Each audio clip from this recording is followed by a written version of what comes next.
As expected, the moment Minato asked the question, Kakashi was at a loss for words. How was he supposed to answer that? Even after all these years, even though he'd grown into a man older than his teacher had ever been, he couldn't help but fall back into the habits of his youth in Minato's presence.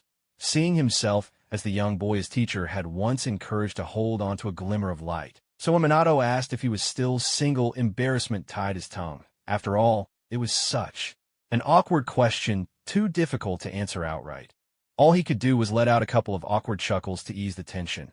Judging by how flustered you are, it's obvious you're still single, Minato teased with a gentle laugh. Hearing his teacher's playful words, Kakashi could only offer a wry smile from behind his mask. In his mind, memories surfaced of that smiling girl who used to follow him everywhere, always looking up to him with eyes full of admiration. Rin, once he'd thought he'd never fall for the same girl as his best friend.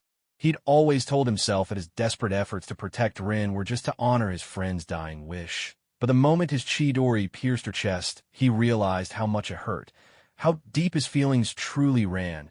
He had killed, with his own hand, the only girl who'd ever made his heart race. No matter how much he regretted it, he knew that cheerful girl would never return. He had let down both his friend's last wish and his own heart. Minato, ever perceptive, caught the flicker of emotion in Kakashi's eyes. Glancing at the sunset dipping below the horizon, he sighed softly. So even after all these years, you're still the same? You still can't forgive yourself, can you? They say no one knows a child better than their parent, but for Minato, who'd watched Kakashi grow up, he understood his beloved student all too well. With his thoughts laid bare by his teacher, Kakashi gave another bitter smile. It seems there's nothing I can hide from you.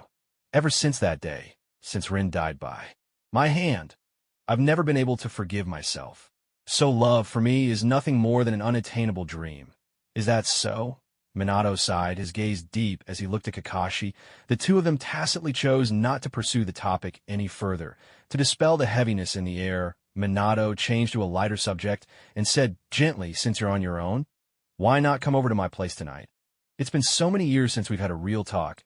I'd love to share a drink with you. I'd like that, Kakashi replied quietly. Thank you for having me. After all, going home alone was a lonely prospect, and only in his teacher's house could he feel a bit of that warmth he'd long been missing. After tidying up the files on his desk, Minato locked his office and side by side with the student began heading home. As the two approached the entrance, they could see from a distance that the lights inside were already on. A gentle warmth welled up in Minato's heart. Indeed, nothing compared to the feeling of returning home to someone waiting for you. But before he could savor this sentiment, he heard the unmistakable sounds of Naruto and Sasuke bickering from inside the house. Minato and Kakashi exchanged a glance, each catching the confusion in the other's eyes. Just as they stepped forward, ready to knock and announce Minato's return, a sudden, sharp crash rang out from within. The clear sound of something dropping heavily to the floor. Both of them froze in surprise. Moments later, muffled groans drifted through the door, deepening their puzzlement. What on earth was happening in that room? Their curiosity piqued. Minato abandoned any thoughts of politeness and strode up to the door, kicking it open without hesitation. The scene that greeted them left him utterly stunned. His eyes nearly popped out of his head. Kakashi, standing behind him, was equally thunderstruck. The once tidy living room was now a complete disaster, courtesy of Naruto and Sasuke. Pillows, drink bottles, the sofa throw, and scattered ingredients littered the floor in total disarray. Yet, none of this held a candle to the real shocker. Right there on the floor, Naruto and Sasuke were tangled together like two rice dumplings, tightly wrapped up in the sofa throw. Sasuke gripped a wooden spatula, while Naruto clutched a carrot. Naruto was on top, Sasuke underneath, and the two were locked in a fierce stare, lips pressed together in an inadvertent kiss. What on earth are you two doing? Minato was completely floored, staring at the pair in disbelief. Seeing Minato and Kakashi standing at the doorway, the boys suddenly snapped to their senses, writhing even harder in an effort to break free. But the more they struggled, the tighter they became entangled. In the end, it was only when Minato and Kakashi, unable to bear the spectacle any longer, stepped in to unravel the sofa throw that they were finally freed. Seated awkwardly on the couch, Naruto and Sasuke glared at each other, both fuming with indignation. Naruto, in particular, was beside himself. He'd managed to dodge the trauma of being separated into different classes at the start of school, only to fall victim to fate yet again. That was his very first kiss. Gone, just like that, if he'd known things would turn out this way. He would never have fought Sasuke over who got to cook. Then none of this embarrassment would have happened. And now, with Minato and Kakashi standing there, their eyes filled with a knowing amusement, Naruto wished he could just disappear into a hole in the ground. The humiliation was unbearable, a true public disaster. Finally, it was Minato who broke the heavy silence, putting an end to the unbearable awkwardness. Ahem. You too. Next time you're not allowed to do this again. You hear me? Just thinking about what he'd witnessed earlier made his face flush with embarrassment. It was simply too mortifying. He never would have imagined that his usually clever and handsome son would do such a thing with Sasuke. And in that particular pose, no less, it was truly beyond the pale. Hearing his words, Naruto and Sasuke grew even more flustered and rushed to explain, speaking almost at the same time. Dad, Uncle Minato, it's not what you think, let me explain. They looked at each other, both anxious, and burst out together. Let me say. No, you first. Or maybe I should. Enough, both of you. Quiet. Minato was nearly speechless at the antics of the pair, and cut them off with a stern shout, putting an end to their squabbling. After a moment of silence, he looked at Naruto, who hung his head like a child caught misbehaving, and sighed in resignation. All right, you two, tell me. How did things end up like this today? Naruto replied awkwardly. It's just, we were arguing about what to cook, so we got into a little dispute. And then, well, things turned into what you saw. Is that so? Minato was clearly unconvinced by Naruto's explanation. His gaze swept over Sasuke, who also had his head bowed, looking thoroughly embarrassed. Sasuke, tell me, is that really what happened? Yes, that's right, Sasuke mumbled softly, dropping his head even lower. A warm dinner once the house was tidied up. Minato and Kakashi headed to the kitchen to prepare dinner, leaving Naruto and Sasuke sitting on the sofa, staring at each other, big eyes meeting small in awkward silence. For a while, the room was filled with tension. Thankfully, dinner was soon ready, and the two managed to escape the uncomfortable atmosphere at the table. Minato glanced at Sasuke, who sat across from him in silence, and offered a gentle smile. Sasuke, help yourself. Don't be shy. Treat this house like your own. Hearing Minato's warm invitation, Sasuke merely nodded slightly, but cast a resentful glance at Naruto, who was grinning at him before lowering his head to quietly eat his rice. Meanwhile, Minato picked up a bottle of sake, pouring Kakashi a generous glass. He then lifted his own cup, smiling at Kakashi. Kakashi, it's been years. Let's share a drink. Just us as teacher and student. Of course. Kakashi raised his glass and clinked it gently with Minato's. Before anyone could really see what happened, Kakashi had already downed his drink and exclaimed with gusto, "Ah, that's some good sake." Everyone else at the table was left speechless. Seriously? How did you drink that so fast? No one could even see it. Minato was momentarily at a loss for words himself. After clearing his throat, he said, "Kakashi, when you're drinking with your teacher, there's no need to keep your mask on. It's so inconvenient. Why not just take it off?" When they heard that Minato wanted Kakashi to take off his mask, both Naruto and Sasuke were momentarily stunned, then immediately overjoyed. After all, in his previous life, what countless fans of Hokage most looked forward to was seeing what Kakashi looked like beneath that mask. Seeing that Kakashi was still a bit reluctant to remove his mask, Naruto and Sasuke exchanged a glance, excitement lighting up their faces as they chimed in. "That's right, Kakashi-sensei. We've known you for so long, but we've never seen what you really look like. Come on, just take off your mask and let us see you. Just this once, please. Only once, we promise. We're begging you." Both Naruto and Sasuke pressed their palms together, their faces full of pleading hope as they looked at him. At last, after their repeated entreaties, Kakashi glanced at his teacher, Minato. Seeing that Minato, too, wore an expectant expression, Kakashi let out a sigh and said, "All right then, I'll let you see just this once. But remember, only this one time." Yes. Naruto and Sasuke nodded eagerly, hardly able to contain their anticipation. Under the expectant gaze of the three, Kakashi slowly pulled down the mask from his face, revealing the handsome, fair features that had been hidden all this time. There, just below the corner of his mouth on the left side, was a tiny black mole That little mark gave his features even more definition, making his face all the more striking and unforgettable. He's so handsome. Is this what Kakashi-sensei really looks like? Sasuke's eyes widened in astonishment, the first to exclaim in awe. Yeah, he's really handsome, Naruto echoed, momentarily entranced. Even though he'd already seen Kakashi's true face once in the original anime, seeing it again in person was still quite a shock. Minato, too, was a little surprised, though his expression soon returned to normal. He poured a glass of sake and handed it over with a smile, saying, I never understood why you insisted on wearing that mask all the time, especially when you're so good-looking. It feels so much better with it off. So fresh and handsome, much more comfortable to look at. Kakashi accepted the glass and replied with a gentle smile. It's just an old habit, hard to change after all. These years, that's true, Minato agreed with a nod, then turned to the others, calling out, come on, eat up. You two should have some food as well. Most of the dishes tonight were made by your Kakashi-sensei. Let me tell you a little secret. Kakashi is actually an excellent cook. Minato wasn't wrong about that. Naruto remembered that when he watched the original Hokage series in his previous life, he'd seen that Kakashi had learned to cook and fend for himself from a very young age. His cooking skills were quite good and had even received unanimous praise from Rin and Obito. Thinking of this, Naruto's excitement bubbled over. Really? Then I've got to taste Kakashi-sensei's cooking for myself. Me too. Sasuke chimed in, not wanting to be left behind. With that, the two of them picked up their chopsticks and began sampling the delicious dishes spread across the table. Just as Minato said, Kakashi's cooking was truly impressive. As soon as Naruto put a piece of fish in his mouth, he could already taste the fresh, delicate flavor lingering on his tongue. As expected, it was delicious. Next, Naruto quickly picked up several other dishes, one after another, savoring each one. Without exception, they were all excellent.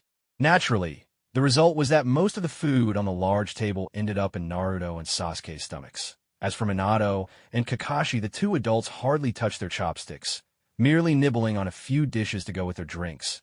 All the while, they sipped sake and discussed the changes that had swept through the shinobi world over the years. The meal was filled with warmth and laughter. After they finished eating, Naruto and Sasuke took it upon themselves to wash the dishes. Once Kakashi and Minato had talked a bit more about the current state of affairs, Kakashi took his leave. After he left, Naruto and Sasuke finished up with the dishes. It was then that Naruto turned to Minato and voiced his idea. He wanted Sasuke to move in and live with him. When Minato heard this, he looked at the two boys, both visibly nervous, and suddenly broke into a smile. You two have already made up your minds, haven't you? Naruto nodded. Yes, here's what I'm thinking. Sasuke lives all alone in his house, and it must be so lonely. I'm not much better off myself. When you're busy at work, I'm home by myself with nobody to talk to. So I thought, since our house is so big, why not have Sasuke move in? That way, I'll have some company too. Is that so? Minato paused for a moment, then a gentle smile appeared at the corner of his mouth. That sounds like a good idea. This way, whenever I'm busy, Sasuke can keep you company. So, Uncle Minato, does that mean you agree? Sasuke could hardly believe how easily Minato had accepted their request. Minato smiled at Sasuke's astonished expression, reached out to ruffle his hair, and said, I'm more than happy to have you keep Naruto company. Why would I ever say no? Looking at Sasuke, Minato's mind drifted back to memories of his old friend Fugaku. With a sigh, he said, back in the day, your father, clan leader Fugaku, and I were very good friends. Even Kushina Naruto's mother and your mother Mikoto were close friends since childhood. What a pity. If only I hadn't passed away so early, perhaps the tragedy that befell the Uchiha clan would never have happened. At this, Minato let out a heavy sigh. Hearing Minato's words, Sasuke, though delighted, quickly waved his hands and said, Uncle Minato, you've already done more than enough, truly. Thinking of the destruction of his clan, Sasuke let out a sigh and added, as for the Uchiha massacre, I've learned the truth. It was a deal struck between the former Konoha leadership and Itachi Uchiha. Of course, there was also that mysterious masked man. He bears responsibility for what happened to the Uchiha as well. Still, no matter what, I want to thank you for letting me move in and live with Naruto. With that, Sasuke bowed deeply to Minato, expressing his gratitude. Neji's apprenticeship, and so the matter of Naruto and Sasuke living together finally gained the approval of their guardians. That very night, Naruto went so far as to let Sasuke stay at his place to rest. The next morning, after breakfast. Minato headed off to the Hokage's office. As usual, Naruto, taking Sasuke with him, made his way to the training grounds behind Konoha, just as he had arranged with Neji earlier. The moment they reached the training grounds, they spotted Neji in the distance, dressed in a white martial arts uniform and standing beneath a tree, his eyes fixed eagerly upon them. Sasuke blinked in surprise when he saw Neji. Turning to Naruto, he asked in confusion, "Naruto, what's that guy doing here?" Naruto smiled faintly. "Don't worry. I asked him to come." With that, Naruto strode confidently toward Neji, his eyes flashing with a hint of admiration. He called out with a hearty laugh, "Not bad. You're right on time." Neji gazed at Naruto, his expression calm and unreadable. He replied evenly, "Just as you said, I've come here, so are you going to keep your promise and take me on as your student?" "What? Take you as a student?" Now Sasuke couldn't hold back. He leapt in front of Neji, incredulous. "What nonsense are you spouting, you white-eyed guy? There's no way Naruto would take you as a student." "He's telling the truth, Sasuke. I did promise him that I'd give him the same training as you," Naruto said quietly, looking at Sasuke with calm resolve. "But why?" Sasuke just couldn't understand. Naruto answered softly, "Because just like you, he's a genius who wants to become stronger, but unlike you, he's also trying to break free from the shackles of his own destiny." "Is that so?" "Well, fine." Sasuke pouted, clearly displeased. With a cold huff, he said, "Then you talk to him. I'll go train over there." With that, Sasuke walked off to a nearby tree and began to practice the lightning release chakra armor technique that Naruto had taught him. Before long, Neji saw that Sasuke, who had been standing there with his eyes closed, was suddenly wrapped in a massive cloak of crackling lightning chakra. Sasuke's eyes snapped open, a cold gleam flashing within them. In the next instant, his body vanished from sight. By the time he reappeared, he was already at the foot of the mountain, more than 10 meters away. Neji quickly activated his Byakugan, eager to see exactly what Sasuke was up to. To his astonishment, Sasuke, now shrouded in lightning chakra, suddenly sparked with electricity in his left hand. In that moment, a piercing bird-like screech filled the air, followed by the tremendous sound of something shattering. A moment later, a powerful gust swept toward them, carrying with it a thick cloud of dust and debris. Frightened, he quickly raised both hands to shield his eyes, letting the shards of rock scatter around him. Yet even so, the powerful gust nearly swept him off his feet. When the dust finally cleared, Neji activated his Byakugan and looked once more at the spot Sasuke had struck. But what he saw left him utterly dumbfounded. The once towering hill now had a gaping hole blasted through it by Sasuke's attack. Jagged fissures radiated from the impact site, torn violently into the mountain's stony face by the surging lightning. So, this is Sasuke's power. When did he become so strong? Neji could hardly believe that this was the same Sasuke he had fought just over a month ago, now capable of unleashing such force. The sheer intensity of that lightning release chakra sent a chill of formless dread through him. Naruto, seeing Neji's stunned face, smiled with satisfaction. "That's right. As you can see, Sasuke's gotten really strong now. His mastery over lightning release is downright frightening." Hearing this, Neji stared at Naruto in shock and murmured, "So what you're saying is Sasuke's been training with you from the start, hasn't he?" Naruto nodded in confirmation. This revelation left Neji even more astonished. No wonder he could never figure out how Sasuke had grown so powerful in such a short time. It turned out Sasuke had become Naruto's student from the very beginning. But then an even more unsettling thought struck Neji. If Naruto could teach Sasuke to be this strong, just how powerful had Naruto himself become? Neji couldn't even imagine. At the same time, he felt a sense of relief. Luckily, he had also come to seek out Naruto's guidance. Otherwise, he might never have caught up to Sasuke. Not in this lifetime. With that realization, a bright light flashed in Neji's silvery eyes. He spoke urgently, "Naruto, please start training me right away. I can't wait another second to become stronger." Clearly, seeing Sasuke's incredible display had reignited the burning desire for strength within him. Naruto, noticing Neji's eagerness, decided not to delay any longer. Setting aside his casual demeanor, Naruto's expression turned serious. "Very well. From this moment on, I'll teach you the same techniques I taught Sasuke." As he spoke, a surge of energy radiated from Naruto's body. In an instant, he opened the third gate of the 8 gates technique. Wisps of green steam rose around him. Neji was stunned once more. This This is Lee's 8 gates technique. Naruto, how do you know it too? Naruto replied calmly, you don't need to worry about how I learned it. What matters is that this will be the taijutsu you'll be learning next. I don't think I need to explain just how terrifying the power of the 8 gates can be. Already know it well enough. I do, Neji answered as Lee's teammate. How could he not know the power of the 8 gates technique? It's good that you understand, he replied, glancing at him. Before continuing, I'm teaching you this move because you already have the foundation of the Hyuga clan's taijutsu. This technique is a perfect entry point for you.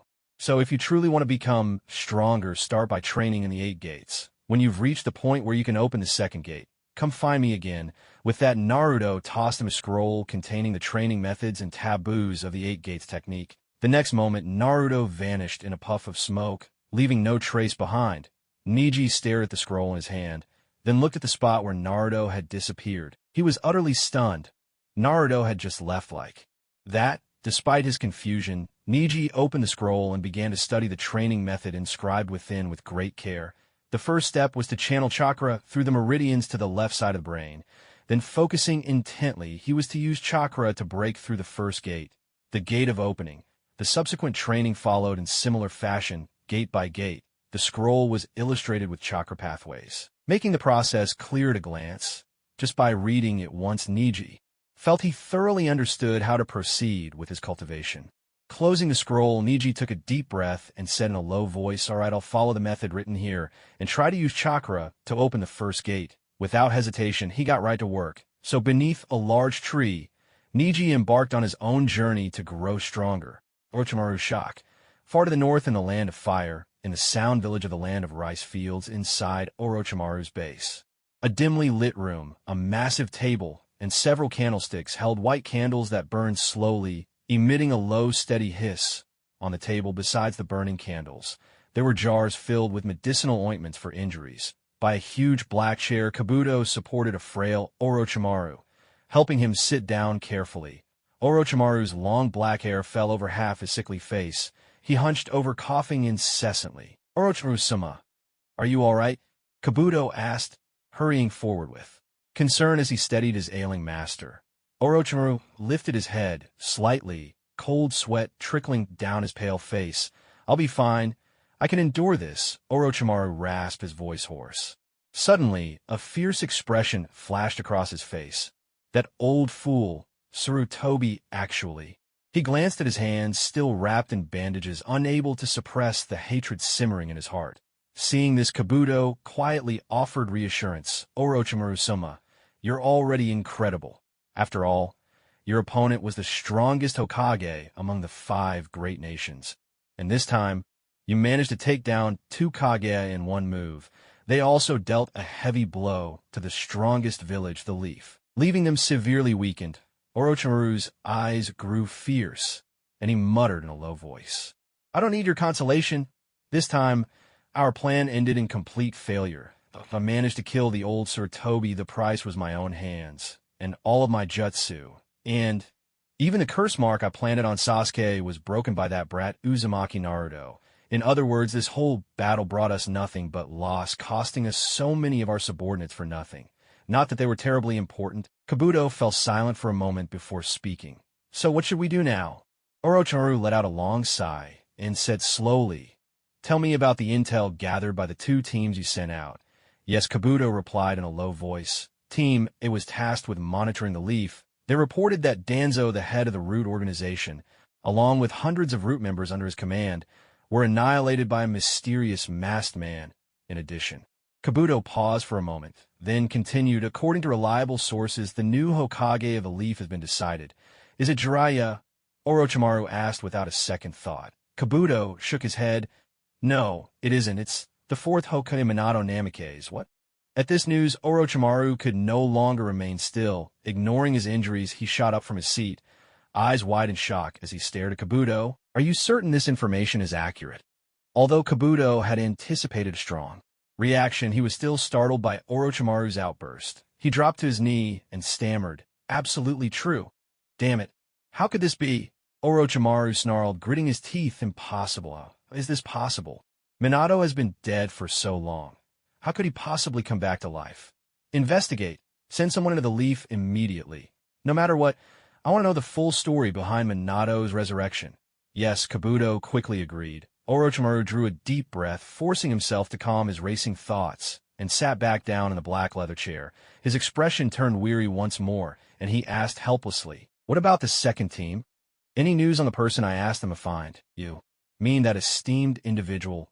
"According to reliable intel, Lady Tsunade, one of the legendary Sannin, is currently in a small town not far from the Land of Fire." Kabuto dared not delay, immediately reporting the news from his subordinates to Orochimaru. "I see," Orochimaru sighed. "Well, get ready then. We'll set out to find Tsunade first. Let's see if she can heal my hands." "Yes." A few more days passed. Naruto continued to collect small rewards and simultaneously trained both Sasuke and Neji. He focused mainly on training Neji. In the past, Neji relied mainly on the Hyuga clan's gentle fist taijutsu in combat. This inherited technique was certainly formidable. However, when facing long-range ninjas, relying on taijutsu alone put him at a real disadvantage. That's why, in addition to teaching him the Eight Gates technique, I also focused on his affinity for water-earth and fire chakra, passing down several ninjutsu techniques that match these elemental traits. In this way, aside from Sasuke, Neji's strength was also increasing rapidly and steadily. During this period, Jiraiya became well acquainted with both Naruto and Sasuke, thanks to his frequent visits to Naruto's home for meals. Because of Jiraiya's notorious lechery, Naruto often tricked him with his sexy jutsu. Just like the original story, Naruto even gave him the nickname Pervy Sage. Unlike Naruto, Sasuke couldn't stand Jiraiya's shameless ways, so he simply called him Dirty Old Sage. For while this left Jiraiya speechless, this also made Naruto realize, to his astonishment, that Sasuke actually had quite a talent for snarky comebacks, something that surprised him. For quite some time, at this very moment, in the Hokage's office, Jiraiya was watching Minato at work, his face relaxed and content. By now, he reckoned he'd stayed in the village long enough, and that it was time to move on. He walked over to the window of the Hokage's office, gazing at the third Hokage's monument outside, already fully restored. With satisfaction in his voice, Jiraiya said, "Seeing the village so full of life under your leadership puts my mind at ease.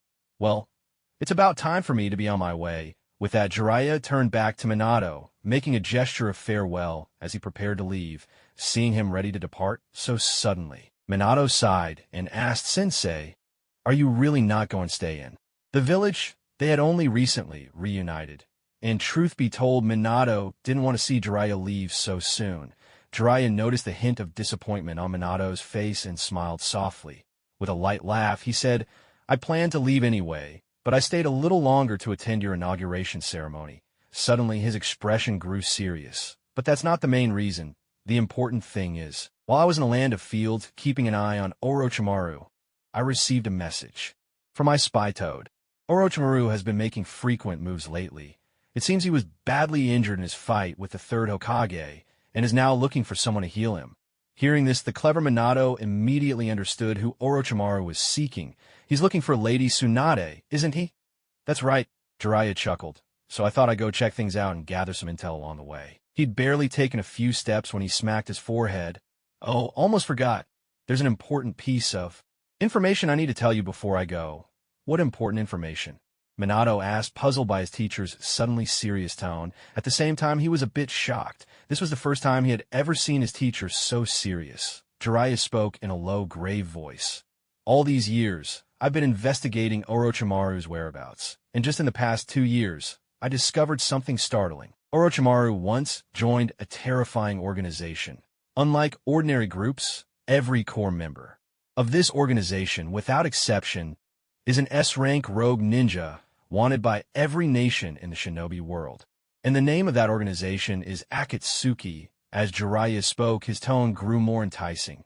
"Not only that, through my investigation, I found out that even the one who destroyed the Uchiha clan, Uchiha Itachi, the S-rank rogue ninja, who is wanted by the entire village, he too is part of this organization.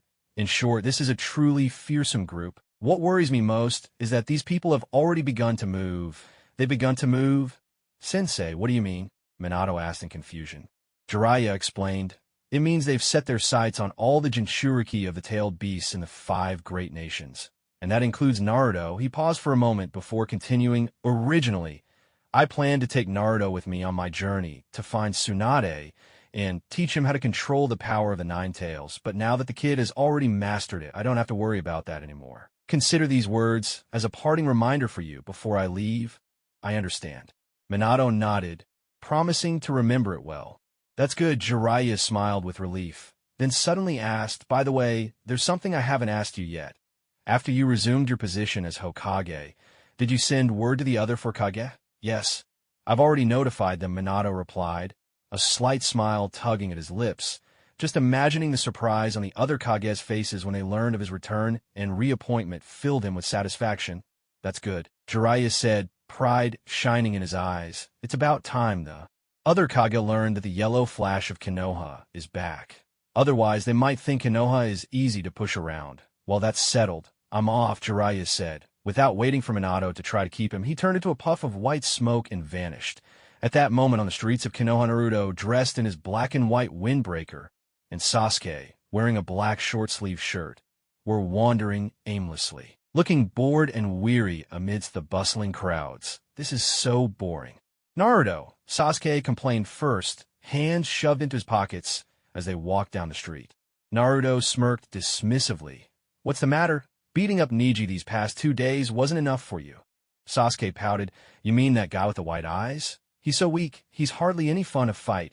What about Sakura? Haven't you gone looking for her these past couple of days? Naruto teased with a grin. As Sasuke replied. Sasuke's cheeks flushed a rosy red, and he spoke with a hint of shyness.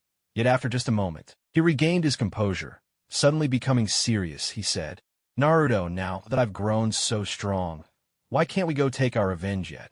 Although Naruto's influence had made him much more cheerful and outgoing, Sasuke had never dared to forget his determination to avenge Itachi. We can go, Naruto replied, his tone growing earnest as well.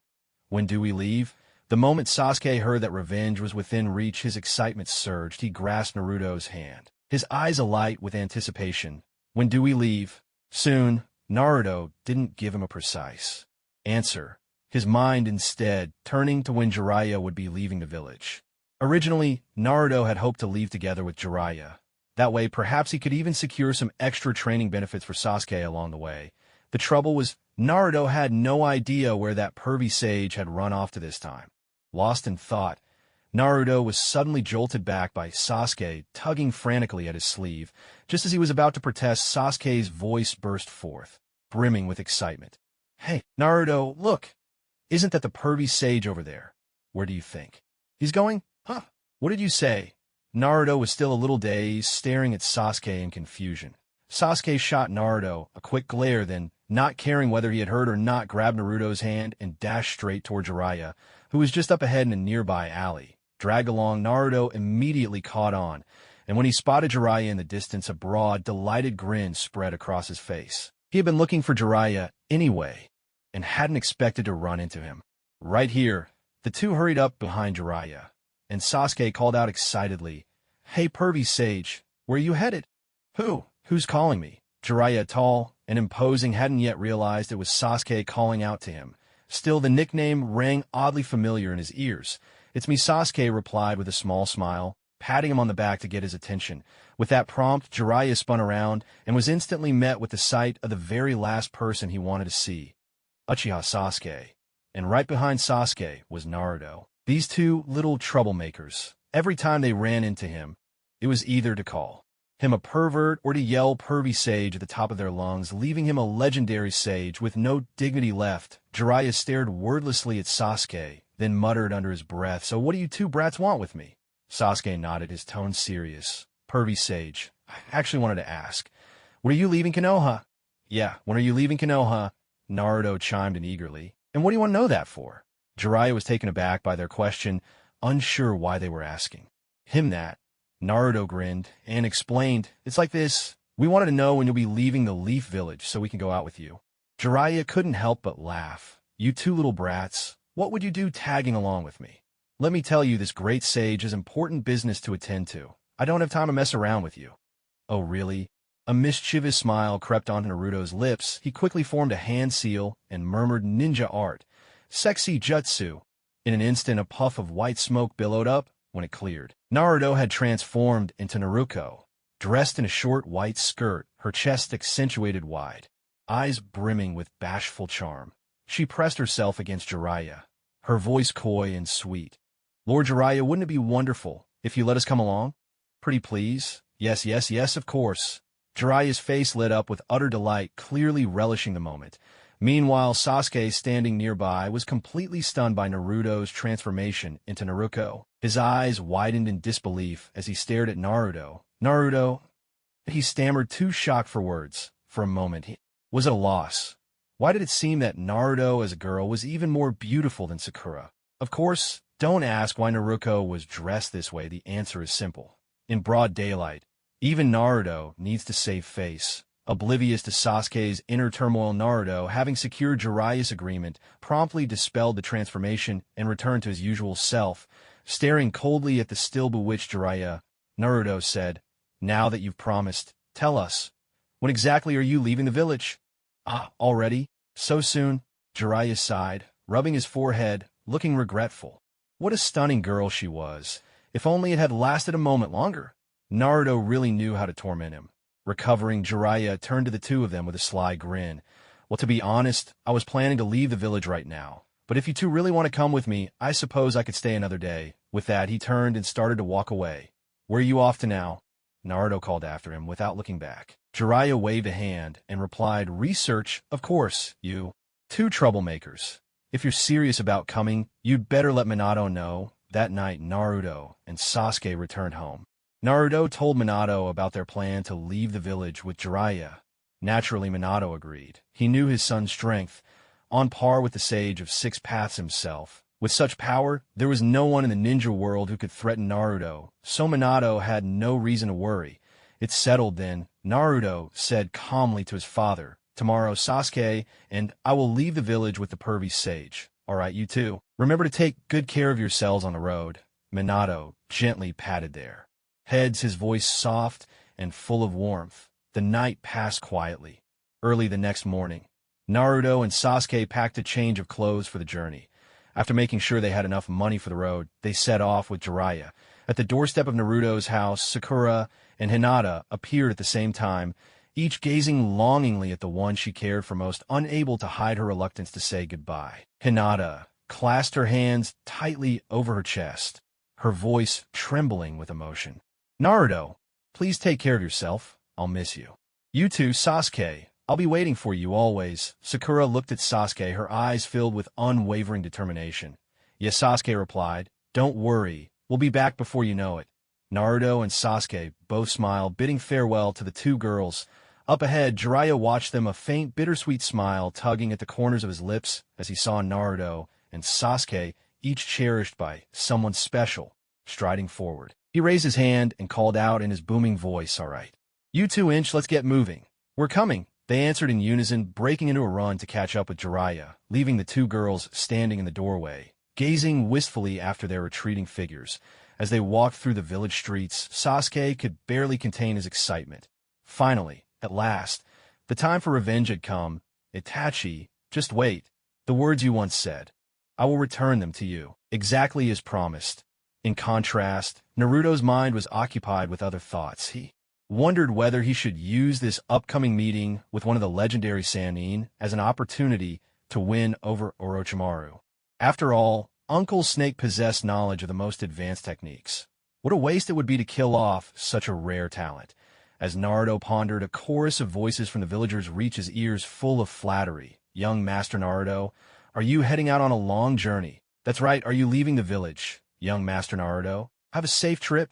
"Young Master Naruto." The villagers began to greet Naruto warmly, one after another. Naruto chose to ignore their chatter. He wouldn't harm these villagers, but he had no desire to acknowledge them either. So he walked on, silent and expressionless. It wasn't until the three of them had gone far down the road that the villagers dropped their obsequious smiles, their faces reverting to looks of thinly veiled disdain. From the doorway of a shop, a plump woman glared after Naruto's silhouette, muttering under her breath, "Humph. He only acts so aloof because his father is the Hokage. Who does he think he is looking down his nose at us? If it weren't for the Hokage, I wouldn't bother flattering him at all. Especially that demon fox brat forcing us to kneel before him." Just thinking about it makes my blood boil. Exactly. That Uzumaki Naruto kid is outrageous. So what if we once wronged him and called him names? He's just a child, yet he dares to make us kneel. Where are his manners? Across the street in a small eatery, a middle-aged man with a towel wrapped around his head echoed her complaints in a low voice. So many years without parents to guide him. Do you really expect that child to have any manners? How ridiculous. On the street, the mother of Jiro, the very woman who had once knelt to Naruto, spat out her words with venom. If not for Naruto, she would never have suffered such humiliation in front of so many villagers. Soon, under her lead, and that of another, the villagers walking along the road began to stop, each one venting their pent-up grievances. All their complaints revolve around a single point. They insisted they had done nothing wrong, and Naruto had no right to use his status as the Hokage's son to force them to kneel. Then, someone else broke into a relieved grin and scoffed. But now things are looking up. Judging by the state of Uzumaki Naruto, he'll probably be gone for quite a while. With him out of the village, maybe we can finally have some peace again. That's right, that monster hiding behind his father, the Hokage. He should just get out of this village. Absolutely, another echoed. Farther away from the crowd, Naruto walked on, his keen ears catching every word of the villagers' mutterings about him. The hatred in his heart flared up once more. Why? Even after he had forgiven these wretched people, did they still single him out? In their eyes, was he truly so despicable? Naruto came to a halt, his breath quickening. Even his body began to tremble. Here it was again. The same familiar jeers from years past. He had thought that with his new identity, he would finally earn their respect. But reality had proven otherwise. The villagers' obedience was only surface deep in their hearts. They had never accepted him. At the same time, memories of his childhood flashed through Naruto's mind. The villagers' scorn, their ridicule, the bullying from their children. He remembered their haughty, menacing stares looking down on him from above. Back then, he had sworn that if he ever gained real strength, he would destroy them all.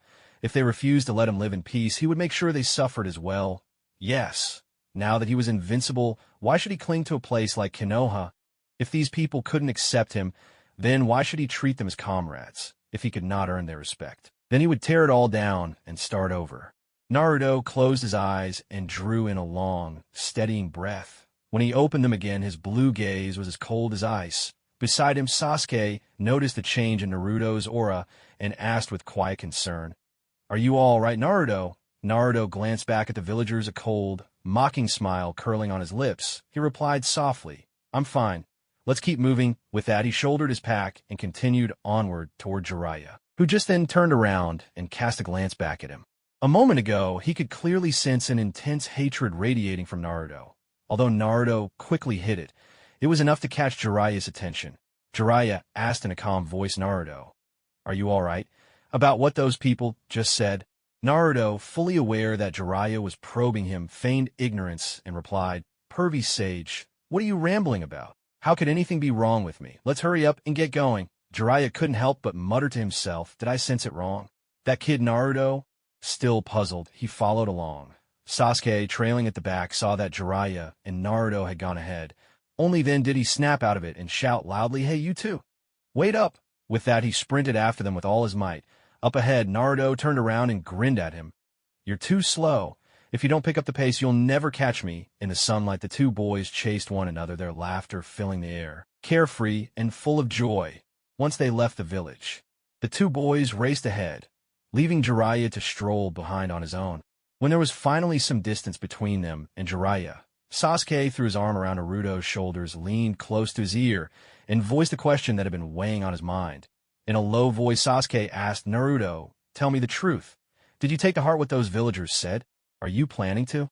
He made a cutting motion with his hand, leaving his meaning clear without words. He had been right beside Naruto just moments ago, so he noticed every subtle shift in Naruto's emotions that made him wonder, would Naruto really turn against Konoha once more? Naruto saw no reason to hide the truth and nodded in silent confirmation. Having gotten his answer, Sasuke wisely fell silent, saying nothing more.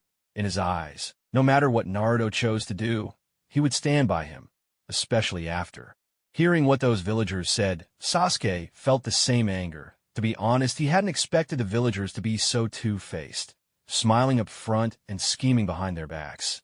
It was truly despicable. He remembered, when they were younger, how often he'd overheard the villagers bad-mouthing Naruto in secret, and how their children bullied Naruto out of sight. Back then, his parents were still alive, and Sasuke couldn't fully grasp Naruto's pain. But now, it was Naruto who had brought him warmth, who had offered him redemption. In his heart, Naruto was already his true brother. That's why when it came to Naruto's resolve to destroy Konoha and wipe out all the villagers, Sasuke understood. The villagers might not be the main culprits behind Naruto's lonely childhood, but being accomplices made them guilty all the same. Those who insult others will be insulted in turn. To refuse to admit their faults only adds to their crime. And so the group traveled on for a long while. By midday, the three of them reached the shade of a large tree, where they settled down to cool off and rest. Meanwhile, far away from the tree, high up on a rocky hill, stood two figures. One standing, one sitting. Both wore wide-brimmed hats and long black cloaks lined with red, adorned with blood-red clouds. Their faces were grave as they gazed intently toward the spot. Where the three others were, the taller man, standing on the left and taking the lead, looked out over the distance.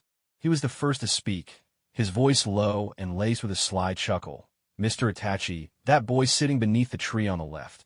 He's your brother, isn't he?" "Yes," came the soft reply from the right. Itachi's eyes never left Sasuke, watching him with a glimmer of pride. His little brother had clearly grown. Kisame gave a cold snort and cast his gaze down toward Naruto. "So, do we make a move? That nine-tailed Jinchuriki is right there." "No." Itachi's answer was flat, his face expressionless. "The nine-tailed Jinchuriki himself isn't much trouble. But Jiraiya is with him. One of the legendary Sannin. Even the two of us together might not stand a chance. At best, we'd both end up wounded." "Fair point." Kisame nodded, his voice heavy. "If he's our opponent, then titles like the Uchiha of the Leaf or the Seven Ninja Swordsmen of the Mist don't amount to much." Itachi's eyes narrowed. "Still, everyone has a weakness." With those words he slowly stood, a flash of anticipation gleaming in his crimson eyes. A gentle breeze swept by, rustling his wide cloak and lifting his long bangs. Below, in the shade of the trees, Naruto and his companions set off again after eating and resting. Before long, they arrived at a bustling town not far from the Hidden Leaf Village. With daylight still lingering, they picked an inn at random and booked 2 rooms. Naruto, full of energy, dragged Sasuke out to explore the lively streets. As for Jiraiya, the notorious pervert, he was unsurprisingly off gathering intelligence, which likely meant chatting up girls in a tea house under the guise of trading life stories over sake. Naruto and Sasuke played around town until the sun dipped below the horizon, returning to the inn with their arms full of snacks. After eating their fill, Sasuke flopped onto the bed for a rest, while Naruto, feeling the urge, decided to head out to the restroom. Just as he was about to open the door, a sudden knock echoed from outside. Naruto called out casually, "Is that you, Jiraiya?" There was no answer, and with that, Naruto immediately knew who it must be. Uchiha Itachi and Kisame Hashigaki. As he realized this, he called to the door, "Hold on a second," then turned and shook Sasuke awake, who was still fast asleep after a day of fun. Leaning close to Sasuke's ear, he whispered, "Wake up, someone's at the door. Open it yourself." "Quit bothering me," Sasuke grumbled, brushing Naruto's hand away and squeezing his eyes shut, determined to keep sleeping. "Are you sure? The person outside is the one you've always wanted to see, really?" As expected, the moment he heard Naruto's words, Sasuke instantly rolled over and woke up, his face lighting up with unrestrained joy. At the same time, a fierce fighting spirit ignited in his dark eyes. Uchiha Itachi, that man, was standing just outside the door. Sasuke hadn't even needed to seek him out. His brother had come straight to him instead. With this thought, Sasuke didn't even bother to put on his shoes. Barefoot, he dashed to the door and flung it open. Standing outside was none other than Uchiha Itachi himself. When he saw that it was Sasuke who had opened the door, Itachi paused, clearly taken aback for a moment. But his face soon returned to its usual calm composure. Sasuke, on the other hand, upon seeing that his brother really was at the door, immediately wore a dark, menacing expression. A cold, mocking smile curled at the corner of his lips as he stared at the brother he both admired most and hated most. Without another word, his voice cut through the air like ice. "Uchiha Itachi, I've finally found you. I'm going to kill you." As he spoke, the sound of crackling lightning echoed through the room. Chidori had already formed in Sasuke's left hand. His black pupils instantly transformed into the blood-red three-tomo Sharingan. With a low guttural snarl, Sasuke hurled himself forward. Die. His left hand shot out fiercely. Itachi was a split second too slow, but his reflexes saved him. He twisted aside just in time to dodge Sasuke's attack. But as Itachi dodged, the inn's wall behind him suffered the full brunt of Sasuke's strike. The broad expanse of wall crumbled instantly with a thunderous crash. In that moment, screams erupted from the other guest rooms. Some men and women, half-dressed in their panic, bolted out of their rooms, terrified that they might get caught up in the crossfire. Suddenly, the entire floor was left with only 4 people: Naruto, Sasuke, Itachi, and Kisame. Itachi looked faintly surprised, the corner of his eye catching the sight of the collapsed wall behind him. For a moment, he stood in stunned silence, shock churning in his heart. When had his foolish little brother grown so powerful? As Itachi hesitated, Sasuke seized the opportunity, his body surging forward in a sudden burst of speed. With all his might, he aimed a heavy kick at Itachi's head. Itachi dared not let his guard down and quickly dodged aside. Unfortunately, Sasuke's kick tore another gaping hole in the left wall. Standing nearby, Kisame, greatsword Samahata, strapped his back, watched the fight unfold, and was visibly taken aback by the sheer force of Sasuke's taijutsu. This kid's physical prowess is something else. Kisame shot a glance at Itachi, whose face was as cold and serious as ever, and gave a sardonic chuckle. Well, Itachi, seems your little brother's not as weak as he made him out to be. On the contrary, he looks rather troublesome. Itachi didn't reply, his eyes fixed coldly on Sasuke as he prepared to launch his next attack. After a tense exchange of blows, the battle paused for a breath. A heavy silence settled over the room. Itachi looked at Sasuke, who was brimming with murderous intent, and said in a frigid tone, "You've grown quite a bit, Sasuke." Sasuke gave a cold, dismissive laugh, a hint of scorn flashing across his face. "That's right, as you wish now. I have grown strong enough to kill you, my foolish brother, and I will make you pay the price for your stupidity back then." With those words, Sasuke let out a fierce shout, and his aura surged dramatically. The 5th gate, the gate of view of the 8 gates technique, burst open. In an instant, green steam enveloped his entire body. As his skin darkened, a terrifying blue aura of lightning-released chakra shimmered around him. Is that the 8 gates technique and the lightning-released chakra mode of the Reikage? When did Sasuke learn all of this? Itachi stared at his younger brother in astonishment, feeling as if the boy before him had grown into someone he barely recognized. At the same time, he couldn't help but marvel. Sasuke's strength had far surpassed anything he had ever imagined. Then, before Itachi and Kisame's eyes could adjust, Sasuke's figure shot forward at blinding speed, vanishing from sight. Wherever he passed, the floor and stone walls shattered instantly, sending up a gust of wind and a thick cloud of smoke. A thunderous impact resounded. In midair, Itachi's body was hurled backward with tremendous force. He managed to steady himself just before hitting the ground, avoiding a dangerous fall. Even so, the powerful blow forced him to brace himself with his hands. Sliding across the floor and gouging a deep groove into the wooden boards with his fingers, he barely had a moment to catch his breath when out from the swirling smoke, Sasuke's wild silhouette charged at him once again. Seeing this, Itachi's eyes snapped shut, and when he opened them again, the three-tomo Sharingan, his right eye flared wide. Tsukuyami! The moment Himi was unleashed, Sasuke's attacking body froze mid-strike, his gaze turning vacant and still. Itachi exhaled in relief. Wasting no time, he shot a look at Kisame and spoke in a low voice, "Kisame, we're leaving." Kisame grumbled in dissatisfaction, but didn't protest, preparing to follow Itachi and vanish in an instant. Leaving? It won't be that easy. Suddenly, Sasuke appeared at Itachi's back, a kunai pressed to his side, his mocking voice ringing out once more. "What's going on?" Itachi spun around in shock, glancing at the Sasuke who was supposedly trapped in Tsukuyami. His pupils shrank in disbelief. The Sasuke who had rushed forward just now dissolved into a puff of white smoke, a shadow clone. When did he? His expression changed drastically as he recalled Sasuke's earlier charge from the smoke. Could it be that he set a trap at that very moment? Itachi couldn't believe it. Sasuke had seen through his Tsukuyomi and set up a decoy in advance, surprised. Even someone as arrogant as you has a day like this, Sasuke said, looking at him with a cold, indifferent smile. Meanwhile, at the guest room door, Naruto, who had been watching everything unfold, couldn't hold back a grin at the sight before him. The reason was simple. Sasuke was able to anticipate Itachi's Tsukuyomi ahead of time, and it was all thanks to him. During their usual training sessions, Naruto had already told Sasuke about the abilities of Itachi's Mangekyō Sharingan, Tsukuyomi, and Amaterasu alike. That was why Sasuke could face Itachi with such confidence, utterly unafraid.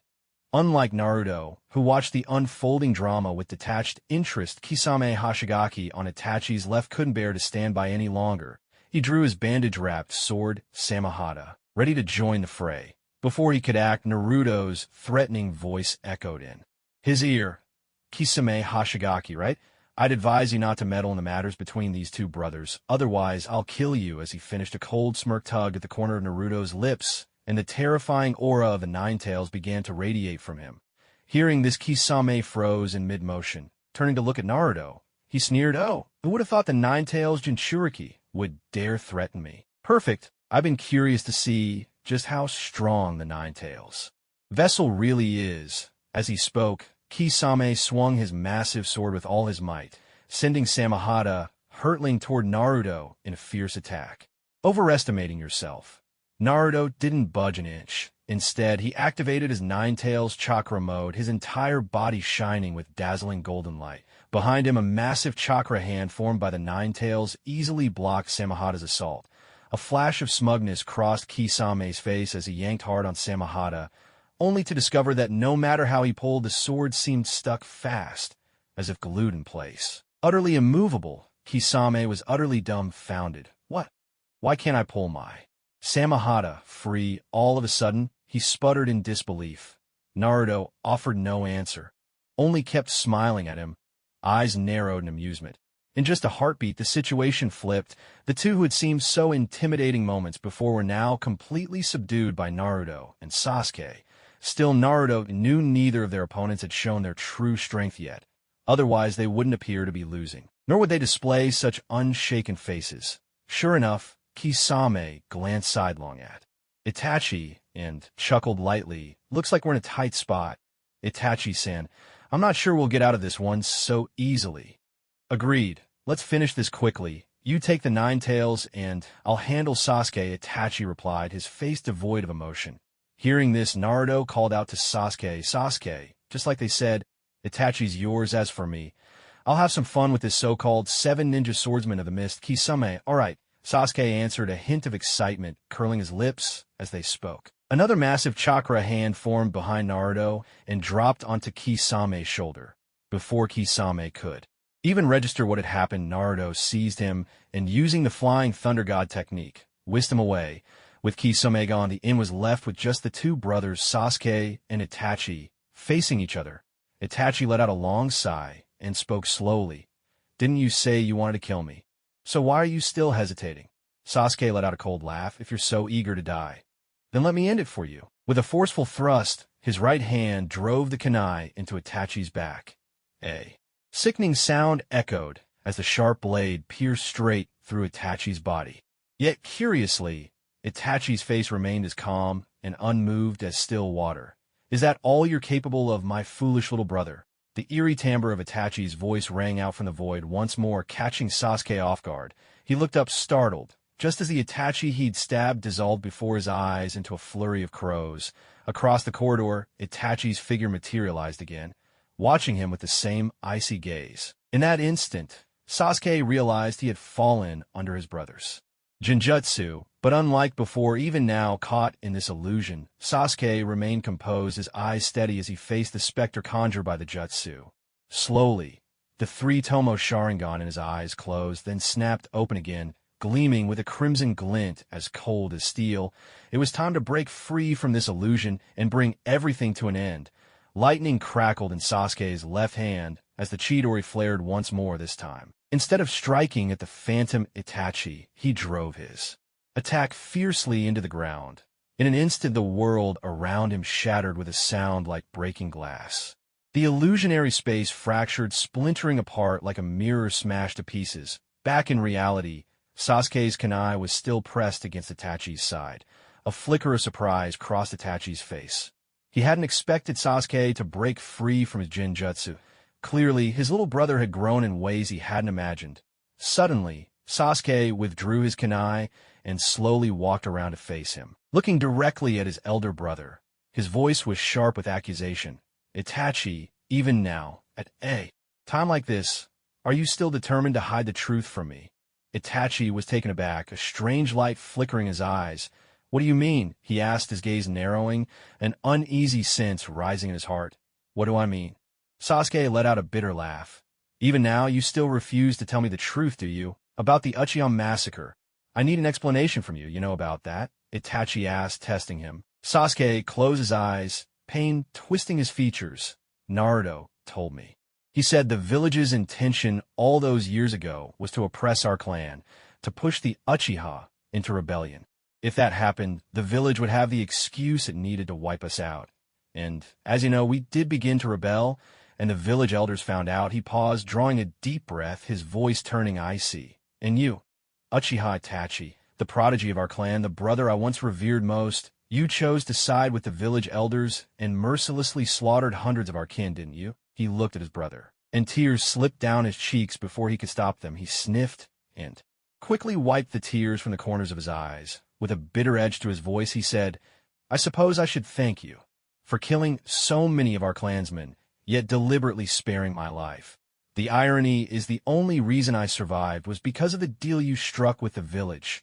Tell me, should I be grateful to you, my dearest brother? When he spoke the word brother, Sasuke's tone grew heavy with pain, his gaze burning as he looked at Itachi across from him. This was the man who had murdered the parents they both cherished most.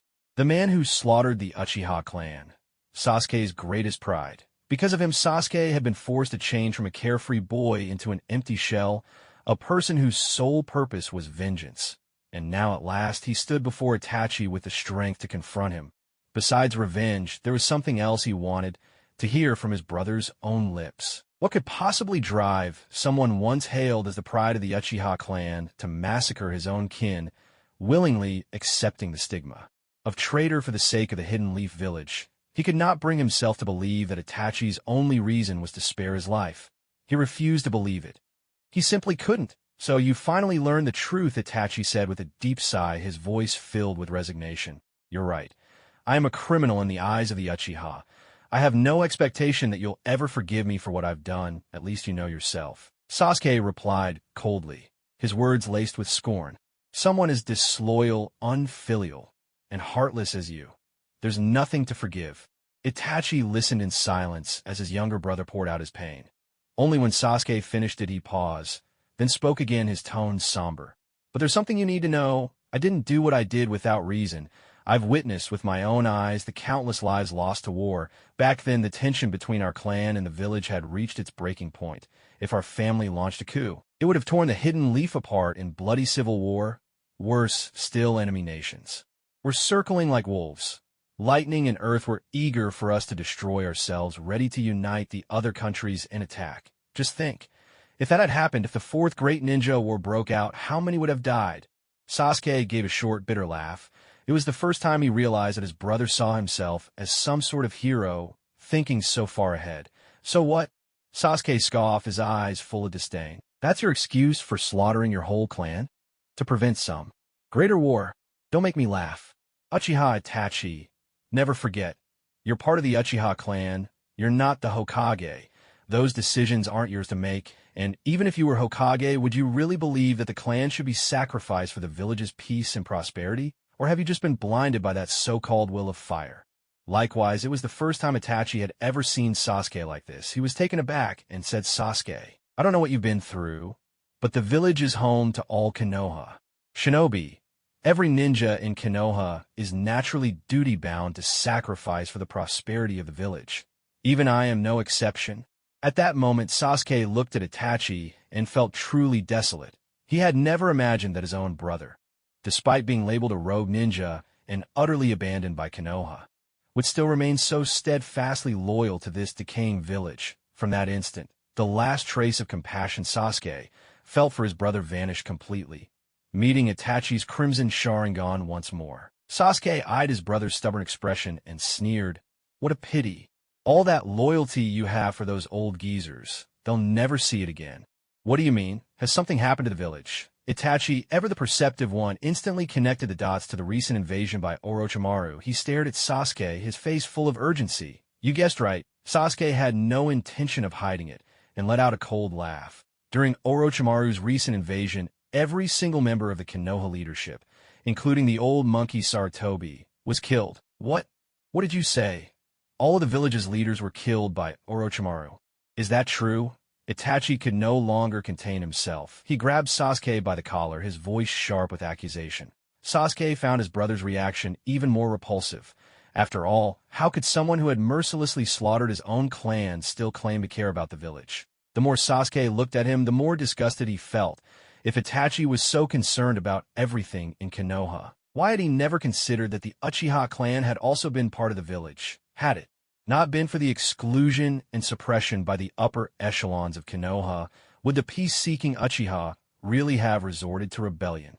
In the end, it all boiled down to the uneven distribution of power and interests within the village. With these thoughts, Sasuke continued with disdain, "My foolish brother, why are you so agitated? I haven't even told you who killed them yet." "Who was it?" "It was Naruto, the one who stood beside you just a moment ago. He joined forces with Orochimaru and wiped out all the leaders of Konoha." Every word Sasuke spoke felt like a blade, each one stabbing into Itachi's heart.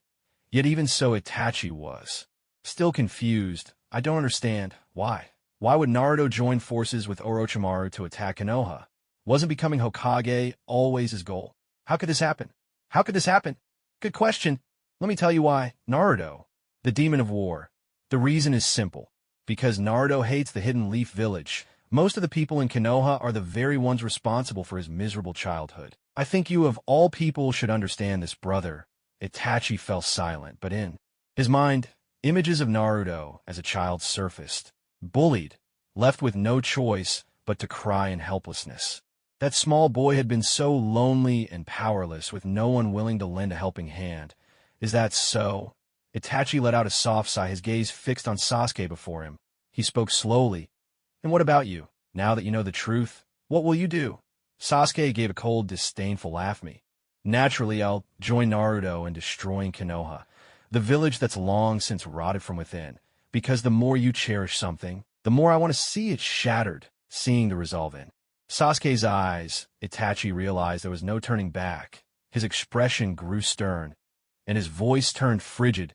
"It seems I can no longer change your mind. In that case, come, show me your true strength. If you want to kill me, then fight with everything you have."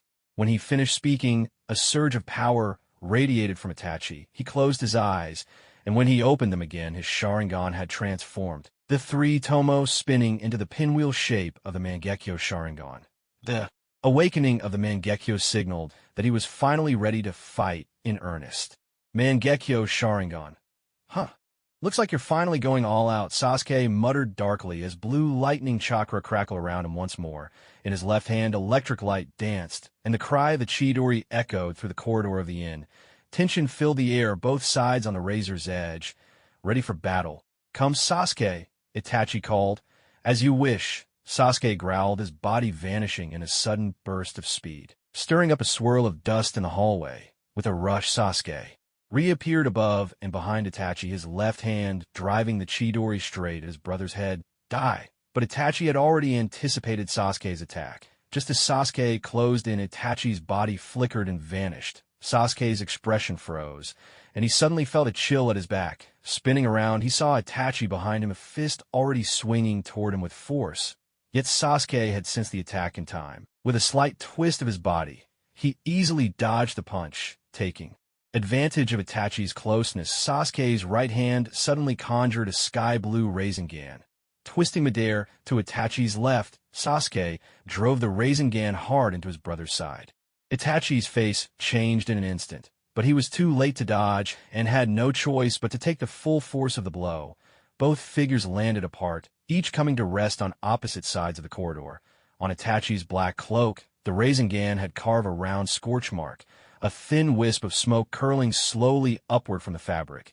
Itachi kept his eyes on Sasuke, quietly catching his breath. Sasuke, seeing that the Rasengan hadn't done as much damage as he'd hoped, grew even more wary, his expression tightening with surprise. His right hand slowly reached toward his ninja pouch, ready to draw a shuriken at any moment and launch his next attack. According to the information provided by Naruto, Itachi's Mangekyō Sharingan, besides Tsukumi and Amaterasu, also possessed the terrifying Susanoo, as well as Itachi's ultimate trump card, the most powerful Genjutsu Kodoame Tsukumi. As for Itachi's weakness, Naruto had said it was his body. For some unknown reason, Itachi had long been enduring the torment of illness, so Sasuke's task was to wear him down little by little. At the same time, Sasuke was gambling on the fact that Itachi wouldn't kill him. If that were the case, he could fight all the more recklessly. After all, he had exchanged so many words with Itachi just now, and one of his aims was to stir up Itachi's feelings of guilt. Elsewhere, on an open field beyond the small town, Naruto and Kisame stood facing each other. In Naruto's hands was Kisame's massive sword Samehada. At this moment, with the continuous flow of chakra from the Nine Tails, Samehada had grown to an enormous size. Its entire body was wrapped in a cloak of crimson Nine Tails chakra. Gripped firmly by Naruto, the sword seemed perfectly at ease. On the contrary, it actively drew closer to him, hungrily seeking more of Naruto's chakra. In other words, under the overwhelming influence of Naruto's chakra, Samehada had fully defected to his side. Across from him, Kisame glared at Naruto, then down at the sword that had been taken from him, and then back at Naruto, who gleamed with a golden aura. Grinding his teeth, he muttered, "So this is the power of the Nine Tails? It's truly astounding." Despite his words, anxiety had already begun to gnaw at him, cold sweat beading on his forehead. Without the boost from Samehada, his strength was cut by at least a third. What's more, his opponent was the strongest Jinchuriki the Nine Tails host. Seeing Naruto's ever-calm expression, Kisame knew this would be a grueling battle. "What's wrong? Judging from your face, you look pretty flustered," Naruto taunted, eyeing Kisame's tense demeanor. "Don't underestimate me." Kisame roared, forming hand seals with both hands. "Water style. Water dragon jutsu," he shouted. Instantly, torrents of water erupted from his mouth, swirling upward to form a mighty water dragon that surged toward Naruto. Pathetic, Naruto didn't even bother to dodge. With a casual swing of the massive Samehada, he easily shattered the incoming water dragon. Water style. Exploding water colliding wave. Realizing his first move had been easily countered, Kisame's body inflated as he spewed out a vast wave that surged forward, engulfing Naruto in a roiling sea. Not stopping there, Kisame rapidly formed another set of hand seals, shouting, "Water style. 5 hungry sharks." From the churning water, 5 sharks made entirely of water shot toward Naruto with incredible speed. Naruto, however, just smirked dismissively and withdrew from his Nine Tails chakra mode. In an instant, his aura surged dramatically. The 7th gate of the 8 gates released formation. Granny Lee's knock burst open. In a flash, blue steam enveloped Naruto's entire body under the overwhelming force of the 7th gate. The gigantic torrent of water was forcefully pushed aside by Naruto, as if defying the very current itself. The shark-shaped masses of water, just as they closed in around him, were scattered and dissipated by the tremendous pressure radiating from his body. Kisame was utterly stunned, feeling the earth-shaking intensity unleashed as Naruto opened the 7th gate. Staring with his shark-like eyes, he let out a sigh. "I didn't expect a young Jinchuriki of the Nine Tails like you to possess such formidable power. You can use your own sheer force of will to create shock waves, shielding yourself from my underwater jutsu. But even so, what difference does it make? The water is my domain. You can't win here." With a confident smile, he pressed on, weaving more hand signs, water style. 1,000 hungry sharks. As soon as he finished speaking, torrents of water transformed once more into countless sharks, surging toward Naruto at blinding speed, as if to engulf him entirely. Seeing this, Naruto let out a deep roar, Morning Peacock. Even as he spoke, he unleashed a relentless barrage of punches. In the air bursts of fiery light flared up like a flock of crimson phoenixes, soaring to meet the oncoming sharks. With a series of thunderous explosions, clouds of white smoke billowed forth. One by one, the sharks dissolved into mist and vanished without a trace. Recovering Kisame watched in horror as the sharks he summoned vanished one after another. Before he could regain his composure, Naruto unleashed another of the Eighth Gate techniques, Daytime Tiger. In that instant, under the force of the overwhelming shockwave, the air itself compressed, forming a colossal white tiger of pure pressure, which charged straight toward Kisame at lightning speed. Realizing the threat, Kisame didn't hesitate. He quickly performed the water style, Super Shark Bomb Jutsu. Countless torrents of water merged into a gigantic shark, lunging to meet the oncoming Daytime Tiger. Inwardly, he reassured himself the Super Shark Bomb is no ordinary jutsu. It absorbs chakra to increase its power. That means victory is mine. But the next moment shattered Kisame's last hope. The Daytime Tiger was not absorbed by the great shark. Instead, it tore straight through, smashing the water beast aside as it barreled directly toward Kisame, enveloping him completely. A desperate scream tore from Kisame's throat, echoing high above the crashing waves as blinding white light consumed him. When the light faded, Naruto stood upon the water, blue steam slowly dissipating from his body. He gazed coldly at Kisame, now sprawled helplessly, unable to move. Naruto's voice was icy.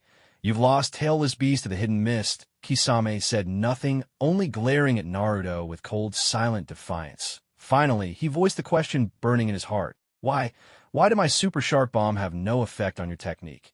Naruto gave a faint smile. "Because the Daytime Tiger isn't a chakra-based jutsu. It's pure taijutsu. Nothing more what? Just taijutsu? That alone defeated me." Kisame's eyes widened in utter disbelief. "Yes," Naruto answered quietly. "Just taijutsu." Kisame fell silent. After a long pause, he spoke with a trace of regret. "It seems that both I and Lord Itachi underestimated you, the Jinchuriki of the Nine Tails. But if you hope to get information from me, you're out of luck." With those words, Kisame made to bite down on his tongue, intent on ending his own life, trying to die. "Did I say you could?" Naruto's cold laugh cut through the air as the cloak of Nine Tails chakra surged forth once more. Bathed in its energy, the exhaustion faded from his body. From behind, a massive chakra arm shot out and seized Kisame, lifting him effortlessly, staring directly at Kisame. Naruto continued with a sly grin. "Kisame Hoshigaki, isn't it? Wielder of the Southern Ring and Akatsuki, one of the 7 ninja swordsmen of the mist. What do you want to know?" Kisame stared at Naruto's smiling face, feeling a growing sense of dread toward the youth before him. "Nothing much. I just want to know, the man you truly serve, Uchiha Madara, where is he now?" Kisame's eyes widened in shock. "You know about that man?" Naruto shrugged. "He's just a clown playing at being Uchiha Madara. No need to look so surprised." Naruto spoke in a calm, detached tone. Kisame pondered for a moment, weighing his options for survival, and finally decided to come clean with Naruto. But before that, he wanted to test Naruto's intentions. "If you want me to tell you where that man is, I can," Kisame said. "But first, I need to know. If I tell you, will you kill me?" A faint, scornful smile curved at the corner of Naruto's mouth. "Do you really think you're in any position to bargain with me? To be honest, I rather admire your kind of person, so I'd like to make a deal with you." As he spoke, Naruto gradually withdrew the Nine Tails chakra arms, returning to his ordinary appearance, a regular blonde-haired teenager. Yet only Kisame knew. No one should underestimate the boy standing before him just because of his age. He had already learned that lesson once, and he wouldn't stumble over the same stone twice. Cautiously, Kisame asked, "What kind of deal?" He fixed his gaze on Naruto's cold, impassive face. Years of experience had taught Kisame never to trust anyone. Except for Uchiha Itachi, of course. Itachi was one of the few people in his life he could truly call a friend. Naruto spoke slowly. "Become my informant, go undercover within the Akatsuki, and whenever possible, report to me about the movements of that so-called Uchiha Madara. For someone like you, who has spent years working in the hidden mists, Black Ops, this shouldn't be a problem, right?" Even so, Naruto had already made up his mind. He would have Kisame serve him no matter what. Whether Kisame agreed or not, there was only ever going to be one outcome. From this moment on, he would have no master but Naruto. "And if I refuse?" Kisame continued to probe, hoping for a way out. He wasn't eager to become Naruto's pawn. Naruto's smile widened just a touch, and his voice dropped to a gentle murmur. That's not up to you. As he spoke, Naruto secretly cast the soul-binding technique in an instant. Kisame was seized and immobilized. At the same time, a soul-binding seal was imprinted deep within him. Naruto didn't suppress Kisame's consciousness. However, he let him struggle as much as he liked. Soon Kisame realized that no matter how desperately he fought, his body wouldn't budge an inch. Defeated, he had no choice but to yield. Fine, he said helplessly. I'll do it. I'll be your spy in the Akatsuki.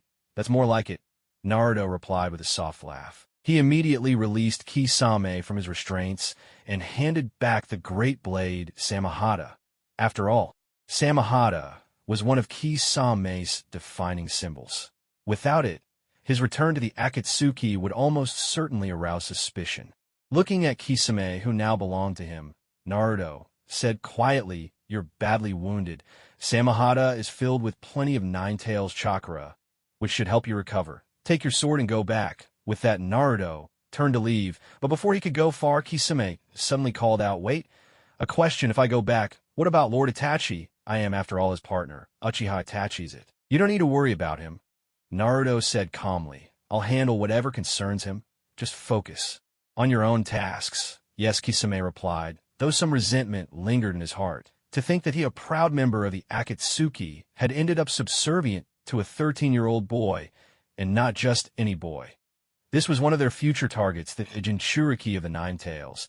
If word got out that Kisame Hoshigaki, out of fear for his own life, had submitted to a Jinchuriki, what place would he have left in the shinobi world? Yet, the power Naruto Uzumaki had shown as the Nine-Tails host left Kisame with no choice but to yield. What else could he do? Sometimes you just have to take things one step at a time, he thought to himself. Having finished bringing Kisame to heal, Naruto used the Flying Thunder God technique and returned to the inn, but when he arrived, the scene that met his eyes was one of utter devastation. Ruined streets and shattered walls stretched before him. There was no trace left of the inn or its corridors. What shocked Naruto even more was the sight of Itachi, who had already activated the first stage of his skeletal Tsunade. With a cold, indifferent expression, Itachi gripped Sasuke by the throat in his right hand. All around, the buildings lay in ruins, and the townsfolk had long since fled, terrified of being caught in the crossfire. Itachi looked down at Sasuke, who was struggling desperately, his face twisted with unwillingness. In a voice as cold as ice, Itachi spoke. "I told you long ago, until you possess eyes like mine. Thinking you can kill me is nothing but a dream. You're still too weak, my foolish little brother." Hearing Itachi's words, Naruto was instantly consumed by rage. In a flash, he appeared at Itachi's side and delivered a powerful kick to the Susanoo. With a sharp, resounding crack, part of Itachi's skeletal Susanoo shattered under Naruto's overwhelming strength.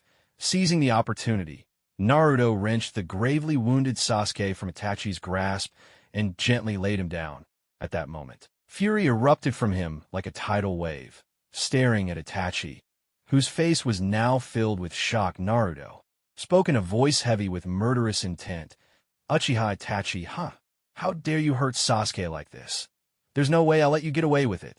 Susanoo merges with the Nine-Tails, so you've got the Mangekyō Sharingan." Naruto sneered. "Do you really think you're the only one? Let me show you what a true Susanoo looks like." Nine-Tails Kurama. A low, rumbling laugh echoed in Naruto's mind as Kurama could no longer suppress his excitement.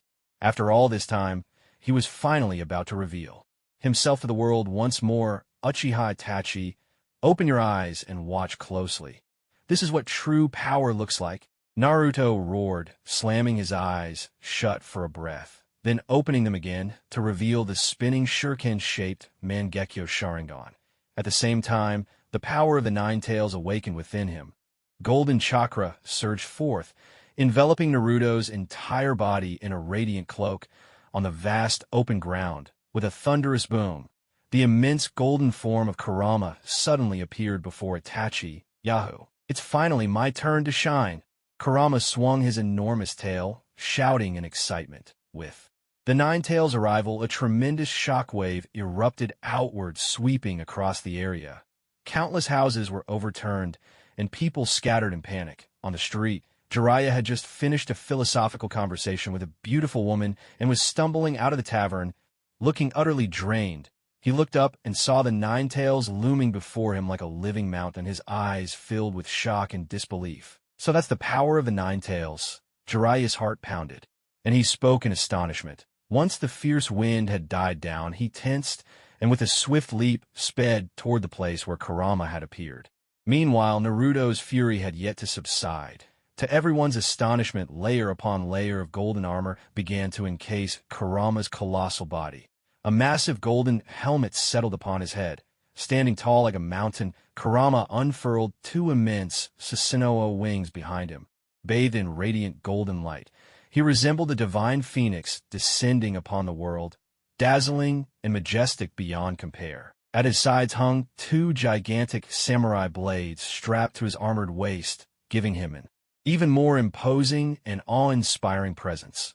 The melding of Susanoo and the Nine Tails, something only the Uchiha had achieved in the past, was now recreated by Naruto before everyone's eyes. Below, Itachi looked up at this astonishing spectacle, hardly able to believe what he was seeing. Was this truly the same boy who used to be bullied and looked down upon? This power, even if Madara Uchiha himself were reborn, could he surpass it? Naruto, is this truly your power? Itachi murmured in awe, his voice trembling. In this moment, he felt as if he was no longer facing a man, but a god. Atop Kurama's head, Naruto, now in his Nine Tails chakra mode, looked down at Itachi with disdain and spoke coldly. Uchiha Itachi, today is the day you meet your end. With those words, Naruto nodded at Kurama, who immediately understood. Kurama opened his massive jaws and unleashed a colossal tailed beast bomb straight at Itachi below. With a sharp whoosh, the tailed beast bomb descended, annihilating everything in its path. The world seemed to hold its breath as a growing, swirling purple sphere hurtled toward them at blinding speed. Naruto let out a cold, mirthless laugh. Kurama's gigantic chakra hand reached out and swept Sasuke into its grasp, then leapt skyward with him in tow. Below, Itachi's eyes widened in horror as he watched the tailed beast bomb bearing down, ready to engulf everyone. He tried to evade the terrifying blackish-purple sphere, but in just an instant his entire body was swallowed. The moment the tailed beast bomb struck the earth, the entire vast region was instantly engulfed by a gigantic crimson dome-shaped explosion. The world shook with a deafening roar. With a thunderous explosion, a blinding white light burst forth, enveloping everyone within its brilliance. High above in the void, atop the Nine Tails, Naruto watched the explosion unfold below in utter silence, witnessing as everything in the world was reduced to dust in that single instant. When the light finally faded, the once familiar town had vanished without a trace, replaced by a massive crater gouged into the earth. Within the pit, tendrils of smoke curled upward, silently telling of the devastation that had just taken place. Naruto didn't care what this place would become. What truly concerned him was Uchiha Itachi. Had that man finally met his end? As a die-hard fan of the Hokage in his previous life, Naruto's favorite had always been Sasuke. The one he disliked the most, however, was Itachi, with his ceaseless moralizing. After all, it was Itachi who burdened Sasuke with vengeance, who made Sasuke's childhood as bitter as Naruto's own. Even at death's door, Itachi refused to tell Sasuke the truth. In the eyes of many, he was a great elder brother, willing to sacrifice the lives of his entire clan just to spare Sasuke. He even snuck back to check on Sasuke in secret to see how his brother was faring. Yet Itachi never realized that the more he acted this way, the deeper Sasuke's pain and hatred grew. The more Sasuke longed to destroy the village that Itachi treasured. The reason was simple. Sasuke was never meant to be some paragon of virtue. He was just an ordinary person like any of us. As a son, avenging his parents was only natural. This was why in his previous life, Naruto not only liked Sasuke, but felt deeply for him. People only saw Sasuke acting cool and getting beaten, never realizing he lived in constant agony, unable to escape the shadow Itachi cast over him. In this life, Naruto was determined to tear away Itachi's hypocritical mask, to let Sasuke truly become himself again. The lively, free-spirited boy who could laugh whenever he pleased. As for Itachi, if Sasuke couldn't kill him, Naruto wouldn't mind helping his friend take down the man who murdered his parents, just as he had with Danzo, leaving the final blow for Sasuke to deliver. Just as Naruto had expected, around the massive crater, amid the crumbling ruins Itachi had survived, at the cost of one eye he unleashed Izanagi, rewriting his own fate and escaping death. Now he stood hunched and gasping for breath, his head bowed in exhaustion. The long battle had drained his chakra and taxed his eyes.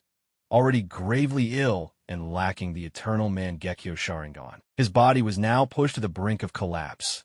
Naruto took careful note of Itachi's frailty, descending slowly from the sky atop the Susan-clad Nine Tails. Naruto landed before him. Dissolving the Susan, he gazed down at Itachi from above. This man, once hailed as a god by some fans in Naruto's previous life, could now only kneel helplessly at Naruto's feet, breathing in resignation. So Uchiha Itachi, how does it feel? This is the price you pay for tormenting Sasuke. Naruto gazed at him with a cold indifference, his voice equally frosty as he spoke. Itachi, upon hearing Naruto's icy words, showed no anger. He lifted his head, one of his eyes already fading into a cloudy gray. A weary smile of relief flickered across his tired face. Uzumaki Naruto, is it? I must thank you. From the way you treat Sasuke, I can tell. You truly care about him. I'm genuinely glad that Sasuke has a friend like you. As you said to Sasuke, perhaps I am a foolish man. I've done many things I thought were right, but in truth they were terrible mistakes. That's why I've long awaited the day Sasuke would come seeking vengeance against me. You didn't kill Itachi, did you? A mocking smirk curled at the edge of Naruto's lips as he retorted. So you realize just how grave your sins are. You knew Sasuke's revenge would catch up to you sooner or later. Itachi let out a long, weary sigh, tilting his face up to the sky. His right eye lingered on the heavens, tinged with a trace of reluctance. With a self-deprecating smile, he continued, yes, I've always known this day would come. What I never expected was how quickly it would arrive, and, even more surprising, I never imagined I'd die at your hands, Naruto. If you must kill me, so be it, but I have one request. Please look after Sasuke, and if you can, tell him this for me. I was a failure as an elder brother. I owe him so much, but no matter what, I will always love him. With those words, Itachi closed his eyes, quietly awaiting Naruto's final judgment. But he was mistaken. Naruto had no intention of killing him, though Naruto harbored little fondness for Itachi. Those words, spoken as if at death's door, still managed to move him. After all, Itachi was Sasuke's older brother, so Naruto resolved to grant him mercy. After all, Sasuke's vengeance was Sasuke's to claim. Besides, Naruto himself was burdened with his own deep grudges. How could he meddle in Sasuke's affairs? Naruto let out a sigh. Go. I'm not going to kill you, what? You're letting me go? Itachi was taken aback. He had already resigned himself to death, only for Naruto to spare him at the last moment. He could hardly believe it.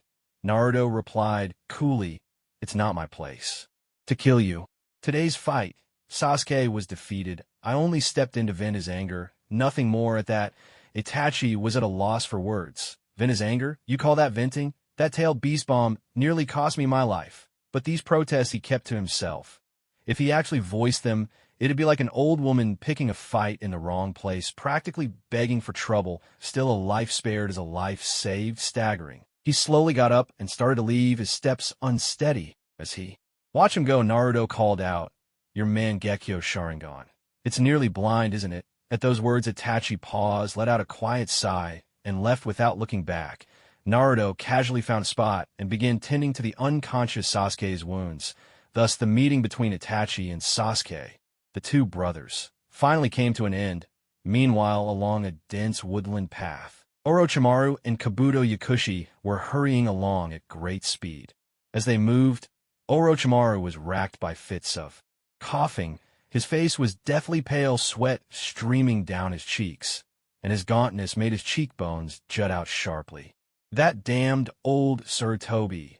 Orochimaru snarled in pain. He tried to lift his hand, only to realize it was impossible. The searing, piercing pain pulsing from his hands sent involuntary spasms through his body. With a weary sigh, Orochimaru muttered in a low voice, have you confirmed her location? Yes, Kabuto replied respectfully, adjusting the gold-rimmed glasses on his nose. Lady Tsunade is currently staying in Tenzu town, not far from here. Then let's hurry. I can't wait any longer, Orochimaru said urgently, and without another word he leapt onto a tree branch, racing off toward Tenzu town at top speed. At the same time, deep within Mount Miyabuko peace and tranquility reigned. Beneath an enormous plant, Jiraiya patted his still thundering chest, struggling to calm his nerves. The scene he had just witnessed filled him with a terror that chilled him to the bone. The overwhelming chakra. The nine tails cloaked in Susanu's armor. Either one was enough to set his heart pounding. Most of all, the black and violet orb that the nine tails spat from its mouth had nearly taken his breath away. If he hadn't used reverse summoning in the nick of time, escaping to Mount Miyabuko just as the orb exploded, he might very well have perished then and there. The sheer destructive power of just a single attack from the nine tails was enough to shake the heavens and the earth. He couldn't begin to imagine how strong Naruto, the nine tails Jinchuriki, had now become. Beside Jiraiya, the elderly but spry Fukusaku hopped over, his face full of puzzlement. Jiraiya boy, what on earth happened to you? I've never seen you look so serious. And why did you suddenly show up here?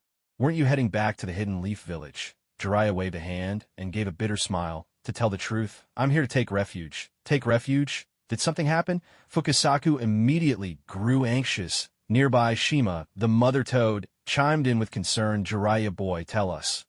What exactly is going on? So, Jiraiya didn't hold anything back. He told the two elders about Naruto mastering the power of the nine tails, and added that Minato had been resurrected. When they finished listening, both Toad's sages were utterly stunned. Sage Fukusaku sighed with emotion. So that's how it is. You mean to say that terrifying black sphere was unleashed by Minato's son? If that's the case, then the nine tails' power remains just as overwhelming as ever, he continued.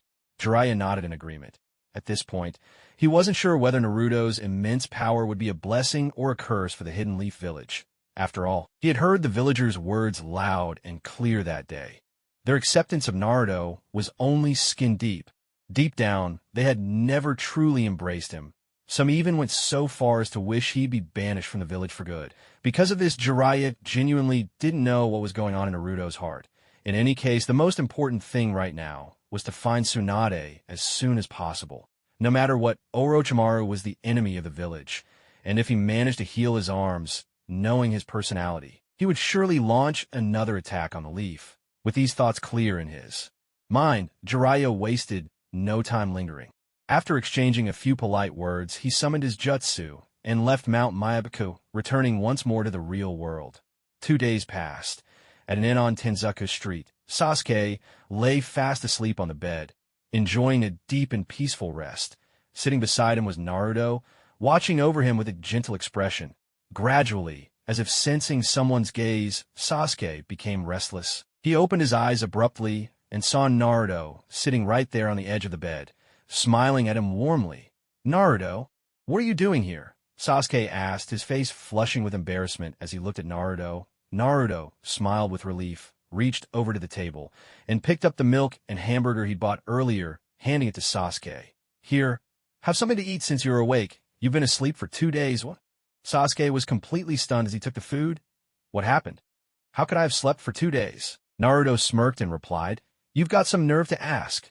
When I came back after dealing with Kisame, I found Itachi choking you by the neck, and you were completely helpless before you passed out cold. That really made me mad. And then, you didn't kill Itachi, did you? Sasuke grabbed Naruto's arm, his voice trembling with excitement. Now that Tsunade had witnessed Naruto's power, Sasuke knew well that killing Itachi would be a simple matter for him, which was why he was so anxious to know.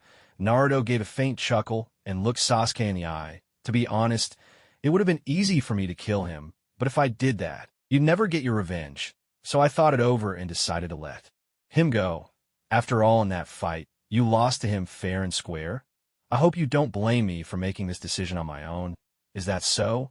Well, that's fine. Sasuke finally breathed a sigh of relief. Truth be told, he still wanted to defeat Itachi with his own strength, not by relying on Naruto's help. Yet after this battle, Sasuke had come to realize just how vast the gap was between himself and Itachi. Even though he had made great strides recently, it was clear he still paled in comparison to Itachi. So after a moment of silence, Sasuke turned to Naruto and asked Naruto, "What's our next move? Are we heading back?" Or Naruto waved his hand dismissively, then slowly stood up, a knowing smile playing on his lips. He lifted his gaze toward the window, where a lone hawk circled high above the horizon. "No rush. What we need to do next is find Orochimaru." Orochimaru. Sasuke was taken aback. "Why are we looking for him?" Naruto smiled lightly. "Naturally, we're going to renew our alliance with him. And if I'm not mistaken, Orochimaru and his subordinate Kabuto should be arriving here any day now. They're seeking out Tsunade, the legendary healer among the three Sannin, to cure Orochimaru's hands." With that, Naruto turned to Sasuke, his tone gentle. "But for now, just rest up for the next couple of days. Once you've recovered, it won't be too late to go find Orochimaru, all right?" Meanwhile, on a bustling street in a lively, prosperous town, Tsunade, strikingly beautiful and well-endowed, carried a locked case in one hand.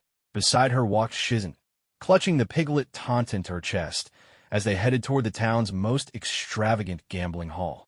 As they walked, passers-by couldn't help but cast envious glances at Tsunade's ample bosom. What a sight! She was truly blessed in that regard. Tsunade, long accustomed to such attention, strode forward with unwavering confidence, her steps purposeful as she approached the casino. Shizen, glancing nervously at her mentor, whispered, "Lady Tsunade, maybe we should turn back." "You've already?" As Tsunade's only personal apprentice, Shizen had followed her for years. Perhaps that's why she felt such a headache over what Tsunade was about to do. It was no surprise. Her lady was heading off to gamble again. And if Shizen remembered correctly, the money in Tsunade's hand had been borrowed just a few days ago. Considering Lady Tsunade's notorious luck, where she almost always lost, Shizen could only sigh inwardly. Once inside the casino, Tsunade pushed open the door to the gambling room. Seeing the serious faces of her fellow gamblers, she flashed a confident smile. She opened the locked case, revealing a dazzling stack of cash, an entire million laid out in plain sight. "Exchange all of this for chips," Tsunade declared boldly, her smile brimming with confidence. This time, she vowed, she would win back every single coin she'd ever lost. Recognizing her instantly, the casino staff wasted no time in taking the case and heading off to prepare the chips. Tsunade settled into a comfortable seat, waving her hand grandly to signal the start of the game. Standing behind her, Shizen watched the excited crowd, their eyes glittering with that predatory greed reserved for easy prey. A chill ran down her spine. Even the little piglet Tauntaun nestled in her arms. Couldn't help but break out in a cold sweat. Time slipped by quickly, the casino ringing with bursts of excited voices from the crowd. As the sun edged toward the western horizon, Tsunade and Shizen finally emerged from the casino. As expected, the hard-won million was lost yet again. On the street, Shizen trudged dejectedly behind Tsunade, grumbling nonstop, "Lady Tsunade, can't you please stop gambling? Isn't it enough already? Ever since we arrived in this town, you haven't won once, and don't forget, you still owe a lot of money elsewhere. Not to mention, you haven't paid back a single cent of it." Mentioning the debts only made Shizen feel more exhausted. Every time the debt collectors couldn't find Tsunade, they would come after her, Tsunade's faithful companion. Although the two of them could keep changing their disguises, after a while, it became harder and harder to avoid being recognized. Of course, what bothered her even more was that she'd been hoping to properly explore this town, famed as a tourist paradise. Tsunade waved her hand dismissively and let out a weary sigh then. Brushing away the anxiety from her face, she forced a bright smile and said, "Anyway, let's not dwell on it for now. Let's go get a drink." With that, the two of them ducked into a tavern by the roadside. "Owner, 2 bottles of sake and a plate of dried fish snacks," Tsunade called out, picking a spot at random to sit down. She glanced over at Shizen and asked if there was anything she wanted to eat. After ordering a few more dishes, Tsunade began to drink, nibbling on the snacks as she went. With the first cup of sake, a wave of relaxation washed over her, as if every muscle in her body had loosened. She sighed in pleasure, unable to hold back a contented hum. "Ah, that hits the spot. Good sake," she praised, grabbing the bottle and pouring herself another, drinking away as if no one else existed. Before long, things quickly spiraled out of control. The table became crowded with empty bottles. Shizen could only watch the scene in silent despair. Lady Tsunade really can drink, patting her shriveled wallet. She felt a wave of helplessness. What else could she do but sigh? outside the tavern. Night was falling, the sky darkened, and on the street, Jiraiya walked along, his wooden clogs clicking steadily with each step. Over the past few days, he'd been asking around everywhere about Naruto, Sasuke, and Tsunade. Upon hearing that the three might be in this town called Tenzu, he'd rushed here without delay. Naturally, his journey had included its share of pleasures and distractions by the time he arrived. It was already quite late. Jiraiya glanced around, finding no one nearby to ask for directions. Spotting a tea house, he slipped inside. After all, chatting with young ladies about life was, in his view, an essential part of gathering intelligence. Of course, it also provided him with inspiration for his writing. Night soon settled over the town. It was summer, and the air inside the rooms felt stiflingly hot. Only at night, when an evening breeze has swept away the day's heat, can one feel the faintest trace of coolness. Out on the balcony, Sasuke leaned against the railing, gazing at the bright moon on the horizon, his face shadowed with unspoken worries, lost in thought. Nearby, Naruto, too, stood absorbed in the city's glittering lights, quietly lost in his own reverie. Neither spoke a word, an unspoken understanding settling between them, and for a while a strange silence filled the air, so the night passed without conversation. The next morning, as soon as Naruto woke up, he began his daily check-in routine. In his mind, the familiar voice of the system chimed in once again. "Congratulations, host. You have successfully checked in for 1 month. The reward is the divine weapon Kusanagi sword. The Kusanagi sword. Now, that's something special." The moment he heard the reward, Naruto's face lit up with joy. The Kusanagi sword, one of the rare legendary blades in the world of shinobi. Though called a sword, it was more like a saber in form. Naruto knew he wouldn't use it himself, but it would be perfect for Sasuke. Without hesitation, he chose to claim the reward. In an instant, a long blade of pure white steel gleaming with a chilling silvery light appeared in his hand. The sword design echoed that of the ancient Tang blades from China, sharp on both edges, yet unlike the straight Tang sword. The tail of this blade arched with a subtle curve, a harmonious blend of Chinese and Japanese craftsmanship. Naruto gave the sword a few casual swings, marveling at how perfectly it fit his grip. The balance, the weight, the smoothness of each movement. Most importantly, this was a weapon crafted by the system itself. Its quality was beyond question. Just then the door creaked open, and Sasuke appeared at the threshold. The moment he stepped inside, he sensed an icy sharpness in the air, making him pause for an instant. His cool, clear eyes locked onto the Kusanagi sword in Naruto's hand. Instantly captivated. What a blade! An extraordinary sword without a doubt. Without a word, Sasuke flashed Naruto's side, his gaze fixed unwaveringly on the sword. "Naruto, where did you get that sword?" he asked urgently. Naruto simply waved the Kusanagi sword in his hand, sidestepping the question, and instead grinned. "Why? Do you like this sword?" "I do," Sasuke replied, his answer spilling out before he could even think. "If you like it, take it. It was meant for you from the start." Naruto's smile deepened as he held the Kusanagi sword out toward Sasuke. For a moment, Sasuke stared at the blade before him, its pure white gleam radiating a cold, fierce energy, and found himself at a loss for words. He looked at Naruto, disbelief flickering in his eyes. "Naruto, is this sword really for me?" "Yes," Naruto nodded, his voice earnest. "This sword suits you better than anyone, really? Then I won't hold back." Gripping the Kusanagi sword in his hand, Sasuke was instantly filled with excitement. In a clear, ringing voice, he declared, "Naruto, I want to go outside and test the power of this sword." "Sure." With that, the two of them performed a jutsu, each transforming into a puff of white smoke and vanishing from the room. Outside the small town of Tensuka Street, on a wide road after days of arduous travel, Orochimaru and Kabuto finally arrived on the outskirts of Tenzu, gazing up at the massive signboard overhead, with the words Tensuka Street written boldly across it. Orochimaru felt that the hardships of the past few days had at last not been in vain. At long last, we're here now. My hand. A wry smile tugged at the corner of his lips. "Yes, we're finally here," Kabuto replied calmly. A flicker of pain crossed Orochimaru's face.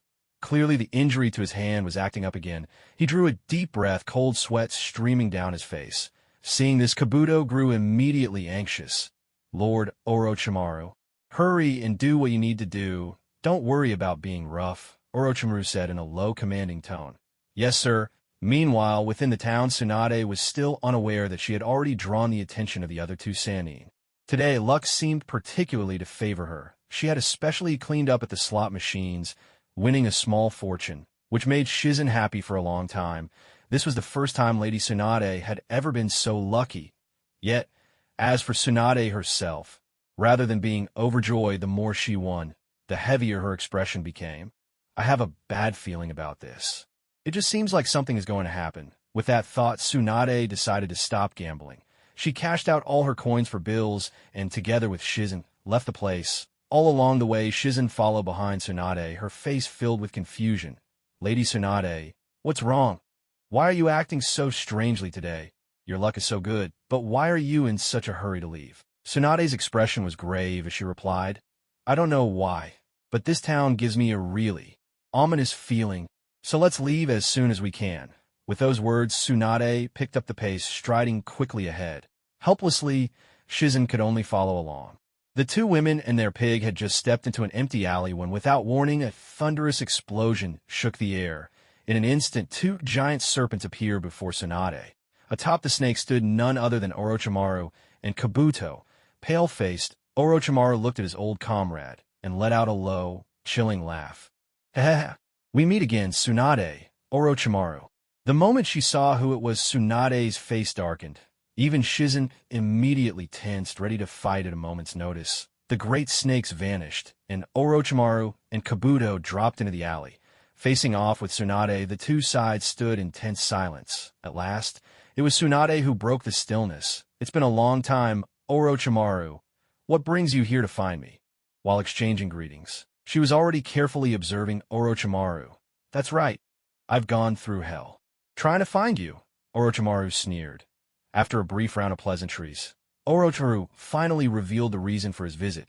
Kabuto looked at Tsunade and her companion and said evenly, actually, we've come here today to ask for your help. I'm sure you've noticed, Lady Tsunade. Lord Orochimaru is gravely injured. As Tsunade sized up Orochimaru, she thought to herself, his heart is pounding wildly, his complexion shows a raging fever. And those hands. Orochimaru, could it be? In her memory, she had never seen Orochimaru so badly wounded. This was a first. Even so, Tsunade replied coldly, so what? I no longer practice medicine. You'd better find someone else. That's simply not possible. Kabuto retorted at once, in the entire world today, apart from you, Lady Tsunade, the strongest medical ninja among the legendary three. There is no one left who can heal Lord Orochimaru. And if I refuse to treat him, what then? Tsunade shot back with a cold laugh. Her gentle gaze instantly sharpened, her fists clenched, and her whole presence turned fierce and intimidating. All her years wandering the shinobi world, and never before had anyone dared speak to her like this. Sensing Tsunade's anger, Kabuto immediately realized things had taken a turn for the worse. After all, Tsunade was Orochimaru's equal among the three sannin. And if it came to a fight between their duo and Tsunade, with Shizen, victory was far from certain. So Kabuto quickly softened his tone and said gently, Lady Tsunade, please don't be angry. We have come to ask for your help, yes, but we would never expect you to heal us for nothing. Why not listen to our conditions and decide after you've heard us out? Meeting with Orochimaru, what conditions? Tsunade's expression was still icy, her eyes fixed on Orochimaru and Kabuto with unwavering intensity. Orochimaru chuckled twice, then looked at his old teammate and said softly, if you heal my hands, I'll bring back to life the two people you love most. How does that sound? A buzzing filled her mind. Tsunade's thoughts reeled to resurrect Nawaki and Dan. Was Orochimaru truly not joking? She wasn't sure, but then another thought occurred to her. If she healed Orochimaru's hands, what would he do next? Would he still try to destroy the Leaf Village? With that, Tsunade fell silent for a long while, not uttering a word. Seeing her deep in thought, Orochimaru smiled, judging by your expression, you're tempted, aren't you, to see the two people you love most? Imagine it. I hope you'll give it serious thought. Tsunade took a deep breath and said in a low voice, if I heal your hands, what will you do after that? What will I do? I won't hide it from you, aside from getting what I want. I intend to annihilate the Leaf Village completely. Orochimaru spoke bluntly, laying out his intentions. How dare you? Tsunade glared at him, fury blazing in her eyes as her fists clenched tight. Though she had long since left Konoha, the village was where she had grown up, and more than that, it was the legacy built by the first Hokage himself. As the granddaughter of the first Hokage, how could she possibly heal someone who sought to destroy the village? Seeing her silent for a long moment, Orochimaru sneered coldly. Tsunade, you should know very well why I want to destroy Konoha. Isn't that the very reason? You left disheartened and defeated, but... Tsunade was about to argue, but Orochimaru cut her off. Why did the Senju clan fall into decline? I don't need to spell it out, do I? You've surely seen some clues yourself, and the Uchiha clan wiped out in a single night. Though Uchiha Itachi was the one who did it, you and I both know who is really behind it all. The Senju and the Uchiha, the two greatest clans that built Konoha. How many of them are left now? Umph, umph, umph. As he spoke, Tsunade's expression grew even darker. Besides Tsunade, Shizen looked on in confusion. Lady Tsunade, what is Orochimaru talking about? Tsunade didn't answer her, only clenched her fist tighter, her jaw set in anger. Seeing that Tsunade still showed no sign of relenting, Orochimaru's voice turned cold. You don't need to answer me now. Give me your decision in a week. I'll be waiting. With those words, he and Kabuto quickly took their leave. Tsunade and Shizune also walked away from the place. Elsewhere on the bustling street, after testing out his sword, Sasuke wandered with Naruto, enjoying the day. Suddenly a thunderous crash echoed through the air, sending up clouds of dust. The two looked up in unison and saw a gigantic serpent wreaking havoc on a towering building not far away. Sasuke turned to Naruto and spoke in a low voice. Naruto, that creature. If he wasn't mistaken, this was the very same snake Orochimaru had summoned during the attack on Konoha. Naruto nodded slightly, a grin tugging at his lips. Yeah, Orochimaru has made his move. Looks like it's our turn to act. Come on, let's go find him. All right, Sasuke replied, and together they dashed toward the spot where the giant snake had appeared, outside the town beneath a tall tree. Orochimaru was resting, while Kabuto carefully tended to his wounds after wrapping the last bandage. Kabuto said respectfully, Orochimaru-sama, this is my latest medicine. Applying it will ease your pain as much as possible. Just hold on a little longer. I'm sure Lady Tsunade will agree to heal your hands. Orochimaru's face was dark, his voice low and grim. We can only hope. Just then a sudden rustling came from the treetop behind him. At the sound, both men instantly tensed. Who's there? Kabuto drew a shuriken, eyes warily searching their surroundings. Orochimaru, however, remained seated, calmly beneath the tree, though a bitter smile crept onto his lips. Come out, you two. As he spoke, the figures of Naruto and Sasuke slowly emerged from behind a tree. Naruto looked at the weakened Orochimaru, grinning cheerfully. You're looking pretty rough, Orochimaru. Are you here to gloat? Naruto Uzumaki. Orochimaru's face darkened, and he cast a resentful glance at Naruto and Sasuke. Kabuto, upon seeing Naruto, immediately stepped in front of Orochimaru, his expression grave. Naruto Uzumaki, Sasuke Uchiha. What brings you here to seek out Lord Orochimaru? What is your purpose? Sasuke glanced at the frail Orochimaru under the tree, a hint of disdain flashing across his face. He sneered, Orochimaru, was it? You still dream of taking over my body, using me as your vessel. You're deluding yourself. Sasuke Uchiha, I'll kill you. Orochimaru exploded in fury, his tongue lashing out in an attempt to ensnare Sasuke. He, one of the legendary Sannin, who had dominated the shinobi world for years, had never been ridiculed by a chosen prey before. How could he not be enraged? I'd think twice before you make a move. At that moment, Naruto's voice rang out low and forceful, as a terrifying aura surged from his body. Orochimaru instantly deflated. Deprived of his jutsu, he had lost 2/3 of his strength. To face Naruto and Sasuke together now would almost certainly end badly for him. Kabuto, witnessing this, breathed a sigh of relief.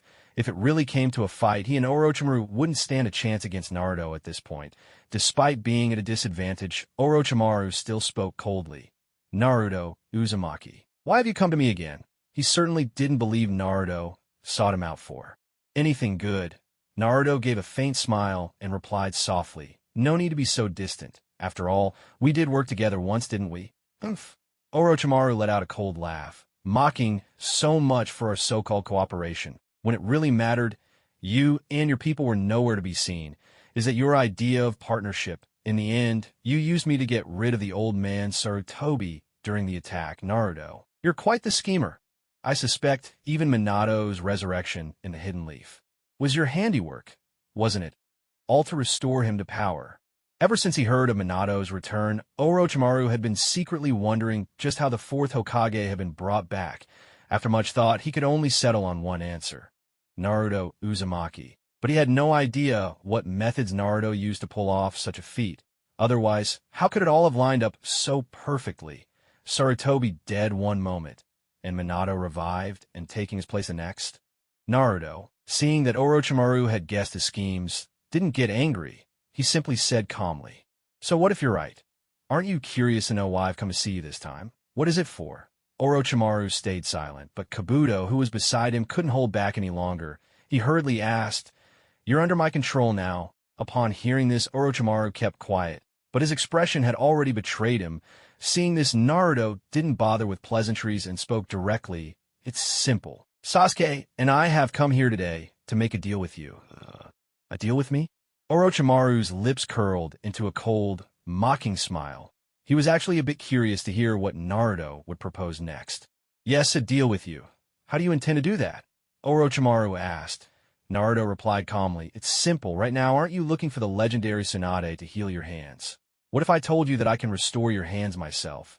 Would you agree to my terms?" The moment Naruto said this, Orochimaru could no longer remain seated. He struggled to his feet, his voice hoarse with urgency. "Are you serious?" Naruto nodded in affirmation. Kabuto was equally shocked. This was the first time he'd heard that Naruto Uzumaki, not only the host of the Nine Tails, but still just a young man, also possessed knowledge of medical ninjutsu. In disbelief, Kabuto blurted out, "Naruto Uzumaki. Do you mean to say you know medical ninjutsu too?" Naruto shook his head. With his current strength, there was hardly anyone who could injure him. So what use would medical ninjutsu be to him?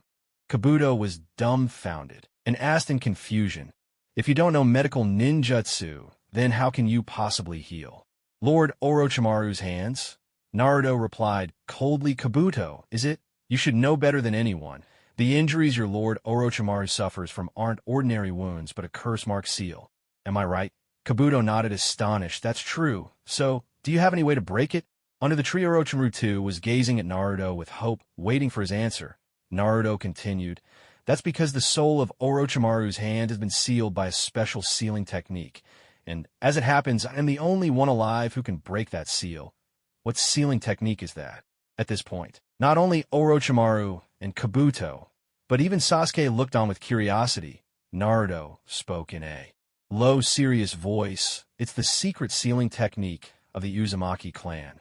Reaper Death Seal. This technique comes at a steep price. By sacrificing one's own soul, it summons the power of the death god, allowing you to extract another's soul and bind it together with your own for eternity." "I see. That explains why old man Sarutobi was able to hold me off for so long. So the technique he used back then was the Reaper Death Seal." Orochimaru sighed inwardly. After all this time, he finally understood why his hands had become so powerless. "So, what can be done?" he asked. "What can be done?" Naruto stepped forward with a cheerful smile and said, "It's simple. Just do as I say." As he spoke, Naruto reached into his ninja pouch and pulled out a scroll. Inside was the Death God's mask, which he had previously taken from the ruined shrine of the Uzumaki clan. Lifting the mask towards Orochimaru, Naruto smiled and said, "This is the Death God's mask of the Uzumaki clan. If you want to regain the power in your hands, then I'll entrust this mask to you. But let me warn you, to reclaim your arms, you must offer a soul to the Death God. Only then can you slice open the Death God's belly. That's the only way to restore your arms." Orochimaru received the mask and offered his heartfelt thanks. Bowing deeply to Naruto, he said sincerely, "Naruto, thank you." Yet Kabuto still hesitated, asking, "Even if what you say makes sense, how can we be sure you're telling the truth? Are you taking it or not?" Sasuke interrupted impatiently. In his eyes, anyone could be doubted, except Naruto. Naruto would never lie to him. So the moment someone questioned Naruto, Sasuke immediately jumped to his defense, leaving Kabuto at a loss for words. Orochimaru gave a slight smile. He didn't mind. After all, desperate times called for desperate measures. It was worth trying. With a soft chuckle, he said, "In that case, thank you. But tell me, what do you need from me in return?" Naruto's voice grew serious. It's simple. Work with me. To destroy the hidden leaf once more. Orochimaru was stunned by these words and shook his head in disbelief. Are you sure you want to destroy the leaf? Naruto, your father is the Hokage now. Aren't you afraid? You'll break his heart. That's none of your concern. Naruto replied coldly. Very well. Then here's to a successful partnership. Orochimaru said softly, a sly smile spreading across his lips. Little did he know he was already stepping into the intricate web Naruto had woven for him. Without delay, Orochimaru ordered Kabuto to go out and snatch a wandering ninja to serve as a sacrifice for the death god. In a small town like Tenzu Street, finding a stray ninja was no great challenge. Once everything was ready, Orochimaru used hypnosis to control the unfortunate ninja, placed the death god's mask on him, and following Naruto's instructions began the release ritual for the Reaper Death Seal. As the technique unfolded, Orochimaru's already pale face grew tense after all. This was his one chance to regain the use of all his jutsu. Before their eyes, as the ritual progressed, a large gash appeared across the belly of the wandering ninja. Blood began to pour from the wound, streaming down relentlessly. Immediately, Orochimaru saw a blue soul descending from the void above, drifting down to cover his hands.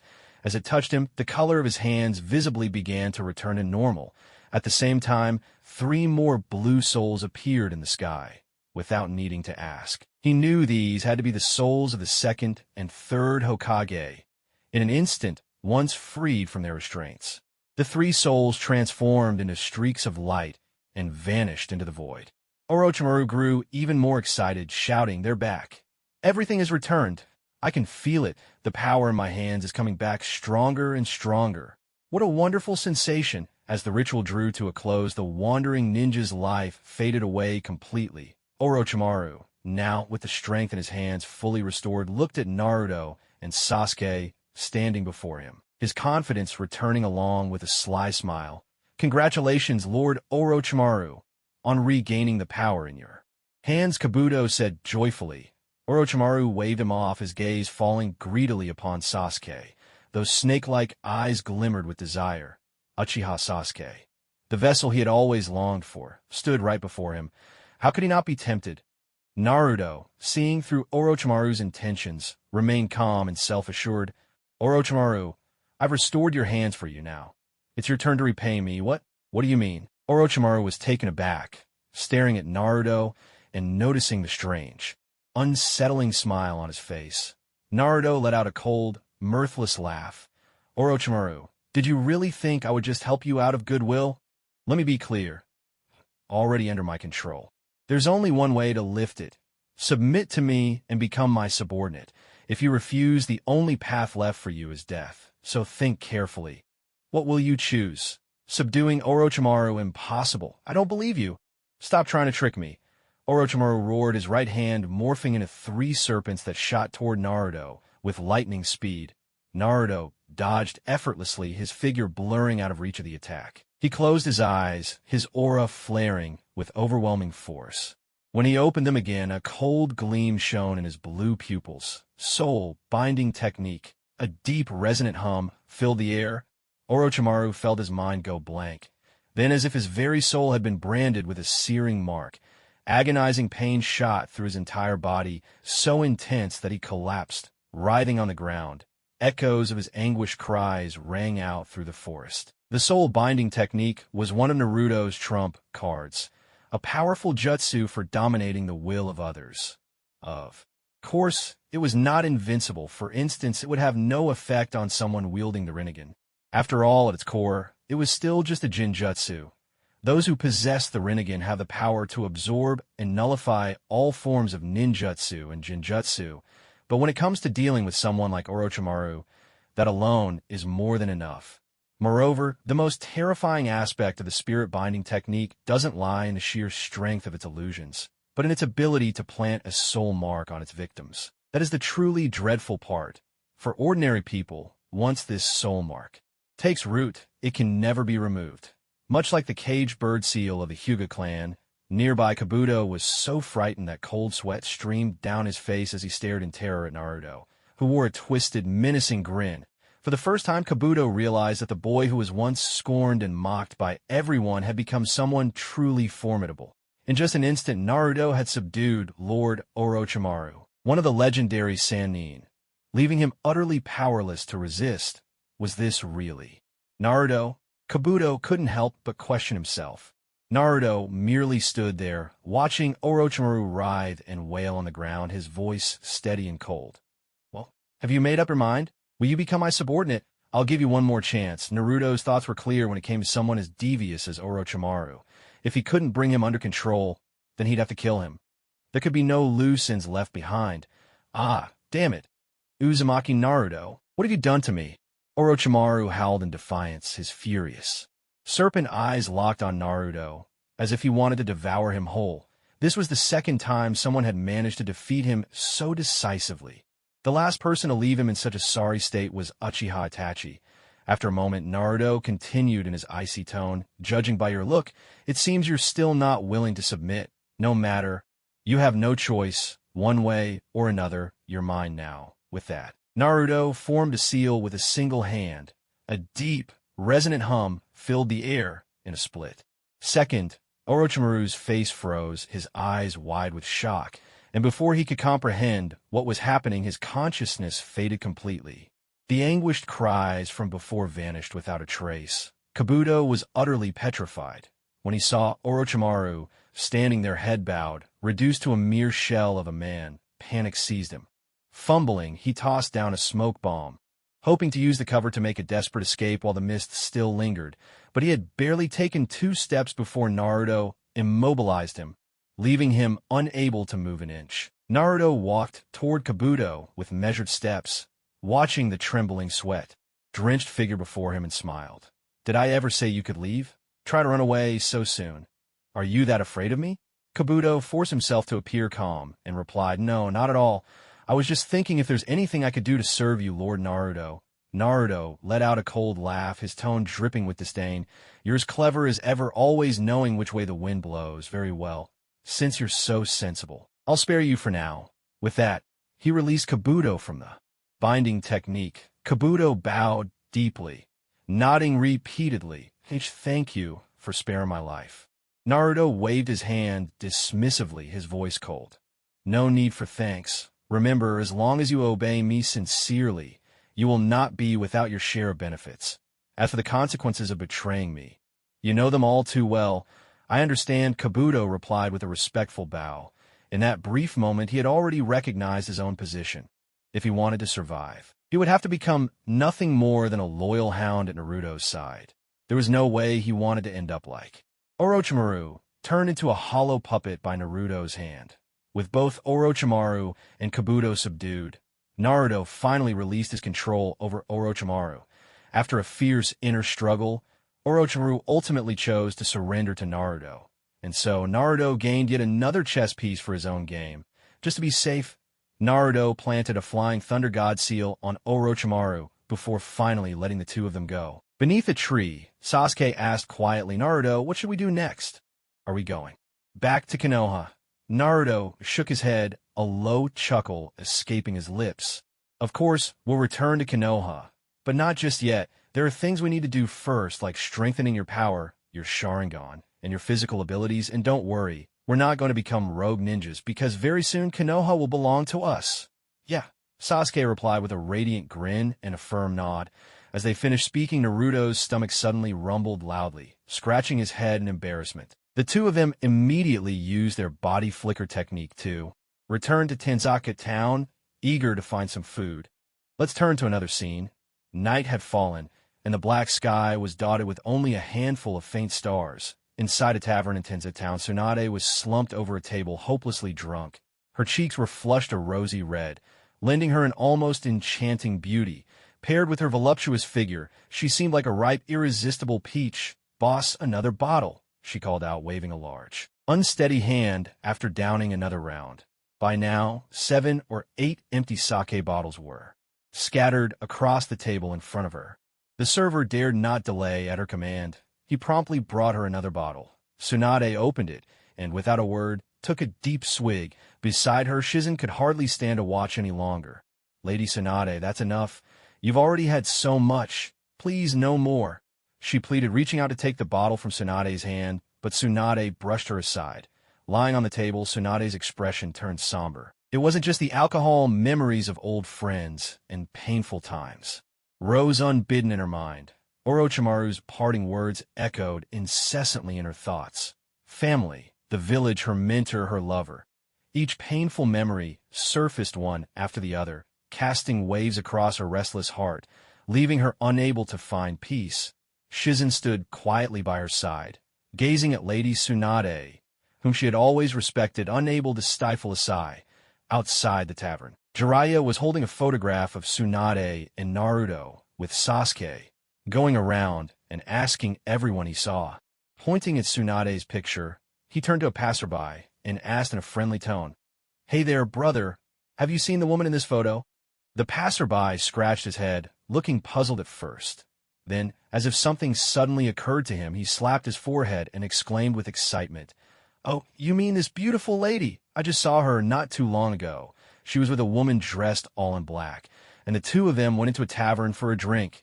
Guided by the passerby's directions, Jiraiya quickly found the tavern where Tsunade was, without hesitation. He strode right in. As soon as he entered, Jiraiya's eyes were drawn to a corner table, where Tsunade slumped over, silent and brooding, clearly deep in her cups. He walked straight over and took a seat across from her. After a few polite words, Jiraiya looked at Tsunade and voiced the suspicion that had been weighing on his heart. "Tsunade, be honest. Have you seen Orochimaru?" Ever since that giant serpent appeared during the day, he had guessed that Orochimaru must have arrived. Now, seeing Tsunade brooding and drowning her sorrows in drink, he felt even more certain of his suspicions. A wry smile curled at Tsunade's lips as she replied in a cold voice, "Why do you ask? Whether I've seen him or not, that's my business, no?" Jiraiya interrupted her, his tone turning serious. "This isn't just your concern. If you really agree to whatever he's asking, the whole of Konoha could be in danger." "Danger? Do you really think I don't know what's at stake?" Tsunade's voice grew testy. "That Minato kid has already been brought back to life, hasn't he? And he's inherited the title of Hokage, with him in charge. Do you really think Orochimaru would dare attack Konoha?" Jiraiya nodded, his expression grave. "That may be true, but you know as well as I do.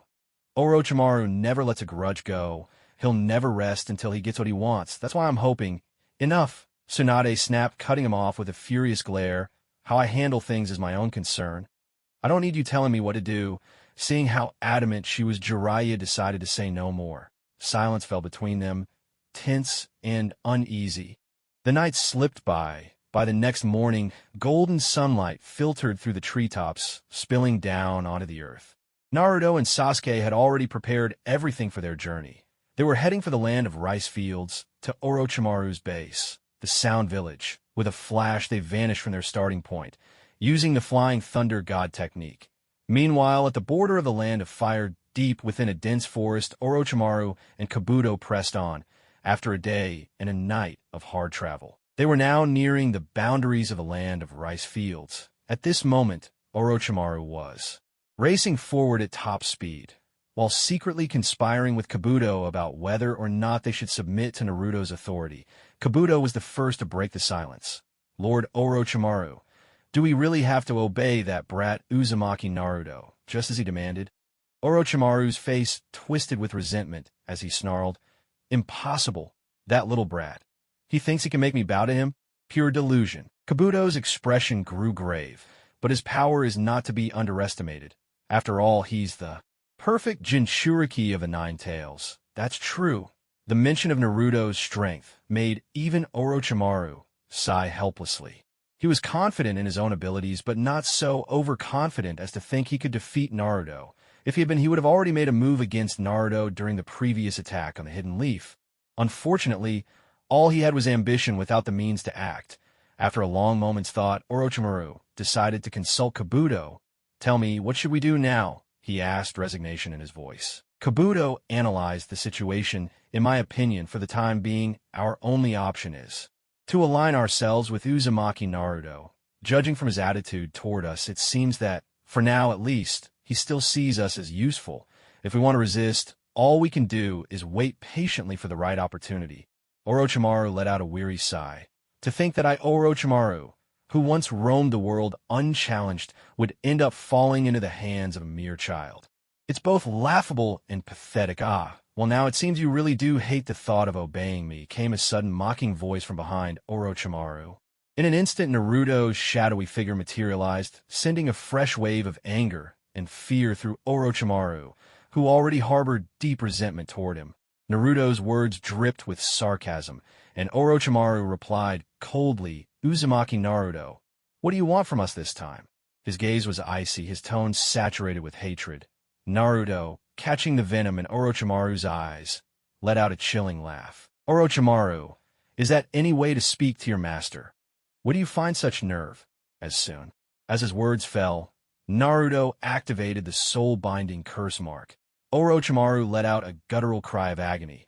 Seeing Orochimaru writhing in pain once more, Kabuto immediately pleaded, "Lord Naruto, please have mercy on Lord Orochimaru. He never meant to offend you. Don't bow your head to him, Kabuto." Orochimaru screamed through clenched teeth. His pale, contorted face was drenched in cold sweat. Fixing Kabuto with a desperate, wild-eyed stare, Orochimaru bellowed, "Kill me. Kabuto, I order you. End my life." Clinging to the last shreds of his dignity as a shinobi, Orochimaru refused to be anyone's puppet. If this was his fate, he would rather give up his pursuit of immortality and die with honor. But no matter how fiercely he howled, Kabuto remained unmoved, unwilling to act. Kabuto had always harbored a deep sense of awe, and even reverence, for Orochimaru. How could he possibly lay a hand on the person he respected most, even if ordered to do so? As for Orochimaru's decision, Naruto hadn't expected it at all. To be honest, he found himself admiring Orochimaru. Here was someone who had always been obsessed with immortality, yet one day found the courage to face death head-on. That, in turn, made Naruto consider freeing Orochimaru from his control. After all, a person who could look death in the eye and refuse to be humiliated was someone Naruto Uzumaki couldn't help but respect. "Orochimaru, I have to admit, you've truly impressed me," Naruto said. "By all rights, someone as dangerous as you should be eliminated. At least that's what I've always believed. Yet, your actions just now have shown me a different side of you. So I've decided. I'll lift the soul curse mark and return your freedom. But there's one condition. You'll still have to follow my orders." "What do you say? Really, you'd actually release me from the curse mark?" Orochimaru could hardly believe his ears. After all, this Naruto Uzumaki was not the same boy he once knew. If the old Naruto still clung to some innocence and hope in humanity, the man before him now seemed utterly transformed. A person who would stop at nothing to achieve his goals. Naruto offered a faint, knowing smile. Of course, he replied quietly. As soon as he finished speaking, a giant hand of Nine-Tails chakra materialized behind Naruto and settled over Orochimaru's head. In just a moment, Orochimaru felt a cool clarity sweep through his mind. The shackles on his soul had vanished completely. It was in that instant that he finally yielded in heart and mind to Naruto's power. No sooner had the restraints been lifted than he bowed respectfully and asked, "Naruto, what is your plan? How do you want me to assist you in attacking the Leaf Village again?" Now that Orochimaru's tone had softened, Naruto's expression remained unreadable. He replied in a calm voice, "There's no rush to destroy the leaf. For now, something else takes priority. Let's head to your Sound Village base first. We'll talk there." "Very well, I'll follow your lead," Orochimaru agreed. Land of rice fields. Nestled at the northern edge of the Land of Fire, this country was surrounded on three sides, east, west, and south, by neighboring nations. To its east lay the Land of Iron, while to the west stretched the Land of Hot Water. Once Naruto and his companions crossed the border out of the Land of Fire, they entered the territory of the Land of Rice Fields. Orochimaru's hidden Sound Village had been built in a small remote settlement here. Following Orochimaru and Kabuto, Naruto and Sasuke soon caught their first glimpse of this country's unique landscape. In the distance, at the foot of low, rolling hills, a handful of homes could be seen scattered about. Here, and there, thin wisps of smoke rose gently from kitchen fires curling into the air. Along the roadside, farmers could be spotted tending their rice paddies, while children played joyfully, darting along the narrow ridges between the fields. The only flaw in this otherwise picturesque scene is that everyone here is dressed in extremely worn and outdated clothing. As they walked along the road smoothed by passing carriages, Orochimaru began to introduce the place to Naruto and Sasuke. As you can see, the land of rice fields is not a wealthy nation, he explained. Though its borders are close to the sea, the villagers here live in poverty, for they have long suffered under the exploitation of the daimyo. The reason I chose this place as my base back then was precisely because of the greed of these lords. With bribes, I was able to gain a foothold here. So after you established your village here, what changes did you make? Sasuke asked, looking at him with curiosity. Sasuke had noticed that since their arrival, Orochimaru seemed like a different person. Gone was the menacing, sinister aura instead. A smile that Sasuke had never seen before now played on Orochimaru's face. Orochimaru seemed to recall something, and a contented smile spread across his lips as he spoke slowly. After I left Konoha and fled here, I began searching everywhere for gifted orphans. Once I found them, I subjected them to rigorous training, seeking among them the one most suitable to become my vessel. Sasuke snorted in displeasure. So what you're saying is you targeted me because I'm talented, and an orphan to boot?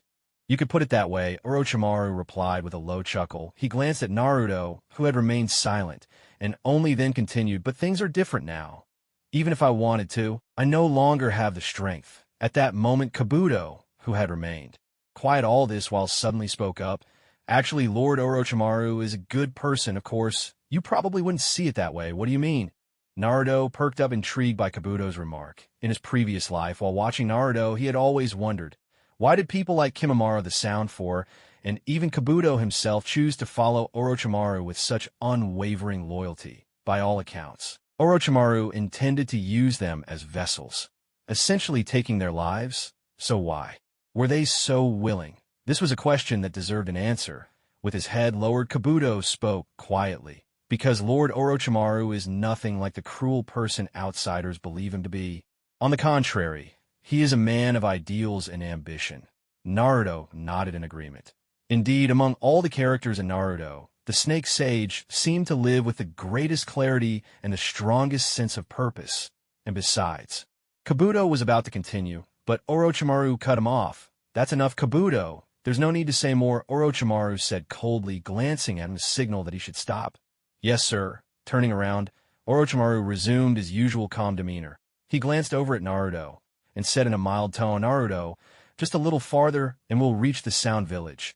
Naruto nodded and replied softly, that's fine by me. I'm curious to see for myself what kind of place you've built. The group walked on for a while longer. Suddenly, several figures darted out into the middle of the road, their faces tense with apprehension as they watched the newcomers. The moment Naruto saw them, he immediately recognized who they were. The ones blocking their path were none other than Orochimaru's elite squad. The Sound Five, Kimimaro, Sakan, and Yukon Takamu, and Jirobo. These five were usually left behind by Orochimaru to guard the main base. Having sensed the presence of unfamiliar chakra intruding into the village, they had hurried out to confront the threat. At the front, Kimimaro's eyes widened when he saw Orochimaru, especially when he noticed that Orochimaru's hands had returned to normal. Eagerly, he stepped forward and exclaimed, Lord Orochimaru, your hands, they've healed? Orochimaru gave a slight nod. Kimimaro then turned his attention to Naruto and Sasuke. The moment he noticed the leaf headbands on their foreheads, his expression grew serious. That headband from the hidden leaf. Why? Wasn't Lord Orochimaru's assault on a leaf a failure? Why would he suddenly bring back two leaf youngsters? After exchanging a searching glance with Naruto and Sasuke, Kimimaro sensed no ill will from them. Only then did he cautiously ask, Lord Orochimaru, these two youths beside you? Orochimaru replied, as you can see, they're both ninja from the leaf, but you needn't worry. Naruto and Sasuke are our allies. What? The five were visibly shaken by this revelation. Kimimaro's eyes widened in disbelief as he stared at the black-clad, cold-faced youth before him. Are you Uchiha Sasuke, the vessel Lord Orochimaru has always longed for? A trace of irritation crossed Sasuke's face as he answered coldly. And if I am, but there's one thing you've got wrong. I didn't come here to be a vessel for this snake. On the contrary, your so-called Lord Orochimaru now answers to us, so you could say we're here to inspect our own territory. There was no denying it. Sasuke was always Sasuke. In front of outsiders, he maintained that ever-cool, aloof demeanor always. Speaking in that superior tone, of course with Naruto backing him up, He wasn't wrong either. After all, Naruto already saw this place as his own domain. For the foreseeable future, this would serve as his new stronghold. What did you say? Don't get cocky. Before Kimimaro could respond, Sakan and Yukon couldn't hold back their anger any longer. Clenching his fists, Sakan charged straight at Sasuke. Sasuke didn't dodge at all, letting the attack come. He caught his opponent's fist in one swift motion and, with ease, subdued the ever-arrogant Zuijin. The others, seeing this, rushed forward as well, ready to jump into the fray at any moment. That's it, Sasuke sneered, his eyes sweeping over the five of them, brimming with disdain. He had thought Orochimaru's subordinates would be formidable. Now it seemed they were nothing special after all. Orochimaru's expression changed instantly. In a low, commanding voice, he said, "All of you stand down. Naruto and Sasuke are our guests. Is this how you welcome honored visitors?" As he spoke, an overwhelming aura radiated from Orochimaru, his Kaga-level strength unmistakable. At this, the five immediately froze, their movements halting mid-action. The anger in their gazes, however, was unmistakable as they looked at Sasuke. Sasuke's words had certainly been arrogant. Though it pained him to admit it, Orochimaru had no choice but to step in and explained, "Sasuke is right, for now. The two of them are the most distinguished guests of our Sound Village. You are not to show them any disrespect this." How can this be? The five were left speechless by Orochimaru's declaration, feeling as if a fishbone was caught in their throats. They wanted to object, but could find no words, for they had all seen Sasuke's display just now. He had blocked Zuijin's attack with a single move. They knew that to achieve such a feat in a normal state was anything but easy. Clearly, Sasuke's strength was above theirs. Nearby, Naruto watched the five, a hint of admiration flickering in his eyes.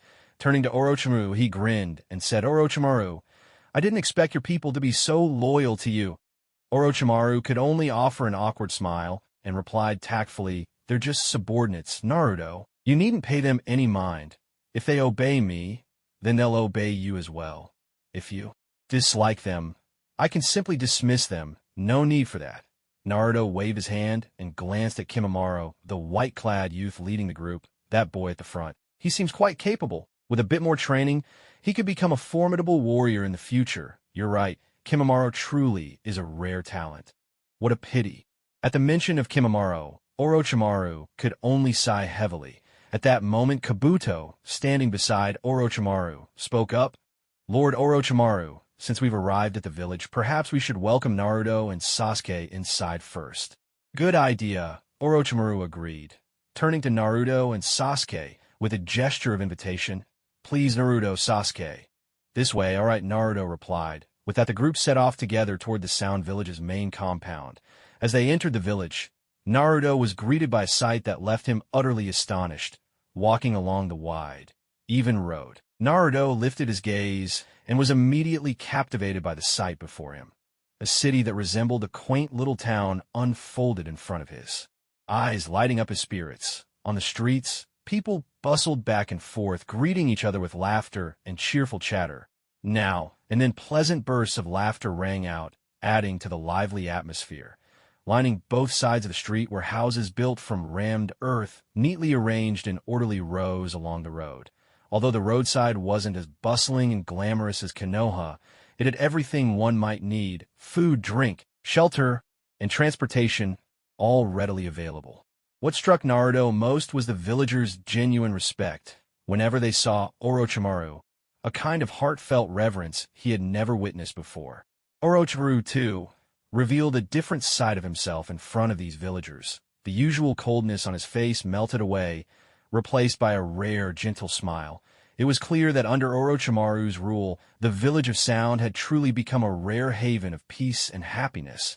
After exchanging greetings with the villagers, Orochimaru arranged for Naruto and Sasuke to stay in a guest room within the village. Offering his apologies, he then slipped away, disappearing into his dark underground laboratory to begin his latest experiments. Much like a snake, Orochimaru's favorite places were always those shrouded in darkness. That was why in his past life's memories of the anime, Naruto usually encountered Orochimaru's hideouts deep beneath the ground. Once Orochimaru had left, there was no way Naruto and Sasuke would stay cooped up in their room for long. The two were just about to head out and explore the village when, after only a few steps, Naruto spotted a familiar figure in the distance. Someone was crouched on the ground, feeding a stray cat whose coat was a patchwork of orange and white. The girl held a handful of cat food in one hand, while gently smoothing the little cat's tangled fur with the other. In a soft voice, she coaxed, "Be good, little one. Eat up now, so you can go find your mother." As she spoke, a gentle smile blossomed at the corner of her lips. Once the kitten had finished eating, she slowly rose to her feet and, turning around, was met with a sight she could hardly believe. Right behind her stood Naruto, watching her with a bright, friendly smile. "It's you?" Kin stared at the boy in front of her, unable to trust her own eyes. Wasn't this the Uzumaki Naruto who had let her go back in Konoha? What was he doing here? While Kin stood frozen in surprise, Naruto walked over with a warm smile. "Looks like we meet again, if I remember correctly. Your name is Kin, isn't it?" Kin's cheeks flushed with embarrassment and confusion as she retorted, "You annoying guy. What are you doing here?" Meanwhile, at Naruto's side, Sasuke was utterly dumbfounded. Since when did Naruto know a girl from the Sound Village? Why hadn't he heard about this? Pulling Naruto aside, Sasuke whispered, "Naruto, who is this girl? How do you know her? This." Naruto was instantly a loss for words, feeling more than a little awkward. Scratching his head, Naruto gave an awkward laugh and said, "Well, it was during the Chunin exams. I kind of met her by accident. You know how it was back then? Orochimaru even sent people to take part in the exam. She was actually a kunoichi I bumped into during the second trial in the Forest of Death when I was trying to snatch a scroll. You probably heard her name before. She's called Kin. It's her." Sasuke sounded almost in disbelief. If Naruto hadn't mentioned it, he would have completely forgotten that this girl had even participated in the Chunin exams. Now the memory of her came back, but he still frowned and said, "Naruto, didn't you say you had a thing for Hinata? How did you end up getting mixed up with this other kunoichi?" "Hey, don't go making stuff up, Sasuke. I never said I liked this girl named Kin." Naruto shot back immediately. "Then why was her face all red, and why did she call you a jerk? Did you do something to her that you shouldn't have?" "Wow, Naruto, I never thought you were that kind of guy. I'm really disappointed in you." Sasuke finished, shooting Naruto a look of disdain before storming off alone in a huff. Naruto was left completely speechless. What the heck did I even do to deserve this kind of scorn from my own friend? Thinking that, Naruto hurried to catch up with Sasuke to set things straight. But just as he took a few steps, Kin suddenly grabbed his arm, refusing to let him go. This just made Naruto even more uncomfortable. The girl's mischievous voice sounded again, "Hey, you jerk. You still haven't told me why you're here." All Naruto could think about was explaining things to Sasuke. So he casually made up a reason and brushed her off, saying, "I was just passing by, that's all. Don't overthink it, okay?" With that, Naruto quickly shook off her hand and rushed after Sasuke. Kin was left completely stunned. She had only wanted to ask Naruto why he was here, and maybe thank him for sparing her life. It's not like she was ugly. Was she really that scary? Watching Naruto dash away without a second glance, Kin stomped her foot in frustration. "Darn you. Naruto Uzumaki, am I really that frightening? You won't even say a few words to me, humph. The more you act like this, the more I want to chase after you. Let's see what you'll do about it." Kimimura's illness, of course, Naruto had no intention of doing anything to her. After catching up to Sasuke and finally clearing up all the misunderstandings, Naruto turned to the real reason he'd come here, to suggest that Sasuke undergo a transplant of Hashirama's cells. That was his true purpose, of course. Whether to go through with it or not was up to Sasuke. As they walked through the streets, Naruto brought up the idea, but Sasuke fell uncharacteristically silent. Naruto was surprised at Sasuke's reaction and asked quietly, "Don't tell me you don't want the Hashirama cell transplant?" Sasuke nodded without a word. After a long pause, he finally said in a low voice, "I really don't want to undergo that so-called Hashirama cell transplant, because I believe that even without awakening the Mangekyō Sharingan, I have confidence that one day I'll be able to kill Itachi and avenge my clan. So Naruto, thank you for your offer about the cell transplant, but I'll have to decline." Seeing Sasuke's determination, Naruto knew it wouldn't be right to insist. He let out a quiet sigh and said, "All right then, if that's how you feel, I won't force it. You're right. In your current state, Itachi is no longer a threat to you." Sasuke responded softly. He lifted his head, glancing around, and couldn't help but remark, "Who would have thought that even Orochimaru's lair could have moments of such peace and tranquility? It seems that what people in Konoha used to say about Orochimaru being some kind of monster might not be entirely true." Naruto sighed as well. "Yeah, Orochimaru is a complicated person, much more so than we could ever see on the surface. As the two of them spoke, Kin had already tracked down their whereabouts. She marched straight up to them, her eyes blazing with irritation as she glared at Naruto. "Hey, Naruto Uzumaki, what are you running away for? It's not like I'd bite you." With that, she strode right up to Naruto. But her gaze soon shifted to Sasuke, standing by his side. Her eyes sparkled with curiosity as she smiled. "And who's this handsome guy? What's your name?" Sasuke responded with nothing but a dismissive snort, turning his head away without so much as a glance. Seeing Sasuke ignore her, Kin fumed inwardly, swallowing down her anger. Trying to keep her composure, she demanded, "Humph, you're so annoying. You still haven't told me. What are you two doing here anyway?" Although Naruto had shown her mercy last time, being locked up for days and left hungry wasn't something the girl would forget easily. Naruto couldn't help but find her sudden change in mood amusing. Grinning, he replied, "We have our own business to take care of here. You seem about our age. Why are you so nosy about other people's affairs? You." Kin's face flushed with anger at Naruto's retort. She huffed, "If you won't tell me what you're up to, don't even think about leaving later." With that, she stormed off in a huff. Watching her retreat, Naruto found it hard not to laugh. He shook his head, just about to leave with Sasuke, when he noticed Kabuto Yakushi approaching from not far away, wearing a respectful expression. Seeing Kabuto, Naruto called out directly, "Senpai, is there something you need from us?" Kabuto didn't beat around the bush and spoke in a grave tone. "Just now, Kimimura's condition worsened. He's on the verge of death. Orochimaru sent me to ask if you, Naruto, have any way to help him." Naruto thought for a moment and decided to take a look. Guided by Kabuto, the three of them came to the shade of an ancient, towering tree, not far ahead beneath the upturned eaves of an old-style building. A large entrance to an underground chamber appeared before them. Without hesitation, Naruto and Sasuke exchanged a glance, then stepped inside together. As soon as they stepped inside, a chilling human presence swept over them.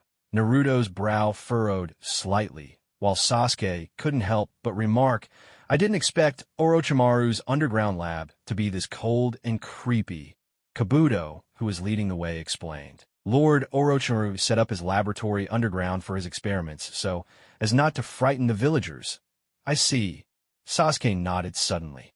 Understanding, Naruto then jumped in with a question. "Senior Kabuto, I'm curious.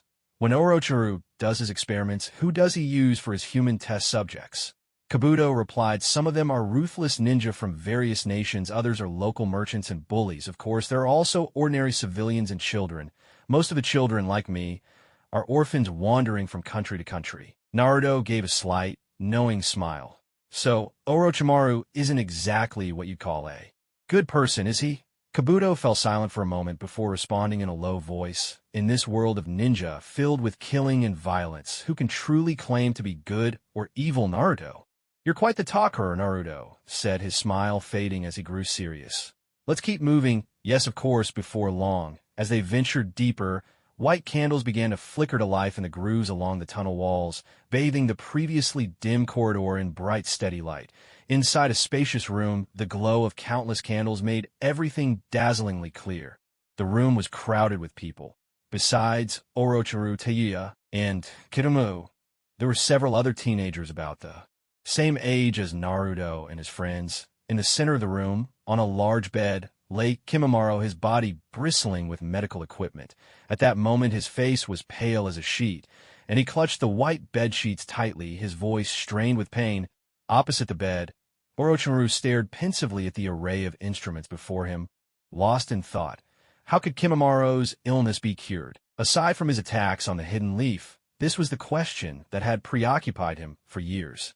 While Orochimaru was deep in contemplation, Kabuto had already led Naruto and Sasuke into the room. The moment he saw them, Orochimaru stepped forward eagerly. "Naruto, Sasuke, you're finally here." Naruto nodded, his gaze immediately shifting to the bed, where Kimimura writhed in agony, his face twisted in pain. "How is his condition?"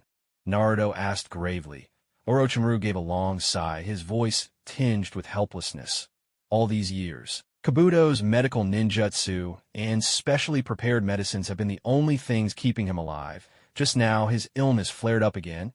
I had no choice but to ask you here, hoping you might know of some way to save him." Naruto offered a faint smile and spoke softly. I can see you care about him a great deal. Naruto walked over to the bedside and carefully examined Kimimura's condition before speaking. If I'm not mistaken, Kimimura's illness must be hereditary, right? Orochimaru nodded. That's correct. When I first met Kimimura, he was already suffering from a terminal disease. Naruto let out a low, bitter chuckle, shook his head, and sighed. Since you knew he was terminally ill, why did you take him in? Wouldn't it have been easier to just let fate decide his end? You're always searching for vessels to achieve immortality. Surely you don't need him specifically. Orochimaru remained silent. After a long pause, he finally spoke again. Naruto-kun, just tell me. Do you think there's any hope for Kimimura? Naruto shook his head, powerless in the face of Kimimura's illness. According to the speculations of the great minds in his previous world, Kimimura's sickness was likely related to his Kekkai Jinkai, the Shikatsumiyaku. The primary cause, it seemed, was repeated bacterial infection from drawing out his bones and retracting them back into his body. Karin of the Uzumaki clan asked, "Even you can't help?" Orochimaru gave a bitter smile, gazing at the suffering boy on the bed. Memories of their first meeting surfaced in his mind. He still remembered how, when he took Kimimura and the boy's entire clan had already been wiped out, Kimimura was the sole survivor in this world. From the moment Kimimura became his ward, the boy had always looked up to him with deep respect. For a time, it even reminded Orochimaru of his beloved disciples Nawaki and Enko. That was why, despite always claiming Kimimura was simply a vessel, he never actually made a move to possess him. Similarly, as Naruto watched the pain-ridden Kimimura on the bed, he too felt a pang of sympathy. After all, in his previous life, Kimimura had been a stunningly talented and beautiful youth who had left a deep impression on Naruto the moment he appeared in the anime. To see such brilliance extinguished so early was truly a pity. After a moment's thought, Naruto continued with his suggestion. Actually, in theory, there's a way to save Kimimura. If he could master the living corpse reincarnation technique like you, transfer his soul into a new body, he could be freed from this suffering. But you know the price. It would mean losing his Shikatsumiyaku Kekkai Jinkai forever. Orochimaru nodded with a solemn expression. I've considered that too, but Kimimura is not me. Never mind that I am the only one who can use this forbidden jutsu.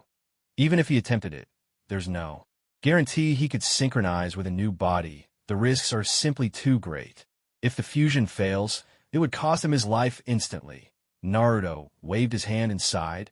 Then I really have no other way. On the bed, Kimimura's pain eased a little. He forced himself upright, his voice tinged with bitterness. Lord Orochimaru, that's enough. I know my own body. I can't hold on much longer. I'm sorry to have failed your years of guidance and can't become your vessel. Orochimaru lowered his head in silence, not speaking for a long while. Only after a pause did he finally say, "Life is this fragile. That's why I despise death."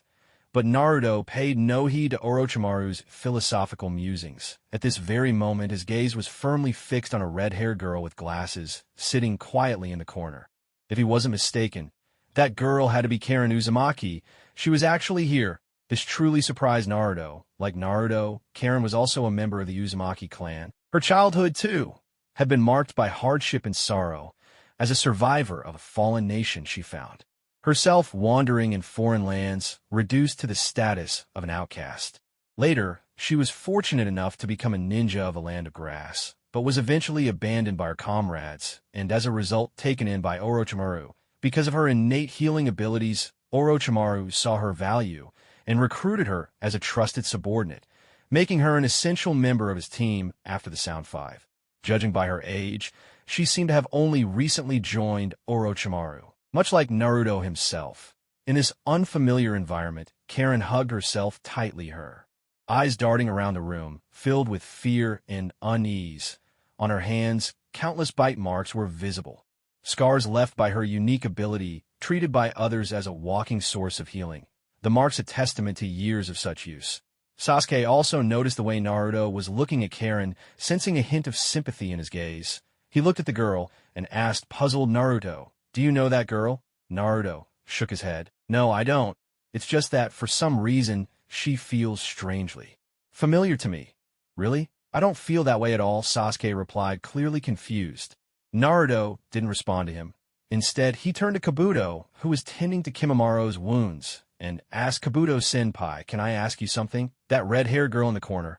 What's her name?" After finishing with Kimamaro's treatment, Kabuto glanced over at Karin in the corner and replied, "You mean that girl? She's a genin from the land of grass who was brought back by Orochimaru during the recent attack on the leaf. Her name is Karin Uzumaki. Like you, Naruto, she's from the Uzumaki clan." Naruto already knew the answer, but he asked anyway. His real aim was to draw the girl's attention. Just as he expected, the trembling Karin in the corner immediately looked up, her eyes seeking out the blonde-haired boy across the room. This boy, like her, was a member of the Uzumaki clan, but why was his hair blonde, and not the signature red of their family? With this question lingering in her mind, Karin silently watched Naruto, the surprise in her eyes not escaping his notice. Slowly, Naruto walked over to her. Looking at the girl who was about his age, he spoke softly, "You must be Karin Uzumaki. Hello. Let me introduce myself. My name is Naruto Uzumaki. Just like you, I'm also a member of the Uzumaki clan." The girl's face lit up with even greater delight. Still, she seemed a little shy, her voice trembling slightly, as she replied, "Hello. My name is Karin Uzumaki. It's nice to meet you. Please take care of me." Looking at Naruto, she couldn't quite explain it, but she felt an overwhelming sense of reassurance in the presence of this boy. Across from them, Orochimaru watched the exchange with a smile and said, "Naruto, Karin is a true prodigy when it comes to healing. That's exactly why I brought her back with me in the first place. Tell me, have you taken a liking to her? If so, I can give her to you as payment for healing my hands." Naruto nodded, neither denying nor hesitating, and responded openly, "I didn't expect you to be so generous, Orochimaru, to just give someone to me. If that's the case, I'll gladly accept Karin." Karin was stunned. With just a few words, the very person who had taken her in, Lord Orochimaru, was now giving her away. She wanted to speak up, but found herself at a loss for words. Sasuke, too, was surprised by Naruto's attitude. He hadn't expected Naruto to so readily accept a girl who seemed to have no connection to him. But then, remembering that she was from Naruto's own clan, he let it go and unusually said nothing. Naruto turned to Karin, who was still in a state of shock, and spoke gently. "Karin, would you like to come with me to the Hidden Leaf Village?" At first, Karin shook her head. Then, after a moment's hesitation, she nodded. Her voice was low and uncertain as she said, "I don't know. Besides, we barely know each other. Even if you say you're from the Uzumaki clan, your hair." Realizing what she meant, Naruto chuckled and explained, "You mean my hair? Here's how it is. My mother was an Uzumaki. Her name was Kushina Uzumaki. I'm her son. And my father was Minato Namikaze's the fourth Hokage. So that means you really are one of us." Hearing Naruto reveal his identity, Karin's face lit up with excitement. It was as if he had finally found a family member. She grabbed Naruto's arm in a burst of emotion. Naruto nodded in confirmation and continued, "So, are you willing to come with me?" But at the mention of leaving with Naruto, Karin hesitated again. Even though he was a fellow clansman, her childhood experiences had taught her that no one in this world could truly be trusted. Everyone who had tried to take her had only wanted her powerful healing abilities, the same gift her late mother had possessed. Even Orochimaru, who had kindly taken her in, was no exception. Seeing her hesitate for so long, Naruto realized that doubts still lingered in Karin's heart. Naruto continued, "Don't worry. Come back with me to the Hidden Leaf Village. There no one will dare bully you again, and no one will ever use you for experiments. When you arrive in the leaf, all your needs will be taken care of. My father will see to that. I'm sure you don't want to spend your whole life as someone's test subject, do you?" Karin fell silent for a long time before she finally turned her head to glance at Orochimaru and asked, "Lord Orochimaru, are you really going to give me to Uzumaki, Naruto?" Orochimaru spread his hands and smiled helplessly. "It's not that I want to send you away. Honestly, I don't have a choice since Naruto wants you. What can I do? I'm no match for him, and if I upset him, he could wipe out my entire Sound Village in an instant. So, you'd best go with him." Hearing this, Karin closed her eyes. When she opened them again, her gaze had become sharp, as if she had finally made up her mind. She said loudly, "All right, I'll go with you. But before we leave for the leaf, I have one last wish." "What is it?" Naruto asked. "My mother's ashes. I want to take her with me. That's my only request." Naruto smiled softly. "All right, I promise you can bring your mother's ashes with you to the leaf. That's good." Karin let out a breath of relief and continued, "So when are we leaving?" "We're leaving right away," Naruto replied. "So soon?" Karin was a little taken aback. Orochimaru looked at her, smiling. Go and get your things ready. Leave here with them. Karin pursed her lips. There's no need. There's nothing here for me to pack. If we're leaving, let's go now. With that, Naruto and Sasuke didn't linger any longer. After bidding farewell to Orochimaru, they left with Karin in tow, although they hadn't managed to transplant cells for Sasuke. Gaining Karin made the trip worthwhile. As they parted, Naruto told Orochimaru he could start preparing for his next attack on the leaf. As for when to strike, everything would wait for Naruto's command. At the village gate, Orochimaru stood with Kabuto and the Sound Four, watching Naruto's group disappear into the distance. Orochimaru let out a sigh and murmured, Uzumaki Naruto. With power like his, I'm afraid that organization is in for a rude awakening. Kabuto chimed in, indeed. With Naruto's strength, the whole shinobi world is bound for troubled times. Orochimaru gave a faint smile and said quietly, well then, let's see what kind of change these two, Naruto and Sasuke, will bring to the ninja world. Let's get back. We have work to do, yes sir. After leaving the Sound Village, Naruto and his companions, guided by Karin, sped toward Kusagakure in the Land of Grass. After a day and night of trekking, with Naruto's help in manipulating space and time, the three of them quickly infiltrated the Land of Grass and successfully retrieved the ashes of Karin's mother. Once everything was done, Naruto had Sasuke and Karin enter his time-space dimension, then activated the Flying Thunder God technique to bring them both straight back to Tanzaka Town, inside a tavern in Tanzaka Town. Tsunade was still drinking, while Shizen tried to dissuade her, seated at the table. Tsunade was still debating whether to heal Orochimaru's hands. After all, the terms Orochimaru had offered were all too tempting. He promised to resurrect Nawaki and Dan, the two people she loved most in the world. Yet what she didn't know was that Orochimaru's hands had already been healed by Naruto. He no longer had any need for her. As she drank and brooded, the tavern's curtain was suddenly lifted, and Jiraiya walked in from outside. Just from the sound of his footsteps, Tsunade immediately knew who it was. Without even looking up, her voice slightly slurred. She called out, Jiraiya, you're here? Jiraiya sat down next to her with a sigh, his expression dark. Still haven't found those two brats? Tsunade scoffed. Jiraiya nodded, worry etched on his face. It's been 3 days now. There's still no sign of Naruto and Sasuke. It's really troubling. I even sent a messenger to Minato, but they haven't gone back there either. These past few days, he'd been searching everywhere for any trace of Naruto and Sasuke. But all his efforts were in vain. What worried him most was the thought that the Akatsuki might have captured them. If that were the case, it would be a disaster. Unable to find the two, Tsunade could only sigh helplessly amid her anxiety. Still, she didn't seem as worried as Jiraiya. Taking a sip of her drink, she smiled and said, if what you say is true and Naruto has become the perfect Nine-Tails Jinchuriki, then his strength already surpasses yours. He hardly needs a sage like you worrying after him. Jiraiya understood her reasoning, yet his face remained clouded with concern. Even so, I'm afraid the Akatsuki will come after Naruto with everything they've got. No matter how strong he is, he's still just one person. He can't fight off everyone alone. Hearing this, Shizen tensed up.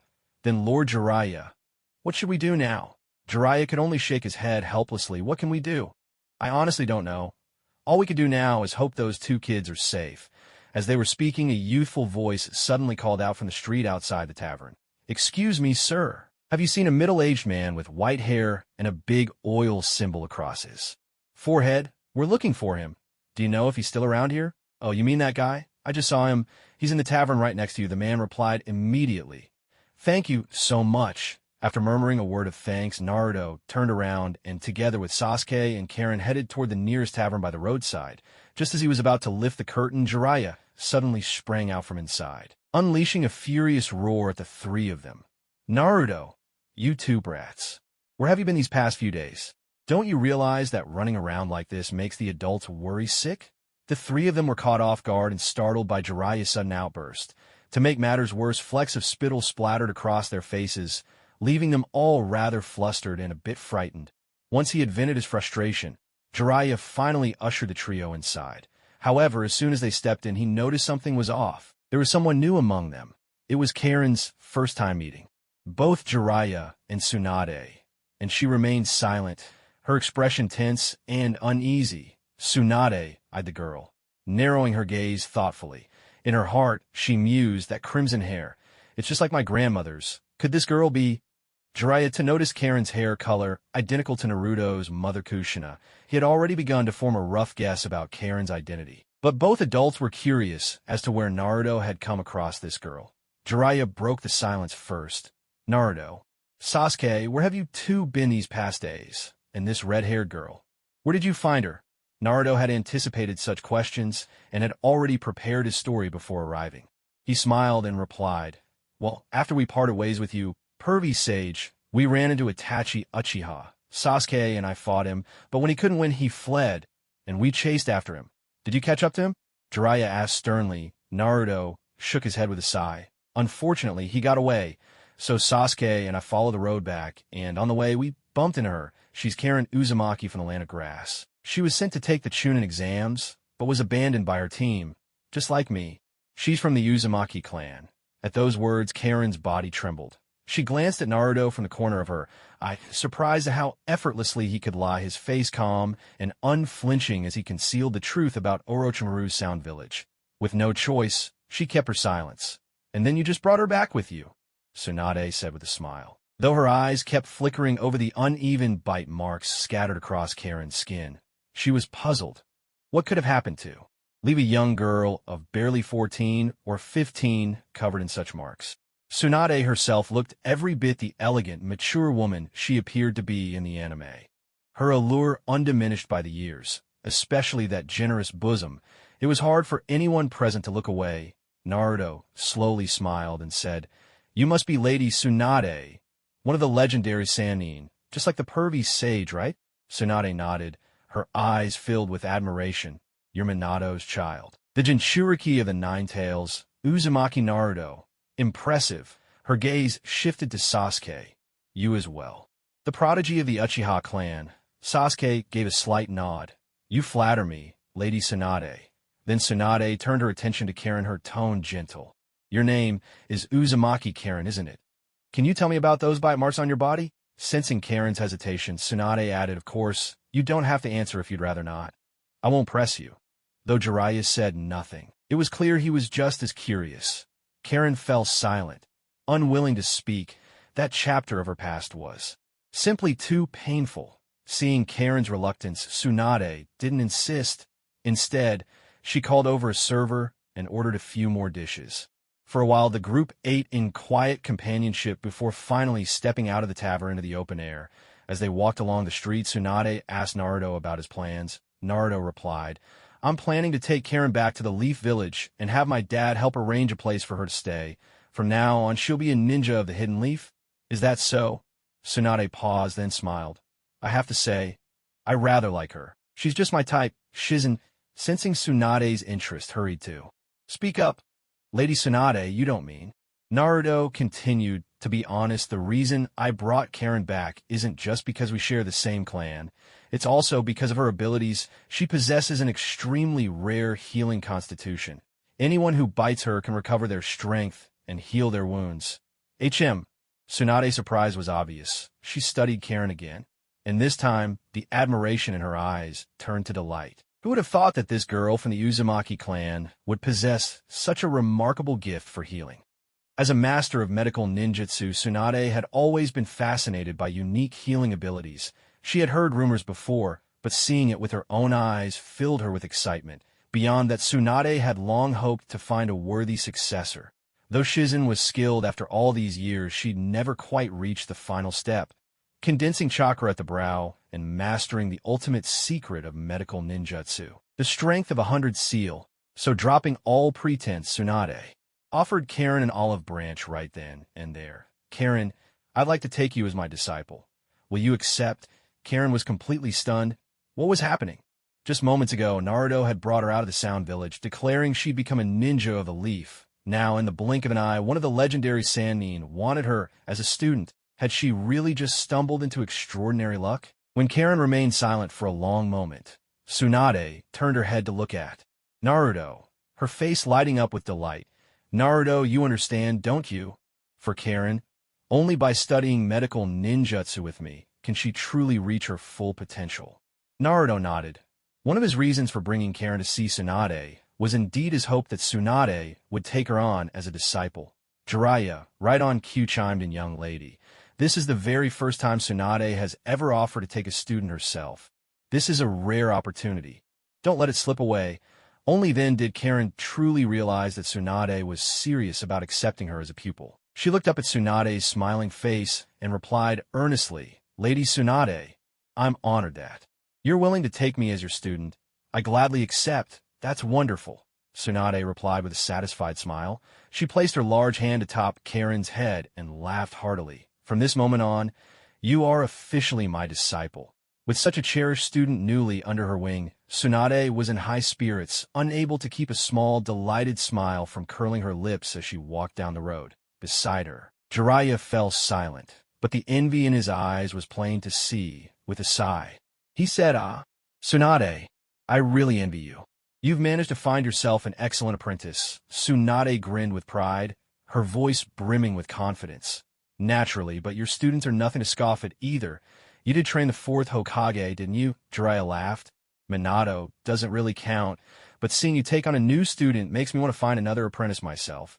Hearing this, Naruto straightened up, his expression suddenly serious. Pervy sage, do you really mean that? You actually want to take on another student? Jiraiya nodded in agreement. I wouldn't mind taking you on, kid, but would you even want that? Honestly, with your strength these days, you might already be way beyond me. Naruto flashed a confident grin. Don't be so sure. If you're willing, both Sasuke and I would be glad to call you our master. What do you say? Are you serious? Jiraiya was almost in disbelief, exclaiming, You two brats would really want to be my students? Of course, Naruto replied, turning to look at Sasuke with a smile. Isn't that right, Sasuke? Seeing how things stood, Sasuke naturally wouldn't refuse. Though he wasn't fond of Jiraiya's lecherous ways, he respected his strength. Besides, Naruto had told him more than once that becoming Jiraiya's apprentice would help him reach new heights. For the sake of growing stronger, Sasuke was willing to go along. So Sasuke answered, since Naruto agrees, I'll go along with it too. Lord Jiraiya, we're willing to be your disciples. Jiraiya burst out with a triumphant laugh. Sasuke, you finally called me Lord Jiraiya. Just for that, I, the Toad Sage, Jiraiya, gladly accept you both as my students. After returning to the village, now that Naruto had become Jiraiya's apprentice, he no longer intended for the two of them to go through the trouble of searching for Orochimaru's whereabouts. He turned to Tsunade and Jiraiya and said, Actually, there's something Sasuke and I have kept from you. Not long ago, Sasuke and I encountered Orochimaru. Jiraiya was startled by this revelation and asked, You actually ran into him? There wasn't any conflict, was there? Naruto grinned and replied, Sasuke and I joined forces and drove Orochimaru away. So now he should have already retreated. No wonder I haven't been able to find any trace of Orochimaru these past few days, Jiraiya said with a laugh. So it turns out you two youngsters have already handled things. Tsunade let out a long sigh, then smiled and said, That's just as well. With Orochimaru gone, I won't have to agonize over whether or not to treat his injured arm. It wasn't just Tsunade who felt relieved. Even Jiraiya exhaled deeply this time. The enemies they faced were truly formidable. Two rogue shinobi of Kage level. From the Akatsuki, and Orochimaru himself, though weakened, was still a force to be reckoned with. Had Naruto and Sasuke not joined forces to drive off Kisame Hoshigaki and Itachi Uchiha, even Jiraiya, fighting two on his own, would not have found victory nearly as effortless as Naruto had. What's more, if Naruto hadn't secretly driven off Orochimaru, persuading Tsunade not to heal his arm would have been a difficult task for Jiraiya alone. Fortunately, this time, the crisis had finally passed. In peace, now that all hidden dangers were resolved, Naruto voiced his wish to return to the village for a while and let Minato know he was safe. The others all agreed to the idea. For the first time, Tsunade also expressed her wish to return accompanied by Shizen. More importantly, she wanted to see for herself how Konoha had changed under Minato's rule, and how it compared to the days of the old Hokage. With Tsunade agreeing to return, Jiraiya, who had admired her for years, was eager to follow her back, of course. He was also excited to share with Minato that he had finally taken both Naruto and Sasuke as his apprentices. He was especially curious to see Minato's reaction upon learning that his own son and Sasuke were now training under the same master. Without further ado, Naruto activated the Flying Thunder God technique and transported everyone away from Tenzu town straight back to Konoha. Meanwhile, at the Hirano household, Sakura was still unaware that Naruto and Sasuke had already returned. At that moment, she was helping with chores. But her mind had long since drifted beyond the village walls to where Sasuke was. As she mopped the floor, Sakura sighed to herself. Sasuke-kun and Naruto have been away from the village for days now. I wonder why they haven't come back yet. If only I'd insisted on leaving with them back then. Without Sasuke around, even chores feel so tedious. The same sort of yearning was unfolding at the Hyuga household as well. Since Naruto left the village, the servants at home noticed that the young lady, who had become lively and cheerful, had, for some reason, reverted to her former quiet and withdrawn self. At the entrance in the corridor, Hinata stood by the door, gazing at the clouds on the horizon. Her silver eyes were filled with longing. "Naruto, where are you now?" the girl murmured. Softly to herself, from one side of the corridor, in the corner, Neji observed Hinata's behavior. Though he saw it all, there was nothing he could do. As expected, with Naruto gone from the village, even the young lady, who had always trained so diligently, began to slack off. Inside the Hokage's office, Kakashi had just finished a day of work reports and was preparing to leave for a drink with his teacher. He had barely taken a few steps when, all of a sudden, he sensed 3 powerful auras racing toward the Hokage's office with incredible speed. Instantly, he was startled, and his usually calm expression grew tense. He was about to warn Minato, only to find that his teacher remained perfectly composed.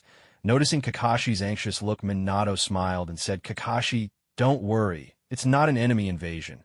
They've come back, Could it be?" Just as he spoke, there was a sudden swish behind Kakashi. In the blink of an eye, Naruto and his companions appeared in the Hokage's office. Kakashi quickly turned around, and upon seeing who had arrived, he exclaimed in surprise, "Naruto, Sasuke, you 2 troublemakers finally made it back. And Jiraiya and Lady Tsunade. I didn't expect you'd return as well." After exchanging greetings, Kakashi's gaze landed on Karin, who stood quietly to the side, and he asked in confusion, "Lady Tsunade, who is this young girl?" Tsunade smiled generously, giving Karin's shoulder an encouraging pat, and said in a clear voice, "Kakashi, let me introduce you. This is my new disciple, Karin Uzumaki, true prodigy in medical ninjutsu." It was Karin's first time meeting the legendary 4th Hokage and the copy ninja of Konoha, Hatake Kakashi.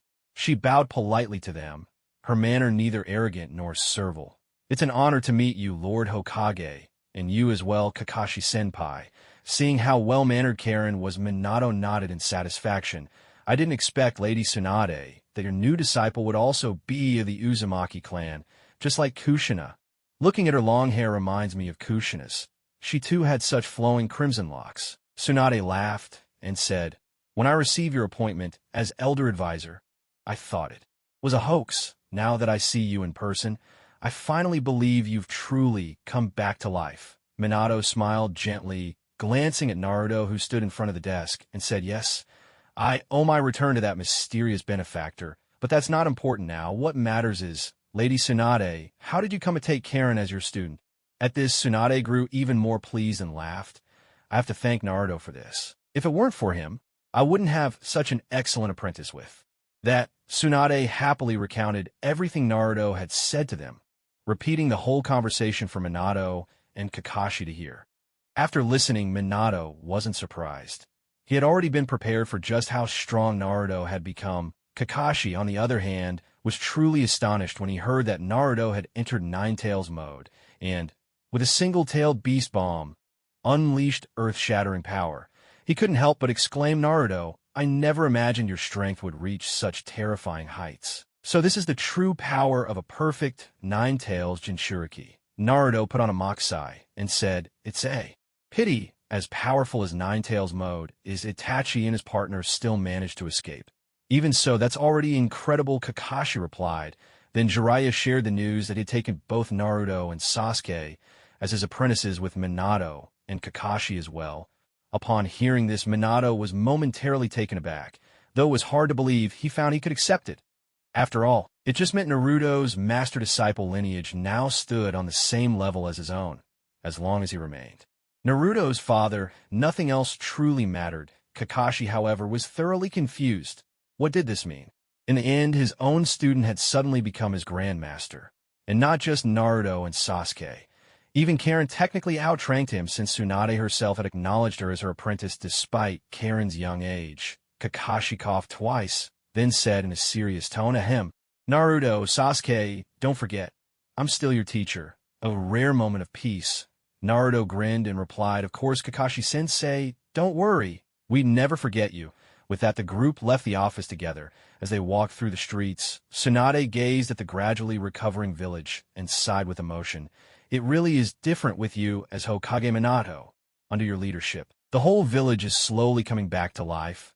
Minato offered a modest smile in response, not saying much. After showing everyone around the village, Minato was about to invite Jiraiya and Tsunade over as guests when they unexpectedly ran into Sakura and Hinata, who were hurrying toward them from the other side. Both girls looked a bit shy when they caught sight of the boys they cared for.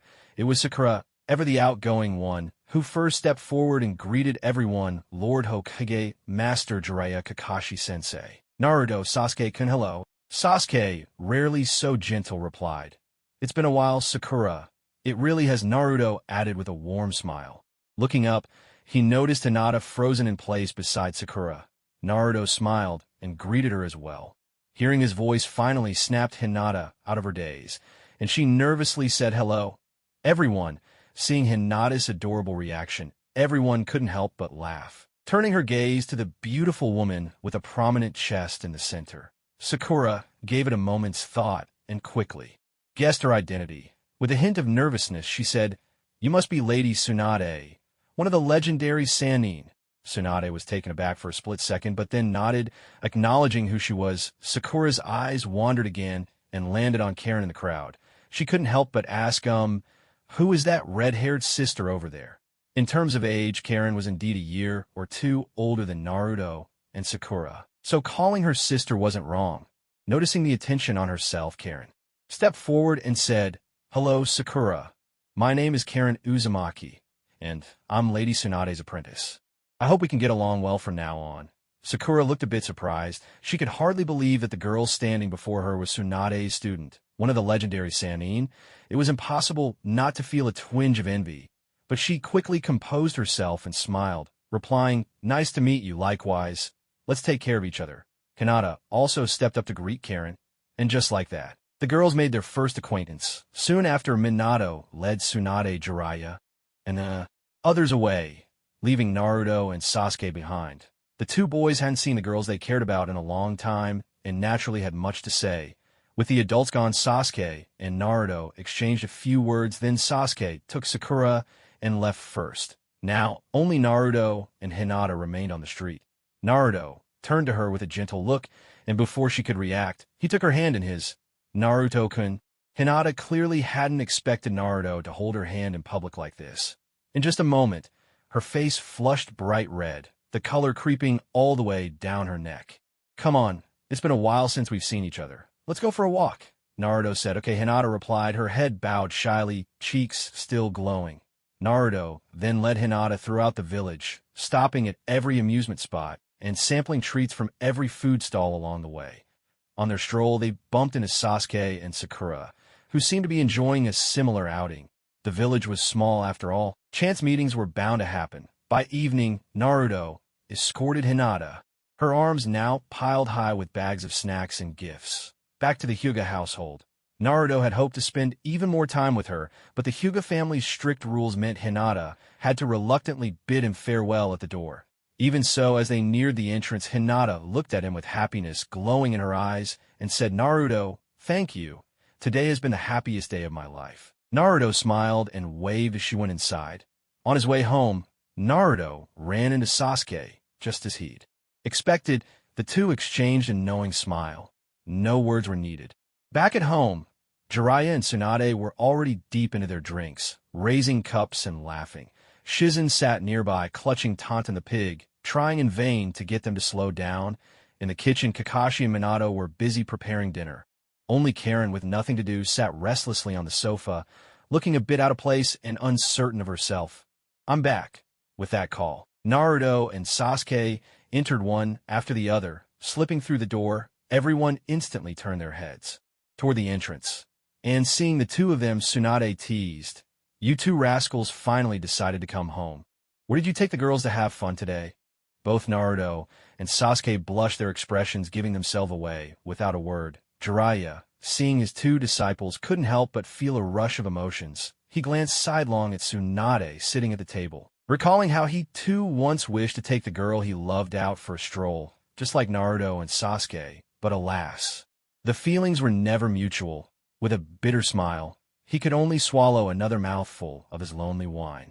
Tsunade quickly sensed that something was off with Jiraiya and caught the flicker of sadness in his eyes. All she could do was sigh quietly in response. Just then, waves of mouth-watering aromas began drifting out from the kitchen. Minato poked his head out and called Naruto. Sasuke, come wash your hands and help bring out the dishes. Dinner's almost ready. Coming, as plate after plate of delicious, fragrant food was set on the table, everyone's appetite was instantly awakened. For Karin, was the first time she had ever experienced such a warm and joyful scene. It was just a simple meal, yet her heart felt fuller and warmer than ever before, especially when she saw the bright smiles on Naruto and Sasuke's faces at the table. She couldn't help but wonder, is this what having a family feels like? How wonderful this feeling is. Sasuke and Kakashi shared that same sense of belonging. Ever since he'd started living at Naruto's home, Sasuke had come to think of this place as his own. Every time he returned here, a deep sense of peace washed over him, something he'd never felt in that empty house he once called home. For Kakashi, if Guy was the only true friend he'd found in this world, then Minato was the closest thing he had to family. Only here could he feel even a fleeting moment of warmth. In fact, Kakashi had now moved to the house right next to Naruto's, becoming neighbors with his teacher Minato and his family. Around the dinner table, everyone raised their glasses in celebration.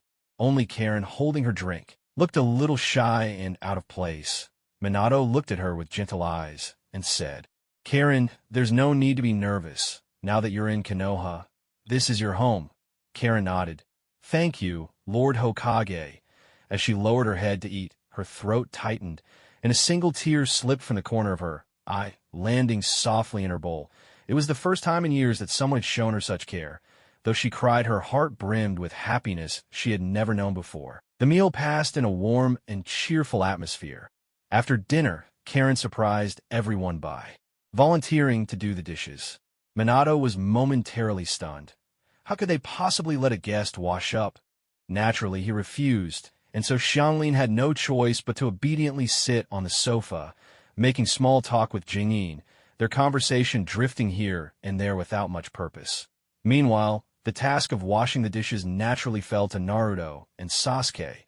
Sasuke faces Neji once more, and the night quietly slips away. The next morning dawns bright and clear, with a gentle breeze caressing the air.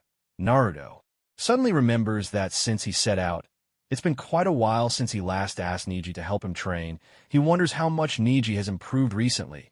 The thought of testing him sparks in his mind. He seeks out Neji, and together with their friends, they head to their usual training grounds behind the Hidden Leaf Village. Sakura and Hinata come along as spectators, while Naruto takes up the role of referee. The two will face off this time are once again Sasuke and Neji, standing opposite Sasuke. Neji feels a surge of excitement, but he dares not let his guard down for even a moment. The two of them form the seal of confrontation, and simultaneously, the Sharingan and Byakugan awaken. The tension is palpable. A fierce battle is about to erupt. Sakura, watching Sasuke's serious and determined face, calls out loudly, Sasuke, you can do it. Not to be outdone, Hinata quickly follows Neji. You have to give it your all too, hidden among the bushes. Kakashi and Guy observe their beloved students from the shadows, eager to see how the upcoming match will unfold. Guy whispers, Kakashi, who do you think will win this time? Kakashi gives a slight, confident smile. Neji may be a genius, but Sasuke has trained under Naruto for quite a while. This time I bets on Sasuke. Of course, Neji's strength is nothing to scoff at. Guy suddenly interjects, oh, but that might not be the case. Kakashi instantly catches his meaning, surprise flashing across his face. Guy, don't tell me you. Guy beams with confidence. Of course, you're not the only one who's been training his students. You know, as they speak, the two fighters in the arena have already assumed their battle stances. A confident smile tugs at Sasuke's lips. Neji, I admit you're a genius, but compared to me, you've still got a long way to go. Neji's expression is grave as he replies in a deep voice, we'll only know once we fight. With those words, Neji's body suddenly vanishes into thin air. Such speed!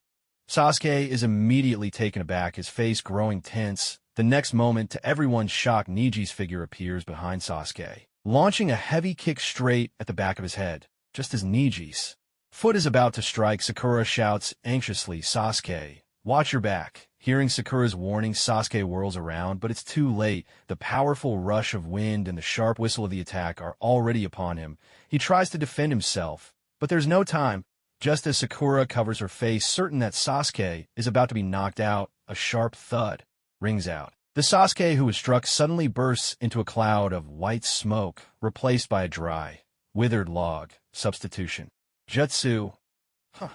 Neji reacted swiftly. Missing his first strike, he spun around at once. Behind him, Sasuke had already formed hand signs. The fireball jutsu roared forth, and in that instant, a massive ball of flame filled the sky, engulfing Neji in its searing blaze. This time, however, Neji remained calm and unruffled. He raised his palm, slicing through the air toward the fireball. 8 trigrams vacuum palm. In a flash, a mighty surge of force struck the fireball, sending it hurtling back. Sasuke had no choice but to leap aside to avoid it. Without missing a beat, unleashed a volley of smaller fireballs from his lips, each one shattered by Neji's relentless vacuum palm. Sasuke then switched tactics, summoning the water dragon bullet jutsu, but Neji dodged with ease. The two continued their fierce exchange, both fighting at their natural limits. Every time Sasuke unleashed a jutsu, Neji either evaded or dispelled it with flawless technique. Landing opposite Neji, Sasuke grinned.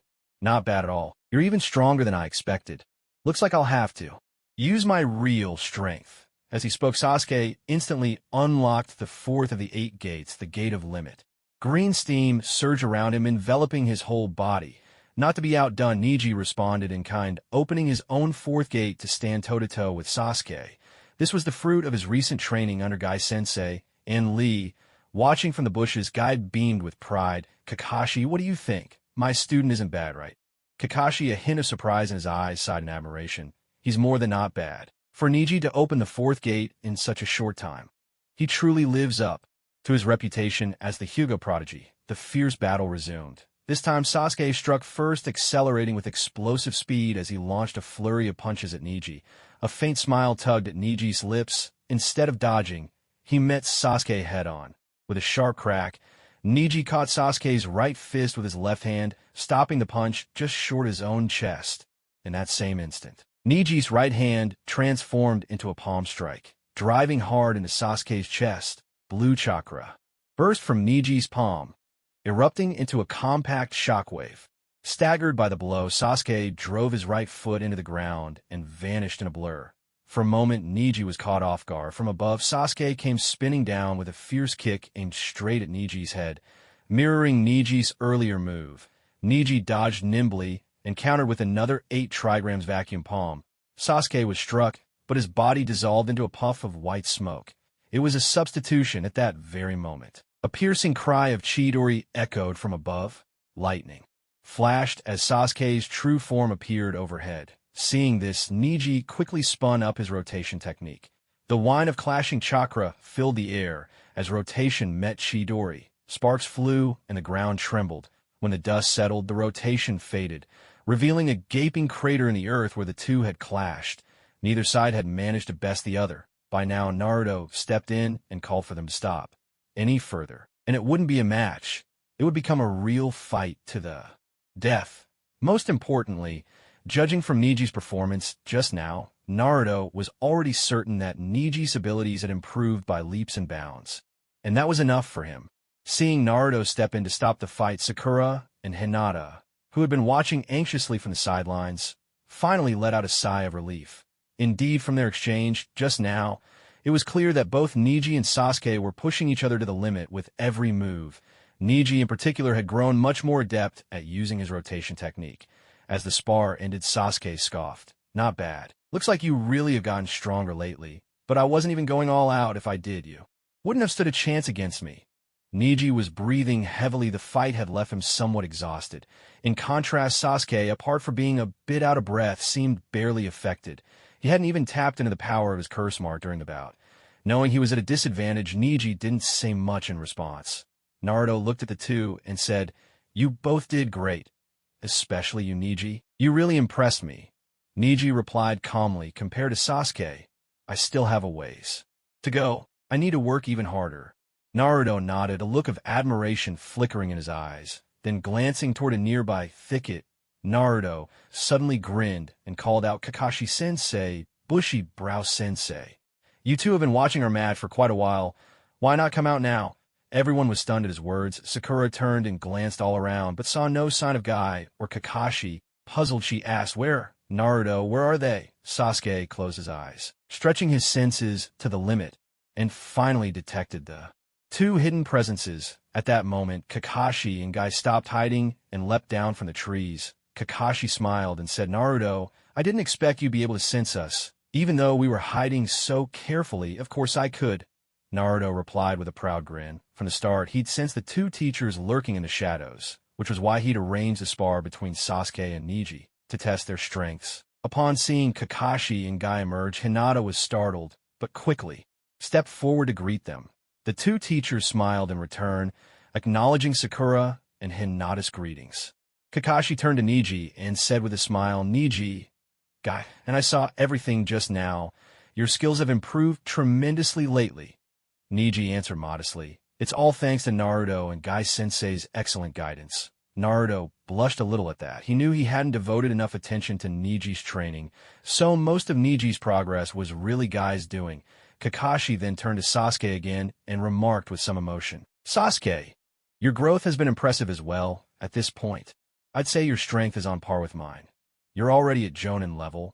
Hearing Kakashi say this, Sakura was naturally overjoyed. The boy she liked was incredibly talented, and as his girlfriend, she naturally felt proud alongside him. But then Kakashi turned his attention to Sakura. Looking at her, he teased, "But you, Sakura, in Team 7 these days, you're clearly the weakest of the three." Sakura was speechless. "Kakashi-sensei, could you not be so blunt? Being the weakest, did she ever want that?" But what could she do with teammates like these two prodigies? All she could do was sigh and say helplessly, "Well, I think it's not that I'm too weak, but that they're just too strong." Kakashi nodded with a wry smile. In practice, that was indeed the case. Thanks to Naruto's training, Sasuke, who had only recently graduated, was already on par with him. A conservative estimation at that. If Sasuke were to receive further guidance from Lord Jiraiya, his strength might soon far surpass that of his own teacher. Seeing Sakura's troubled expression, Naruto remembered how, in his previous life story, Sakura had become Tsunade's apprentice. With that, he shared his idea. "Actually, I have a way for Sakura to take her abilities to the next level." "What is it?" Sakura's eyes lit up with surprise as soon as she heard this. Sasuke, too, grew curious, eager to hear what Naruto would suggest. Naruto explained to everyone, "Have you all forgotten?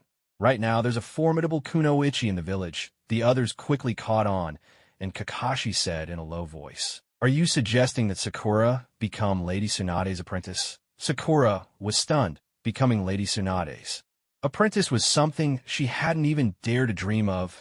Naruto grinned. "That's right, the idea is for Sakura to study under Lady Tsunade. Sakura has a real talent for medical ninjutsu. After all, it's only fitting she learns from the best. What do you think, Kakashi-sensei?" What could Kakashi say? Naruto had already thought everything through. He could only smile and reply, "For Sakura, this really would be an excellent choice. But would Lady Tsunade agree? She probably would, don't you think?" Naruto replied with a deliberately uncertain smile. Sakura was already over the moon.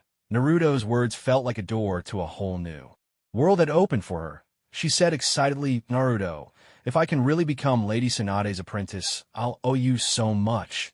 Naruto waved his hand, smiling. "No need to thank me yet. I'm just giving you an idea. The rest is up to you. And what about me, Naruto-kun?" Seeing that Sakura had found her path, Hinata, as Naruto's girlfriend, plucked up her courage and asked, "For you, Hinata, there's no need to worry. Not only do you have Neji to train with you regularly, but I'll also make time to help you with your training whenever I can." "Is that so?" "Well, all right then," Hinata replied with a hint of disappointment in her voice. She had been hoping, just like Sakura, to become Tsunade's apprentice. After comforting the two girls, Naruto asked Neji and the others to leave first. Then, turning to Guy and Kakashi, he shared what was on his mind. "Kakashi-sensei, Guy-sensei, Could you come with Sasuke and me for a moment? There's something we need to talk to you about. Kakashi and Guy exchanged a glance, each seeing the confusion in the other's eyes, but they still followed Naruto to a spot beneath a tree. Kakashi's expression turned serious. Go ahead. Naruto, what is it that you two want to say to us? Naruto spoke in a low, steady voice. Here's the thing. This time Sasuke and I are only back for a short while. Guy was taken aback. What do you mean by that? Naruto explained. We tracked Itachi Uchiha and discovered the Akatsuki's main base. It's hidden in a village hidden by rain. So Sasuke and I have decided that instead of waiting for Akatsuki to come after us, we'll strike first and take the fight to them. Besides, with my current abilities, there's no need to fear Akatsuki any longer. Is that so? But isn't it far too dangerous? Kakashi still looked uneasy. Guy added, have you discussed this with Lady Hokage?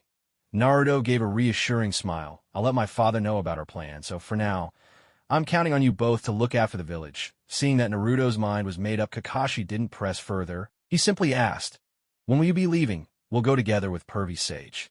After all, we'll need to train with him for a while longer. Only then will we have the confidence to face Akatsuki head-on. Kakashi sighed, I understand. A few days later, thanks to Naruto's recommendation, Sakura finally fulfilled her wish to become Tsunade's apprentice. Tsunade, too, decided to remain in the village to personally train her two new disciples.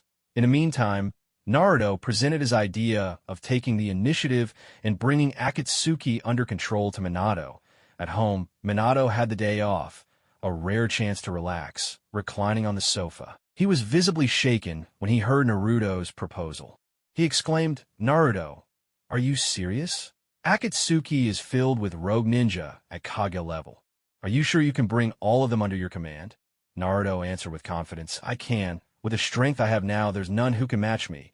Taking control of Akatsuki is no great feat. Besides, once we've brought Akatsuki under our banner, we'll have a legitimate reason to wage war against the other four nations, using Akatsuki's quest for the tailed beasts as our justification for an all-out war. Minato thought it over carefully.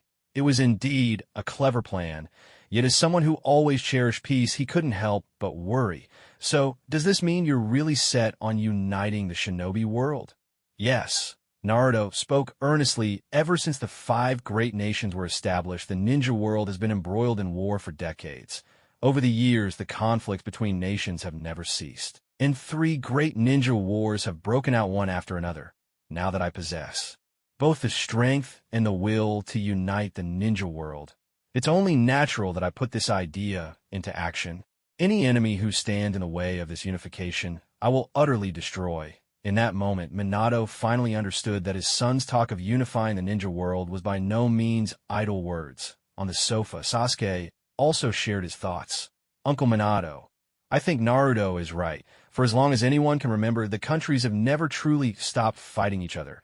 That's why if we want lasting peace, unification is the only path forward. And to achieve this goal, I'm willing to stand by Naruto and dedicate my life to this cause. Minato smiled, resting his hands on both of their shoulders, and sighed with emotion. You two at such a young age already carry such weighty thoughts in your minds. It must be quite a burden. Well then, since you've made up your minds, I'll do everything I can to support you.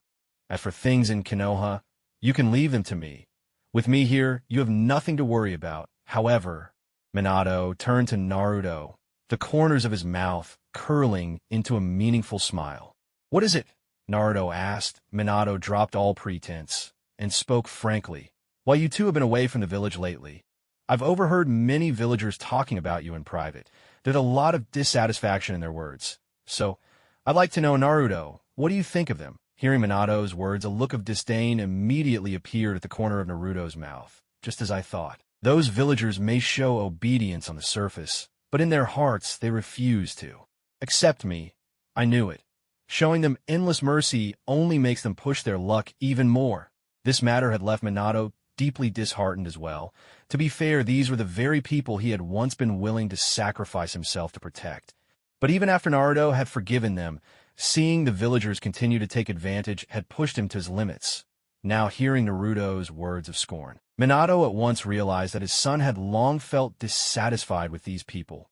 So Minato pressed further. Then what's your view on this? Naruto let out a cold chuckle. My view is simple. If the villagers look down on me, Why should I keep them around? I'll just get rid of them and only keep those who are loyal to me. Minato thought to himself that this was indeed the case, but outwardly he feigned shock. Naruto, do you mean you're planning another attack on Konoha? And why shouldn't I? Naruto shot back. For so long, I've done everything I could for them, but they still treat me with ridicule and disdain. Dad, tell me, is there any reason left for me to feel sympathy for these villagers? Minato naturally understood that Naruto had already done more than enough. If not, he wouldn't have let the villagers off the hook before simply for Naruto's sake. But then, when he thought about the tens of thousands of people involved, if Naruto were to kill them all, that would mean the death of tens of thousands, a matter of life and death for so many. Though he was displeased by what the villagers had done, he still didn't believe they deserved to die for their actions. He could only say that may be true, but after all, the villagers aren't ninja. Each of them has a family, wives, children, elders. Wouldn't wiping them all out be far too cruel? Naruto pondered for a long while. In his heart, he wasn't someone who took pleasure in killing.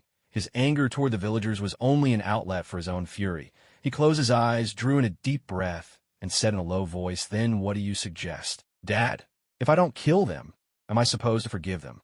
Again, just like last time, Minato also understood that the conflict between Naruto and the villagers had to be resolved. After a moment of silence, he replied, "How about this? Expel everyone in the village who's ever held resentment against you. Let them go and make a living elsewhere. What do you think? That's all. Isn't that letting them off too easy?" Naruto's voice was icy. "Fine, I won't kill them, but I want every one of them to taste the despair they once forced upon me." "And how exactly do you plan to do that?" Naruto continued, "I'll make their lives a living hell. They'll wish they were dead." Minato laughed. "Very well. We'll do as you say. Let them live out their days in misery." Sasuke, on the other hand, was shocked. "Naruto, have you really decided? You're not going to kill them?" Naruto nodded in silence. He closed his eyes and, after a long pause, opened them and spoke. "Yes, I've decided. I won't take their lives, but just because they escape death doesn't mean they'll escape punishment. Every last one of them must be banished from the village. Only the good ones can stay." Minato looked at his son, a thoughtful smile playing on his lips. The next day, Minato suddenly issued an order. Every villager who had ever insulted or bullied Naruto was to be expelled from the village, along with their entire families, never to set foot within the borders of the Land of Fire again. The decree sent shockwaves through the village. Outrage erupted everywhere. Why? Why are we being driven out of the village? We refuse to accept this. That's right, we already apologized to Uzumaki. Naruto. Why is he making the Hokage banish us? Just because he's the Hokage's son. Konoha doesn't belong to just the Hokage. Don't you all agree? Even if he is the Hokage, he doesn't have a right to strip us of the home our families have lived in for generations. If they want to expel us, we won't stand for it. That's right. We won't accept this. We won't accept it. In an instant, the entire village was filled with voices of opposition echoing through every street and alley. The villagers quickly surrounded the Hokage Tower, demanding an explanation from Minato. On the roof of the Hokage Tower, Naruto stood above, looking down at the agitated crowd. His voice was cold as he spoke. "Everyone, I haven't come here today to listen to your complaints. I'm here to inform you that from this day forward, a large number of you will no longer be considered part of Konoha. As for why, you should know the answer yourselves. It's because so many of you have always harbored resentment toward me, despite what you say. Behind my back, you spread rumors and speak ill of me, looking down on the one you once trampled beneath your feet. That's not true. When have we ever looked down on you?" A villager immediately retorted. Naruto's anger flared. "Is that not the case? The day I left the village, I clearly heard some of you say behind my back that I was an uncultured brat, didn't I? You even said that what you did all those years ago was right, and that I was the one who should have left the village on another rooftop in Konoha." Jiraiya's face was clouded with worry. So Naruto really did hear what the villagers said that day, he muttered. At that moment, he wanted to intervene, but Minato stopped him. Minato's voice was grave. "Sensei, I hope you'll stay out of this matter. Naruto can handle it himself. It's about time these villagers face the consequences of their actions, don't you think?" Jiraiya's eyes widened in shock, disbelief written all over his face. Under his breath, he murmured, "I can't believe even you." Minato's expression darkened. You know better than anyone what Naruto endured all these years. As his father, I don't see anything wrong with what he's doing. Jiraiya shot back sternly, but you're the Hokage. How can you let Naruto act like this? Do you want Konoha to fall into chaos again? Or has it been your plan all along to see the village destroyed? To destroy Konoha? Sensei, what are you saying? Minato let out a cold laugh. If I truly wanted to destroy Konoha, I could have done it long ago back when Orochimaru invaded. Why would I wait until now? Jiraiya, still fuming, demanded, if you bear no such intentions, then why allow Naruto to go on like this? Minato's voice turned icy. Long ago, I already decreed that no one in the village was to speak ill of Naruto, but while you were away, the villagers' dissatisfaction with him grew again.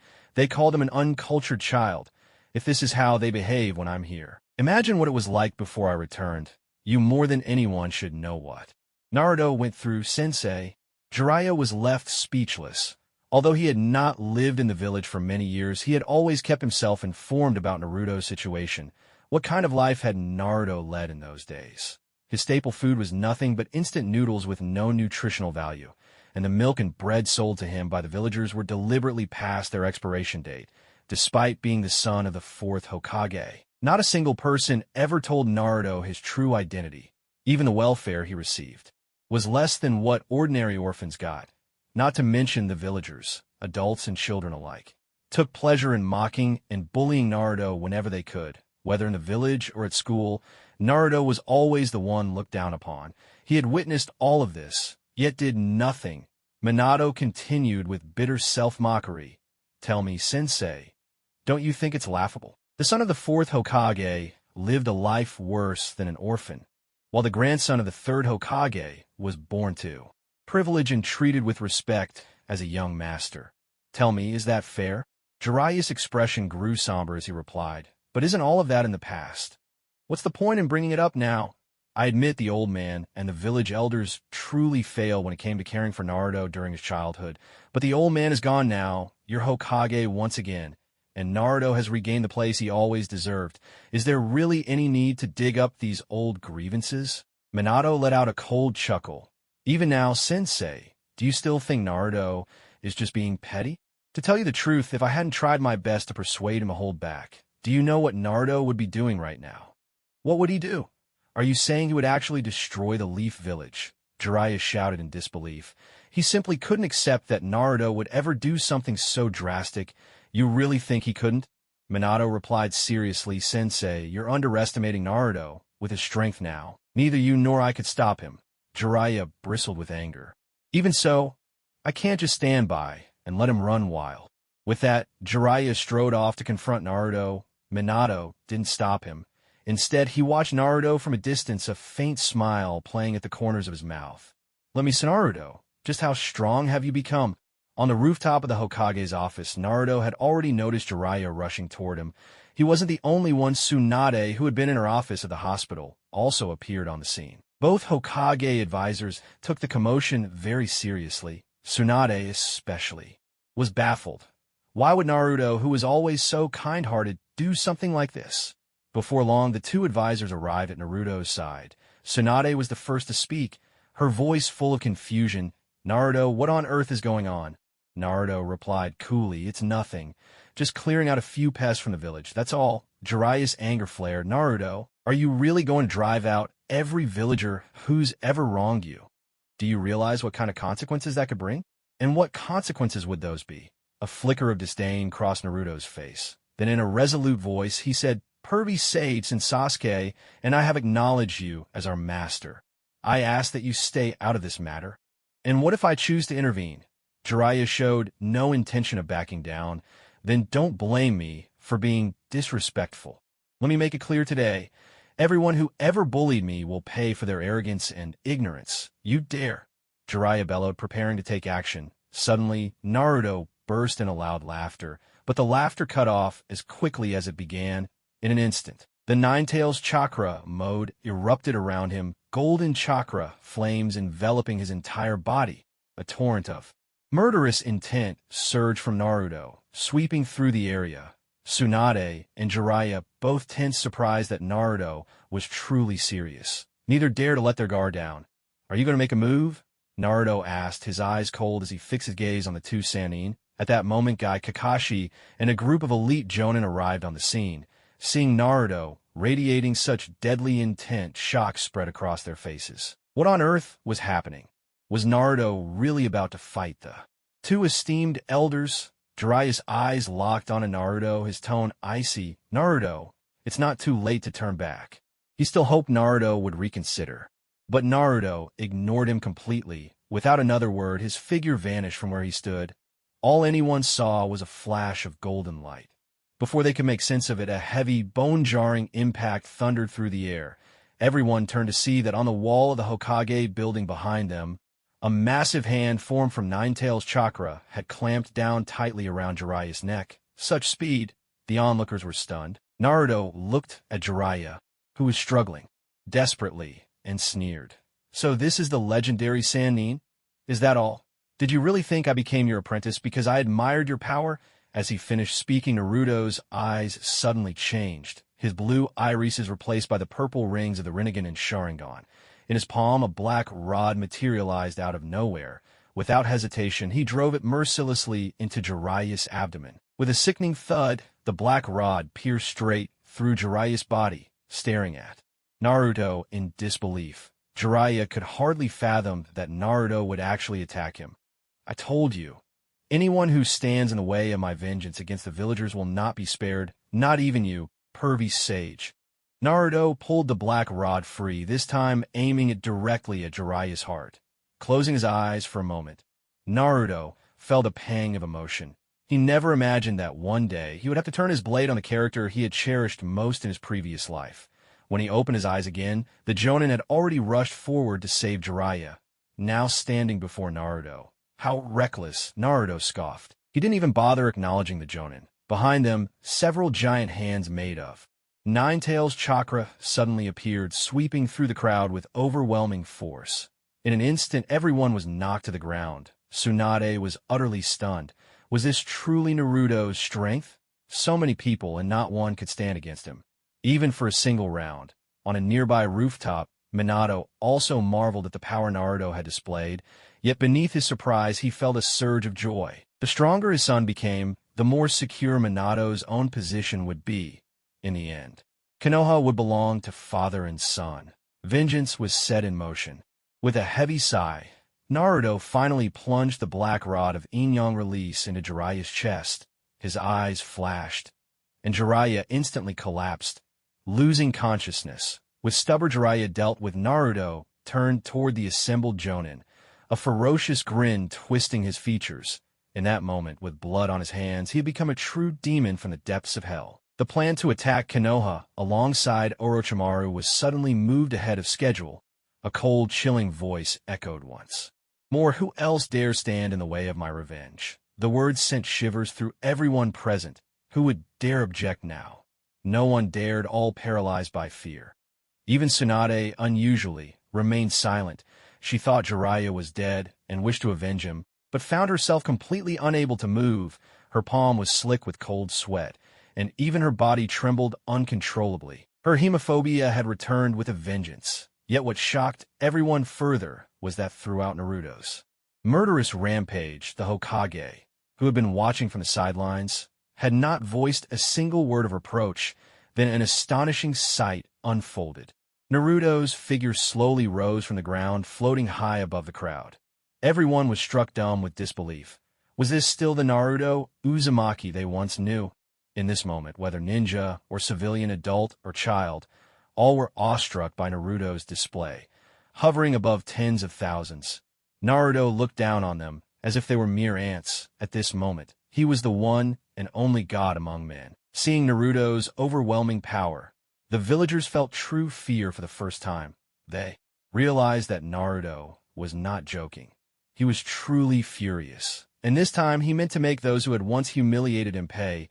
Those who had bullied Naruto fell to their knees, desperately begging for mercy and crying out their repentance, pleading for Naruto's forgiveness once more. But having been burned once before, Naruto would not fall for the same trick again. Staring coldly at the villagers, he spoke in an icy voice. "I'll say it again.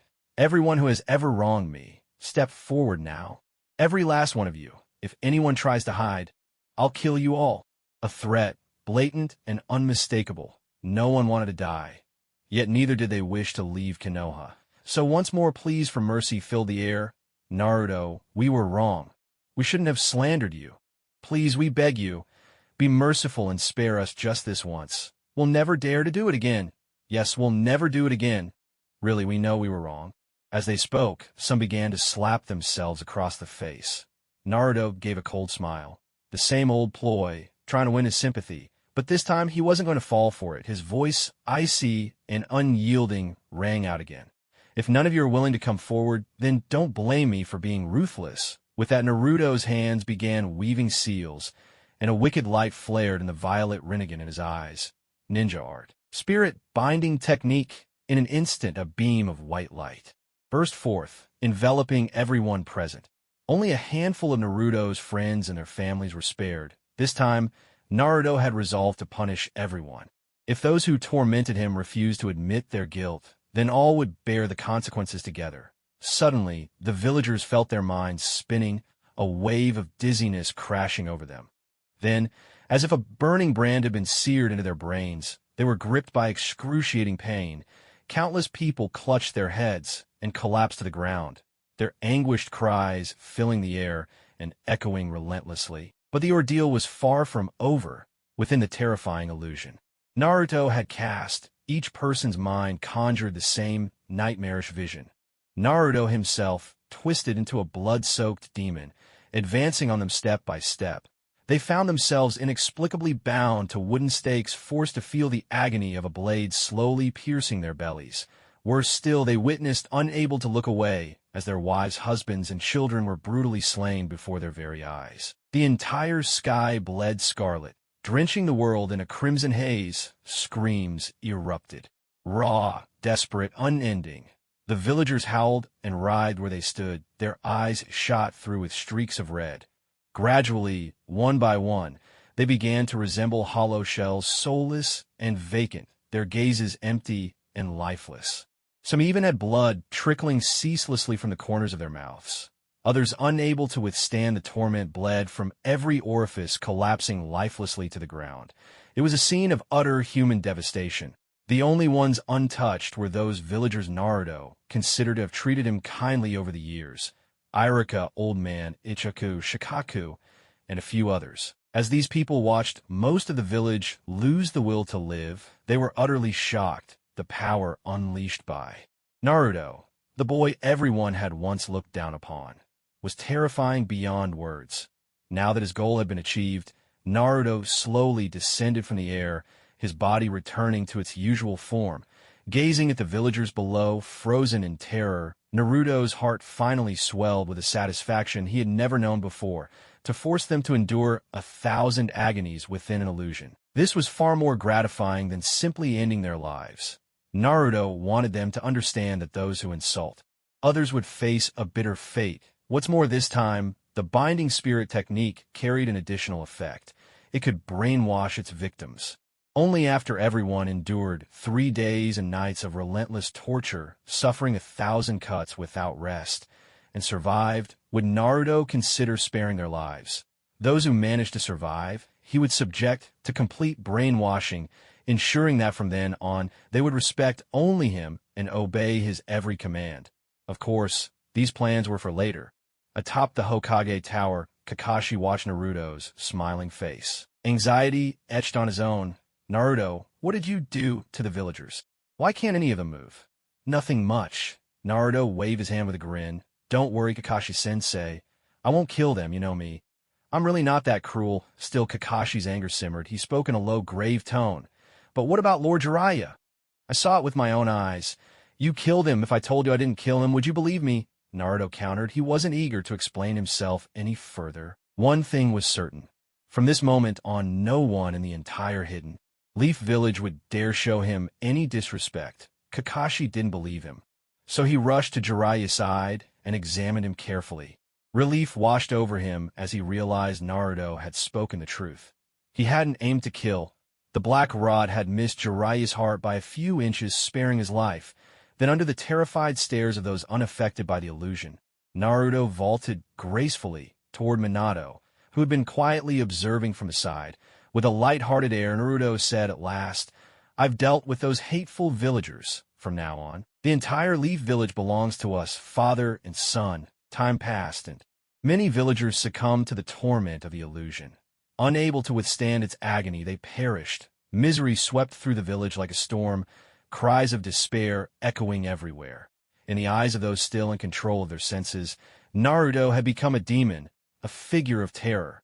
None were more shocked than Kakashi and Sakura, watching the villagers collapse one by one, faces twisted in anguish. Kakashi could bear it no longer. He hurried over to face Minato and Naruto, looking straight at Naruto. He asked in a somber voice, "Naruto, didn't you once promise me you wouldn't destroy the Leaf Village? Why are you doing this now?" Naruto replied with a laugh, "Kakashi-sensei, it's true. I did promise you I wouldn't destroy the leaf, and I haven't broken my word. Isn't the village still standing?" Kakashi's voice trembled with pain. "But do you really hate the villagers so much? Will you only be satisfied when they're all wiped out? Are you still the Naruto I used to know?" Minato, seeing the anguish on his beloved student's face, spoke gently. "Kakashi, you're blaming Naruto wrongly. It was I who gave the order to drive out the villagers. In other words, Naruto was simply following my orders. Since the villagers cannot tolerate Naruto, isn't it only natural for me to drive them out of the village?"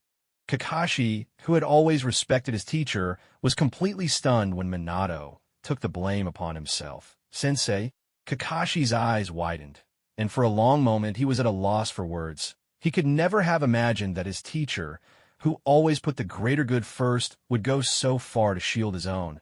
No wonder his teacher had stood by watching just now. It turned out everything had been under his orders. As he realized this was Minato's way of showing his dissatisfaction with the villagers, Kakashi's expression turned somber.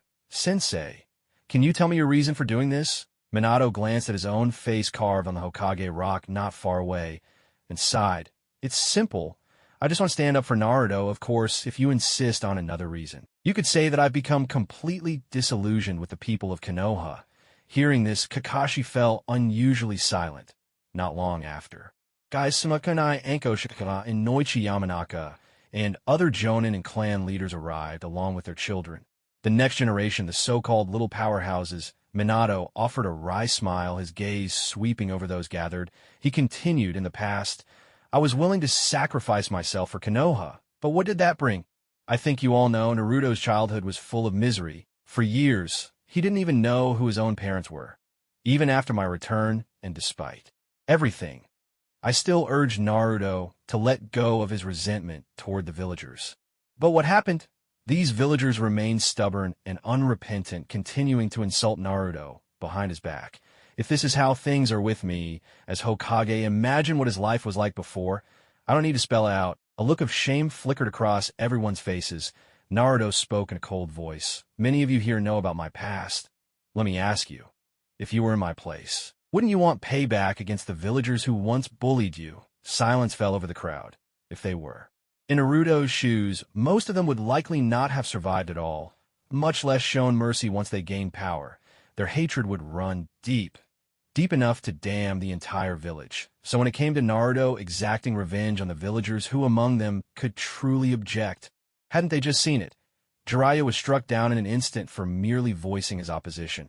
Even if they harbored complaints, who would dare speak out? Naruto's voice rang out again. "Since you all agree that I did nothing wrong, then you shouldn't try to stop me. If that's the case, from this day forward, we're still comrades. Otherwise, today will mark the end of Konoha. I'm sure none of you here could withstand the combined power of me and my father. Think carefully about your choice. What else could they do?" They had no choice but to compromise. After this incident, they finally understood completely. The hidden leaf now belonged solely to Naruto and his father. 3 days later, out of tens of thousands of villagers, only half managed to survive. The torment of the illusion, the rest, either dead or crippled. Those who died were cremated on the spot without delay. Those left disabled were all banished from the village by Naruto, left to fend for themselves. As for those who remained, they had been thoroughly brainwashed by Naruto. From this day forward, their loyalty belonged only to Naruto and his father. Thus, the villagers' discontent with Naruto was utterly resolved. At Konoha Hospital, Jiraiya lay on the white hospital bed. Upon hearing the news, He could do nothing but sigh helplessly. In the end, he still hadn't been able to prevent this tragedy. By his bedside, Minato watched his teacher, his gentleness restored as before.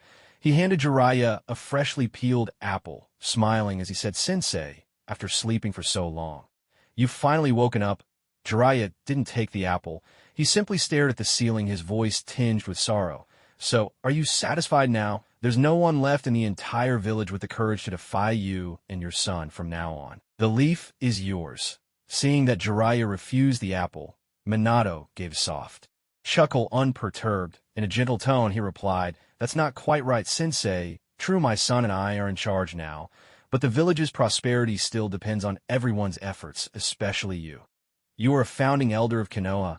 You mustn't give up so easily." Jiraiya let out a bitter laugh, his voice tinged with irony. "Enough with the flattery, you rascal. Out with it. What brings you to see me?" Minato didn't beat around the bush. "Here's the thing. Naruto asked if, once you've recovered, you could take him and Sasuke to Mount Myaboku." "Mount Myaboku? And what would they do there?" Jiraiya was clearly caught off guard. Minato smiled. "Naturally, he wants the two of them to learn sage arts. I'd imagine you wouldn't refuse, would you, Sensei?" Jiraiya sighed, his tone indifferent. "If that's the case, why don't you take them yourself?" Minato shrugged. "As for me, I have to stay here and keep watch over the village. I'm not free to leave. You, Sensei, are much more suited for the task." At this point, Jiraiya had no room to argue. He could only force a wry smile. "Let's talk about it after I've recovered." That Naruto kid really didn't hold back. He went all out on me. Minato smiled inwardly. If Naruto had truly gone all out, you wouldn't be alive right now. After the two exchanged a few more words, Minato excused himself, citing paperwork that needed his attention, and left. Jiraiya was left alone, lying on the bed, lost in deep thought. As Minato stepped out of the hospital doors, he immediately spotted Naruto and Sasuke waiting nearby, watching him expectantly. "How did it go, Dad?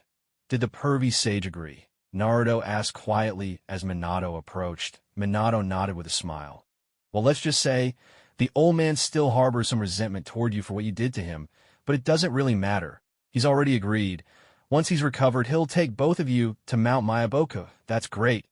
Naruto let out a long sigh of relief, meeting Sasuke's eyes. Both of them could see the joy shining in the other's gaze, threatening Hayashi during Jiraiya's recovery.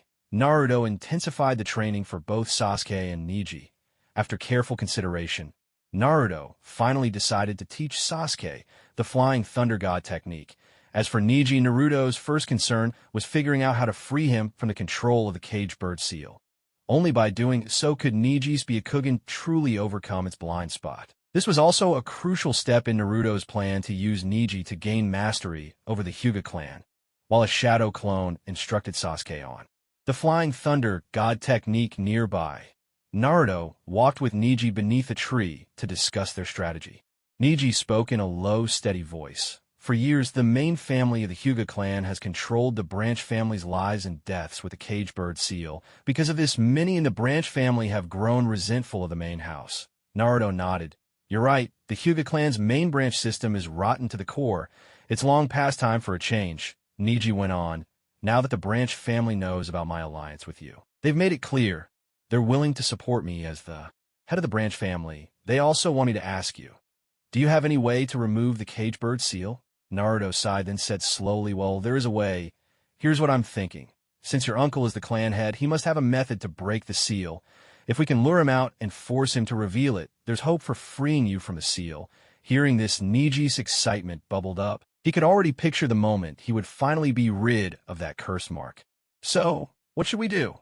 Neji asked eagerly. A sly smile crept across Naruto's face. He leaned in close and whispered, "Here's the plan." The more he listened, the wider Neji's smile grew. He could already imagine the clan head's awkward expression when forced to reveal the secret of the seal. With their plans set, Neji abandoned his training for the day. Naruto sent him home to get ready. That night at 2 in the morning, under a moonless sky, swept by chilling winds, Neji, dressed in black robes and a mask, silently dropped down from the rooftop of the Hyuga main house. Earlier, he had already bribed all the branch family servants, who kept guard, promising them that if this plan succeeded, they would be free from the main family's control forever. With that, the branch family members spared no effort in supporting Neji. With the help of the branch family servants, who gave him specific directions, Neji slipped effortlessly into the courtyard where Hanabi, the Hyuga clan's second young lady, lived. He opened the door, and in the darkness, he could just make out a little girl of about 6 or 7 years old sleeping soundly on a futon on the floor. Neji whispered an apology in his heart. He stepped up to Hanabi, scooped her up from her bedding in one swift motion. The girl hadn't even had time to register what was happening before she felt someone's arm clamped tightly around her neck. Just as she was about to cry out Neji, his Byakugan activated struck a pressure point, sending her instantly into a deep sleep. Having done this, Neji burst out the door, leapt onto the tiled rooftops, and sped away, his figure vanishing into the night. The clatter of roof tiles quickly drew the servants' attention. Within moments, shouts rang out. "Something's wrong. An intruder has broken into the second young lady's room and kidnapped her." The cries immediately woke Hayashi, the clan head, from his sleep.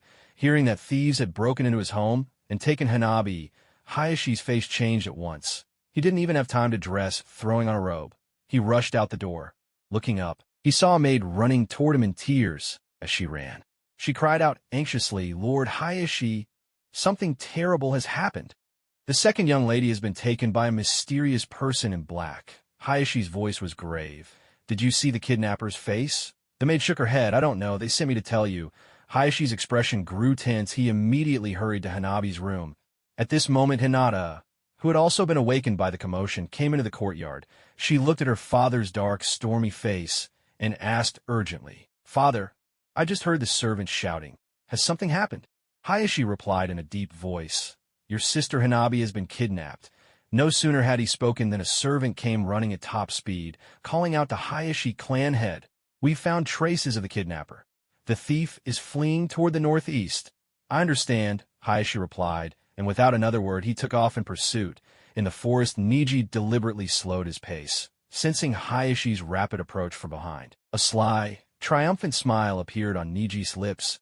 He sped up, hurrying, toward the place he'd arranged to meet Naruto. Arriving beneath a tree, Neji called out with a smile, "I'm here."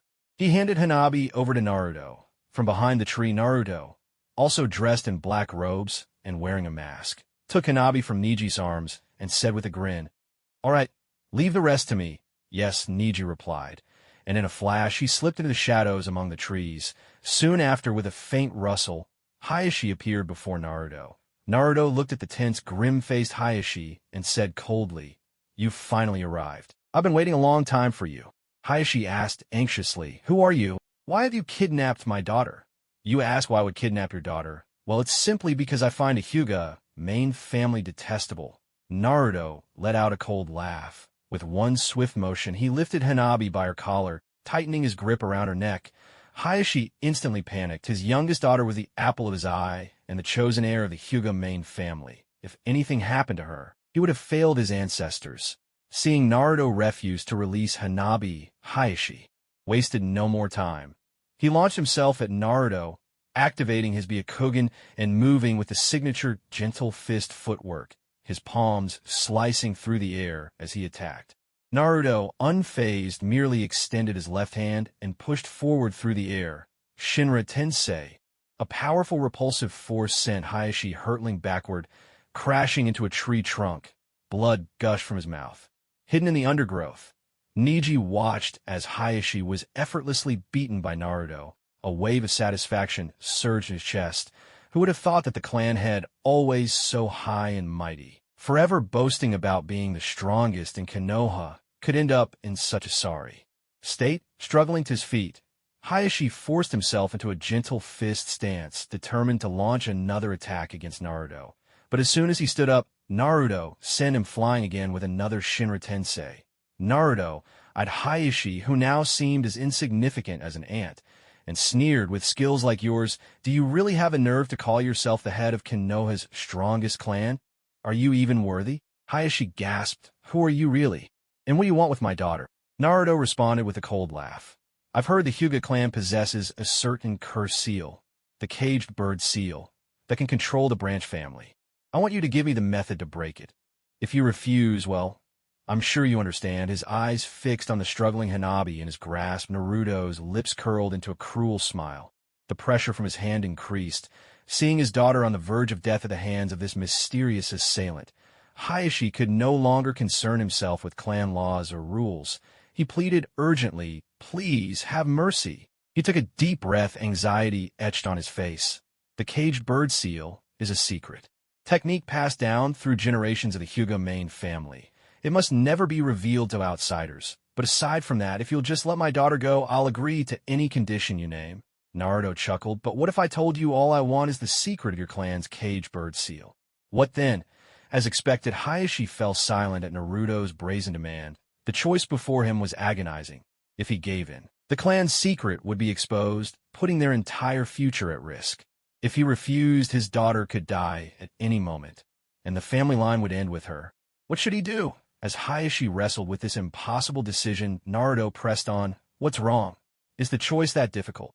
Perhaps I should give you one more piece of information. What is it? Hayashi's voice was tight with anxiety. Naruto's tone was icy. I forgot to mention, just now I've already placed my own unique soul curse mark on your daughter. In other words, from this moment on, I can manipulate your daughters however I please.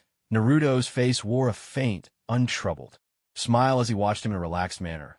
What did you say? You actually placed a curse mark on my daughter? Hayashi's eyes widened in utter disbelief. Surprised, are you? Naruto let out a derisive chuckle, mocking him. Didn't you also place the caged bird seal on the branch members of your own clan? So what is it? You're allowed to do as you wish, but others are forbidden from even lighting a lantern. Hayashi was left speechless by the retort. At the same time, he began to form a suspicion about Naruto's true identity. For someone to know the secret of the caged bird seal and to be able to abduct Hanabi, he surely had to be from the Hyuga clan. Yet, who among them would dare commit such a grave transgression? He simply couldn't figure out. The only thing he was certain of was that the man before him was in all likelihood a branch member of the clan.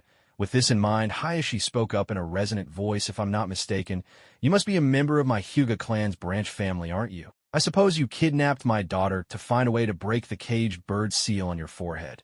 Is that what this is about? Naruto laughed. He had to admit, as the clan leader, Hayashi was indeed sharp-minded.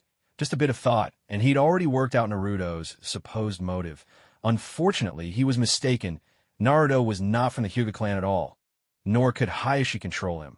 Seeing that Naruto didn't respond, Hayashi assumed his silence was guilt. Without hesitation, he began to perform the caged bird seal technique, hoping to test Naruto's origins, but something strange happened. No matter how hard he tried to activate the technique, Naruto remained completely unaffected, simply watching him in silence. A surge of shock gripped Hayashi's heart, and he cried out in disbelief, "How can this be? You're not a branch member of the Hyuga clan? Who are you?" Watching Hayashi's mounting confusion and refusal to reveal how to break the seal, Naruto's patience wore thin, and his voice turned cold.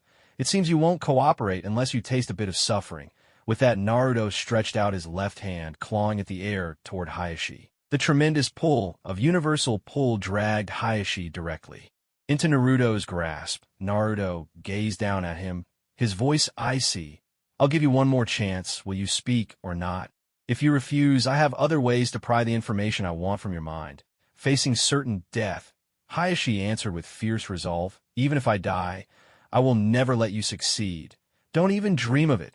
"Quite the backbone you have," Naruto sneered coldly. With his right hand, he released the already unconscious Hanabi, letting her fall aside, then covering Hayashi's head with his large hand. He yanked sharply with his. In an instant, Hayashi's eyes glazed over, his gaze turning vacant. Naruto seized the moment, shutting his own eyes as his consciousness surged into Hayashi's mind, ransacking it for the secrets he sought. Fragmented images and scattered memories flashed before Naruto's inner vision.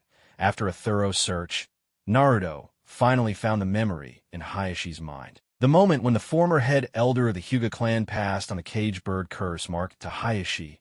In the room, a young Hayashi knelt on the floor, his expression full of reverence. Above him stood the elder, his face deeply lined with age. The elder slowly raised his voice and said, "Hayashi, from today forward, you are the head of the main family. I now formally entrust you with the secret technique of the caged bird. A jutsu our main family has used for generations to control the branch family. With this, your authority as the new clan leader will be solidified. Yes, sir, Hayashi replied, bowing his head in respectful acknowledgement. After finishing his speech, the elder looked to a maid standing nearby and said coldly, "You come here." The maid approached, her face blank and expressionless, and knelt down on the floor. "Watch carefully," the elder instructed. He then began to form hand seals with deliberate precision.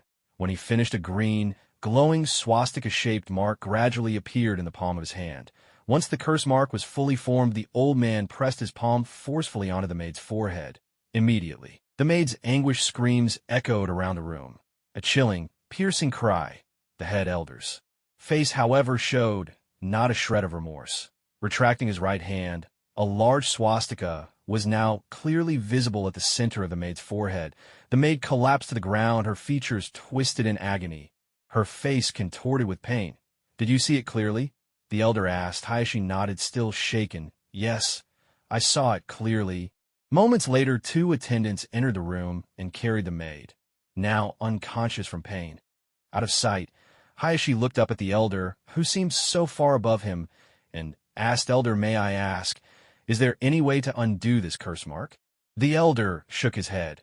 "As for how to remove the curse mark, I do not know, but you need not worry, Lord Clan Leader. Within the clan's forbidden grounds, there is a secret chamber that only the clan leader may enter. Inside, it holds secrets passed down through our family for centuries. Perhaps within that chamber, you will find an answer." Hearing that even the elder had no solution, Hayashi could only sigh in resignation. The scene shifted. Hayashi now stood in a brightly lit underground chamber. On either side, shelves were crammed with scrolls stacked tightly together. But what drew the eye most was the mysterious statue standing at the far end of the room. As Naruto gazed through Hayashi's memory at this sight, he couldn't help but gasp in surprise. What? Who could this statue represent? Could it be an ancestor of the Hyuga clan? With this question in mind, Naruto continued watching. Hayashi walked to a shelf on the right and pulled out an ancient parchment scroll. Unrolling it, he found page after page densely covered with archaic writing. Of course, the text itself wasn't what mattered most. It was the unmistakable swastika symbol of the caged bird curse mark, boldly drawn on the scroll. As the memory progressed, a delighted smile gradually spread across Hayashi's face. He carefully rolled up the scroll and replaced it on the shelf. Then, lifting his gaze to the statue across the room, he bowed deeply in a gesture of utmost respect before quietly leaving. With his consciousness returning, Naruto broke into a smile as well. From Hinata's memories just now, he had already discovered that the parchment contained both the method for casting the caged bird technique and the way to break it. Yet what intrigued him even more was the memory of the stone statue in the basement. Just who was that figure? But unsealing the caged bird curse mark was the most urgent task at hand. Everything else could wait. What mattered most now was helping Neji rid himself of the curse mark on his forehead. As for Hayashi Hyuga, under the overwhelming force of Naruto's spirit, he had already passed out cold. Carrying Hanabi over to his side, Naruto looked down at the girl whose neck was covered with red marks. He couldn't help but feel a pang of guilt. Gently placing his right hand over her neck, a soft orange glow of Nine-Tails chakra seeped from his palm and slowly flowed into her body. In just a moment, her neck had returned to its former snowy whiteness. Having finished, Naruto flickered behind the trees. Where Neji was hiding in the shadows, his eyes filled with admiration, Naruto grinned and called out, "No need to hide. Come on, we got what we came for, all right." Neji's face lit up with joy, and he immediately led Naruto straight into the Kamui dimension. It was Neji's first time entering Naruto's Kamui space, and as he took in the breathtaking scenery, like a hidden paradise, he was left speechless with wonder. "Naruto, where is this place? It's beautiful," he exclaimed in delight. Naruto smiled. "This is my Kamui space. Outsiders can't usually get in here, really, that's incredible." Neji's eyes sparkled with admiration. "Enough sightseeing for now. Come here. I'll help you break the caged bird curse mark on your forehead." "All right." Neji stepped before Naruto, removed his forehead protector, and unwound the bandages covering his head, his expression growing especially solemn. "Don't be so tense," Naruto reassured him, giving his shoulder a comforting pat. Neji took a deep breath, his heart pounding. "How could I not be nervous? For 10 years, I've dreamed of the day I could be free of this damned curse mark. Now that the moment has finally come, I'm more excited than nervous. I get it. It's only natural still. I should warn you. I've never tried this jutsu for breaking the curse before, so I can't promise it'll work. You need to be prepared in case something goes wrong. Neji smiled. Don't worry. I'm ready for anything. Besides, I have faith in you. I know you'll succeed. Let's begin then. Naruto's expression turned serious as he followed the instructions from the parchment, forming hand seals with both hands. Rat, horse, boar, goat, monkey. He completed one seal after another. And soon, a swirl of green chakra flames blossomed in his right palm. Aiming firmly at the wand mark on Neji's forehead, Naruto shouted, "Release!" In an instant, a plume of black smoke rose from Neji's head. His face twisted in agony, and a low, pained groan escaped from the corners of his mouth. Naruto could feel a strange, sinister force being steadily drawn from Neji's mind into the palm of his own hand.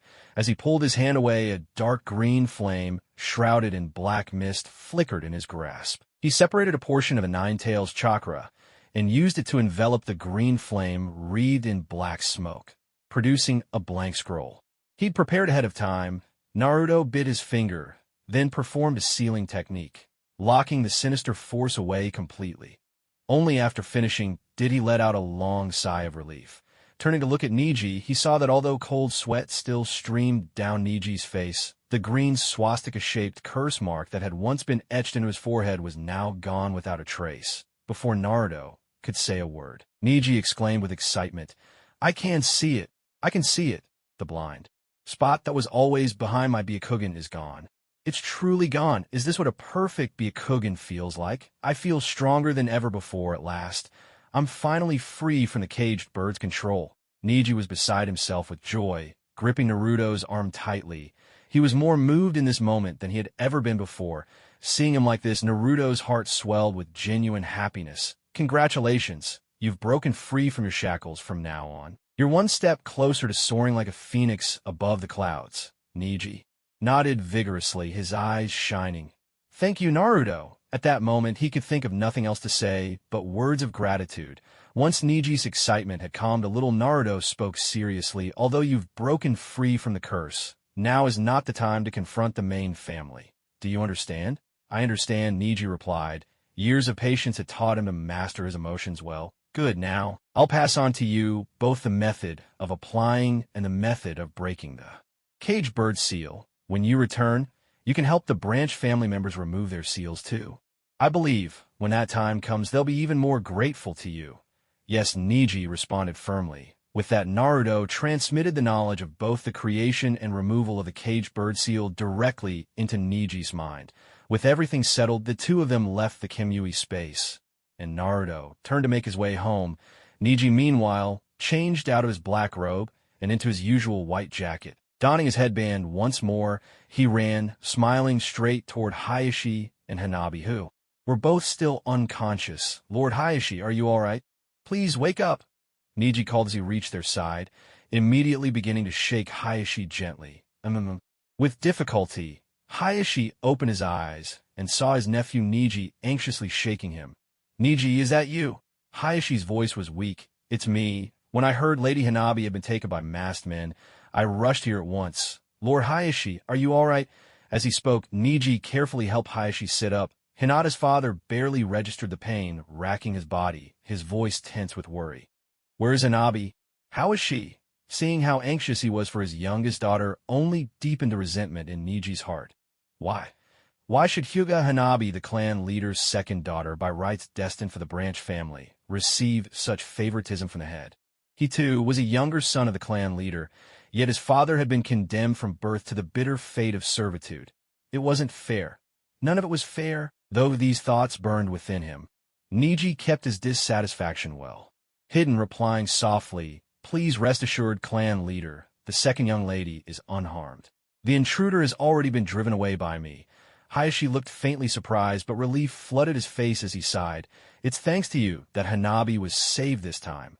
Moments later, several more figures landed with swift, rustling sounds. Among them Hyuga Takuma, Hyuga Ko, and Hyuga Hamon, all senior members of the clan. Arriving on the scene, they saw the crisis had passed. Hayashi stood there, Cradling Hanabi in his arms, exhaustion etched across his face, they hurried forward, anxiety in their voices. Clan leader, is Lady Hanabi all right? And the intruder, were they caught? Hayashi glanced at the sleeping Hanabi in his arms, letting out a weary sigh. Hanabi is safe, but unfortunately the villain escaped. Thankfully, Neji arrived in time to drive off the enemy and save Hanabi. If not for him, the consequences would have been unthinkable. Neji bowed slightly, his tone respectful. This is simply what those of us in the Branch family are meant to do. Very well. Since the young lady is safe, everyone return to your posts from now. On double the guard throughout the estate. Be prepared should any mysterious assailants return. Yes, sir, came the chorus of respectful replies, everyone bowing their heads. As the group dispersed, Hyuga Takuma and Hyuga Haman each cast a glance at Neji, who stood bowing at Hayashi's side. The three men exchanged looks, and seeing the faint smile on Neji's lips, the other two instantly understood. The plan was a success. Triumphant smiles crept across their faces as well. They could already picture it. Change was coming to the Hyuga clan. A strange unease back at the Hyuga compound, the sight of a second young lady safely returned brought visible relief to the main family.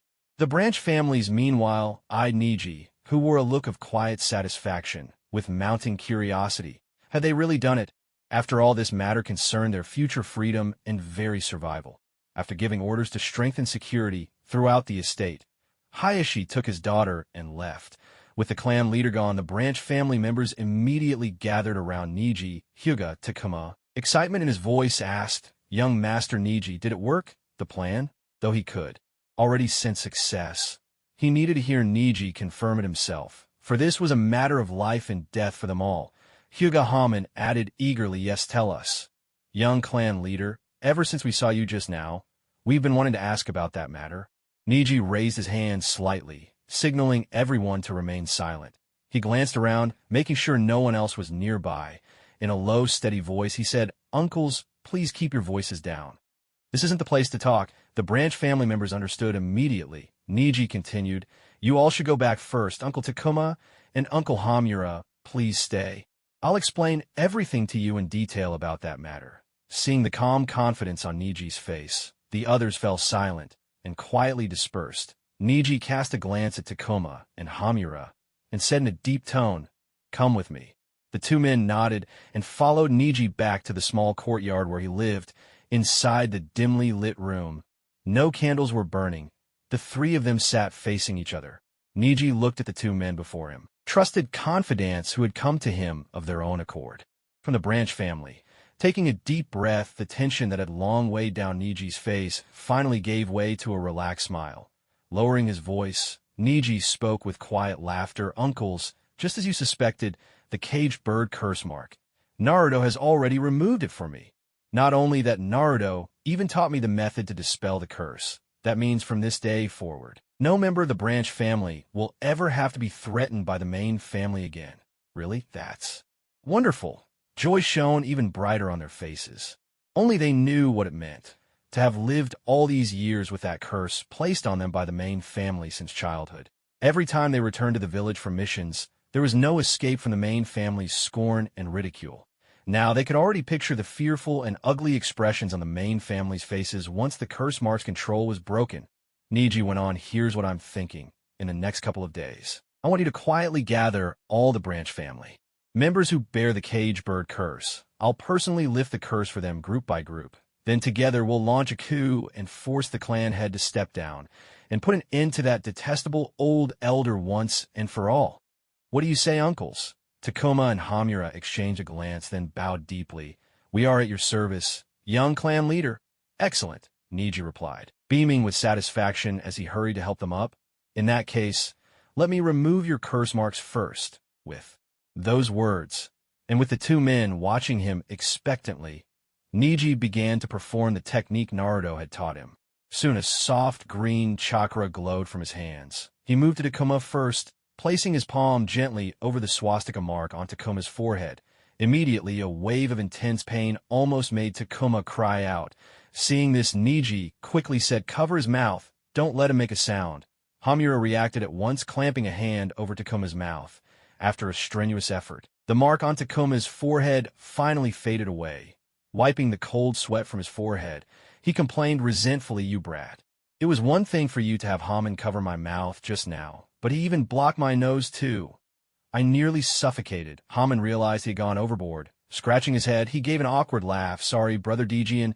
I was just following Neji's orders. Besides, what if someone heard you yelling so loudly?" Dejian shot him a glare, but didn't get angry. Soon after, he tried activating his Byakugan, and just as he'd hoped, the blind spot was gone. At last, an excited smile broke across his face, having resolved one matter. Neji used the same method to remove Haman's curse seal. After that, the three of them discussed the specific details of the coup. Not long after, the eastern sky began to lighten with the pale glow of dawn. For the next week, Naruto and Sasuke continued their daily visits to the hospital to see Jiraiya, gradually easing the tension between them. At Konoha's medical center, Tsunade still struggled with her bouts of hemophobia from time to time. As a result, the task of teaching her junior often fell to Shizen instead. Meanwhile, thanks to Neji's efforts over these past few days, all but a few distant relatives, about 300 branch family members, had their curse cage bird seals removed. Neji's prestige among the branch family soared to unprecedented heights. Yet within the Hyuga clan, a new crisis was quietly brewing. It was another ordinary day. Inside the training hall, Hinata and Hanabi were each sparring with their own partners. Hanabi's opponent was Hayashi, while Hinata faced Neji. Both activated their Byakugan, exchanging a flurry of gentle fist techniques. Although Neji had already shed his cursed seal, he still kept a bandage wrapped around his forehead to avoid arousing suspicion. Yet there was a new confidence radiating from his eyes, one Hinata had never seen before. As she sparred with Neji, Hinata smiled. "Neji, I don't know why, but I feel like you've changed a little these past few days." Neji smiled faintly. "Oh, and how so?" She thought for a moment, then grinned.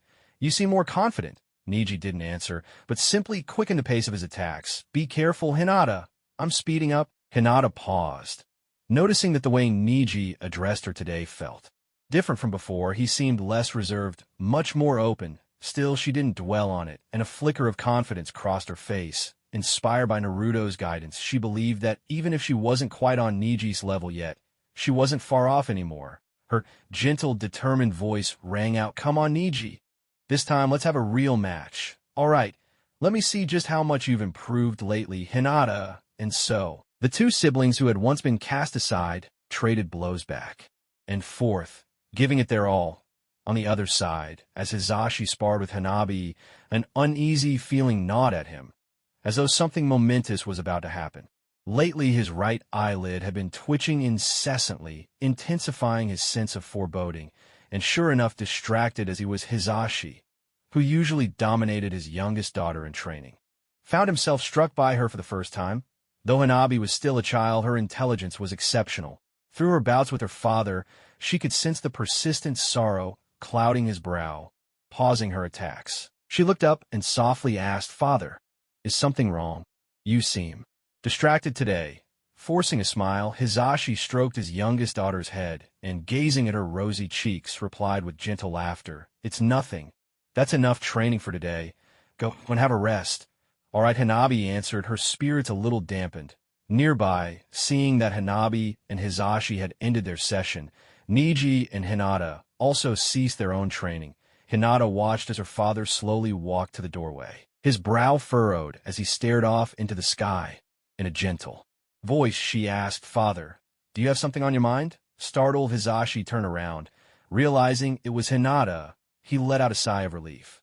"It's you, Hinata. There's nothing wrong. Don't worry." In front of his daughters, Hisashi tried his best to conceal the heaviness weighing on his mind. But Hinata, ever perceptive and empathetic, noted her father's inexplicable anxiety. She chose not to press further, instead returning to her usual serene and composed demeanor. At the doorway, Hisashi glanced back into the room. By chance, his gaze met Neji's, who was watching him from the back with a mocking glint in his eye.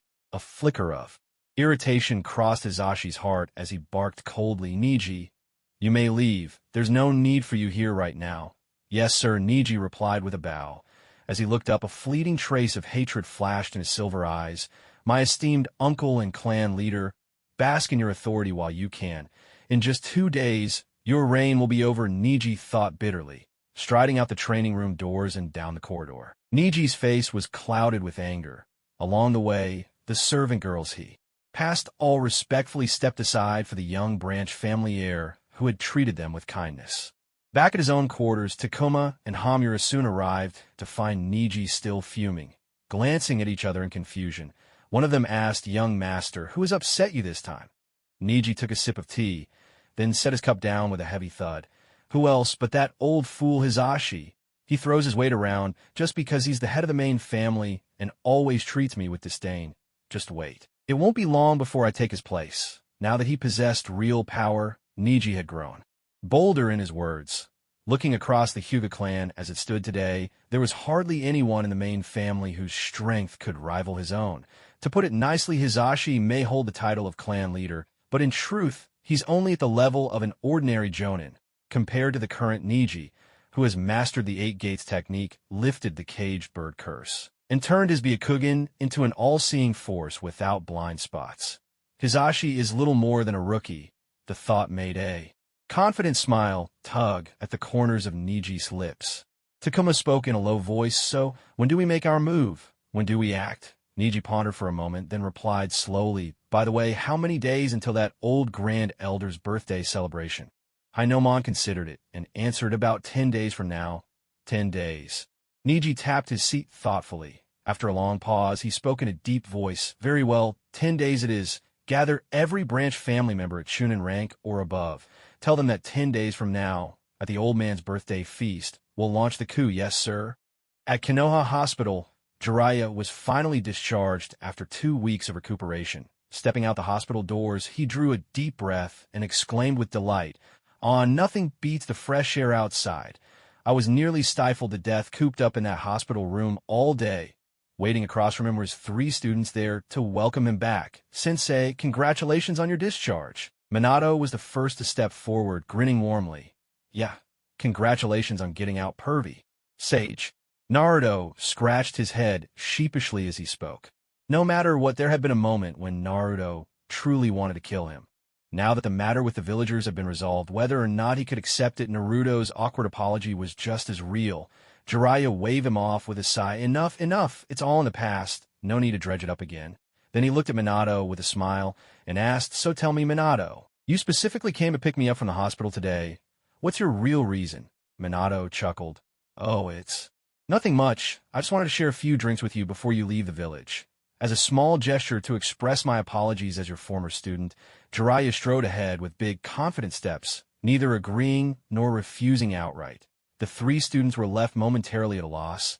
"Is he mad at us? Did he refuse?" Sasuke ventured hesitantly. "Maybe," Naruto replied, unsure. Jiraiya had walked a fair distance before he turned, and, seeing the 3 of them still standing there, burst out in exasperation. "Didn't you say you wanted to have a few drinks together and clear the air? What are you waiting for? Why are you 3 just standing there?" Snapping out of their daze, the 3 students hurried to catch up with Jiraiya, taking his arm and leading him toward home.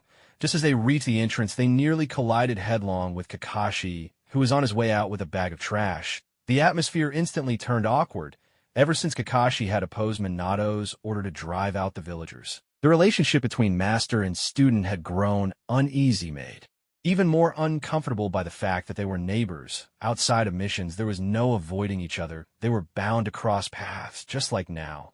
Over the last 2 weeks, Kakashi had submitted resignation after resignation, all for a single purpose: to request a transfer so he would no longer have to serve as captain of Yambu. However, every time he made his request, Minato would reject him without mercy. Minato valued his beloved student greatly. How could he simply let him resign just because he said so? At that moment, seeing the 3 of them, Kakashi could only pretend not to notice and continued on his way, carrying the trash out with him. Minato immediately called out to Kakashi in a clear, commanding voice, "Kakashi, stop right there. Is there something you need, Lord Hokage?" Kakashi turned back, his expression respectful, his tone calm, and even, "Do you still think I was wrong?" Minato looked at his disciple with a trace of pain in his eyes. "I wouldn't dare," Kakashi replied politely. "Is there anything else, Lord Hokage? If not, I'll take my leave." He really didn't want to stay here any longer. If he did, he feared his teacher might persuade him to change his mind. But Minato had no intention of letting Kakashi just walk away. Now that they had run into each other, he decided it was time to clear the air, so Kakashi wouldn't spend every waking moment plotting how to leave his side. With a swift movement, Minato stepped in front of Kakashi, blocking his path. "Don't be in such a hurry to leave. I have something to say to you." Kakashi let out a sigh. After dodging for so long, he still couldn't escape, since he couldn't avoid it. He resigned himself and followed Minato into the house, only to be led straight into the kitchen. Kakashi almost didn't know whether to laugh or cry. So this was it? Was he being treated as the family's personal chef now? Unwilling but with no choice, he cooked 2 dishes and brought them to the table. Minato filled the cups for both Jiraiya, and Kakashi smiling as he said, "Sensei, Kakashi, make yourselves at home. Come, let's have a toast." As for Naruto and Sasuke, the 2 younger ones, they weren't allowed to drink, so they had to make do with juice. After clinking their glasses and taking a drink, Minato took a few bites before opening up the conversation. He patted Kakashi's shoulder and spoke in a solemn voice. "Kakashi, you are my student, the person I trust most in all of Konoha. I know you hold resentment in your heart over how Naruto and I have retaliated against the villagers. But if we're being honest, haven't you ever felt any hatred toward those villagers yourself?" Had he not? For once, Kakashi fell silent. Back then, his father had taken his own life out of shame and despair, after being unjustly condemned by the villagers, a memory that still lingered in Kakashi's mind, impossible to forget. In that moment, he had vowed to become strong, to put the completion of his missions above all else. But later someone told him that his father had done the right thing, that putting the lives of one's comrades above a mission was the act of a true hero. From then on, Kakashi found himself harboring a silent resentment toward the villagers. Yes, if it hadn't been for their baseless accusations, would his father have chosen death? Did he hate the villagers? He did. Such thoughts so dark and insidious. "I understand now, Sensei." Kakashi's lips curled into a bitter smile. All his previous confusion had turned into a deep, lingering sorrow. "But to be honest, Sensei, the way you and Naruto handled the villagers was still a bit too harsh. Is that what you mean?"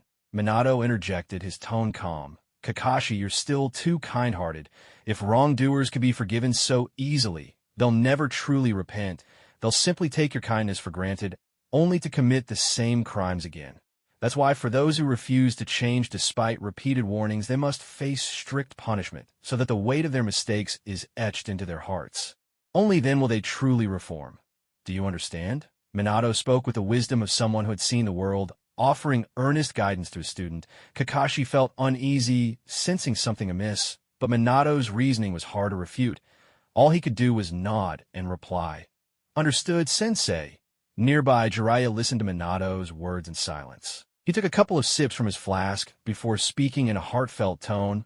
"Minato, I'll be leaving tomorrow. Konoha's future will be in your hands from now on. How you govern will be up to your judgment alone. Take care of it."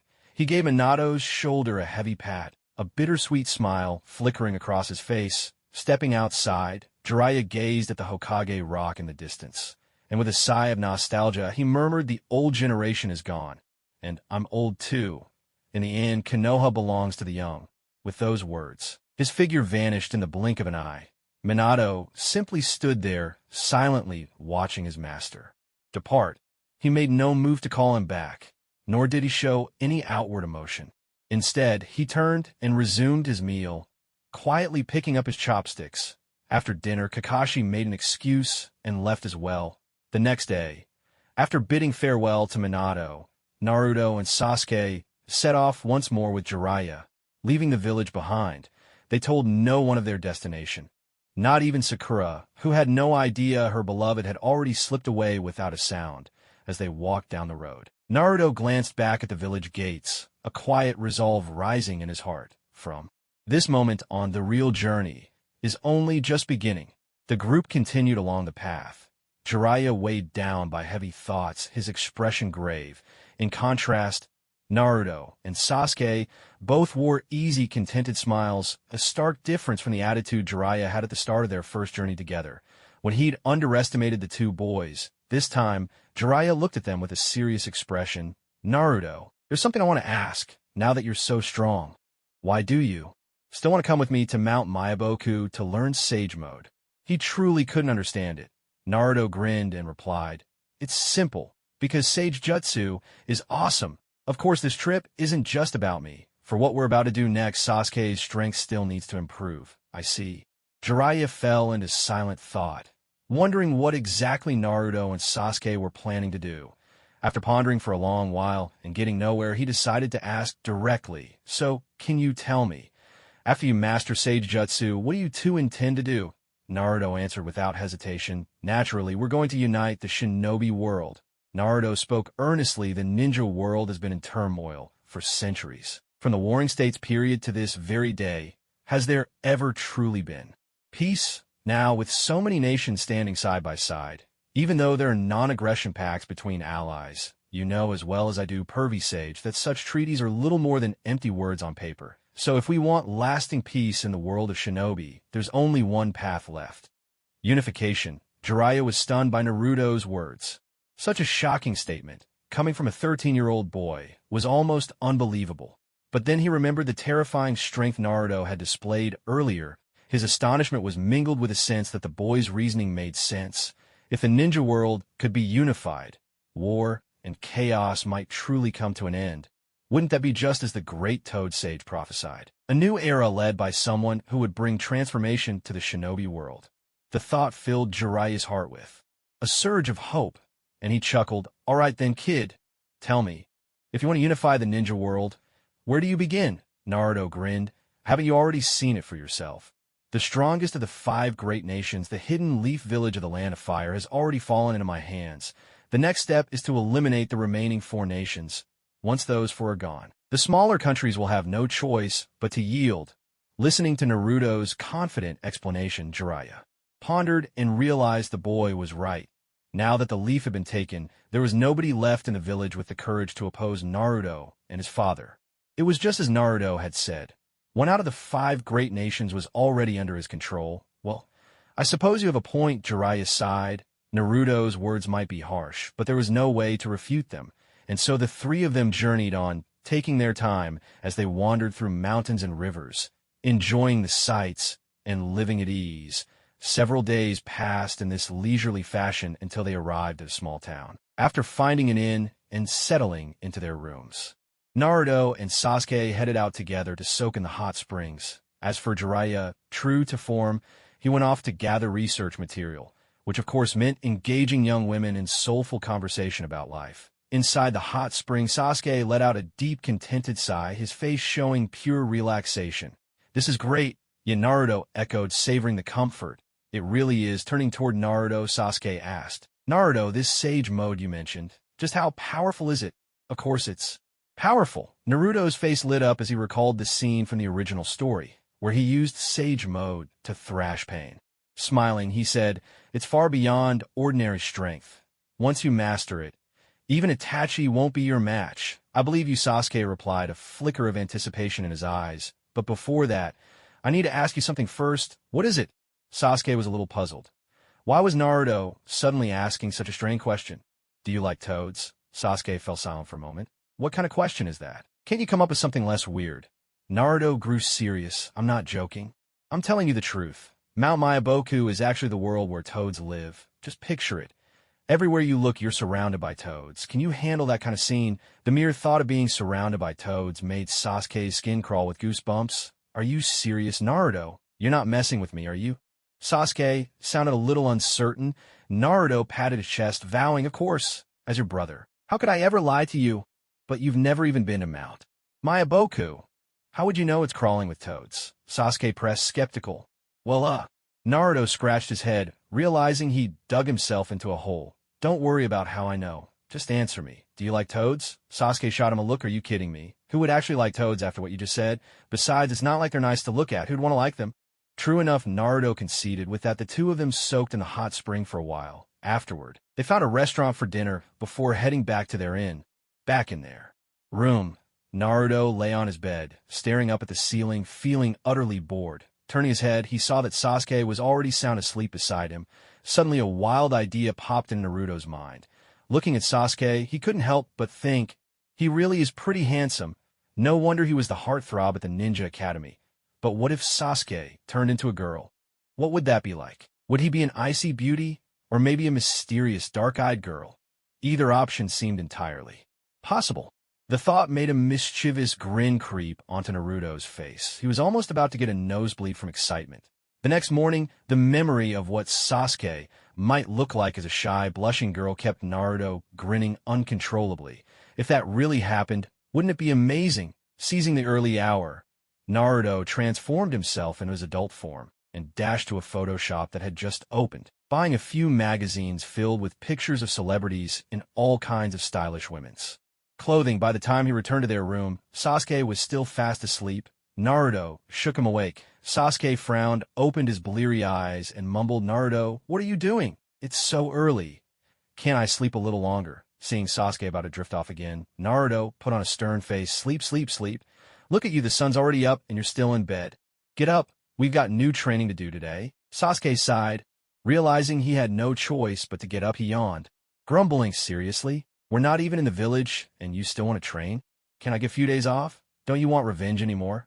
Naruto teased, watching Sasuke yawn again and again, exhaustion written all over his face. Sasuke waved him off, impatiently muttering, "Yeah, I still want it, but it's not that urgent anymore. Didn't you say last time that Itachi got one of his eyes knocked out by you? He's not going to be a threat anytime soon, right? So I guess I can afford to take it easy." Even so, he quickly got dressed and joined Naruto downstairs for breakfast. After breakfast, the two of them greeted Jiraiya, who had returned late last night and was still exhausted. Then Naruto led Sasuke out to a wide, open field outside the small town. Once they arrived, Sasuke waved his hand and said, "So, what are we training today?" Naruto snapped his fingers, putting on an air of mystery. "Today I'm going to teach you my very own secret technique. Trust me, once you master it, you'll be absolutely blown away." "Is it really that amazing?" "Don't try to fool me. I haven't read as many books as you, but I'm not that gullible," Sasuke replied, a little skeptical. To be honest, seeing the eager yet suspiciously mischievous look on Naruto's face, he couldn't help but feel something was off. Naruto thumped his chest and grinned. "When have I ever lied to you, brother?" "Well, that's true," Sasuke nodded. Indeed, when it came to training, Naruto had never deceived him. But what Naruto pulled out next left Sasuke utterly speechless, unable to believe his eyes. Out of nowhere, Naruto produced several celebrity photo books from his jacket. Some of them, too, Sasuke's shock, were quite risque, definitely not suitable for kids. Sasuke's face turned bright red. He pointed at the photo books scattered on the ground, momentarily at a loss for words. "What? Naruto, what's the meaning of this?" Naruto flashed a knowing, worldly grin and replied with great conviction, "What else? This is all part of your training. You're sure this counts as training?" Sasuke retorted. Sensing where things were going, a look of alarm suddenly crossed his face. "Naruto, don't tell me you're planning to." Naruto, looking supremely confident, laughed. "That's right. I'm going to teach you my ultimate move, the sexy Jutsu." Just as he suspected, Sasuke felt a wave of dread. "Maybe I'll pass on this one. That Jutsu is way too outrageous for me," he stammered, waving his hands defensively. Seeing Sasuke's resistance, Naruto sighed dramatically. "What a shame.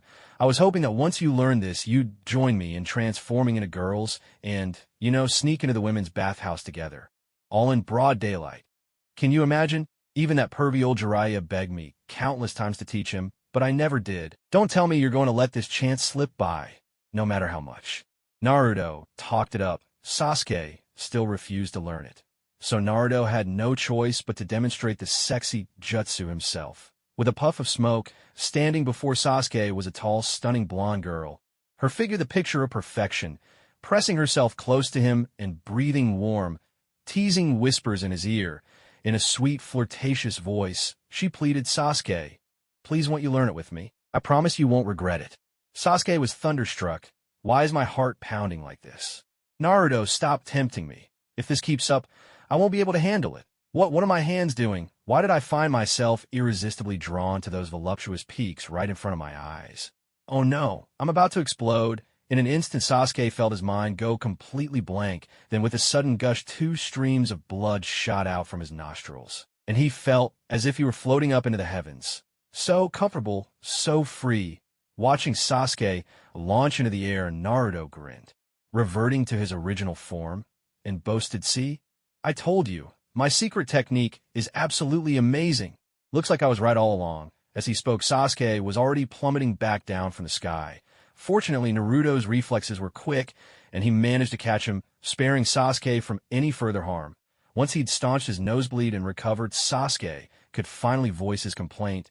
Naruto, this ridiculous jutsu you invented is just... For a moment, he was at a loss for words, unable to find an adjective strong enough to express himself. Naruto just laughed. You're thinking too small? You need to broaden your horizons. What does that even mean? Sasuke was completely baffled. Naruto chuckled and explained, think about it, Sasuke. If you master the sexy jutsu, your life of happiness officially begins. Not only can you waltz into the women's bathhouse and feast your eyes to your heart's content, but you'll also have girls envying you everywhere you go. And when you're out with your girlfriend, you could be her boyfriend and her bestie at the same time. How awesome is that? Sasuke was speechless. You make it sound so wonderful. So why have I never seen you do it yourself? He shook his head and declared, no way, I'm not learning it. I, Uchiha Sasuke, am saying it here and now. No matter how much you threaten or tempt me, Naruto, I will never stoop to learning such a lowly jutsu. Really? Don't come crying to me later, Naruto teased that night. Inside the women's bath, transformed into a girl, Sasuke gazed around at all the ladies of every shape and size, his eyes practically sparkling green with excitement. It was true. There's nothing like openly admiring the view compared to peeking in secret. So many beautiful women. Their figures were all stunning. Unlike the thrilled Sasuke, however, Naruto found his mind replaying the moment when Sasuke, under his relentless persuasion, finally learned the sexy jutsu and transformed into a cool, alluring beauty. Long black dress, black stockings, ebony, straight hair, skin pale as snow, and a breathtakingly beautiful face. She truly looked like a goddess. Especially when she frowned, instantly transforming into an adorable, vulnerable cutie who made you want to protect her forever. Utterly unbeatable. After feasting their eyes to their heart's content, the two finally left the women's bath together. The moment they stepped outside, Sasuke, still in her beautiful girl form, threw her arms around Naruto, now in his girl form too, shouting with delight, Naruto, I absolutely love you. This idea of yours is genius. For the first time ever, I have to admit, your jutsu is amazing. After all, this was the first time in his life that he'd been able to soak in a women's hot spring completely openly. What Sasuke didn't realize, though, was that the Naruto he was hugging so tightly was already on the verge of a complete meltdown. Damn it, can you let me go first? If this keeps up, I won't be able to hold back my nosebleed much longer. Meanwhile, things were getting heated between Naruto and Sasuke on this side. At the same time, the Hyuga household in Konoha was bustling with lively activity. Today marked the 60th birthday of Hyuga Keiji, the clan's eldest elder. Although no outsiders had been invited, the celebration was still grand, with hundreds of clan members from both the main and branch families gathering for the event. Due to the sheer number of attendees, most were seated outside on the spacious grounds enjoying food and drink. Inside the bright and airy banquet hall, the eldest elder, now the highest in rank and most respected in the Hyuga clan, sat in the place of honor, nodding warmly to the younger generations gathered before him. To his lower left sat the current clan leader, Hyuga Hayashi. Beside Hayashi was Hanabi, recognized as the foremost heir of the Hyuga clan. At the next table down sat 13-year-old Hinata, quietly seated, maintaining her usual grace and composure. Further down still, near the entrance, and at the end of the row, was Neji's place on the right. The seats of honor were occupied by two white-haired elders, representing the clan's elder council. Most importantly, both were members of the main family. Next were the elders' two grandsons, Hyuga Hikaru and Hyuga Akira, both notorious within the clan for their wayward ways. Finally there were the skilled jonin of the clan, Hyuga Takashi, Hyuga Ira, Hyuga Tokima, and Hyuga Haman. On any other day, the eldest elder would never have allowed members of the branch family to sit together with him under one roof. But today, in the spirit of his birthday celebration, he set aside his usual rules and allowed everyone to enjoy the occasion together. Lifting his cup, Hyuga Keiji was the first to speak, his voice ringing out jovially. My dear family, thank you all for joining me on my birthday. This old man is truly grateful. He then turned to Hayashi, who sat at his left, and said with gentle courtesy, clan leader, if you please. Hayashi also raised his cup, smiling as he replied, elder, after you. His manner was exceptionally humble. The old man beamed with satisfaction, then urged everyone not to stand on ceremony and to enjoy the feast that had been prepared. Yet for all his words, no one dared to start eating before the eldest elder. The room remained still until Hayashi finally took up his chopsticks, prompting the others to follow suit, each beginning to eat in a measured, polite fashion. At her seat, Hinata had little appetite. After picking at her food, her gaze drifted to Neji, who had not touched his meal at all. Neji knelt quietly, eyes closed in meditation, as if nothing around him concerned him in the slightest. His indifference did not go unnoticed by the host. The elder's face darkened briefly, though he quickly masked his displeasure. However, the two grandsons beside him, Hikaru and Akira, could hardly contain themselves. Hikaru glanced at Neji's cold, aloof expression and let out a derisive snort, his face twisting with contempt. He looked at his grandfather and offered his counsel. "Grandfather, it seems that on this joyous day of yours, someone doesn't appear to be very happy." "That's right. Not only unhappy, but also lacking in manners, without a trace of proper upbringing," Hyuga Hui said with a smile. Hayashi, too, had noticed Neji's strange behavior. From the start of the banquet, everyone had come forward to congratulate the elder, everyone except Neji, who hadn't spoken a word or touched his chopsticks. It was clear he was deliberately slighting the elder. Seeing this, Hayashi's voice turned cold as he scolded Neji. "How can you be so disrespectful to the elder?" Neji let out a cold laugh. "When have I ever shown disrespect to the elder?" His words brimmed with provocation. "You still deny it. Isn't this happening right now?" Hayashi was growing visibly angry. He turned to the elder Keiji and bowed slightly. "Please forgive him. Elder, Neji's temperament has been rather peculiar lately. You are a man of great virtue and magnanimity. Please don't lower yourself to his level." Keiji's smile was as cold as frost, his voice equally icy. "Clan leader, you worry too much. I am but an old man. Why would I bear a grudge against a child? Since this branch family child finds it so difficult to stay, let him leave and join the others outside in the courtyard. What do you say?" Though he claimed not to mind, the elder's heart was long since filled with resentment toward Neji, and Hayashi could only nod in agreement. The elder was not just the most respected member of the main family, he was also the former clan leader of the Hyuga. With this old man present, there were many matters in the clan that Hayashi could not decide alone. What's more, the elder had the council of elders behind him, whose influence often checked Hayashi's authority within the family. Just as Neji was about to be expelled from the banquet hall, Hinata opened her mouth to speak, but caught her father's sharp, forbidding glance. The meaning was clear. This was not the place for someone of her generation to speak. Lowering her head, Hinata's face fell, a trace of dejection clouding her features. At that moment, from the far end of the table, Neji's disdainful voice rang out. "Old man is old man, still so hateful. How dare you? Who gave you the courage to speak to the elder like that?" Hyuga Hui slammed his hand on the table, glaring furiously at Neji at the very end of the hall, a mere servant of the branch family.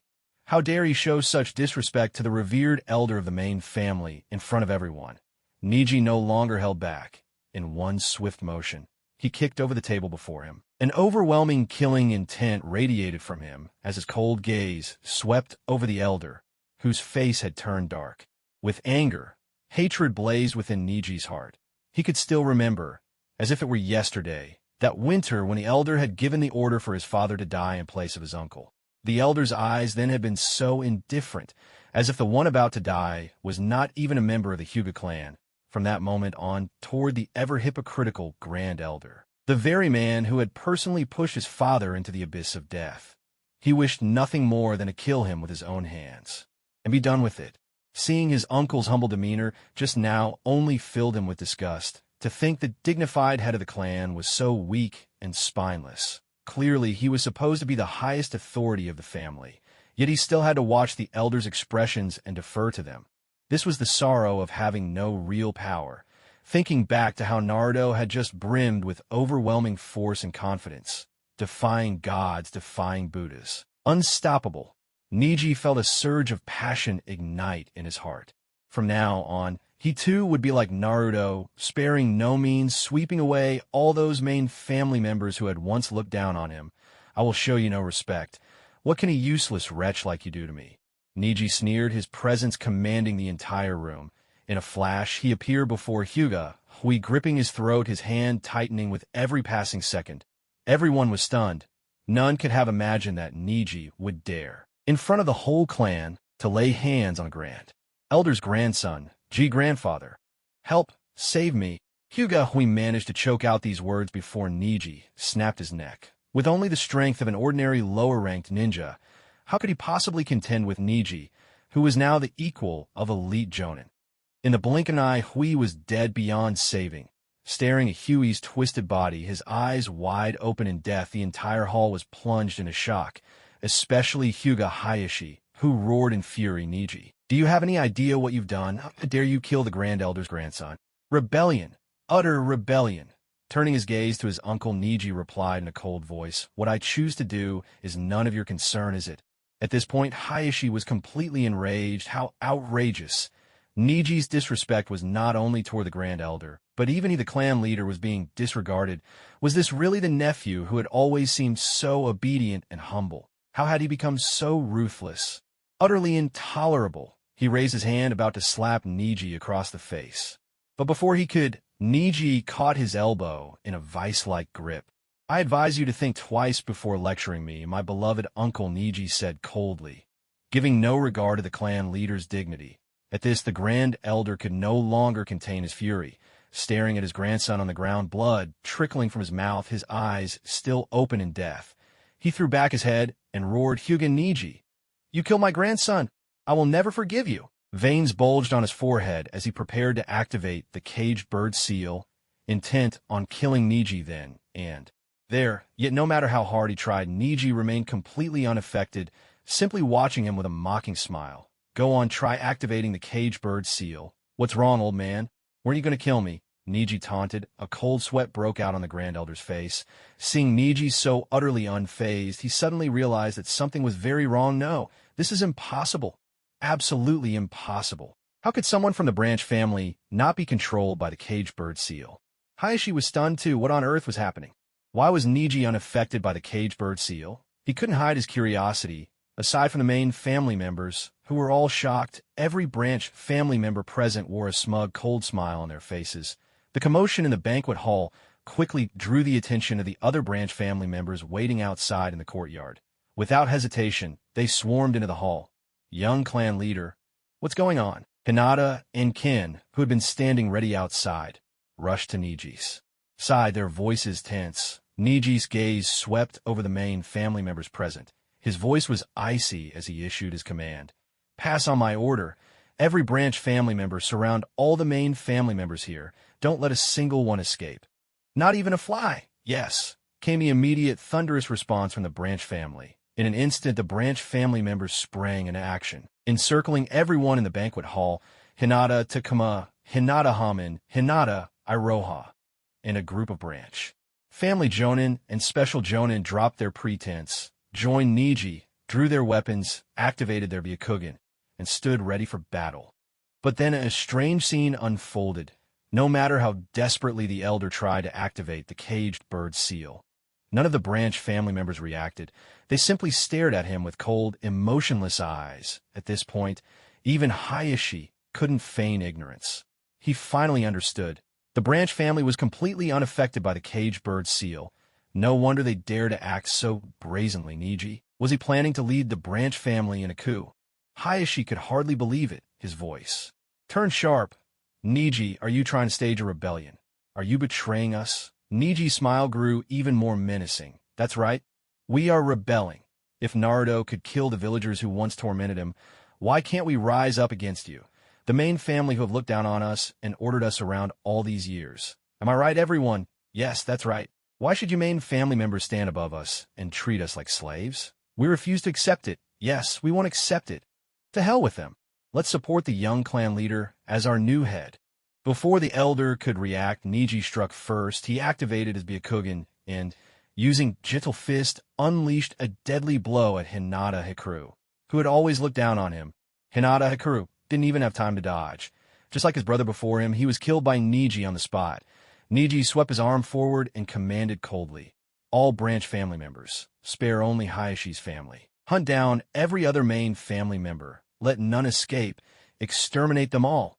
the final words were. Spat out through gritted teeth, each syllable filled with wrath.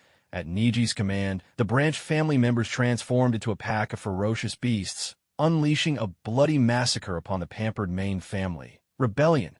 Everyone has rebelled, the elder roared, swinging his fists as he charged at Neji. Yet age had taken its toll. Such an attack was no match for the vigor and strength of young Neji. Seizing the old man's fist with a single motion, Neji squeezed just a bit, and the bones in his right hand shattered instantly. Without hesitation, Neji drew his kunai and drove it mercilessly into the elder's abdomen. Writhing with unwillingness and rage, the old man collapsed to the ground dead. The day meant to mark his birthday had become his death anniversary. Before long, after clearing out the rest of the main family members in the hall, Neji ordered the branch family to head out and kill as well. Soon the banquet hall was emptied of all but Neji and his uncle's family at that moment. Gazing at Neji transformed into a demon before his very eyes, Hayashi finally understood. Somewhere along the way, his nephew had changed and was no longer the respectful, humble boy he remembered. Judging by the strength Neji displayed, it was clear that the young man had already surpassed him, the clan head. Though fear gripped him, Hayashi still spread his arms protectively around his two daughters, shielding them like a mother hen. Hanabi, in particular, felt a terror she had never known before. Her once gentle big brother had suddenly become so fierce and unrecognizable, clinging tighter to her father's hand. She tried to find comfort, but unlike Hanabi, Hinata felt not the slightest trace of fear, even after witnessing such a bloody scene. Her eyes shone with resolve, and with a gentle smile she looked at her cousin. She let out a soft, almost cheerful laugh. Congratulations, Neji. From this day on, the Hyuga clan belongs to you. You're not afraid of me? Neji looked curiously at Hinata, whom he had always regarded as a little sister. He was surprised. She wasn't afraid of him at all. Why should I be afraid of you? Hinata replied with a smile, turning the question back to him. From the very start, you never intended to harm any of us, did you? Because you wouldn't dare. And you wouldn't want to? Hearing her answer so sure and unwavering, Neji suddenly burst out laughing. It seems I'm not the only one who's been influenced by him. Who would have thought that timid, soft-spoken Hinata could become so calm and composed? Hinata's smile grew a touch softer as she replied earnestly, of course, someone as remarkable as he is, if I want to stay by his side, to walk shoulder to shoulder with him, simply cowering and crying, will never be enough. On the outskirts of the Hyuga compound, atop the trunk of a large tree, Minato watched the coup unfolding in silence, a faint smile playing at the corners of his lips. Behind him, Kakashi looked on with concern, unable to hide his unease. Sensei, are we really just going to stand by and do nothing about what's happening in the Hyuga clan?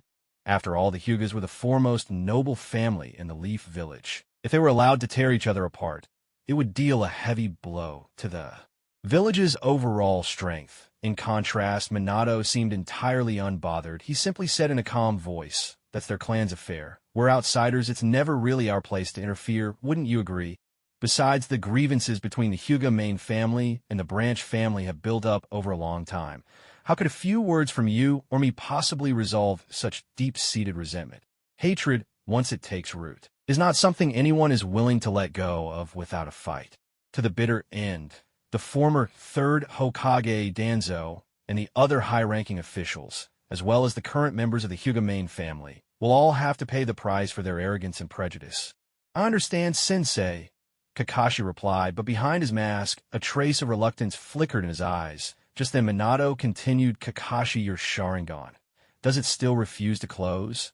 "Yeah, that's right," Kakashi replied with a wry smile. This Sharingan, a final gift from a dear friend, was precious beyond measure, but it had also become a heavy burden, draining his chakra at every moment. "So, Sensei, do you have any way to help me close it?"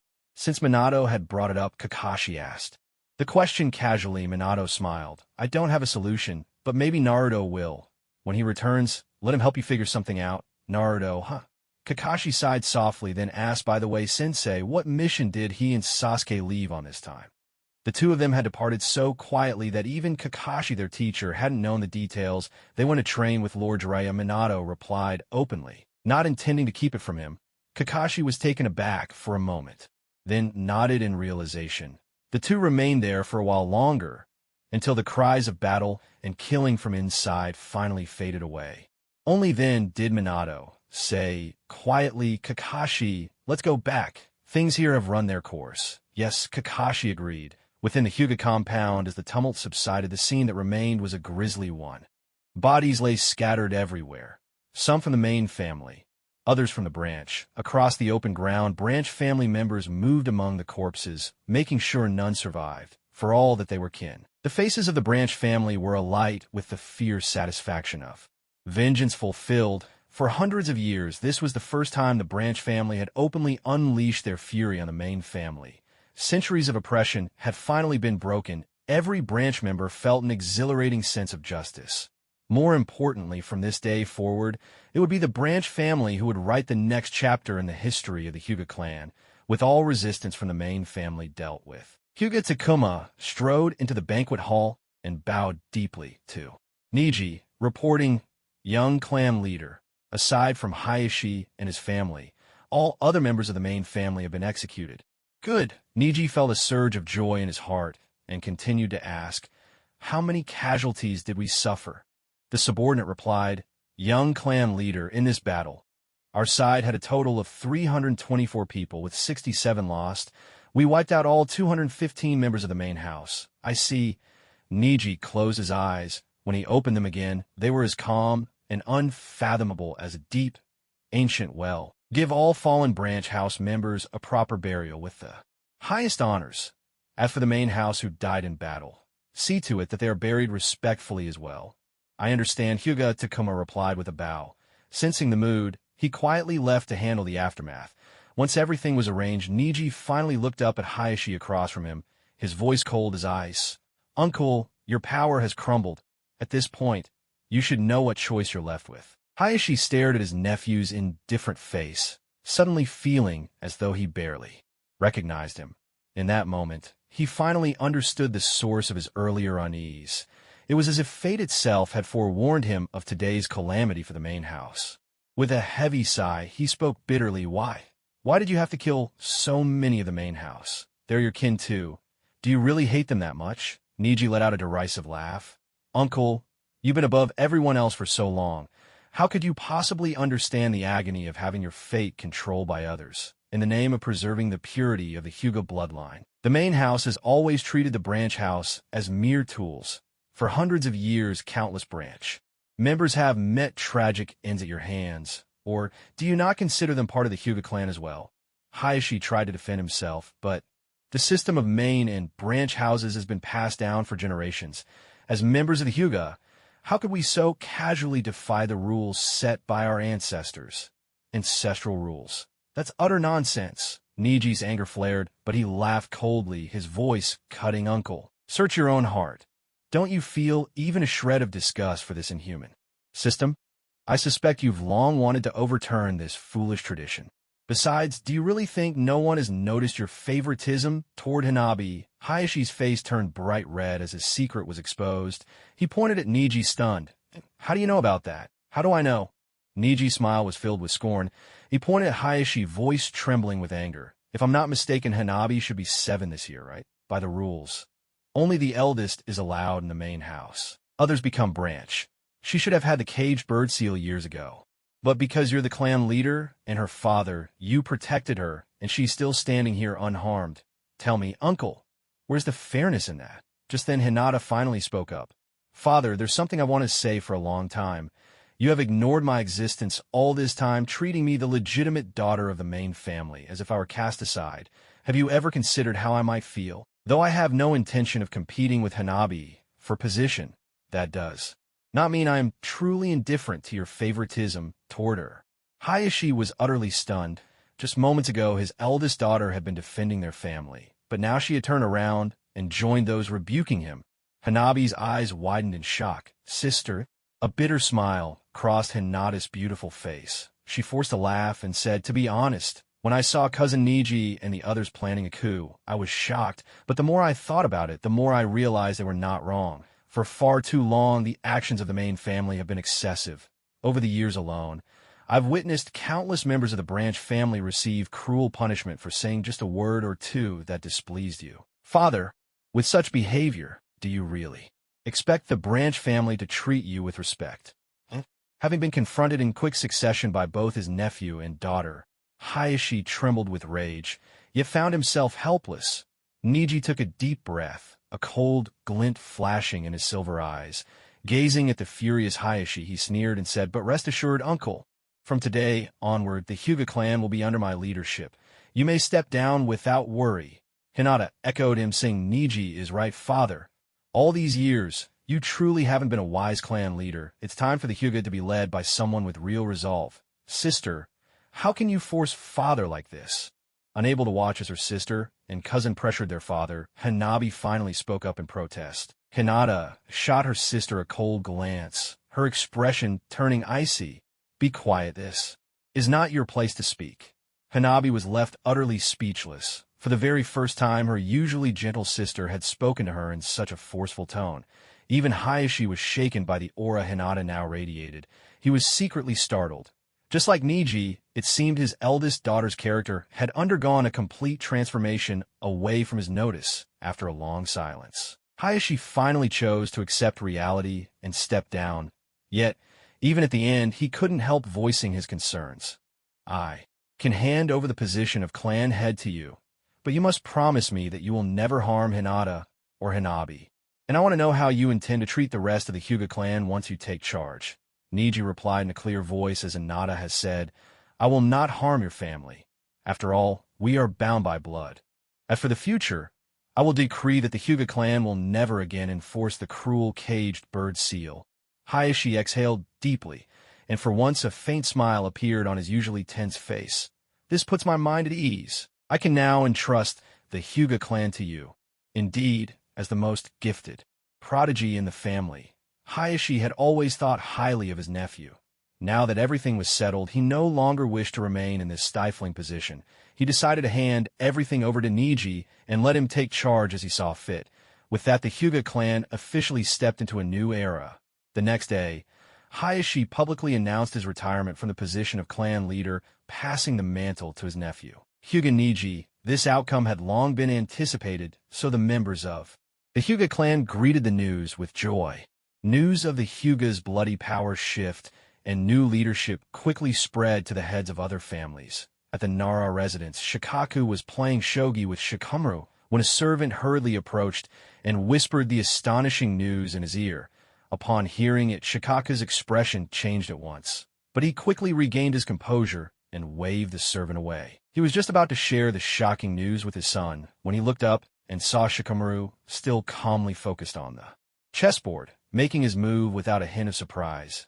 After placing a piece, Shikamaru said evenly, "Your turn, Dad." At that moment, Shikaku found it impossible to concentrate on the game. He was about to speak when Shikamaru interrupted him. "It's about the Hyuga clan, isn't it?" "No need to say it. I already guessed as much," Shikaku sighed, his tone growing heavy. Who would have thought that Neji, who always seemed so gentle and respectful, could do something so ruthless? Over 200 members of the Hyuga main house were wiped out by his branch family followers in less than half a day. The brutality of it all is truly horrifying. The words struck like a thunderclap. Even a usually unflappable Shikamaru was stunned. "Dad, what did you say?" Neji killed over 200 members of the Hyuga main house. The young man was utterly dumbfounded. Was this really the same Neji who always seemed so cold and distant? The last time he'd been this shocked was when his own friend Naruto, now revered and respected throughout Konoha, had risen to prominence. He'd thought one Naruto was enough of a phenomenon.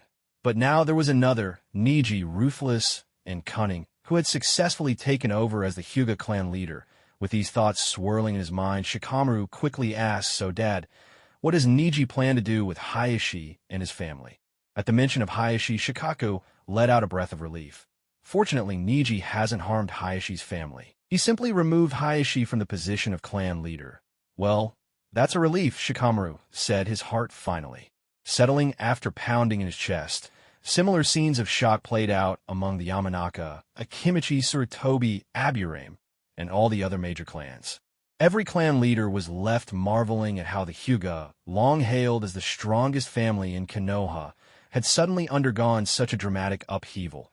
Yet the weakening of the Hyuga clan might not be such a bad thing for the other families after all. At least for now, It seems that the power among the great clans has become more balanced. In the Hokage's office, Minato had already learned about the Hyuga clan's change of leadership. Seizing the opportunity, he decided to pay the Hyuga a visit. And, while he was there, sound out Neji's intentions. Returning once more to the Hyuga estate, he found a scene quite different from yesterday's bloodshed. The grounds had been meticulously cleaned, leaving no trace of the violent battle that had raged there not long before. When the servants saw the Hokage arrive, they immediately welcomed Minato into the sitting room and served him tea, asking him to wait for a moment. Before long, Neji appeared, accompanied by the new leadership of the clan, to pay their respects to the Hokage. As the new clan head, Neji stepped forward first and bowed deeply. Neji Hyuga, together with the members of the Hyuga clan, greets the Hokage. The others followed suit, bowing in respect. "Greetings, Lord Hokage." Minato accepted their welcome with a warm smile, waving his hand. "There's no need for such formality. I'm simply here for a casual visit." Nothing more. His gaze swept the room, and he soon noticed Hisashi standing respectfully by Neji's side. Gone was the commanding presence he once carried as clan head. Now his face bore clear signs of exhaustion. Realizing Minato's eyes were on him, Hisashi grew uneasy and spoke up nervously. "Lord Hokage, you've been watching me for some time. May I ask if there's something you wish to discuss?" Minato smiled. "You flatter me, Hisashi. I wouldn't presume to instruct you. I'm simply curious. At the prime of your life, why did you suddenly pass the leadership to Neji Hyuga? If I recall correctly, he's your brother Hayashi's son, isn't he? And a member of the branch family. If I'm not mistaken, the implication was clear. Why would a main family member pass on the clan leadership to someone from the branch family?" At these words, Hisashi's face turned red, and he fumbled for a response. He certainly couldn't tell the Hokage that he'd been forced into stepping down. How humiliating that would be. Neji quickly realized that Minato was putting Hisashi in a tough spot. Though he didn't know why the Hokage would do this, he stepped in smoothly. "You give me too much credit, Lord Hokage. My uncle has always placed great trust in me. That he would put aside my background and pass the mantle to me fills me with both gratitude and deep respect for him." Hearing such a flawless answer, Minato couldn't help but be impressed, as expected from someone so young who had managed a coup. What a thick-skinned politician he was turning out to be. It would be a waste if he didn't pursue a career in politics. He nodded in approval, studying Neji's spirited expression with unconcealed admiration in his eyes. Placing a hand on Neji's shoulder, Minato smiled and said, "Neji, isn't it? You're truly remarkable. To show such decisiveness at your age makes you a rare talent indeed." The reason for such praise was obvious.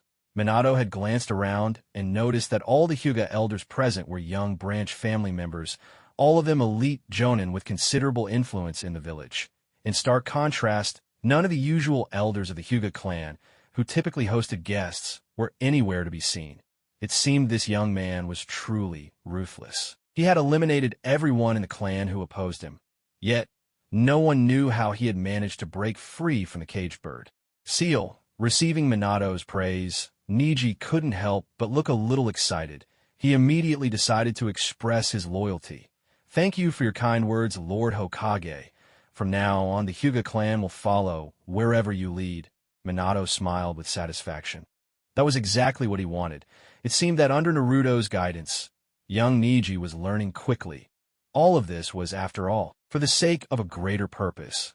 Glancing around, Minato turned to Hayashi with curiosity. "By the way, Hayashi, where is your eldest daughter, Hinata? Why hasn't she come out?" It was well known that besides sounding out Neji's intentions, Minato's visit was also to meet the girl his son liked, his future daughter-in-law. Hayashi bowed slightly at the question. "Hinata, she's in her room. Would you like to see her, Lord Hokage?" Minato nodded. "Yes, I would." Neji smiled and added, "In that case, uncle, perhaps you should have someone bring Hinata out." Of course, Hayashi was delighted. He had long known about the matter between the Hokage's son and his daughter.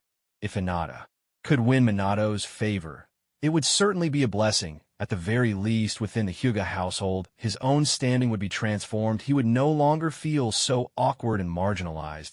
Just as he was about to get up, a clear, youthful voice rang out. "That won't be necessary. I'm here already." At the doorway stood a girl in a white floral dress, confidently making her way inside. The sight of Hinata gave everyone a slight jolt of surprise. Hinata stepped forward and offered Minato a graceful bow. Hinata, Hyuga, eldest daughter of Hayashi, greets the Lord Hokage. Her voice was calm and steady, her manners perfectly reflecting her noble upbringing. Minato regarded her with approval, a gentle smile curving his lips. So, you're Hinata, the girl Naruto likes. At these words, Hinata's face flushed crimson with embarrassment.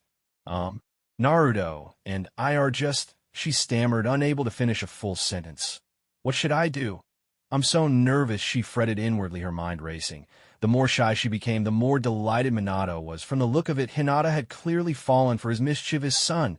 It was also a testament to his own strong genes. At such a young age, his boy had already inherited his charm. Truly a chip off the old block. With a gentle smile, Minato said softly, Hinata, there's no need to be nervous. As for you and Naruto, you have my blessing. Startled, Hinata looked up sharply, her beautiful eyes lighting up with joy. Did the Lord Hokage mean he supported her and Naruto? If that's really the case, nothing could be better. Hinata bowed deeply to Minato at the entrance to the village, her voice filled with gratitude. Thank you so much, Lord Hokage. Minato gently helped the girl up, smiling warmly. There's no need to be so formal. Hinata's heart fluttered with even greater surprise and delight at his kindness. Gathering her courage, she voiced the question that had been weighing on her mind. Lord Hokage, may I ask you something? Her eyes shone with anticipation as she looked at Minato. He had already guessed what she wanted to know, and replied softly. You want to ask where Naruto has gone, don't you? Hinata nodded eagerly, hope lighting up her face. Could you please tell me where Naruto has gone? She had been worried ever since she hadn't seen Naruto these past few days. The concern gnawed at her so much that she found it hard to concentrate even during missions. Neji stood silently by her side, curiosity flickering in his eyes. He, too, had noticed that Sasuke was missing along with Naruto. Minato explained calmly. Naruto and Sasuke have been sent by me to carry out an important mission. I'm sorry they couldn't inform you beforehand. Oh, not at all. Hinata shook her hands quickly. If it was you who sent them, Lord Hokage, then I feel reassured. Minato then exchanged a few more words with the Hyuga clan members before vanishing in a puff of white smoke. With Minato's departure, the Hyuga clan members finally let out a sigh of relief. Neji waved his hand, signaling everyone to disperse. On the way back, Hayashi walked side by side with his daughter, for once. The weariness on his face was replaced by a genuine smile of happiness. Hinata knew exactly what had brought her. Father, such joy, but chose not to mention it. Instead, a quiet, confident smile played at the corners of her lips as she walked forward with a light step. In a small town for 2 days straight, under Naruto's enthusiastic guidance, the two of them had a blast. In just a short time, they had managed to visit every women's hot spring in town using their transformation jutsu. But now Sasuke, walking ahead, looked thoroughly uncomfortable, while behind them, Jiraiya was practically beaming with excitement. These past 2 days, with Naruto dragging Sasuke along to practice the transformation technique, the old pervert had truly enjoyed a visual feast. As they walked down the street, Jiraiya couldn't help but let a mischievous grin creep across his face. Haha, who would have thought that kid Sasuke, when transformed into a girl, would look so stunning? And that figure, those long legs and black stockings, incredible. Just remembering that accidental glimpse of Sasuke's female transformation, with her perfect figure and those endlessly long legs, filled Jiraiya with giddy delight. Up ahead, Sasuke could feel his anger simmering. He didn't need to look back to know that Jiraiya was no doubt wearing that lecherous, love-struck expression again. Sasuke shot a quick glance at Naruto, who was humming a little tune, and a flicker of annoyance crossed his face. In a cold voice, he said, "It's all your fault. That lousy idea was yours." Naruto fell silent, thinking to himself, what lousy idea? Weren't you the one begging me to teach you in the first place? Looking back at Jiraiya, who was following behind with a mischievous grin, Naruto suddenly realized Sasuke was actually mad at Jiraiya. Trying to break the awkward tension, Naruto muttered, "Hey, pervy sage, tell me, how much longer until we reach Mount Myaboku?" Jiraiya grinned smugly, clearly enjoying the moment since the kids were finally relying on him. With a hearty laugh, he said, well, it won't take that long, about a month or so, and we'll be at Mount Myaboku a whole month." Sasuke sighed helplessly, his shoulders slumping in defeat. Naruto smiled faintly and continued, but I heard from my dad that Mount Myaboku is where you and my dad's summoning animals live. If that's the case, couldn't we just use the reverse summoning technique too? Get there? Caught in his lie, Jiraiya scratched his head and laughed awkwardly. Well, you're not wrong, but neither of you has signed a summoning contract with the Toads of Mount Myaboku yet. Without that, you can't use the reverse summoning technique to go there. We've already accepted you as our master, so what do you suggest we do? Sasuke spread his hands, asking expectantly. Jiraiya flashed a sly grin, then quickly composed himself and replied in a mock-serious tone, Actually, there is a way to get to Mount Myaboku faster. What way? Sasuke asked eagerly. It's simple. You just need to sign a summoning contract with the Mount Myaboku Toads, just like I did. But if you want me to teach you summoning, well, there's a price to pay. I'm sure you know what I mean. As he spoke, a lecherous smile crept onto Jiraiya's face. Sasuke immediately saw through his intentions. Turning his head away with a huff, he said haughtily, If you expect us to transform into girls for your perverted amusement, you can forget it. Not a chance, even if it kills me. Naruto chimed in, Sasuke's right. Pervy sage, your ideas are downright sleazy. You're a disgrace to all teachers. Of course, Jiraiya wasn't about to admit to his own selfishness. He retorted, Hey, it's all for the sake of gathering material for my writing. It's art, don't you get it? Art. Toad summoning, huh?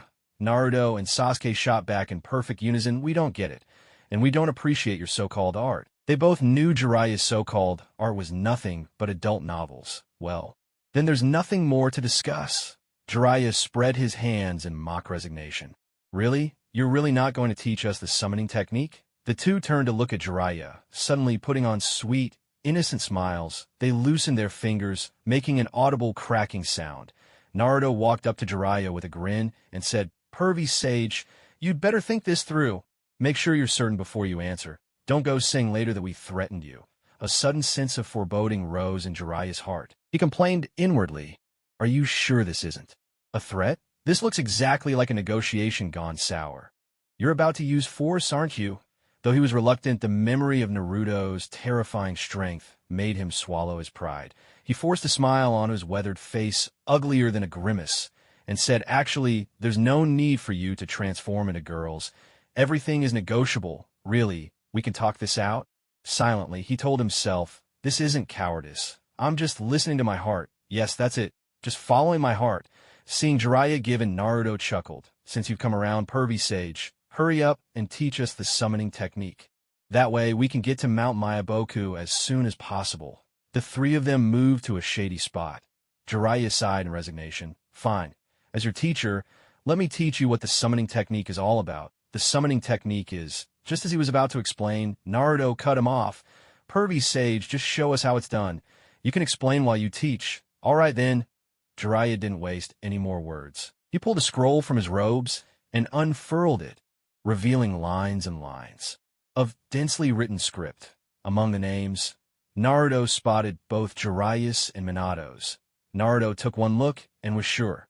This must be the contract scroll for summoning creatures from Mount Myaboku. Placing the scroll on the ground, Jiraiya said gravely, Both of you, bite your fingers and press your blood-soaked fingertips onto the blank spaces on the scroll.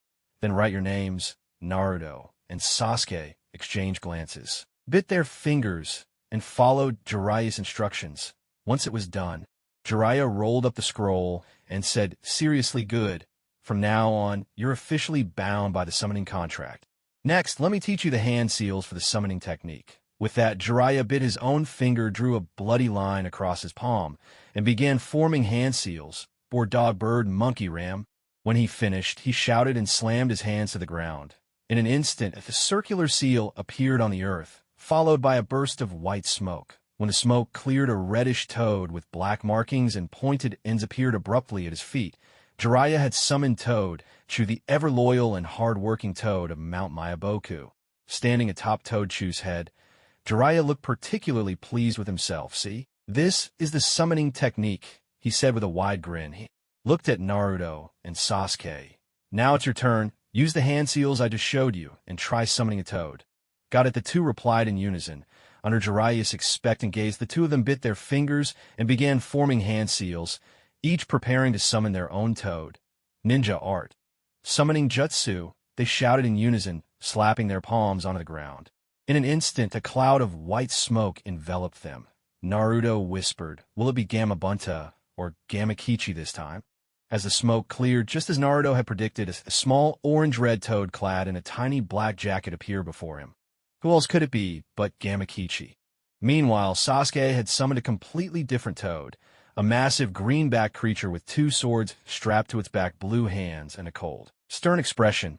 Gamako's body was as large as a small hill, even bigger than Gamabunta, the toad Jiraiya himself would summon. No one was more awkward at that moment than Naruto. Staring at the diminutive Gamakichi, he could only muster a wry smile. It seemed he could never escape his destiny of being partnered with Gamakichi. The moment Gamakichi saw Naruto, he called out at the top of his voice, "It's our first meeting, so you'd better buy me some snacks, or I won't talk to you." He was every bit the picture of a mischievous, adorable child. Looking up, he spotted his two uncles, Gamabunta and Gamako. "Hello, uncles." Gamakichi greeted the two giant toads politely. Gamabunta and Gamako responded to Gamakichi with symbolic nods of acknowledgement. Perched atop Gamako's head, Sasuke gazed at the enormous toad he'd summoned, his handsome face filled with astonishment. So these were the toads from Mount Myaboku, far larger than he could have ever imagined. Jiraiya observed the two summoned toads and remarked, "It's obvious that Sasuke's summoning of Gamako was more successful than yours, Naruto. Still, you managed to summon a toad, so that's something." Gamakichi hopped cheerfully about, and before long, he landed on Naruto's head, grinning. "Who would have thought that sneaking out for the first time, I'd bump into you?" "Nice to meet you, I'm Gamakichi Uzumaki." Naruto replied. Nearby, Sasuke, looking at his own massive summon, asked, "By the way, what's your name?" With a deep, resonant voice, the toad answered, "I am Gamako. I am honored to fight by your side, master." Sasuke grinned with excitement. Bouncing a few times atop Gamako's head, clearly thrilled, he leapt down from Gamako and approached Naruto, eyeing the cute little Gamakichi with a smile. "Naruto, I never expected your summoning beast would be such an adorable little toad." Gamakichi piped up, "Honestly, I sneaked out on my own. If my dad weren't so busy, I wouldn't even be here anyway. You summoned me. Do you need something?" Though Gamakichi was small, his voice was charming and pleasant to the ear. Naruto scooped up Gamakichi in his hand and gazed at its small, adorable form. It was almost impossible to imagine that in just 3 years, it would grow as enormous as Gamabunta. No matter what, he still preferred Gamakichi as it was now. Seeing that both his disciples had successfully summoned their own contract beasts, Jiraiya smiled and patted Gamaken's massive head. With a light chuckle, he said, "Good buddy. You take the back first. I'll bring these two little ones to Mount Myaboku to find you later." Gamaken understood, and, looking at Gamako and Gamakichi, said in a deep voice, "You two head back now." With that, he vanished in a puff of white smoke, seeing an elder toad taking the lead. Gamako apologized to Sasuke and followed suit, disappearing as well.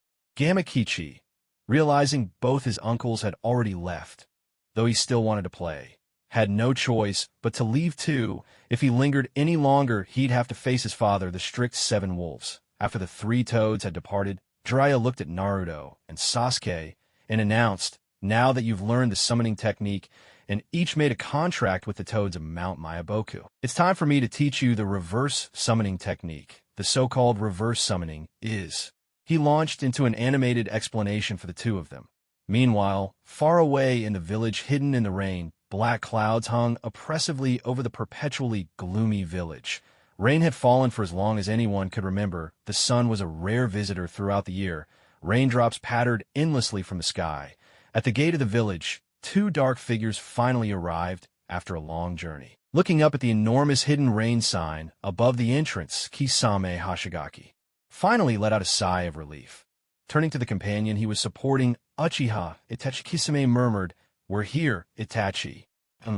Itachi replied, his voice weak, his pale face haggard and drawn. Suddenly, his body convulsed with a fit of coughing. Instinctively, he raised a hand to his mouth. After a particularly violent cough, a spatter of bright blood stained his palm. "Are you all right, Mr. Itachi?" Kisame looked at him, concern etched on his face. Ever since he'd reunited with Itachi on their journey home, they'd had to travel in fits and starts, pausing often to tend to Itachi's wounds. Itachi drew a deep breath. and managed to say, "The last fight in the Leaf Village against the Nine-Tails Jinchuriki took too much out of me. My old illness is acting up again." Thinking of Naruto, Kisame's tone grew serious. "That Uzumaki Naruto, huh? He really is a troublesome one," Itachi nodded. "In any case, let's enter the village first. We need to report the information we've gathered to the leader," as the two of them prepared to step inside. They had barely taken 2 steps when, all at once, a flurry of white paper began to swirl through the air before them. The blank sheet slowly transformed into a woman with deep blue hair. It was none other than Konan, one of the leaders of the Akatsuki, also known as the Black Rose. "You two have finally returned." Conan's voice rang out cold and clear, but as soon as she saw the exhausted look on his face, and that one of his eyes was clouded over with a milky haze, her keen mind immediately sensed that something was wrong. Uchiha, Itachi, one of Akatsuki's elite powerhouses, now seemed more frail than she had ever seen. What on earth had happened? Konan stepped up to Itachi's side, her voice trembling with shock. "Uchiha, Itachi, what happened? Why are you so weak? And your eye?" Itachi met her gaze and replied in a low voice, "It's a long story. Let's head inside first." Konan understood at once. She offered her arm to support the weakened Itachi, guiding him back to the highest tower of their stronghold. The village hidden in the rain. Inside the tower, in a room shrouded in shadows, Itachi lay on a bed after a night of rest. Slowly, he opened his eyes. Before him stood the assembled members of Akatsuki. "Pain, the Deva Path, Konan, Kisasarika. You're awake," Konan said softly as she saw Itachi open his eyes. "Tell us," she continued, "what happened during your mission to the Leaf with Kisame?" Pain, standing beside Konan, spoke in a tone as cold as ice. Itachi sighed and began, his voice heavy this time. "On our way to the Leaf, we encountered one of the 3 legendary Sannin, Jiraiya, and then the Jinchuriki of the Nine Tails." He recounted everything that had happened on the mission. His fierce battle with Naruto and the astonishing power Naruto had revealed. He spared no detail as he described the events to everyone present. As they listened to Itachi's account, the members of Akatsuki were all taken aback. Konan's face was filled with disbelief. How can this be? That Nine-Tails Jinchuriki. How could he have already mastered the power of the Nine Tails? According to our intelligence, Uzumaki Naruto is only a 13-year-old boy. How could he have become so strong in such a short time? Itachi continued, "Not only has Uzumaki Naruto mastered the Nine Tails power, he also possesses the Mangekyō Sharingan, just like I do. And furthermore, he wields a power that rivals even my ancestor Uchiha Madara. That's impossible." Now, not only Konan, but the rest of the Akatsuki were utterly stunned. Kakuzu shook his head in disbelief. "No way. The Nine-Tailed Jinchuriki is just an orphan, ostracized by the Hidden Leaf. As a descendant of the Uzumaki clan, how could he possibly have the power of the Uchiha Sharingan, let alone a power to match that legendary man?" As an ancient relic who had survived since the Warring States era, Kakuzu had heard tales of Uchiha Madara, the demon of the ninja world, and the first Hokage Hashirama Senju, both men of legendary renown. The more he heard of Itachi's story, the harder it was for Kakuzu to accept the reality unfolding before him. Hiding within Hiriko, Sasori spoke in a deep voice. "Uchiha Madara. He's the legendary, formidable ninja. Naruto Uzumaki. Is he truly as terrifying as you say?" Itachi recalled the terrifying power Naruto wielded, a power that could claim his life in a single move. Still shaken, he replied, "Even if you don't believe it, I have to tell you. The truth is just as I say. The way I am now is all thanks to him. Naruto Uzumaki is far more terrifying than any of us imagined. And there's more, an even more critical piece of information. The 4th Hokage of a Leaf, Minato Namikaze, has been resurrected. The yellow flash of a leaf?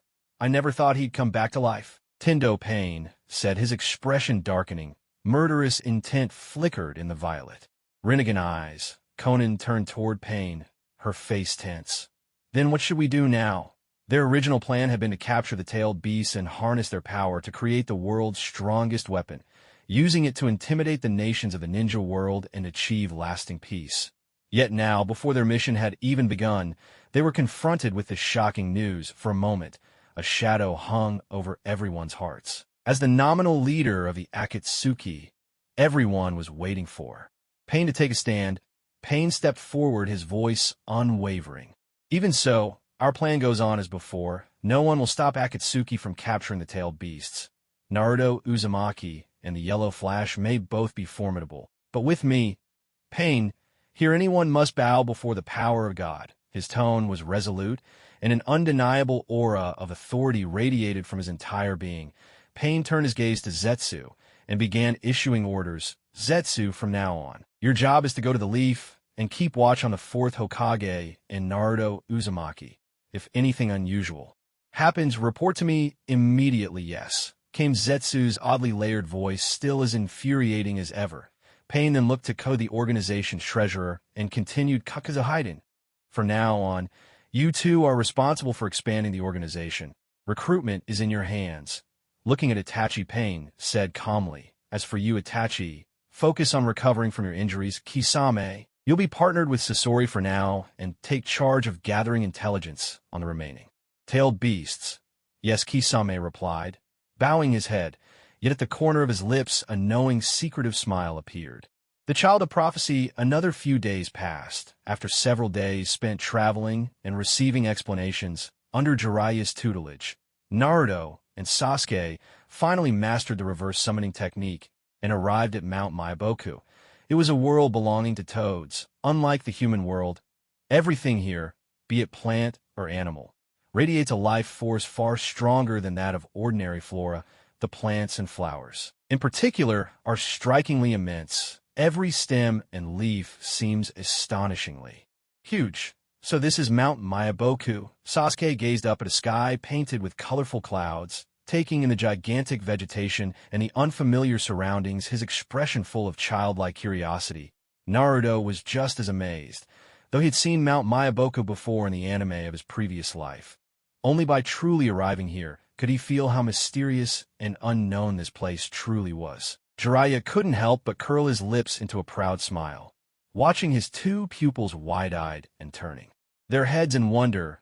He said with satisfaction, this is the land of toads, the sacred ground of the toad sages, Mount Myaboku. Neither of you have seen anything like this before, have you?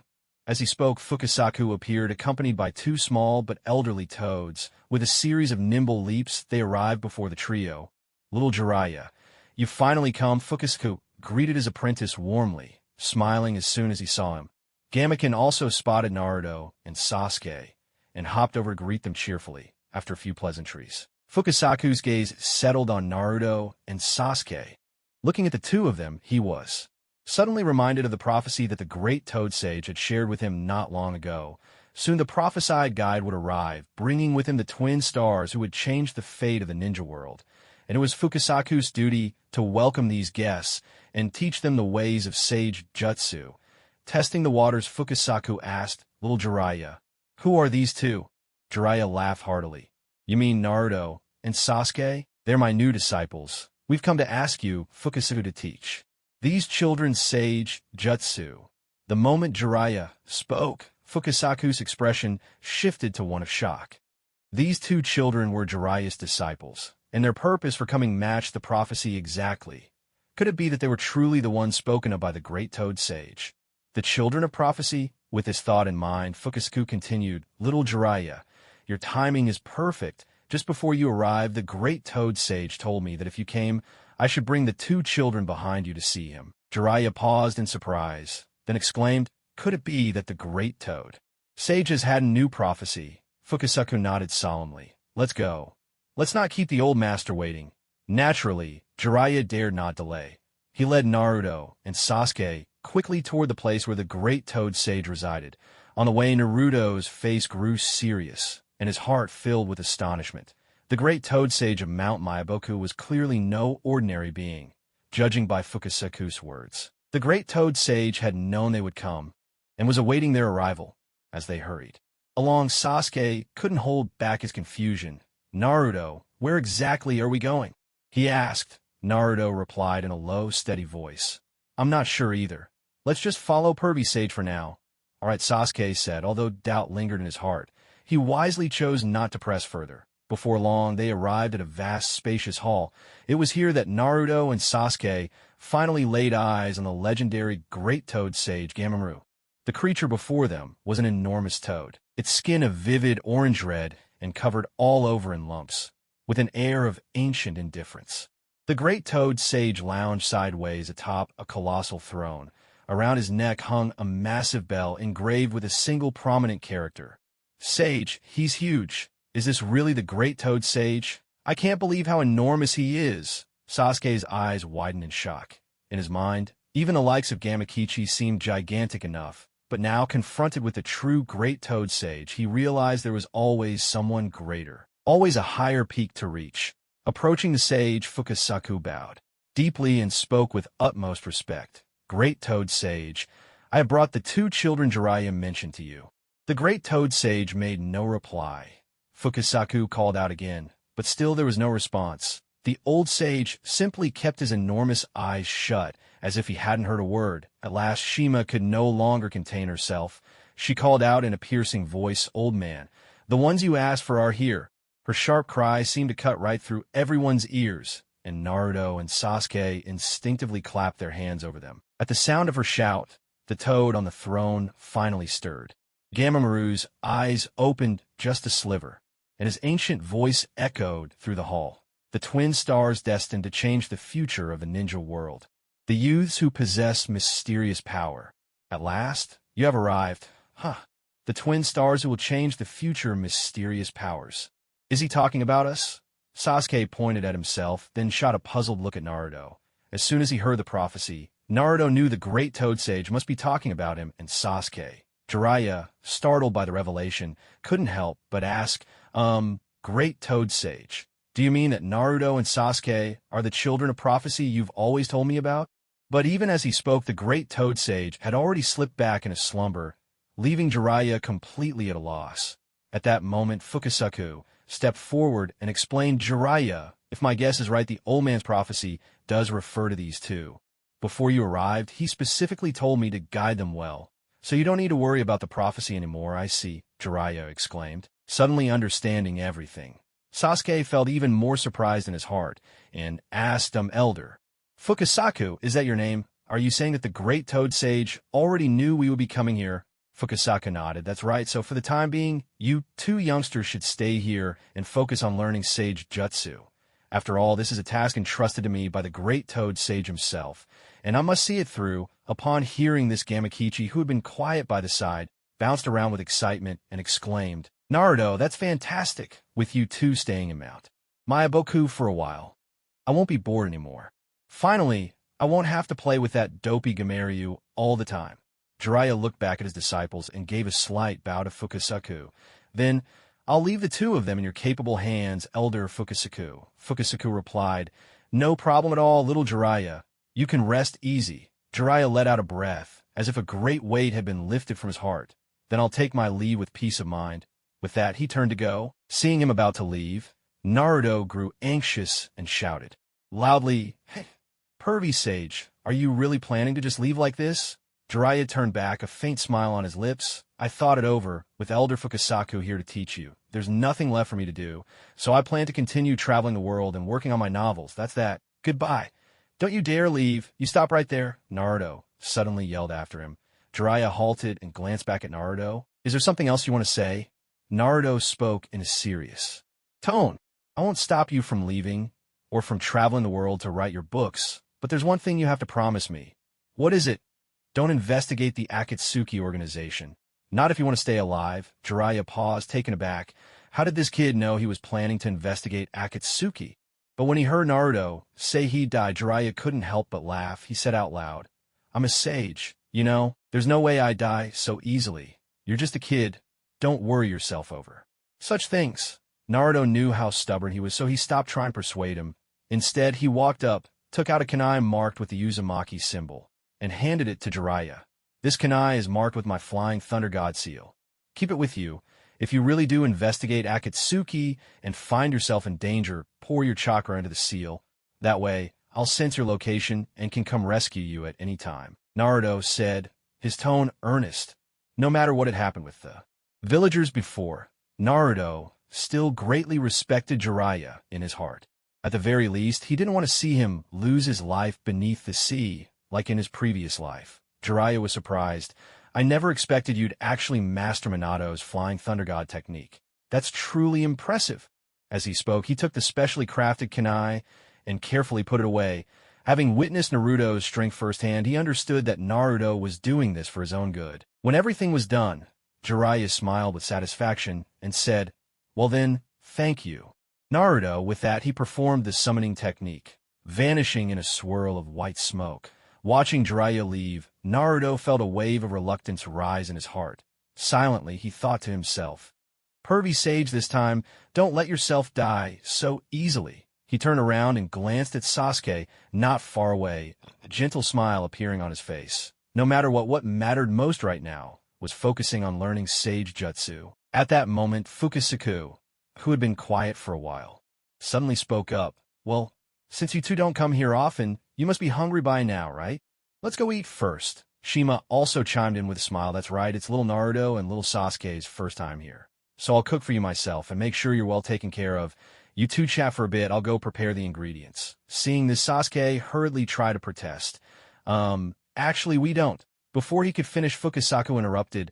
"No need to be shy, little Sasuke, little Naruto. If you refuse, Granny will get mad." You know, with those words, their escape route was completely blocked. The two boys exchanged a helpless glance and sighed.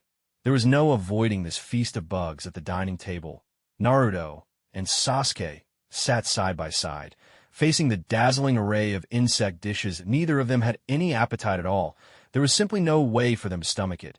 While the two sat motionless, chopsticks untouched, Fukasaku, already eating with great gusto, looked at them in confusion and asked, "Why aren't you eating?"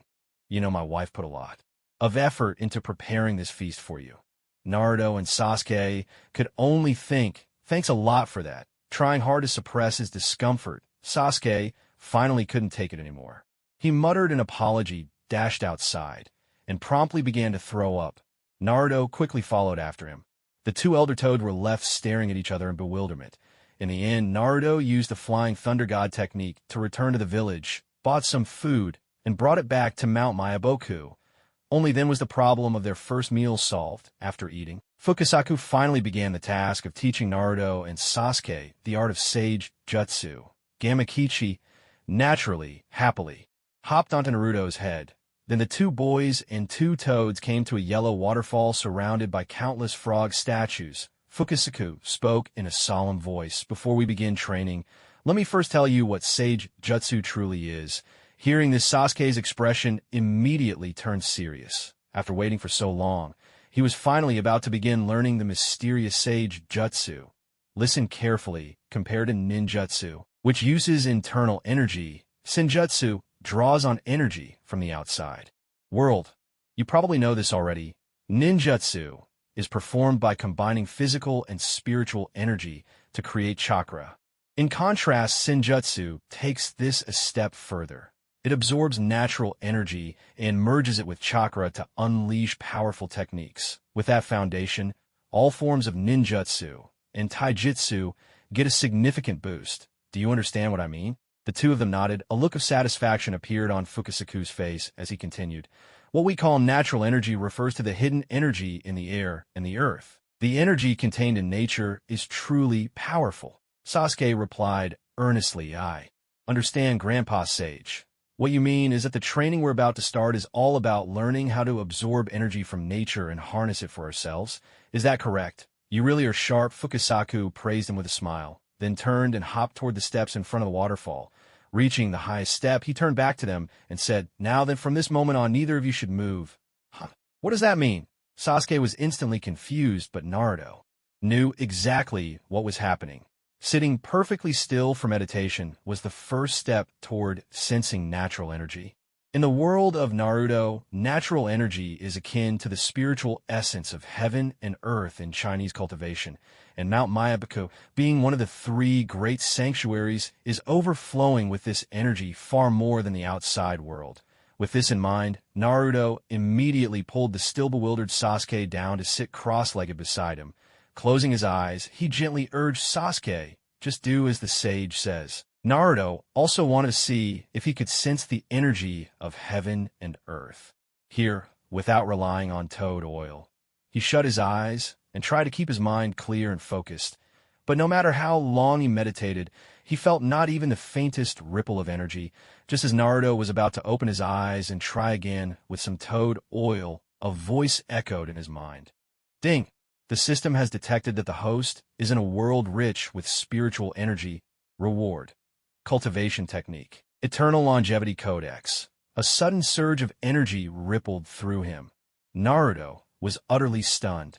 His eyes snapped open, and for a brief moment, a sharp gleam flashed within them before quickly fading away. Suppressing his excitement, Naruto realized that no previous reward from the system could compare to this one. As the details of the cultivation technique poured into his mind, he quickly understood. This was a true path to immortality, the Eternal Longevity Codex. An Emperor-level cultivation manual. It was divided into 9 layers, each with 9 stages, totaling 81 subrealms. The opening section laid out the fundamental principles, how to embark on the path of cultivation and the precise routes for circulating energy. Naruto sat there in silence for a long time, finally managing to grasp the introductory flow of the cultivation technique. Beside him, Sasuke, noticing Naruto's strange behavior, turned his head and asked in a low voice, "Naruto, what's wrong with you? Are you feeling unwell?" Naruto shook his head, a wild grin spreading across his face as he leapt up, arms waving with excitement. Looking at Sasuke, he laughed. "Sasuke, I've done it. I've made it. Do you know what this means? I've really made it." Sasuke stared, completely baffled by Naruto's incoherent excitement, his confusion only growing. But Naruto paid him no mind. He sprang from the ground, grabbed Sasuke's hand, and dashed off to the side. Right now, all he wanted was to share this incredible news with the only friend he truly cared about. Back where they'd been sitting, Master Fukasaku was left dumbfounded. They were supposed to be training. How'd they disappeared in the blink of an eye?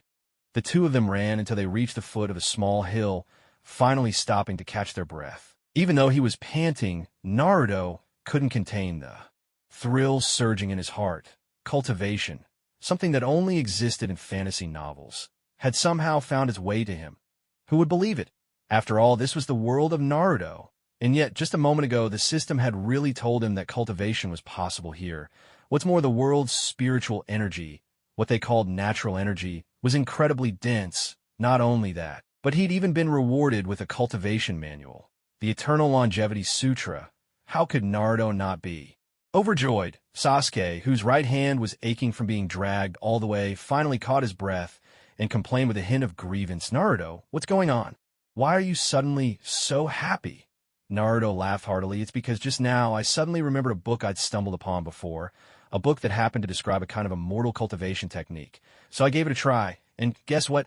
It actually worked. It really worked." Sasuke's face showed his shock, but he was still lost. "That sounds impressive, but I honestly have no idea what you're talking about. I know you won't believe me, so I'll show you by cultivating right in front of you," Naruto declared with absolute confidence. With the Eternal Longevity Sutra in hand from now on, he could truly walk the world of Naruto with his head held high. Even if the mighty Akatsuki clan ever appeared, Naruto was confident he could defeat them all. "Then hurry up and show me," Sasuke said, still skeptical.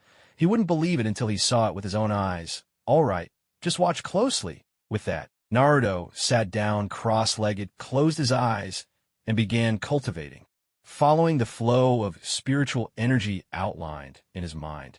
Unlike the spiritual energy described in the book, Naruto's first step in practicing the Eternal Longevity Sutra was to channel the chakra within his own body. Under Sasuke's astonished gaze, Naruto's body was suddenly enveloped in a shimmering blue chakra. The aura radiating from the chakra grew ever stronger, while Naruto himself shut his eyes tightly, slipping into a meditative trance reminiscent of a monk at prayer. Gradually, the blue chakra vanished without warning. In its place, natural energy from all directions began to surge toward Naruto, gathering around his body. As the natural energy seeped into him, Naruto felt a gentle warmth spread through every inch of his being, filling him with a sense of comfort and delight. He let the energy swirl and merge inside, flowing freely at that moment. Every pore in his body seemed to open and relax, while Naruto was lost in this bliss. Sasuke was left utterly bewildered. Meanwhile, Fukasaku Sage, who could sense the torrents of Natural energy converging on Naruto suddenly widened his eyes in disbelief, and it wasn't just him. Even little Gamakichi and Shima Sage, who was inside the house, sensed it as well. What in the world just happened? Shima Sage exclaimed in shock. Fukasaku's eyes were wide as he added, unbelievable. The natural energy keeps pouring into little Naruto, but, and this is the oddest thing, he's showing no signs of turning into a frog. How strange. After about half an hour of training, Naruto's eyes snapped open. He felt clear-headed, filled with boundless strength. He sprang to his feet and, threw a casual punch forward. In the distance, a small hill exploded, leaving a gaping crater where his fist had landed. Sasuke was dumbfounded. Was this still human strength? That guy Naruto. His true power was as unfathomable as ever. Letting out a breath, Naruto turned and looked at Sasuke, grinning. I did it, Sasuke. Right now, I feel like I'm brimming with energy. Congratulations, Sasuke stammered, still in shock. Not far away, Fukasaku and Shima had already hurried over to Naruto's side. The moment they saw him, they couldn't wait to voice the question burning in their minds. Naruto, what just happened with that surge of natural energy flowing into you? And be honest, have you trained in Sage Mode somewhere before? Fukasaku fixed Naruto with a serious look. Naruto knew full well that if he didn't give them an explanation, they wouldn't let the matter drop. So he shook his head and lied. I've never studied anything like Sage Mode, nor do I even know what it is. Fukasaku-sensei, what are you talking about? Then this is really strange. How could you absorb natural energy just now? It shouldn't be possible. Fukasaku muttered, frowning as he tried to unravel the mystery. Quit beating around the bush, Naruto. Just tell us what happened already. Sasuke had seen Naruto's power and could barely contain his impatience. After thinking for a moment, Naruto replied, here's what happened. Before this, I went to the land of whirlpools once, all in order to bring my dad back to life. It was inside the temple of the Uzumaki clan that I happened to come across a fragment of an ancient scroll. What was recorded on it was exactly the method I just practiced. What? Upon hearing this, both Sasuke and the three toads were visibly startled. Fukasaku, the sage toad, exclaimed in surprise, so, you're saying that the fourth Hokage's resurrection was all orchestrated by you, Naruto? Naruto nodded in acknowledgement. At this point, there was no longer any need to keep the matter of reviving his father hidden. That's right, previously my father's soul was trapped inside the belly of the Shinigami, so after some investigation, I discovered that only by obtaining the mask of the Shinigami could I break its seal and rescue my father. That's also how I accidentally discovered that unusual scroll fragment. One had to admit Naruto's lie was flawless. By attributing everything to the remnants in the Uzumaki clan's temple, he perfectly concealed the fact that his actual training method came from the system's sign-in rewards. In this way, everyone had little choice but to believe him. Fukasaku went on to ask, and this mysterious scroll you mentioned, where is it now? Naruto smiled and replied, something so secretive after I memorized its contents. I burned it right away to prevent any leaks, so the fragment no longer exists, I see. Fukasaku sounded a bit disappointed. He had hoped for a chance to study this mysterious scroll Naruto spoke of to catch a glimpse of the secrets it contained, but now it seemed that was nothing but wishful thinking. At the same time, he couldn't help but marvel inwardly at how cautious Naruto was. His actions left no room for error. Although he felt a twinge of regret, Fukasaku soon turned his attention back to Naruto, focusing his senses. He was surprised to find that Naruto's entire body was brimming with sage chakra, and in no small quantity. Amazed, he asked, Naruto, how do you feel right now? Any discomfort at all? Naruto shook his head. I feel great. Better than ever. There's nothing wrong at all. That's good to hear. Fukasaku was still somewhat incredulous, but quickly regained his composure. Sasuke, on the other hand, was visibly excited by Naruto's newfound strength. The power Naruto displayed was even greater than Sage Mode itself. How could Sasuke not be tempted? Without a second thought, Sasuke said excitedly, Naruto, could you teach me this amazing technique? I want to become just as strong as you.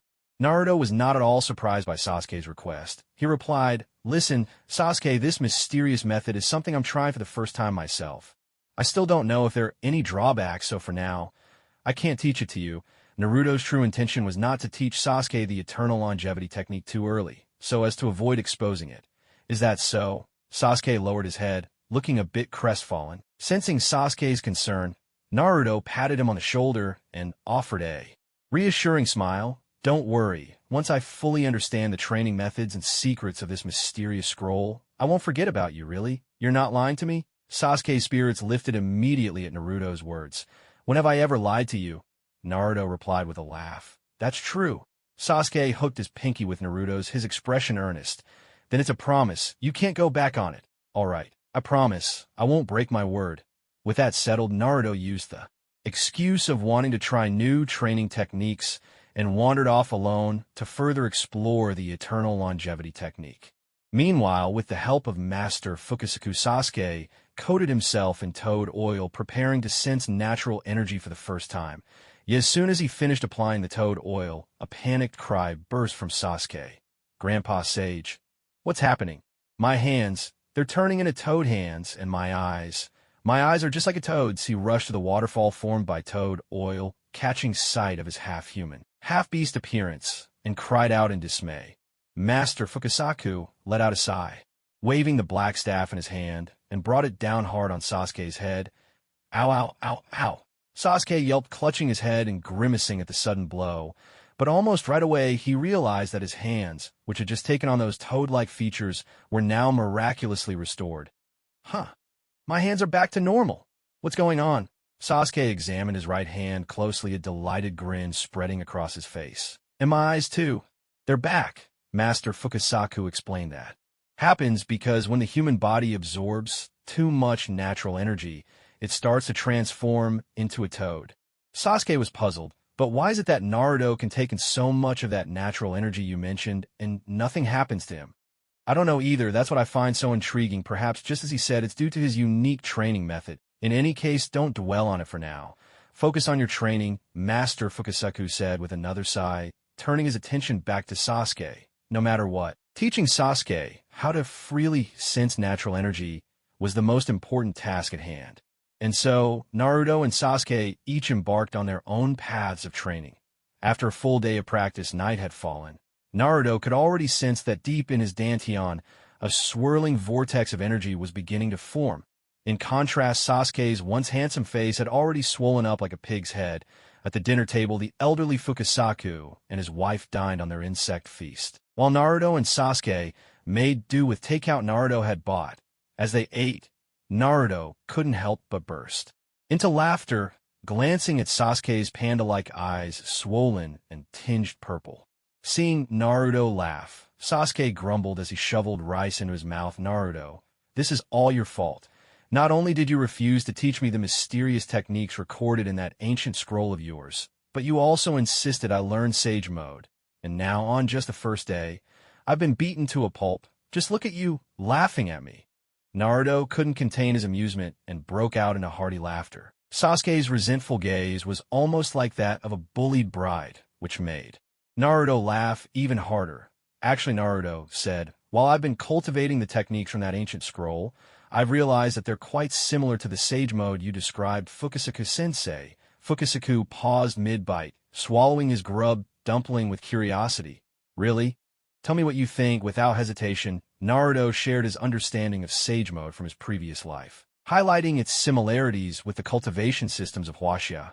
He spoke confidently. Sage Mode, as you've explained, is all about absorbing the natural energy of the world and blending it with your own chakra to create even greater power. That's right, Fukasaku nodded in agreement. Exactly. Naruto continued. The cultivation method described in my scroll operates on the same principle. It harnesses natural energy for one's own use. This method doesn't just draw on natural power, it also tempers the body, further strengthening it. The true benefit is that it greatly increases the upper limit of one's physical strength and chakra reserves, of course. There's a downside. Every stage of cultivation takes dozens of times longer than mastering Sage Mode. Is that so? Then tell me, Naruto, how far along are you in your training? Fukasaku inquired. Naruto replied gravely, I haven't even reached the first stage yet. Sasuke's eyes widened in disbelief. But you shattered a whole mountain with a single punch, and you're telling me you haven't even finished the first stage? Fukasaku was equally shocked. Sasuke, are you certain you saw it with your own eyes? Naruto really smashed a mountain with one punch. Sasuke, ever the proud 1-inch, retorted, Of course, I saw it myself. How could I be mistaken? Naruto nodded. It's true. The reason I could smash a mountain is because my natural strength is already strong. But if I follow the scroll's method, I haven't even reached halfway through the first stage. No way. That can't be possible. Is this unfinished scroll really as difficult to master as you say? Sasuke still found it hard to believe. Of course it is. That's why I'm telling you. Not to overthink it for now. Just focus on mastering Sage Mode first. With a gentle laugh, Naruto slung his arm around Sasuke's shoulder. Oh. Sasuke replied, his spirits low, a hint of disappointment clouding his face. Noticing the shift in Sasuke's mood, Naruto, for once, didn't say anything further. The reason was simple. Now just wasn't the right time to be honest with Sasuke. After dinner, the two didn't turn in early. Instead, they went outside and stretched out atop a giant red mushroom, gazing up at the moon and savoring the rare peace and quiet. How wonderful it is days like this. Free from worries, Sasuke remarked with a wistful smile, his eyes reflecting the starlit sky above. Yet really is, Naruto replied, finally letting himself relax. Here we don't have to deal with all the scheming and backstabbing of the shinobi world. Sasuke went on, hey Naruto, if we really do unite the shinobi world one day, what's the thing you want to do most? What I want most? Naruto's eyes lit up with longing. That's easy. I want to bring my mom back to life, reunite my family, and then marry Hinata. After that, I'd take her traveling all around the world. That dream had always been close to his heart. And what about you, Sasuke? What's your dream? Naruto asked. Sasuke replied with emotion. I want to bring my family back together too, and I want to marry Sakura. Besides that, I want to restore the Uchiha clan to its former glory, and, if possible, I'd like to become Hokage, to fulfill the hope my clan has carried for decades. He turned to his friend, lying beside him, and asked, do you think my dream will come true? Naruto was a little surprised, but then he smiled. Looking into Sasuke's hopeful eyes, he answered earnestly, it will come true, I promise. I'll help you achieve every wish you have. Warmth blossomed in Sasuke's heart, and a contented smile curled his lips. Staring up at the sky again, he laughed. Hey Naruto, if I remember right, being Hokage was always your dream when we were kids.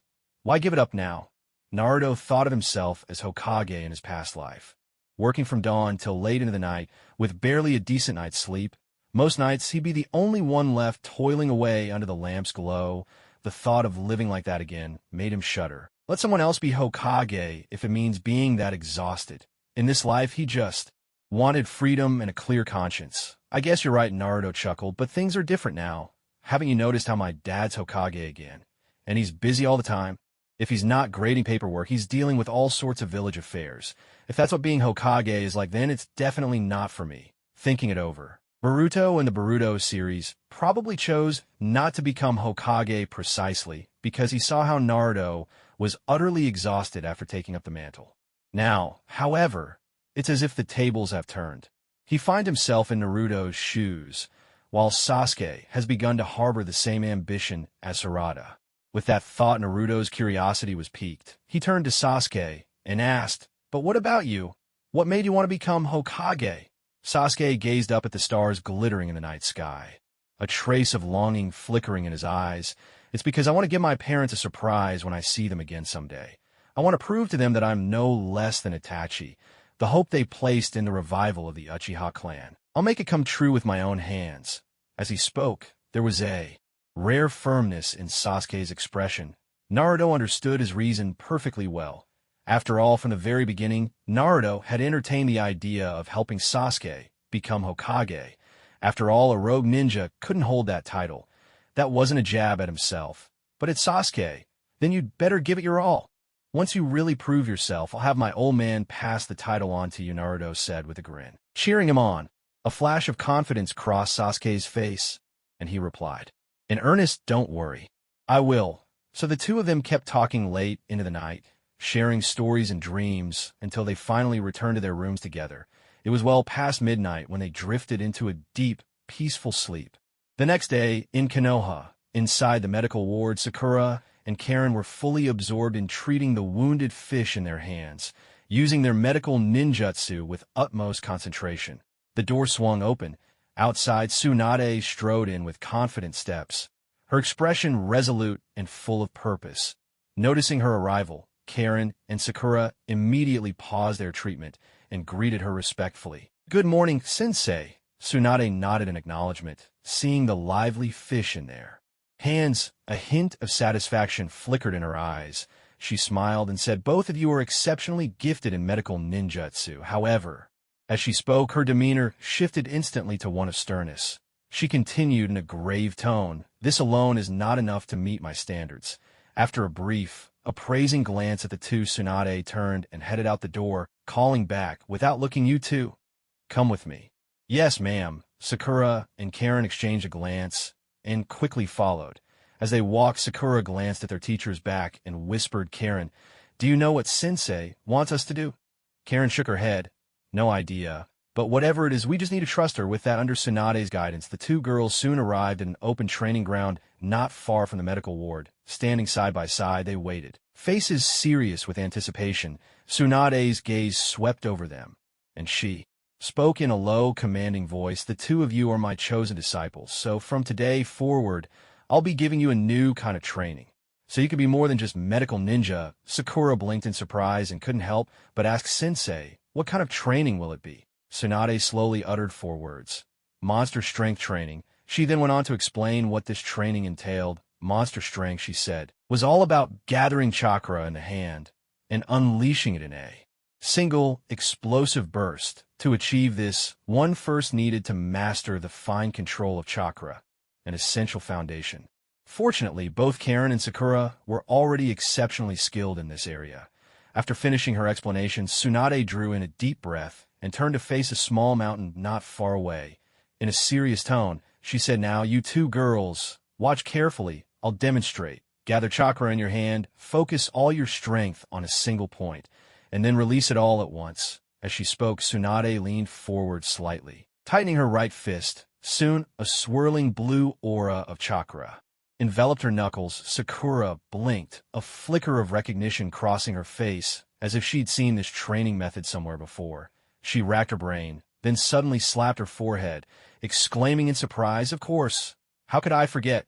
When Naruto and Sasuke were training, Naruto actually taught Sasuke to do this." Karin, meanwhile, had no idea what Sakura was talking about, and couldn't help but ask, "Sakura, what are you saying? I don't understand at all." Sakura, delighted, waved her hand and smiled. "It's nothing. Let's keep watching." They saw Tsunade's right hand shrouded in chakra, which then gradually faded as her hand returned to normal. With the girl's eager eyes upon her, Tsunade turned and threw a punch straight at the mountain. With a tremendous boom, the mountain's center caved in, sending rocks and debris flying everywhere. Karin and Sakura shielded their faces from the flying rubble, then glanced at each other, awe shining in both their eyes. "Master, she's incredible," Karin whispered, even though Sakura had braced herself. Witnessing Tsunade's monstrous strength firsthand still left her stunned. Her master's power was far beyond anything she'd imagined. Tsunade retracted her fist and turned back to the pair, her voice steady. "Now you've seen it for yourselves. This is the force of monster strength. Focus your chakra to a single point, then unleash it all in one go. That's the new skill I want to teach you." Both girls nodded in earnest. Sakura spoke with determination, "Don't worry, master. We'll give it our all." After witnessing Naruto's and Sasuke's abilities, Sakura, though she never said it aloud, was already determined to catch up to them. Especially after Hinata had told her that Sasuke and Naruto were training together at Mount Myaboku, her desire to grow stronger only intensified. Catching up to them wasn't just a dream for her.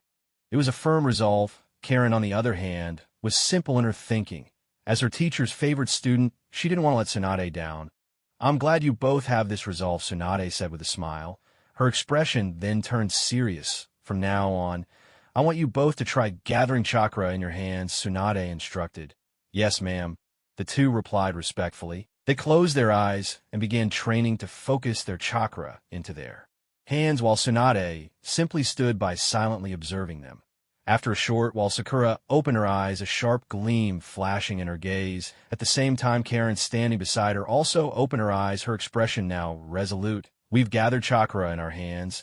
Next, we just need to test its power like you showed us, right, Sensei?" Sakura asked. Tsunade nodded with a smile. "Go ahead, throw a punch. Let me see just how much strength you can muster." She gestured to a nearby tree.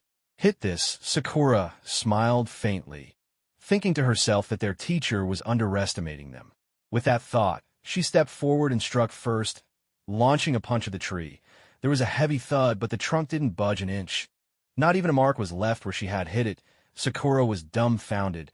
How could this be? She had put all her strength into that punch, but the result was nothing like she expected. How is this possible? There's no power at all, she exclaimed, her eyes wide with disbelief as she stared at the unscathed tree. Tsunade observed Sakura's reaction and let out a quiet sigh, just as she had anticipated. Next, it was Karin's turn. Unlike Sakura, Karin approached the trunk, set her stance in a deep lunge, and closed her eyes to focus. When she opened them again, she let out a sharp cry and drove her right fist forward. As her punch landed, a faint blue aura of chakra was clearly visible enveloping her fist. The tree trunk shuddered beneath the blow, and a deep fist-shaped dent appeared where she struck. Leaves rained down from the shaking. Branches, their first attempts complete, Tsunade immediately began to evaluate their performances. Seeing Sakura's downcast face, Tsunade spoke sternly. Sakura, it's clear that although you managed to gather chakra in your hand, your focus wasn't sharp enough. You couldn't fully unleash the chakra's power. Sakura lowered her head and murmured, I understand, sensei.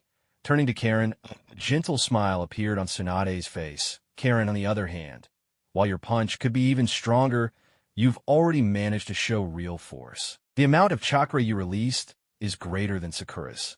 Hearing her teacher's praise, Karin's lips curled into a delighted smile. At last, she hadn't let down Tsunade's high expectations in this first test. Sakura noticed Karin's smile, and her own disappointment deepened. She thought to herself, as I suspected, I can't even keep up with Karin-senpai. Letting out a silent sigh, Sakura lifted her head and quietly vowed that she would redouble her efforts in the next round of training. Tsunade watched the shifting emotions of her two apprentices with keen eyes. After a moment's thought, she spoke in a deep, commanding tone. That's enough chakra concentration training for now. Next, I want to see what you two are really capable of in a real combat situation. From this moment on, I want you both to attack me with everything you've got. Treat me as your enemy. Fight with the determination to defeat me, no matter what it takes. As she finished speaking, she pulled out two small bells from her pocket, smiling mischievously at the pair.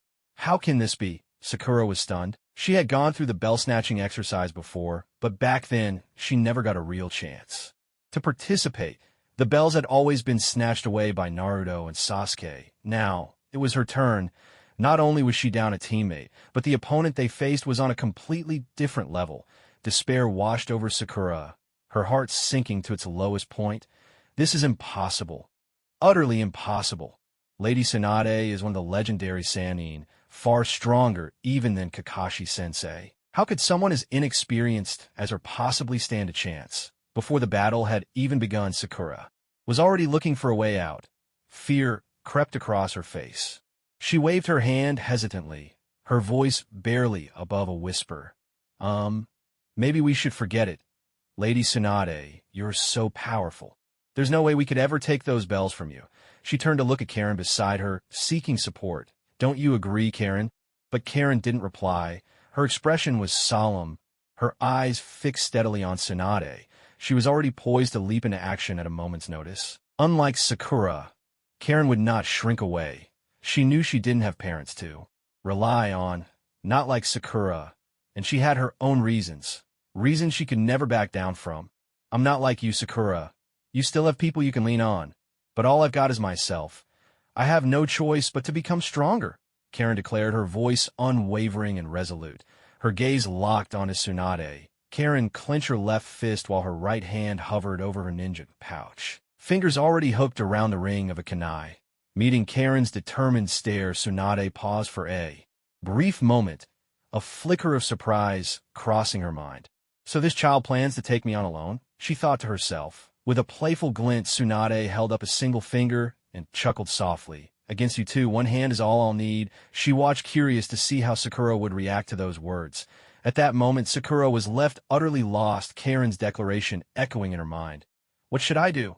I said I wanted to catch up to Naruto and Sasuke. Was that just empty talk? Karin says she's on her own, but she refuses to give up.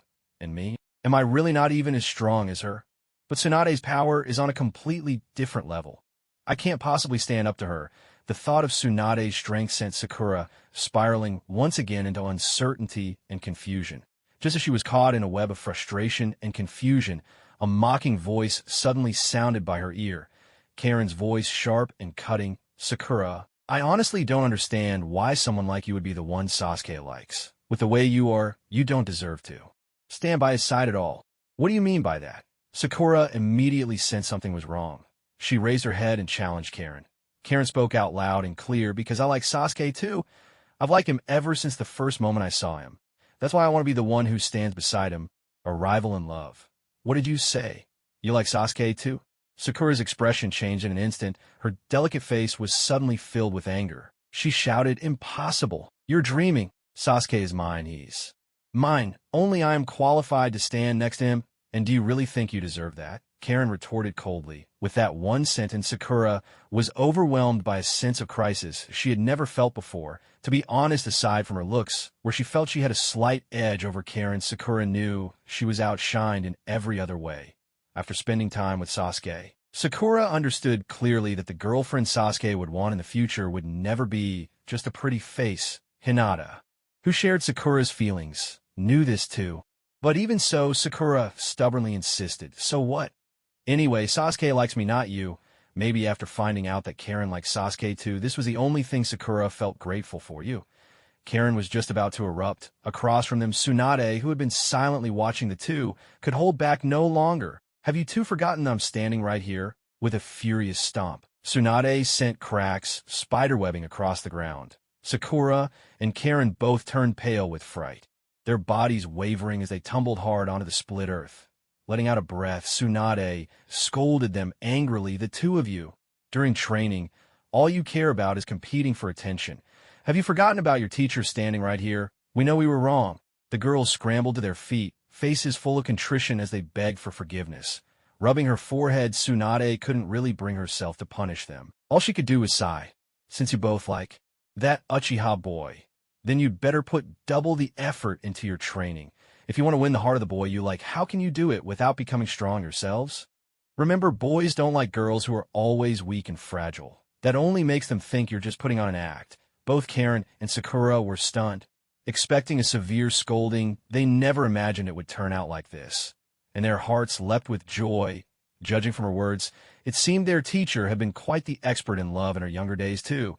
The two girls stopped quarreling, and with bright smiles, they bent low and bowed together. "We understand. Thank you, Sensei." Tsunade was momentarily taken aback, finding the two little girls endearingly innocent. She let out a soft chuckle and said, "In that case, let's continue the training. The two of you must attack me as if you truly intend to defeat me. I'll say it again. Do you understand?" "Yes." This time Karin and Sakura answered in perfect unison. They exchanged glances, and sparks of determination flashed in both their eyes. With a huff of determination, the two immediately launched their assault on Tsunade. Without hesitation, Karin drew several kunai and hurled them straight at Tsunade. Yet such insignificant attacks were easily deflected by Tsunade with just her fingers. Thanks to the chakra enveloping her fingertips, her hands were as sturdy as steel. Karin was momentarily surprised, but quickly sprang into action, leaping forward and swinging her fist at Tsunade. Seeing this, Sakura also unleashed a flurry of shuriken, sending them flying towards their teacher. Tsunade smiled faintly, unhurried, and deftly knocked Sakura's shuriken aside with a few swift movements. As she looked up, Karin's fist was already descending toward her. "This time, I've got you!" Karin exclaimed excitedly, a triumphant grin spreading across her face. But her joy was short-lived. Tsunade simply bent backward at the waist, allowing Karin's punch to whistle harmlessly past her and strike the ground instead. Before Karin could regain her footing, Tsunade suddenly jabbed her forefinger toward the earth with a thunderous crack. The already fractured ground split open even wider beneath her. Touch! In an instant, dust and debris filled the air. Left with no choice, Karin retreated to find safer ground. Once they regrouped, Sakura and Karin gazed at Tsunade's cold, impassive face, both of them filled with awe and fear. With just a single finger, Lady Tsunade's strength was overwhelming. How could they possibly win? After moments thought, Karin spoke in a low voice. At this point, our only chance to land hit on Master is if we attack together, agreed. Sakura replied without hesitation, gathering her chakra and charging alongside Karin towards Tsunade. Unfazed by their combined assault, Tsunade effortlessly countered both of them. One hand for each attacker. No matter how the girls pressed their attack, she handled it all with ease and confidence. The ground trembled and echoed with the force of their blows, as if the earth itself were suffering pain it was never meant to bear. With a sweeping punch aimed at Tsunade, Sakura shouted with excitement, thinking she was about to land a hit. But in the blink of an eye, Tsunade's fingers slicing through the air shot towards Sakura's cheek.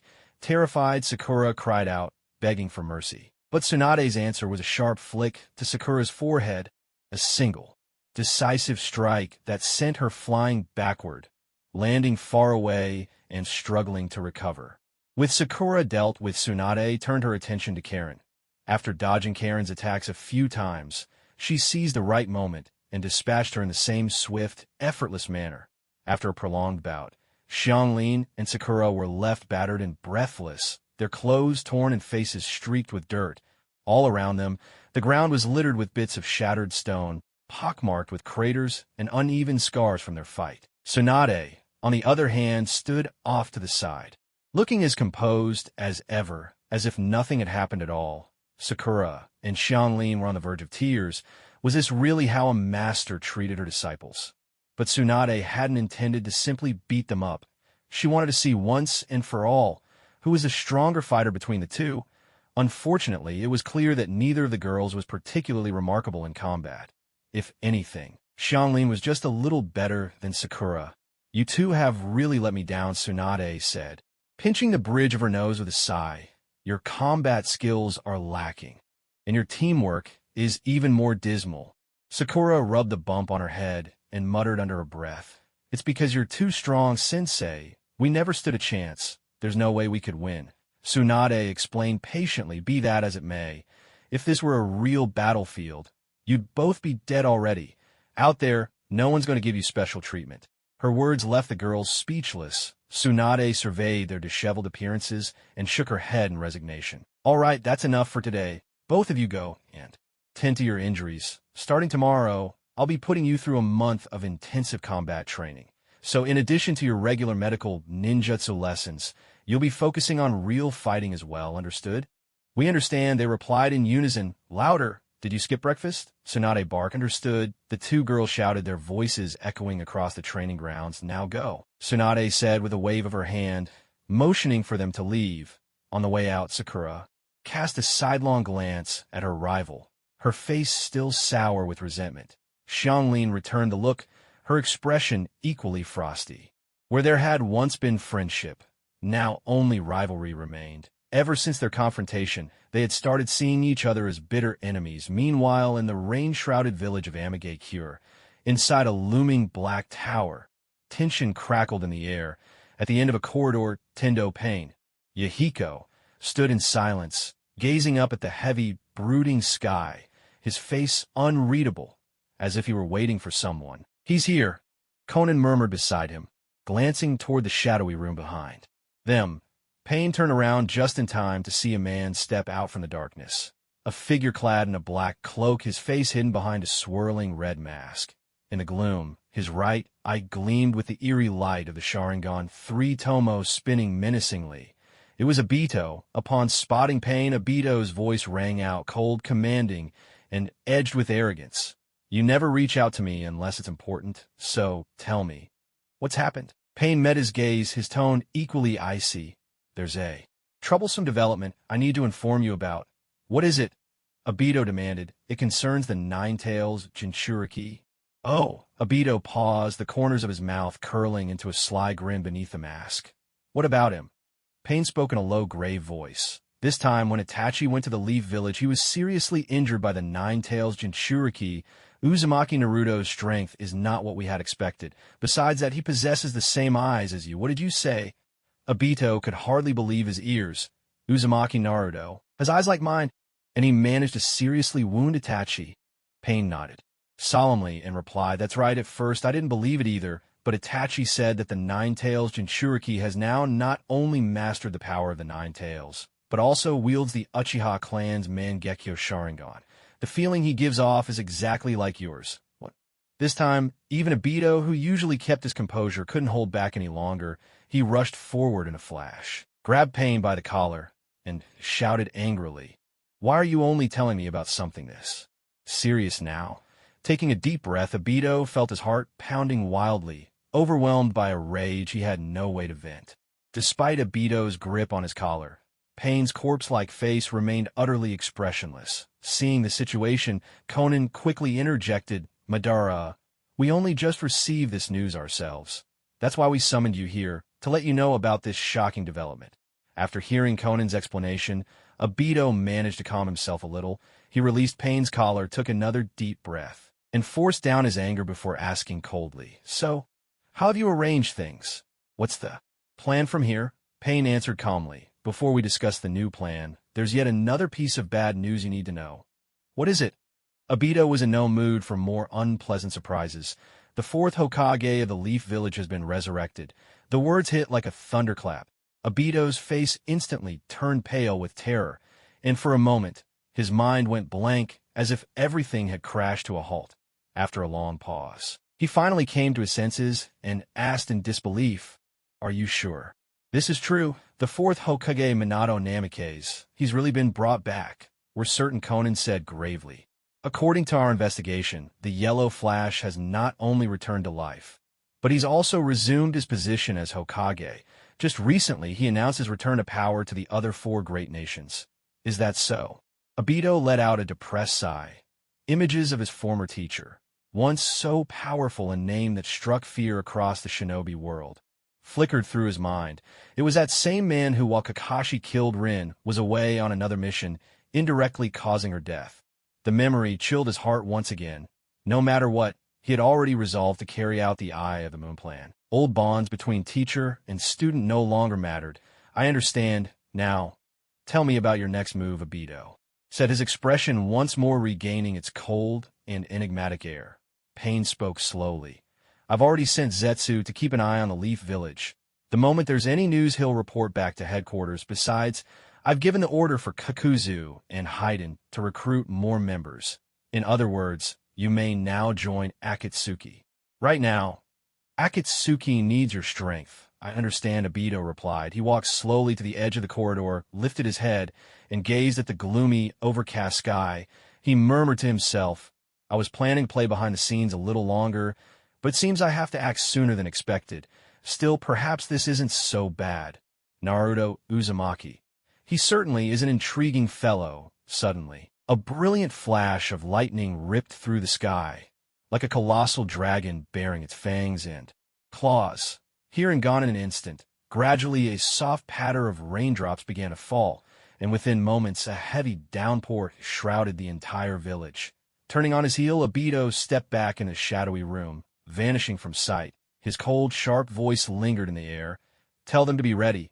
I'll be there soon." In the corridor, Conan watched Obito disappear before finally speaking, her voice tinged with worry. "Nagato, are you really sure about this? If we let him in now, I'm afraid." Akatsuki. Before she could finish, Pain cut her off. "Don't worry. That man isn't ready to betray us. Not yet. Besides, to deal with the fourth Hokage and Naruto Uzumaki, we need his power." Hearing this, Conan wisely chose not to press further. Pain's voice continued, "That's settled. Go inform Kakuzu and Haiden that a new member will be joining us soon. Tell them there's no need for any tests. Just accept him directly, understood?" Another 2 days passed. At Mount Myaboku, after 2 days of training, Naruto had successfully reached the early stage of the first level of the Eternal Longevity technique. Even if it was only the beginning, it had already brought about a tremendous improvement in him. His meridians had widened, and the impurities that once lingered in his body had been cleansed. Not only had his strength grown, but he was looking more handsome than ever. Sasuke, too, was making rapid progress. In just 2 days, he could already sense natural energy without the aid of toad oil. His eyes had taken on the toad-like markings of a sage, though they had yet to reach their perfect form. Throughout his training, his body showed little sign of transforming into a toad, which astonished Fukasaku. When morning training ended, Sasuke, bare-chested, leapt down from the pointed mountaintop and ran straight into the mushroom-shaped house. The moment he stepped inside, an irresistible aroma hit him. "What is that? It smells amazing," he exclaimed with delight. Looking up, he saw the table covered with platters of golden, crispy fried insects, each one sending waves of mouth-watering fragrance into the air. After a whole morning of training, his energy was almost completely spent, and his stomach had been growling in protest for some time. How could he possibly resist such temptation?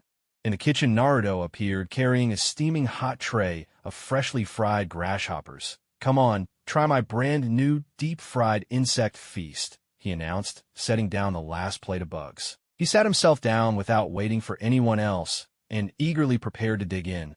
Yet after waiting a while, he noticed neither Sasuke nor the great sage Fukasaku and his wife had joined him at the table. Naruto grinned and said, "What are you all standing around for? Come on, have a seat, and try my cooking." "Oh, all right." Sasuke finally snapped out of his daze at Naruto's words and sat down. His eyes swept over the assortment of golden fried insect before him, each one glistening invitingly. He swallowed hard, unable to believe what he was seeing. "Naruto, are you sure these fried bugs are actually edible?" "Of course, they're delicious," Naruto replied enthusiastically, grabbing a handful of bamboo worms and popping them straight into his mouth. Instantly, the rich aroma of the bamboo worms blossomed across his palate. So tasty, it was almost unreal. "See, I told you, frying them tastes way better than making them in a soup."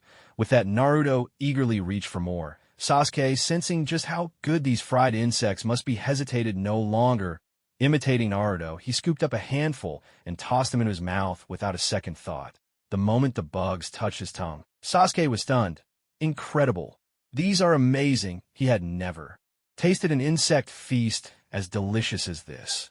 Seeing their reactions, the elderly sage couple Fukasaku and Shima couldn't help but dig in themselves. And once they started, they simply couldn't stop. While the four of them were feasting outside the house, Gamakichi and his younger brother Gamatatsu were following the mouth-watering aroma. Hopping closer with every bound, Gamakichi, barely able to contain his excitement, called out, "Gamatatsu, can you smell that? What is this scent?" Gamatatsu chuckled sheepishly. "I can smell it. It's so good. I can't stop drooling." "Tisk, you're hopeless," Gamakichi teased, turning to glance at his brother, only to see that just as Gamatatsu had said, drool was already pooling beneath him. He sighed, rubbing his forehead. How did he end up with such an embarrassing little brother? Still, he had to admit, the irresistible fragrance was enough to make any frog's mouth water. As they hopped closer, it didn't take long to realize the delicious scent was wafting from the mushroom-shaped house where the great sage Fukasaku lived. Granny Shima must have cooked up something special again, Gamakichi thought to himself. The two frogs reached the door, and Gamakichi called out, "Granny Shima, what have you made today? The smell is making us drool out here." Granny Shima, having just finished a silkworm pupa, beamed at them. "You two came at just the right time. Today, little Naruto is the chef. All these dishes are his work. Come on in and taste his cooking." "Oh, Naruto can cook? Well, I have to try this." With that, Gamakichi hopped onto the table, grabbed a silkworm pupa with his tiny paw, and popped it in his mouth. Just like Sasuke after a single bite, he was hooked. "Delicious. It's absolutely delicious." Toad G cried out in excitement. He swore he had never tasted such a marvelous feast of bugs. The insects were golden and glistening, crunchy, and bursting with flavor the moment they touched his tongue. Simply out of this world. "Nissen, I want some too," Toad Long called out anxiously, his expression irresistibly adorable. "You dummy, if you want to eat, why don't you just get up here yourself? Honestly, I don't know what to do with you. Always making me shake my head at you." Toad G scolded. Toad Long pouted inwardly. "Big brother is so fierce, it's a little scary." After the meal, Sasuke lay sprawled on the stone steps, rubbing his round, satisfied belly, a look of pure contentment on his face. With a cheerful laugh, he said, "Naruto, who would have thought your cooking skills were this good? That bug banquet was delicious. Normally, I wouldn't even look twice at those insects." Hearing the praise, Naruto's face lit up with pride. "Of course. Think about it. I've lived alone for so many years. If I hadn't picked up some cooking skills, I'd have starved to death ages ago." "True enough," Sasuke replied with a sigh. He sat up and grinned. "Anyway, I don't care as long as I'm here. Cooking bugs is your job now. Who told you to make them so tasty? You've totally spoiled my appetite." "Oh, come on. Are you treating me like your personal chef? Do you want me to smack you?" Naruto shot back playfully, raising his hand as if to strike. Sasuke muttered under his breath, "Fine. I'll make a deal with you. If you make me fried bug banquets, I'll turn into a girl for you, all right. Naruto's eyes gleamed with a predatory green light. Are you serious? He'd been longing to see Sasuke transform into a girl for ages, but Sasuke had always refused. Who would have thought that a single bug feast would make him cave? Naruto was over the moon. It's a promise, no backing out, Naruto said, grinning from ear to ear. Of course, it's a deal, Sasuke replied without hesitation. Meanwhile, in Konoha, out on the street, Kakashi, who had only recently returned from mission, strolled as usual to the familiar offering shop. The moment the shopkeeper saw him, his face broke into a joyful smile. Hey, Kakashi here, to buy offerings again? That's right, the usual, Kakashi replied. The shopkeeper nodded knowingly. Heading to the shelves and gathering the fresh flowers and ceremonial candles Kakashi always bought. Anything else you need? He asked. Kakashi waved him off with a friendly smile. No. That's all, thanks. He took his purchases paid and headed out. Afterward, he stopped by the dango shop to buy 2 skewers and picked up some fruit.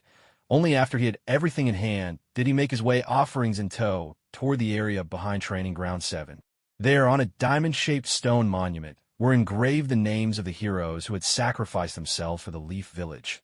Among those names were his dearest friends, and the girl he had loved most. Arriving at the memorial stone, Kakashi gently set the offerings down. Taking a cluster of white chrysanthemums from the bag, he gently placed them against the memorial stone. His fingers brushed softly over the names of Obito and Rin, and a look of longing flickered in Kakashi's eyes. Rin. Obito, I've come to see you again. How are you both over there? He murmured. As he spoke, he placed 2 skewers of dango on either side of the stone, reminiscing tenderly. Rin, Obito, these are your favorite sweets. I bought them especially this time, just to visit you. This had been Kakashi's ritual for many years. No matter when, every time he returned from a mission, his first stop was always here, to pay his respects to his 2 fallen comrades. Suddenly, as Kakashi was lost in remembrance, a sorrowful woman's voice drifted from behind him. Kakashi-senpai, you've come to see Obito and Rin again. Turning around, Kakashi saw Yugao Yuzuki, her long purple hair cascading down, holding a delicate bouquet of daisies as she walked slowly toward him. Kakashi replied quietly, Aren't you the same? Here to see hate. The 2 stood there in silence for a moment, each lost in their own memories, before quietly going their separate ways. After they left, the air in front of the memorial stone shimmered. Suddenly, a swirling vortex appeared, and from within it, a man emerged. Obito stared wordlessly at the fresh flowers and dango before him. Glancing in the direction where Kakashi had disappeared, he couldn't help but feel a pang of nostalgia. He bent down, gazing at the carved name Rin no Era on the stone, and a sharp pain stabbed through his heart. Rin, one day, I'll create a world where you exist. Believe me, that day will come soon. With this silent vow, he picked up one of the dango skewers Kakashi had left, lifted the edge of his mask, and ate the dango as the sweet treat slid down his throat. Obito couldn't help but sigh inwardly. The dango is still as sweet as ever. Sadly, ever since that girl died, his life had tasted of nothing but bitterness. Just then, behind him, a strange aloe-like creature suddenly emerged from the ground. It was Zetsu, sent by Pain to keep watch over the leaf. Seeing Obito, Zetsu showed no surprise, only offering a faint, knowing smile. Madara, what brings you here as well? Obito ignored the question and instead asked Zetsu, have you learned anything new in the leaf during your recent infiltration? Zetsu chuckled lightly. I've actually uncovered quite a bit. Tell me, Obito pressed. Of course, Zetsu replied, his smile fading as he became serious. After some time investigating in secret, it's now certain that all the old higher-ups of the Leaf, including the 3rd Hokage, are dead, especially Shimura Danzo. Not only is his body nowhere to be found, but all of his root operatives have vanished as well. Most likely they've all been killed. Obito's heart skipped a beat, and he sighed. So you're saying that not only has Danzo been killed, but his Sharingan was also taken by someone. The thought that Danzo's right arm might have fallen into another's hands, and with it that terrifying power, made his head throb. Things were straying further and further from the path he had so carefully laid out. With a faint sigh, Obito's eyes narrowed, a cold glint flashing from his scarlet gaze. Is there anything else? He asked, his voice icy. There's Zetsu continued. For some reason, more than half the people in the Hidden Leaf Village have suddenly vanished. That in itself is rather suspicious, but one thing is clear. The villagers who remain now show the utmost respect to Naruto and his father, something we've never seen before. And then, without explanation, both Naruto Uzumaki and Sasuke Uchiha have mysteriously left the village. Jiraiya, one of the legendary Sannin, is also gone. Obito's surprise was evident. Is that so? Then right now, aside from the fourth Hokage, there are no other great powers in the village. Zetsu shook his head. No, Tsunade, the other Sannin, is still there, I see. You may return for now, Obito said after a moment's silence. Yes, without another word, Zetsu melted back into the earth and vanished from sight. As he watched Zetsu depart, Obito looked up. In the distance, the colossal stone faces of the Hokage loomed from the cliffside. His gaze soon settled on Minato's likeness, lingering there for a long while before he finally turned and left. Mount Myaboku, atop one of the sharp, cone-shaped peaks, Sasuke sat cross-legged on a wooden plank, clad in only a pair of loose shorts, his upper body bare. He focused intently, letting the natural energy of the mountain flow into him. A true prodigy, murmured Fukasu, who seated on the same plank, his eyes filled with satisfaction as he watched Sasuke become one with nature. It's only been a few days, and young Sasuke already melds with the natural world. Now, the energy around him is gathering, ceaselessly drawn to him from all directions. After a while, a subtle change appeared at the corners of Sasuke's eyes. An orange tint like a soft shadow began to form. Fukasaku's eyes widened in astonishment. Already, the mark of a sage, and yet not a hint of toad-like transformation. Even Jiraiya wasn't this perfect at his age. Suddenly, Sasuke's eyes snapped open. Where once were black pupils, now golden toad-like eyes gleamed. An invisible aura of power enveloped his entire body. A smile played at Sasuke's lips, his voice alight with joy. So this is Sage Mode? I can feel strength coursing through every fiber of my being. He rose from the plank without hesitation, utterly unfazed by the yawning chasm below. Thank you, Master Fukasu, Sasuke said softly, a newfound confidence shining on his face, like nothing he'd ever known before. Master Fukasu exclaimed with delight, congratulations. You've achieved a level even the young Jiraiya never reached. A perfect Sage Mode. Even the pervy sage didn't manage this? I must be something special. Sasuke couldn't help but feel a little elated at Master Fukasaku's praise. Gazing off into the distance, he suddenly realized he could sense Naruto's chakra. His face showed a hint of astonishment. So, this is Naruto's power? Aside from his own Nine-Tails chakra, his entire body is filled with natural energy. If the natural energy currently circulating in Sasuke's body was like a small pond, then the natural energy inside Naruto was a vast ocean, deep and unfathomable. This realization only fueled his curiosity about Naruto's power.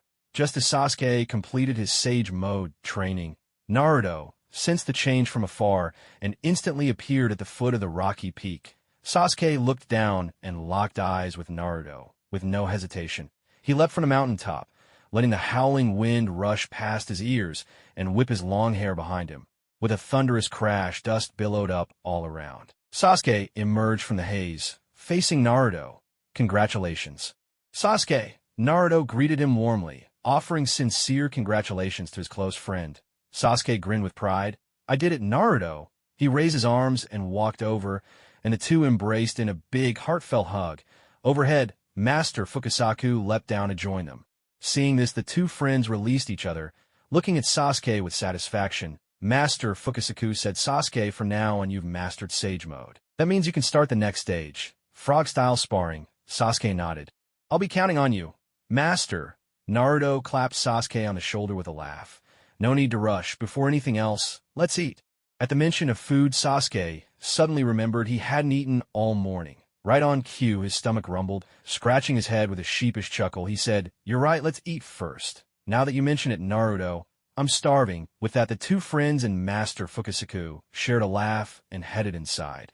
After lunch, Sasuke began his afternoon training. Under Master Fukasaku's guidance, he leapt into the air, soaring more than 10 meters high. The experience filled him with delight. In midair, Sasuke exclaimed, Amazing! I never imagined I could jump this high in Sage Mode. Leaping alongside him, Master Fukasaku explained with pride, "That's only natural. In Sage mode, your body is greatly invigorated. Whether it's ninjutsu or taijutsu, you'll see a huge increase in power." His words were filled with satisfaction. Sasuke nodded in agreement, then asked, "So that means Naruto is also in a state similar to Sage mode?" As he spoke, Man and Toad launched into a fierce bout of sparring. Fukasaku Sage replied, "Naruto, I'm not sure what kind of technique he's training in, but right now his body has definitely accumulated a vast amount of natural energy. So, even though he doesn't have the Sage markings on his face, he's more or less in that state." "I see," Sasuke said, suddenly understanding. He didn't ask any more questions, throwing himself back into the training. 2 days slipped by in this way. After these 2 days of sparring, Sasuke had already adapted to training in Sage mode, just as Fukasaku was about to teach him the next step, how to enter Sage mode while moving. Naruto finally stepped forward to interrupt. Naruto thought for a moment. It was time to show Sasuke the path of the eternal longevity technique. So for the next stage of Sasuke's training, Naruto decided to teach him personally. Fukasaku could only sigh softly and agree. On the open training ground, Naruto and Sasuke stood facing each other. Though Sasuke tried his best to keep his face calm, Naruto could see he was brimming with excitement. Who wouldn't be at the prospect of learning a power that transcends the ordinary? After organizing his thoughts, Naruto began. "Sasuke, after some consideration, I've decided to teach you the technique I've been practicing, the eternal longevity technique." "The eternal longevity technique? Is it the method recorded in the ancient scroll you mentioned before?" Sasuke asked in surprise. Just from the name alone, he could sense this was no ordinary technique, especially the words eternal and longevity.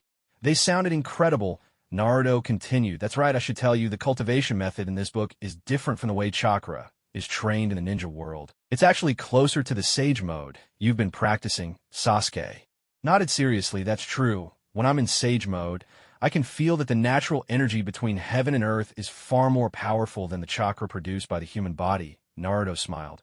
"Exactly. The main focus of the eternal longevity technique is also on absorbing and refining natural energy. During training, you draw this energy into your body, combine it with your own chakra, and further strengthen every part of your physical form. This is how you pursue the realm of immortality." With that, Naruto began explaining the cultivation system of Huaxia, the Chinese path of spiritual cultivation, covering both the training of the body and the mind. For some of the levels and realms of cultivation, he also shared his own understanding, much of it gleaned from his memories of watching Naruto in his past life. "Back then, I couldn't help but feel that the sage arts in Naruto were really just a Japanese version of the Taoist cultivation found in Chinese legends. The so-called natural energy in Naruto corresponds to the spiritual essence of heaven and earth in Chinese cultivation tales, just with different names. The key similarity is that after mastering these arts, one's body is greatly enhanced, gaining powers far beyond those of ordinary people. The only real difference is that the original manga doesn't go into much detail about sage arts. So Naruto simply borrowed his understanding of cultivation from Chinese traditions and applied it here. As he explained his theory, Sasuke listened with sparkling eyes, utterly entranced. In astonishment, he exclaimed, "If what you're saying is true, then this eternal longevity technique is basically an advanced form of sage mode." Naruto nodded in agreement. Of course, he didn't mention that the eternal longevity technique was far superior to sage mode, surpassing it by countless realms. Naruto continued, "The reason I want you to start with sage mode is so you can first sense the existence of natural energy. That way, when you begin learning the longevity technique, you'll get twice the results with half the effort. Then let's begin right away." Sasuke could hardly contain his excitement. All right, with that, Naruto placed his hand on Sasuke's head, transmitting the core methods of the eternal longevity technique directly into his mind. At the same time, he implanted a soul imprint. Just as a precaution, a sudden flood of memories surged into Sasuke's mind, making his head spin with sharp pain, cold sweat streaming down his face. It took quite a while before he finally caught his breath, hunched over and gasping for air. Seeing this, Naruto quickly grabbed Sasuke's hand and channeled the chakra of the nine tails in his body. "Are you all right, Sasuke?" With the addition of the nine tails chakra, Sasuke gradually felt much better. His voice was weak, but he managed. "I'm fine. I just need a moment." Relieved to see Sasuke unharmed, Naruto let out a sigh of relief. Sasuke then slowly closed his eyes, starting to digest the cultivation method now imprinted in his mind. The deeper he delved, the more he realized how profound the technique truly was. The manual described that upon mastery, even a single flower or tree, every blade of grass, could become a tool of power. With a mere gesture, one could move mountains and fill seas, wielding powers that reached to the heavens. A sense of wonder filled him, and he began to imagine the day he might achieve such a state. Slowly opening his eyes, Sasuke let out a long breath and sighed. This technique is so profound. It's truly unlike anything I've ever seen. Naruto, is this really just a fragment? He couldn't believe that such exquisite methods could be contained in a mere incomplete text. Naturally, Naruto couldn't tell him it was a gift from the system, so he replied quietly, Sasuke, I'd rather not say too much about the longevity technique. All you need to know is that with this technique from now on, no one in the ninja world, except for me, will ever be your match. As for the longevity technique, I also hope you can keep it a secret. Do not share it or teach it to anyone, not even Sakura, of course. I won't tell Nada either. Not even them? Sasuke asked in disbelief. No, not even them, Naruto replied seriously. You might not understand why right now, but you'll see when the time comes. All right then. Since Naruto was reluctant to explain further, Sasuke didn't press the matter. Next, they began training in the eternal longevity technique under Naruto's guidance. Sasuke quickly sensed a steady stream of natural energy surging toward him. Unlike Sage Mode, he followed the memories in his mind, guiding the natural energy through his body's meridians, circulating it throughout his system. Naruto joined in the training as well. The afternoon slipped by quickly as they practiced together. When night fell, Sasuke opened his eyes, startled to find his skin covered in grime. He gasped, Naruto, what's going on? Why am I suddenly so filthy? Though he was a boy, Sasuke had always been a bit of a neat freak. Seeing Sasuke's bewildered face, Naruto laughed and said, Don't worry. This is perfectly normal after training. The impurities in your body are being expelled, plus it'll make you even more handsome. Hearing this, Sasuke finally breathed a sigh of relief. Then, as if realizing something, he exclaimed, No wonder you seem different lately. You knew this would happen all along? And so, amidst their cheerful banter and playful bickering, the two completed another day of training. Over the next week, they continued to practice the longevity technique, each also honing their own ninja skills. Building on the Rasengan, Naruto developed the Wind style.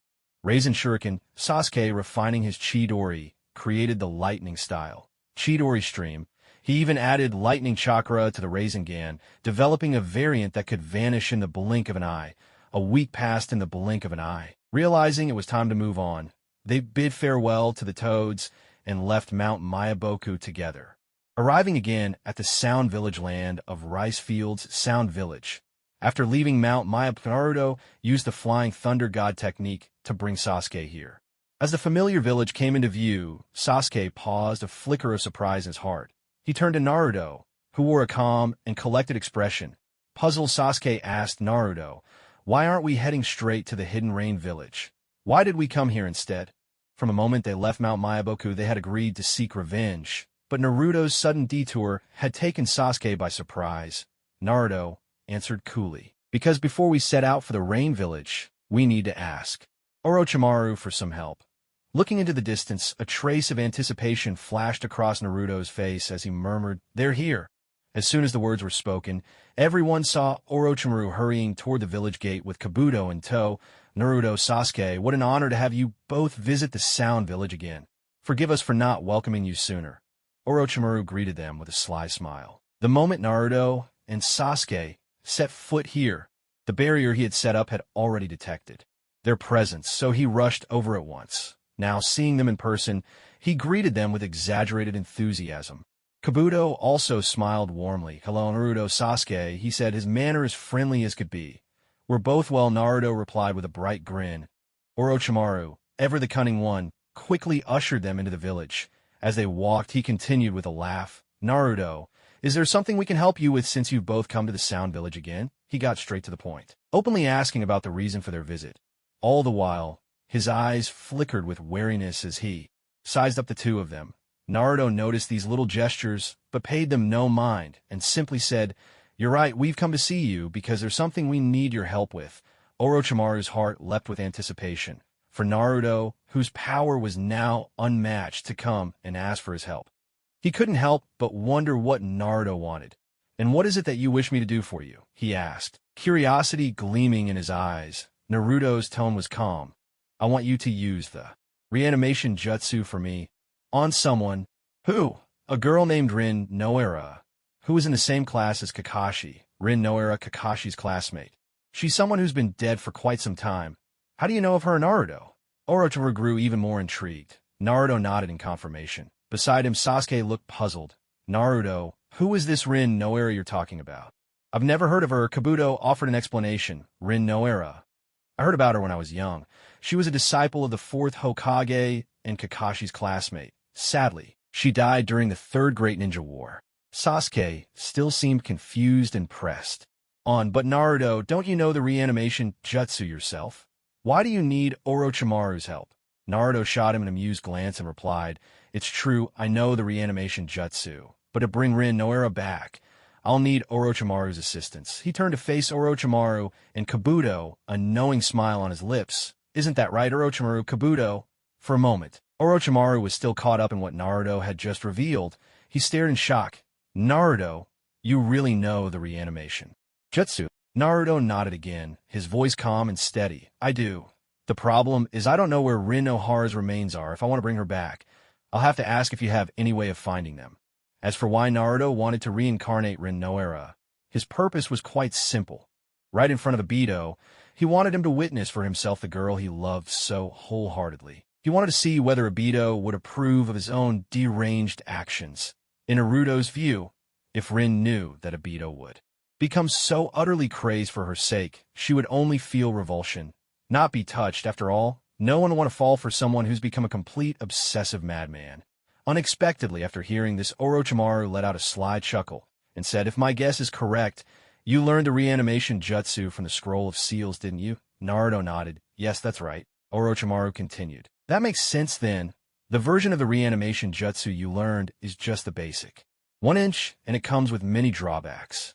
The most crucial limitation is that you need a part of the deceased's body as a medium in order to summon them." Hearing this, Naruto narrowed his eyes slightly and asked in return, "So, does that mean you have a better way?" Orochimaru smiled faintly, a hint of pride in his tone. "Just as you said, after years of research and experimentation, I've developed an advanced version of the reanimation jutsu. It only requires a sacrifice and doesn't need a physical part of the deceased as a medium to perform the technique." There was a note of satisfaction in his words. Naruto's face lit up with delight and excitement. "So, does that mean you could use the reanimation jutsu to summon my mother, Kushina, too, and my parents as well?" Sasuke added, equally animated. Orochimaru nodded with a smile. In truth, his original motivation for studying the reanimation jutsu was simply to see his deceased parents one more time. But as his ambition grew, he started pursuing even greater goals, yearning for immortality. "In that case, hurry up and show us your upgraded reanimation jutsu. Let's see it with our own eyes." Naruto was so happy he could barely contain himself. Orochimaru gave a wry smile. It was the first time he'd seen Naruto and Sasuke so eager. Spreading his hands, he chuckled helplessly. "Even if I were to perform the reanimation jutsu, it's not something we could do in a place like this. You'd better come with me to my underground laboratory. That would be much more suitable." "All right, we'll follow your lead," they replied. With that, the group sped off toward Orochimaru's underground lab. As soon as they entered, a chilling and sinister atmosphere enveloped them once more.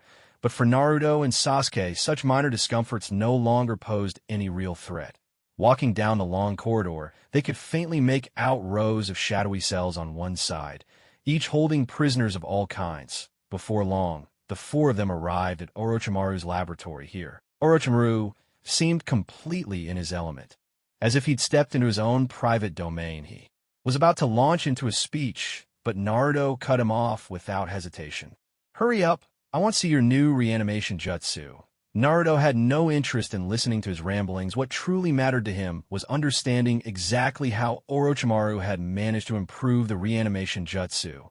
Orochimaru rolled his eyes in exasperation and signaled to Kabuto, instructing him to bring over a prisoner to serve as the sacrificial vessel for the technique. Before long, two subordinates escorted the chosen prisoner into the room. "Lord Orochimaru, the prisoner has been brought," they reported. Orochimaru waved them away, indicating for them to leave.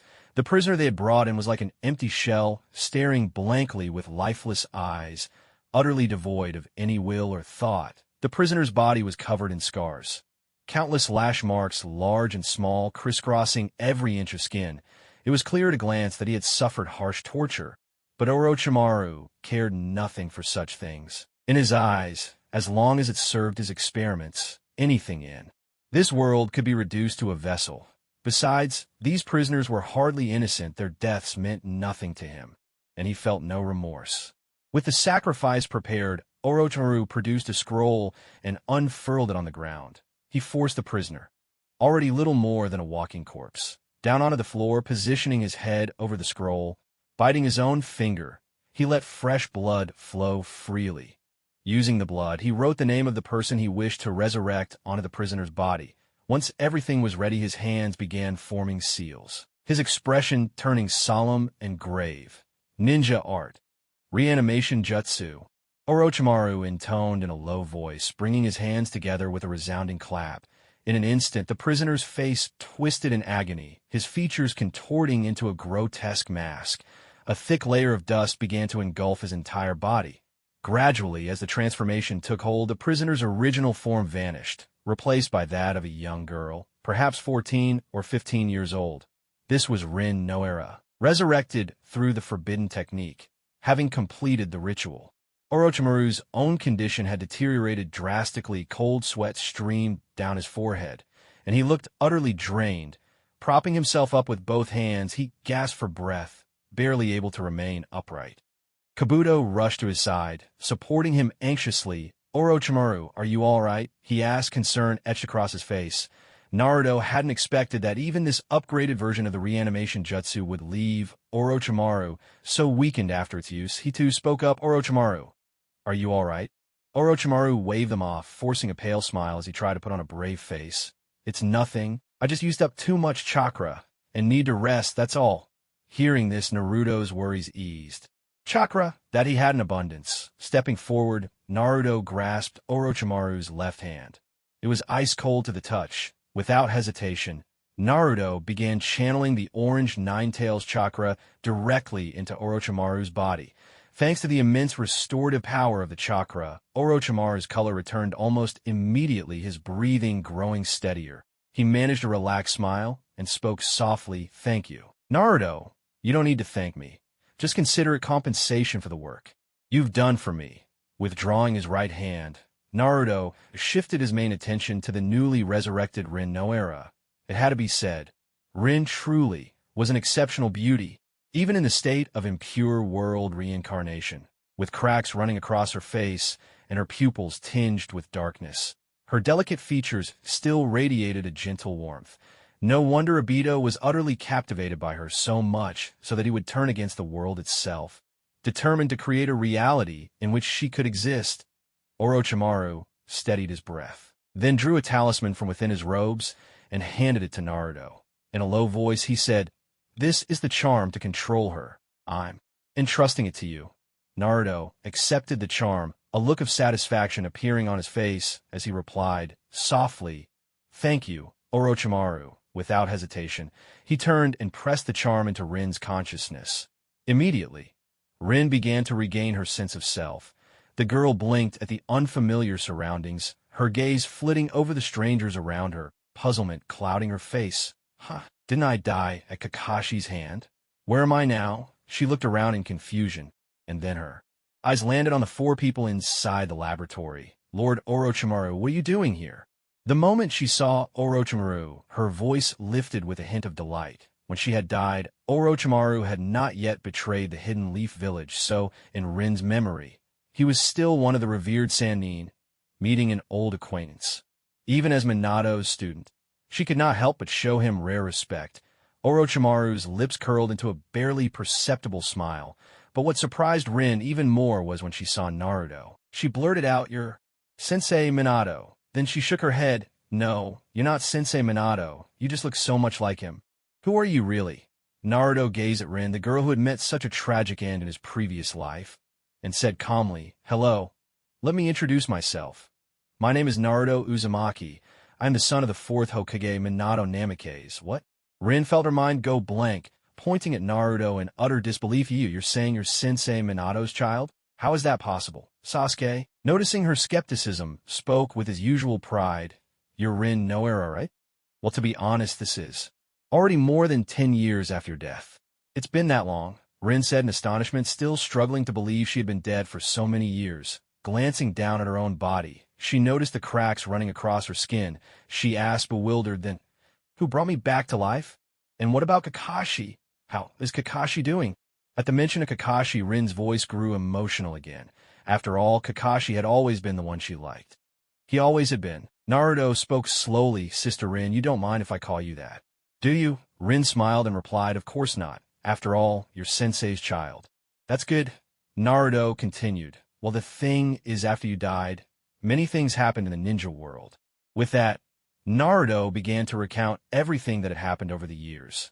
How Uchiha Obito had faked his own death, become the mysterious masked man, murdered Naruto's parents, blamed Kakashi for failing to protect Rin, and plotted to destroy the village and even the entire world. He told Rin everything. Rin listened quietly as Naruto described what Obito had done, and by the end, she was utterly stunned. Was this really the same kind-hearted boy she had always believed him to be? Taking a deep breath, Rin said in shock, "I can't believe Obito became so unhinged. For my sake, he actually became so deranged that he killed Sensei and his wife. He even wanted to trap everyone in the ninja world inside an illusion. It's almost impossible to imagine. Kushina Sensei treated him like her own little brother back then. How could he do something so monstrous? And as for back then, it was my own choice to die by Kakashi's hand to prevent the hidden miss scheme from succeeding. Kakashi, it's me who owes him an apology for making him bear so much pain he never should have carried." Naruto's voice turned cold. "That's why I'm going to kill Uchiha Obito. To avenge my mother. Sister Rin, is there anything you want to say?" Rin was at a loss for words. She thought for a moment, then spoke with a heavy heart. "Naruto, I want to see Obito one more time. When you go for revenge, can you take me with you?" She wanted to see Obito again, to ask him in person why he had become so twisted. "All right," Naruto agreed. "That's exactly why we brought you back. If you're willing to come with us, then all the better." Naruto had no objections to her request. Meanwhile, when Orochimaru and Kabuto heard that Uchiha Obito was still alive, and had even tried to plunge all of humanity into a world of illusions, they were furious. "Incredible. Uchiha Obito. I never imagined he could be so insane." Kabuto's usually calm and handsome face was contorted with rage. "A man like that deserves to die. For his own selfish desires, he committed countless atrocious acts. I've never seen anyone so utterly depraved." For a moment, Naruto was a little surprised by Kabuto's outburst, but he said nothing. Their goal had been achieved after all. Next, it was time to join Sasuke and take their revenge on the Hidden Rain Village. Uchiha Obito, Uchiha Itachi. These two who had made his and Sasuke's childhoods a living hell would finally pay the price for their selfishness. Waving goodbye to Orochimaru and Kabuto, Naruto said calmly, "That's settled then. We'll be on our way now. Goodbye, farewell, safe travels." Orochimaru replied with a gentle smile. "Yes." Naruto placed one hand on Sasuke's shoulder, and Sasuke reached out to rest his hand on Rin's. Channeling the Flying Thunder God technique, the three of them vanished from Orochimaru's laboratory in an instant. The Flying Thunder God technique truly is an extraordinary jutsu, Orochimaru said with a hint of envy. As he gazed into the empty air where they had just stood, try as he might, this elusive, near-mythical art had always eluded his grasp. He let out a soft chuckle and said, "Well, no point dwelling on it. Focusing on running the village properly is the right path." Turning around, he instructed Kabuto, "For now, I'll leave the research and development of the medicine for Kimimura's illness to you." "Yes, of course," Kabuto replied respectfully, bowing slightly. The two of them walked slowly out of the underground laboratory. Looking up, they saw that the Sound Village was as bustling as ever, filled with the comings and goings of its people. Ever since Orochimaru had chosen to submit to Naruto, the wanted notices against him from the Land of Fire had naturally ceased. Now, unlike in the original tale, he no longer needed to live a life on the run, always hiding in the shadows. Because of this, he finally had more time to devote both to scientific research and to managing the village's affairs. But let's not linger on them. After leaving the Sound Village, Naruto and his companions set off once more, heading toward the Hidden Rain village. Along the way, Rin wore a mask to conceal the cracks on her face, hiding her scars while also shrouding herself in an air of mystery. Naruto and Sasuke, meanwhile, had both donned black cloaks. These gave them a striking appearance, enhancing their presence and lending them an undeniable sense of style. After a week of tireless travel, the three finally arrived at the outskirts of the Rain Village just as dusk was falling. The village looked as though it was perpetually shrouded in rain and gloom. Since it was already late, the three decided not to force their way through the village's barrier under cover of darkness. Instead, they found a cave in the forest outside the village, built a campfire, and settled in for the night.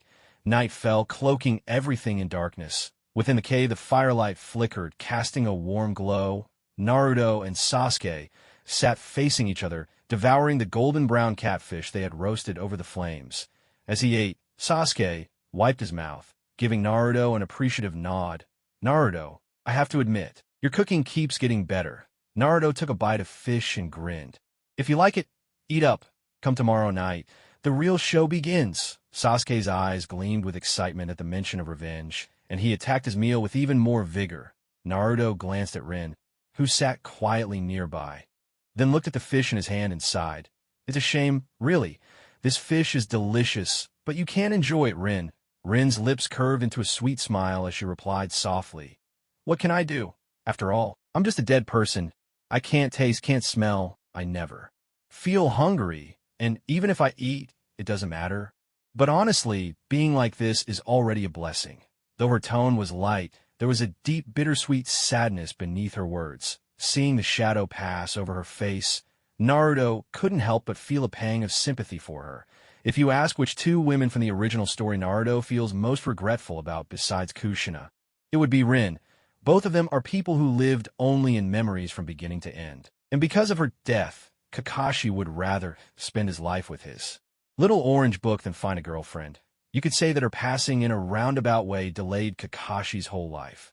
So this time around, Naruto wants to completely change the fates of her and Kakashi. He wants Kakashi and Rin to finally end up together and let Obito Uchiha spend his afterlife in endless regret. Obito wants to be with Rin, to create a world where she exists. Naruto thought to himself, "As long as I'm here, you can't forget about that." With that in mind, Naruto spoke. "Calmly, Rin. You don't have to be so sad. Actually, I have the power to bring you back to life." "Completely, really? Naruto, you're not lying to me, are you?"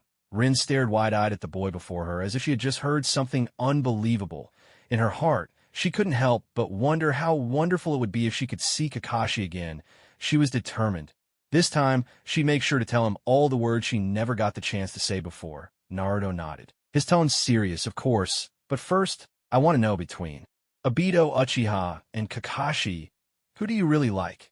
"Kakashi, of course." Rin blurted it out without second thought. Then her cheeks flushed red as she added, "Naruto, why are you asking me that all of a sudden?"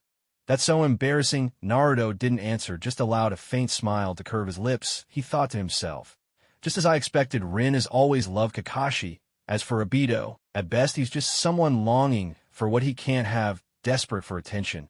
It might look like deep devotion, and plenty of people ship Rin and Obito together.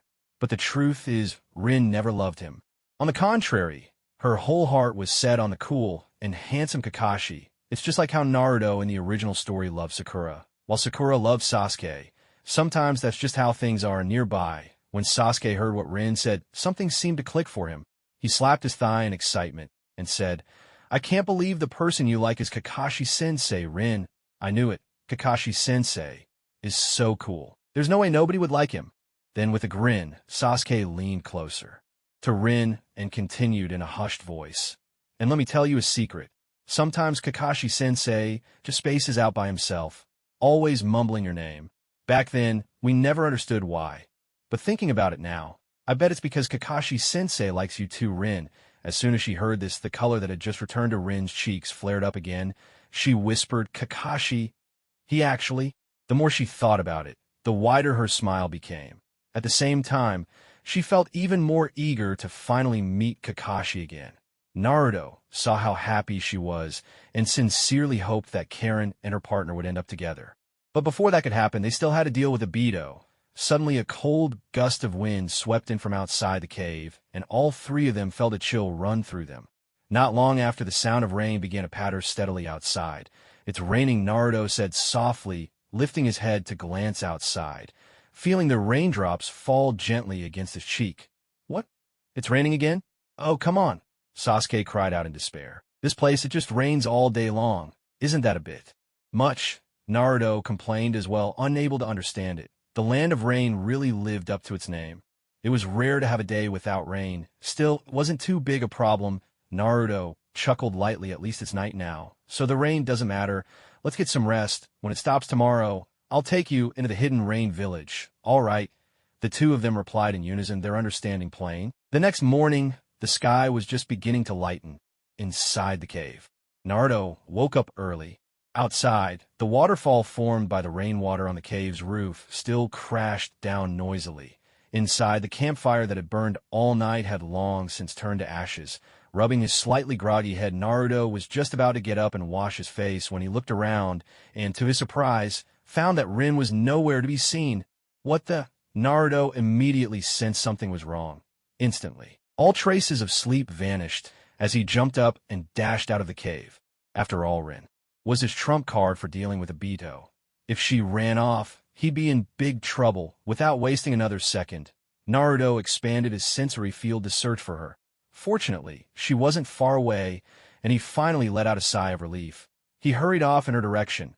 By the stream, Rin was washing up by the water's edge, which was now swollen and rushing after the night's rain.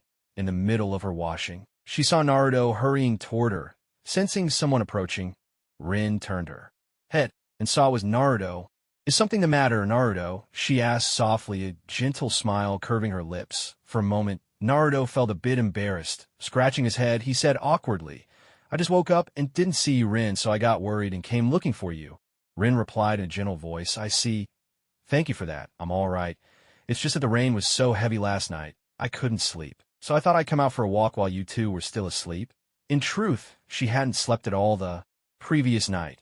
Even though she was only a reanimated body, Naruto hadn't erased her will, so every time she thought about soon meeting Obito, the one whom everyone believed had died so many years ago, her heart felt heavy. Mixed with anticipation, there was even more a sense of bittersweet reflection. "That's good to hear.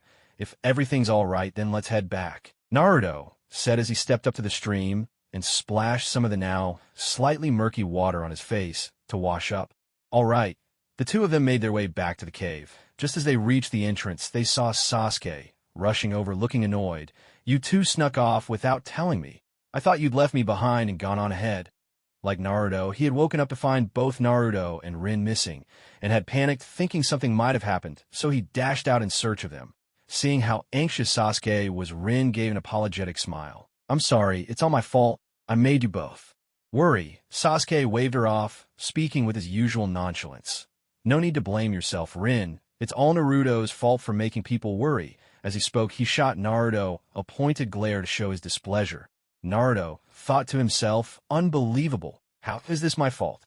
Though he grumbled inwardly, Naruto would never be so shallow as to think Rin was being manipulative or insincere after this brief commotion. Sasuke went to wash up while Naruto and Rin returned to the cave. Before long, Naruto had a fire going inside. Just then, Sasuke came in holding 3 fat, freshly caught fish. Naruto and Sasuke exchanged a look. No words were needed. They could read each other's minds. Their teamwork was flawless. "I'll get the skewers ready. I'll clean the fish," they spoke at the same time. Before long, thanks to their seamless cooperation, the mouth-watering aroma of roasting fish filled the cave. Sasuke's mouth was watering. He could hardly keep his hands off the food. He couldn't wait any longer and tore off a piece of fish to taste, completely abandoning his usual cool demeanor. The moment the hot fish touched his tongue, Sasuke yelped, "Hot! Hot! Hot!" He hopped around like a monkey, his face twisted in a comical expression. Finally managing to swallow, he let out a sigh of relief and laughed. "But it's really delicious." Naruto shot him a look, half scolding, half amused. "Serves you right for eating so fast." Don't burn yourself. I'm not scared, Sasuke replied with a haughty air, seeing his proud expression. Naruto didn't say anything, but inside he was overjoyed. This was the change in Sasuke that Naruto had hoped to see. Unlike the Sasuke from the original story, who despite doing nothing wrong was forced to bear false accusations and set out on a lonely path of redemption, Naruto preferred seeing Sasuke simply being himself, truly happy. Laugh when you want to laugh, goof around when you want to play, to express every feeling honestly and freely. It was a far cry from the perpetually grim-faced Sasuke in Boruto's era. Off to the side, Rin watched the easy camaraderie between Naruto and Sasuke in silence. Their friendship reminded her irresistibly of Kakashi and Obito in the old days. Back then, they too had considered each other lifelong friends, just like Naruto and Sasuke now. But those days were gone forever. Lowering her head, Rin let out a quiet sigh, her mood turning somber. The fish is ready. Let's eat. She looked up to see Naruto holding out a freshly roasted fish skewer to her. Lin suddenly felt a little flustered by the unexpected kindness. She was about to wave her hand and politely refuse when she heard Naruto say, "It's all right if you don't have an appetite or feel hungry. The main thing is, Lin, if you just sit here watching Sasuke and me eat, well, we'll feel embarrassed. So please, just take it." What else could Lin say? She accepted the grilled fish. Though she couldn't smell its aroma, a gentle warmth blossomed in her heart. For some reason, even though she had only spent less than 2 days with her teacher's children, Naruto gave her a feeling of sunshine and warmth that she hadn't expected. In the gloomy tower room of the Hidden Rain Village, after a period of rest, it was clear that Itachi's complexion had improved considerably. He was just thinking of getting up to take a walk and breathe some fresh air when all of a sudden, the door swung open from the outside. Obito, who had joined the Akatsuki under the guise of Tobi, walked in slowly. This was the first time Obito had seen Itachi after his serious injuries. Looking at Itachi, whose condition had improved only slightly and who was still visibly weak, Obito couldn't help but feel a pang of anxiety. Nagato hadn't lied. Itachi's wounds truly ran deep. When Itachi saw who had entered, his pale face became even colder. In a flat voice he said, "So, you've come." He felt no fondness at all for this mysterious Uchiha who had brought him into the Akatsuki. Obito chuckled lightly. "What's wrong? Not happy to see me?" "When did you join Akatsuki?" Itachi asked coldly, completely ignoring Obito's question. "Just during the days you were recovering." As he spoke, Obito suddenly pulled a jar filled with green liquid from his right sleeve and placed it by Itachi's side. Floating in the jar was a Sharingan eye. "This is a Sharingan," Obito said seriously. "Your left eye is useless now. Take this one. As a last resort, it might just save your life." Itachi didn't reach for the Sharingan. Instead, he gave a faint, bitter smile. "Thank you for your kindness, but I have no need for it anymore." Seeing the sadness in Itachi's eyes, Obito's expression darkened, as if he sensed a trace of regret. He sneered. "What's the matter? Regretting it now? You were the one who ruthlessly slaughtered your own clan. Do you really think just because you're sorry now, Sasuke will forgive you? Don't forget, even if you saved him, he may never understand your true intentions." "I know," Itachi said, his expression shadowed. "But now it's too late for anything. Sasuke already knows the whole truth. I imagine it won't be long before he and Naruto find their way here. When that time comes, that will be my true moment of atonement." Tension mounts outside the village. The rain had stopped. A fresh breeze drifted by, brushing gently across their faces, cool and refreshing. After breakfast, Naruto, Sasuke, and Lin continued on their way. Before long, the three of them arrived at the main gate of the Hidden Rain Village. Unlike in the original story, where Naruto always wore his ninja forehead protector wherever he went ever since leaving the Leaf Village, neither Naruto nor Sasuke had worn those conspicuously bright headbands again at this moment.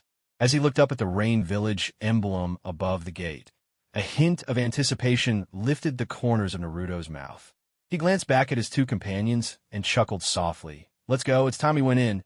"All right," came the reply. With that, Naruto strode boldly toward the gates of Mangekyō, with Sasuke and Rin following close behind. Just like in Konoha, they had barely taken a few steps when the Rain Ninja guarding the entrance blocked their way. "You three, your faces are unfamiliar. Who are you, and why do you want to enter Mangekyō?" The lead guard stepped forward, his voice sharp as he barked at Naruto and his friends. Naruto had foreseen this sort of situation.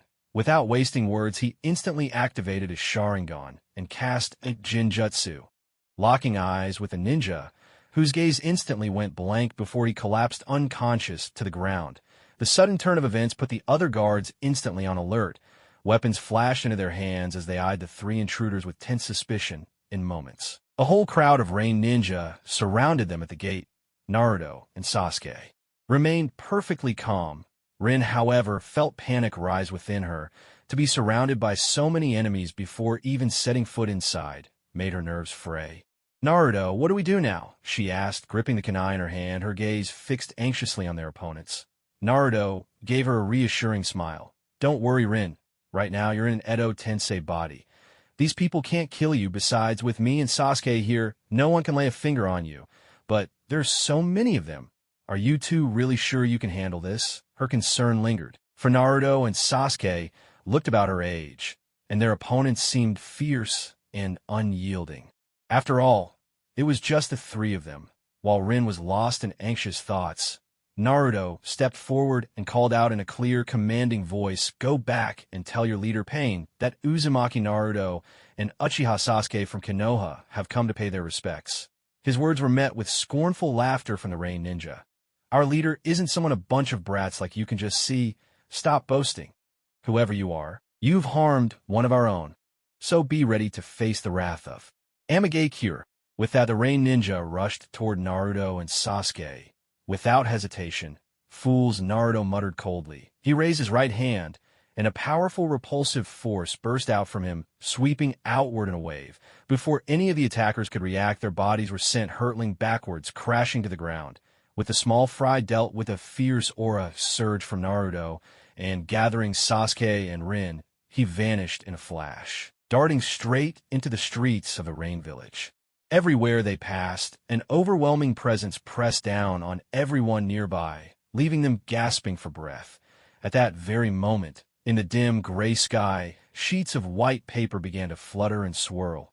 Gradually, they gathered and transformed into the cool, ethereal figure of Konan, clad in a black cloak adorned with crimson clouds. She hovered above, looking down upon Naruto and his companions with a cold, distant gaze. Behind her, two enormous wings, crafted entirely from white paper, unfurled majestically, making her appear every bit like a breathtaking angel shrouded in darkness. "Who dares to attack the hidden Rain Village?" Conan's icy voice rang out from above. The villagers, upon seeing her, reacted as though salvation had descended. One after another, they dropped to their knees, calling out in reverence, "Thank goodness, Lady Angel is here. Lady Angel has come to save us." Conan remained silent in the face of their cheers, merely casting a sidelong glance at the three intruders. Yet the moment her eyes fell on the golden-haired, blue-eyed youth at their head, a twinge of foreboding flickered in her heart. Her unease was soon justified. Naruto looked up, meeting Conan's frosty gaze, and said with a playful tone, "Hello, Lady Angel.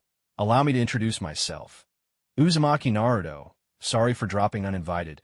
I hope you'll forgive us." Unlike Naruto's casual greeting, Sasuke's approach was blunt and direct. He fixed his eyes on Conan and demanded, "Tell me, where is Uchiha Itachi?" Conan's expression shifted in surprise. "And you are?" Sasuke's voice was cold as ice. "I'm Itachi's younger brother, Uchiha." "Sasuke, I've come to settle the score," Conan thought to herself. "So it's as I feared. What was destined to happen has finally arrived." Sensing the powerful aura radiating from Naruto and Sasuke, she felt a faint, involuntary shiver of unease. Her wariness grew even sharper, but despite this, she was unwilling to betray Itachi's whereabouts. After all, he had been with Akatsuki for years. He was one of their own now. To hand over a comrade. Unthinkable. Itachi is a member of Akatsuki. We will not reveal his location. Your request is impossible. Conan's tone was unyielding and resolute, leaving no room for negotiation. Sasuke gave a resigned sigh at her words, then turned to Naruto with a wry smile. "Naruto, what now? Looks like they're not planning on telling me where Itachi is." His words dripped with disdain. "No rush," Naruto replied lightly. "The big fish hasn't shown itself yet. Let's wait a little longer, all right? I'll follow your lead."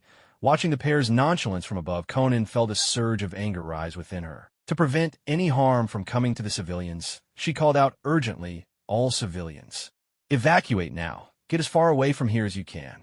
At her command, the villagers sensed the looming danger and immediately obeyed, each one hurrying back to their homes. Just as Conan steeled herself for battle, atop the black tower, Tendo Pain, Yahiko, appeared at her side, flanked by the 5 other Pains. Their presence instantly bolstered Conan's confidence. All 6 paths of Pain were assembled, ready for whatever came next.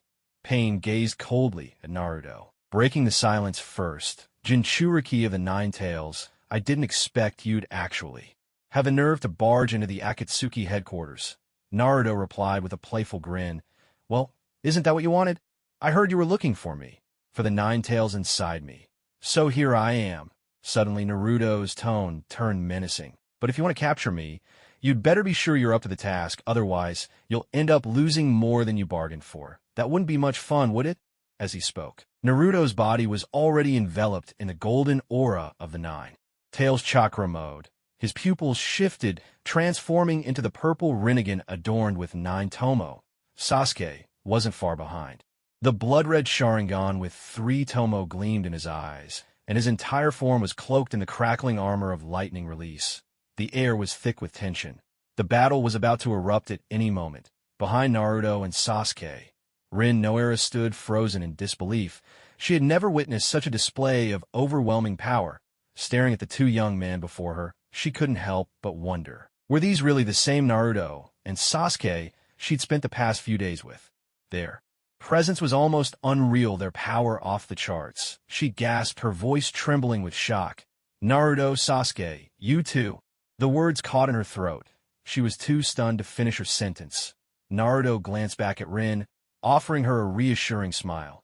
Not wanting her to be caught in the crossfire, he decided it was best to put her somewhere safe, away from the impending chaos. His voice grew gentle but firm. "Rin, I'm going to have to trouble you for a bit. You can see how things are. There's a big fight about to break out. I don't want you to get hurt, so I'll send you into my time-space dimension for now. Just wait there, okay?" Rin seemed about to protest, but when she saw the unwavering resolve in Naruto's eyes, she could only nod quietly. "All right, but you too. Be careful." In that instant, a swirling vortex appeared in the air, drawing her in until she vanished from sight. With Rin out of harm's way, Naruto and Sasuke exchanged a glance, each seeing the thrill of battle reflected in the other's eyes. Sasuke sat, his stance, eyeing the 7 opponents before them, excitement blazing in his gaze. "Naruto, what's the plan? Which ones do you want to handle?" Naruto, equally fired up, grinned. "You take the girl. For those guys with the black rods sticking out of their heads, leave them to me. I'll show them what a true Rinnegan is." On the other side, the moment Pain and Conan saw the eerie Rinnegan in Naruto's eyes, their composure finally cracked. Both stared in astonishment at Naruto's Rinnegan now, transformed with 9 Tomo. Conan turned to Pain, her voice shaking with disbelief. "Nagato, did you see that?" Naruto Uzumaki sighs. She trailed off, but Pain's reply was calm and grave. "Yes, I see it, the Rinnegan. The same as mine, no, to be precise, he is still above me. Then what should we do? Do we fight or not?" Conan's voice trembled with unease. "Do we even have a choice? The enemy is already at our doorstep. Whether we live or die, it all comes down to this battle." Tendo Pain took a stance, his icy gaze filled with unwavering resolve. Everything would be decided in this moment. He could only risk everything. Today, it would be either Naruto's death or the utter annihilation of the Akatsuki. "Excellent. I really admire your rebellious spirit. Unfortunately for you, crossing paths with me is the greatest misfortune your group could have suffered." Naruto let out a low, chilling laugh, his expression turning dark and bloodthirsty. Universal pull. With a swift motion, his right hand grasped at the air, targeting Tendo Pain in an instant. Before Yahiko could even react, Naruto drew him in and clasped his throat in an iron grip. It all happened in the blink of an eye. Not only was Conan stunned, even Sasuke was left speechless, his shock breaking his transformation and returning him to normal. Holy crap, that was fast. He hadn't even had a chance to show off. There wasn't even a moment for him to make a dramatic entrance. Clutching Yahiko's throat, Naruto stared him down, radiating murderous intent. "I forgot to tell you. Every technique you can unleash with a Rinnegan, I can too, but mine are even stronger with such Meager strength, you dare dream of capturing the nine-tailed beasts and forging the world's greatest weapon? You've truly overestimated yourself. With that, Naruto tightened his grip. A sickening snap echoed through the air. In Conan's horrified gaze, Naruto twisted Yahiko's neck, ending him in an instant. Yahiko's head traced a graceful arc through the air before crashing to the ground. Inside the tall tower, as Yahiko's body, controlled by Nagato, was killed in an instant by Naruto. Nagato himself grew terribly weak, coughing up a mouthful of blood in agony. Yahiko's fall plunged Conan into utter despair. "Yahiko!" she cried, her voice raw with grief, watching the body of her beloved collapse. In that moment, her heart plummeted into the depths of hell. Rage flared in her eyes, turning them blood-red, and her expression twisted with hatred. She glared at Naruto, her gaze vicious and venomous. "Naruto Uzumaki, I'll kill you!" Conan screamed with reckless abandon, her entire body bursting apart into a swirling storm of paper, surging toward Naruto at blinding speed. Each paper sheet was as sharp as a flying blade, their numbers staggering. "Such petty tricks, and you dare show off before me?" Courting death, Naruto roared, unleashing his full power. He thrust his palm at the incoming barrage of paper. A thunderous impact rang out. The paper blades disintegrated instantly under the overwhelming surge of natural energy, leaving only a few scraps drifting down. As the remnants reformed, Conan's true form reappeared. Yet she was spent, a spent arrow in flight, unable to mount any real threat. Still, her spirit refused to give in. She charged at Naruto, desperate for another attack. Even if it meant death, she would avenge Yahiko. In her heart, becoming Tendo pain was equivalent to Yahiko being granted a second life. But now, even this second life had been lost. Not even Nagato, who fancied himself a god, could bring Yahiko back. Conan's heart was shrouded in utter despair. Naruto, on the other hand, had no intention of letting her go. He walked slowly to her side, and the Nine-Tails chakra formed a massive golden hand, which seized her by the throat. His voice was cold as steel. "From this moment on, you will answer my questions. Say what I ask you to say. Tell me, within the Akatsuki, did you ever cooperate with a man who wears a red mask?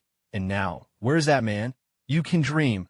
Conan spat at Naruto in rage, her voice cutting like a blade. "I would rather die than tell you anything about the organization's secrets. Such spirit. I admire a woman as unyielding as you." Naruto grinned, wiping the spit from his face with his sleeve. He went on, "But what if I told you? If you tell me where that mysterious masked man is, not only will I help bring your beloved Yahiko back to life, I will also heal the man who controls pain from the shadows. On top of that, you'll be able to join the Akatsuki again. What do you say to these terms? Don't pretend to be sincere. Why should I believe a word you say?" Conan's eyes were still fierce as she spoke. She would never believe that this ruthless young man could be so generous to bring Yahiko back to heal Nagato's wounds. That was simply impossible. And as for joining Akatsuki, it was far more likely that he wanted to seize control of the group for himself. Naruto could understand her reaction, but taking command of Akatsuki was always part of his plan. Whether Conan agreed or not, the outcome would not change. With a soft sigh, Naruto released his grip from her throat. He murmured, "So be it. If you refuse, there's nothing I can do. Still, I have my ways to pry open your mind and get the information I want. Think carefully about your choice." In the end, Naruto had never truly intended to kill her. He only wanted to use this offer to strike a deal with Nagato, the man behind Conan. And indeed, while Conan was still deep in thought, one of the 6 paths of pain, the Azura path, stepped forward and spoke. "Uzumaki, Naruto, I accept your terms. I can tell you the whereabouts of that mysterious masked man. But I also hope you will fulfill your promises, bring Yahiko back, and join Akatsuki." Agreed. Naruto smiled, "But I have my own conditions as well. From this day forward, Akatsuki will be under my command. All orders must come from me. Otherwise, this organization has no reason to exist. When enemies meet, don't promise him anything. Nagato, Uzumaki Naruto is just tricking you. All he wants is to seize control of Akatsuki." Upon hearing Naruto's words, Azura Path remained silent, but Conan couldn't hold back any longer and retorted, "I understand what you mean." Conan. Azura Path sighed. Meeting Naruto's threatening gaze, he spoke in a low voice, "But right now, we have no other choice. If we refuse him, the Akatsuki will be wiped out forever, and then the hidden rain. The village will once again be plunged into endless war. That's not a fate that Yahiko would wish to see, is it? But Conan tried to protest, but Naruto abruptly cut her off. Looking straight at Azura Path, Naruto declared in a clear, resonant voice, "It's just as the angel here said. I do intend to take control of the Akatsuki, but I can promise you this.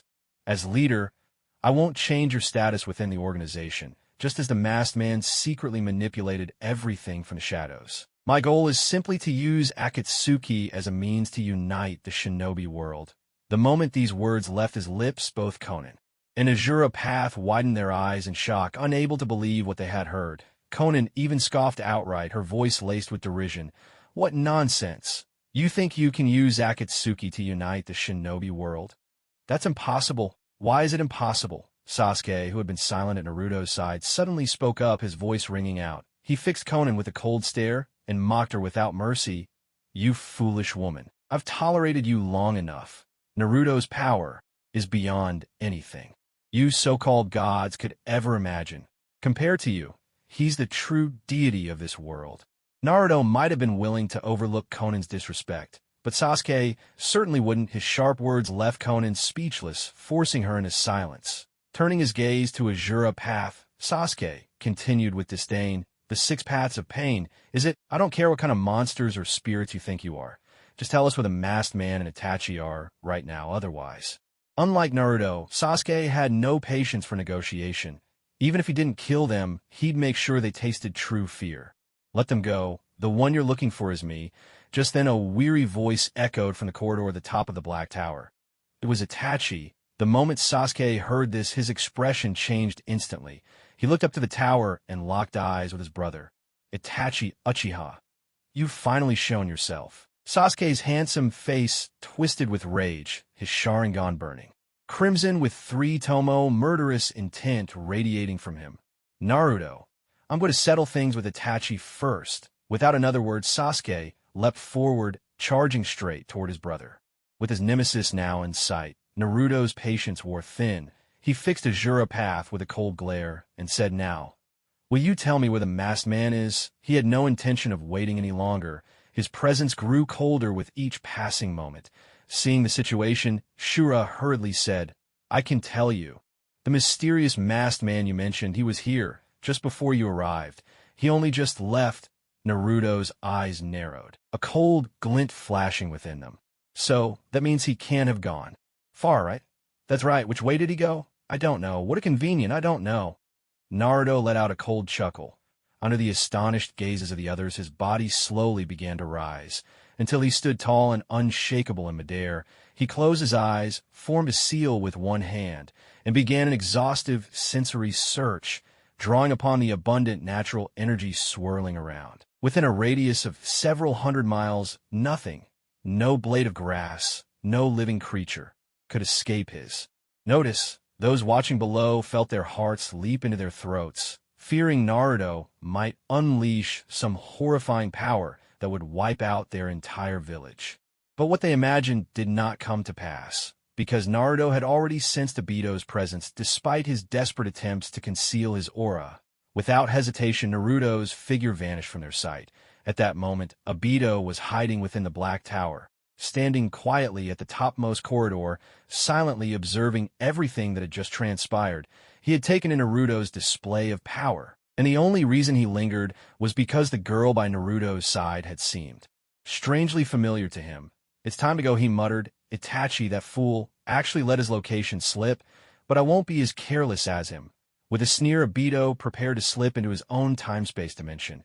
Just then, Naruto's eerie figure appeared behind him, watching coldly. "Looks like you won't be getting away after all," Naruto said. Feeling the chill in the air behind him, Obito no longer hurried to escape. He slowly turned around, meeting Naruto's stormy gaze. "So, we finally meet.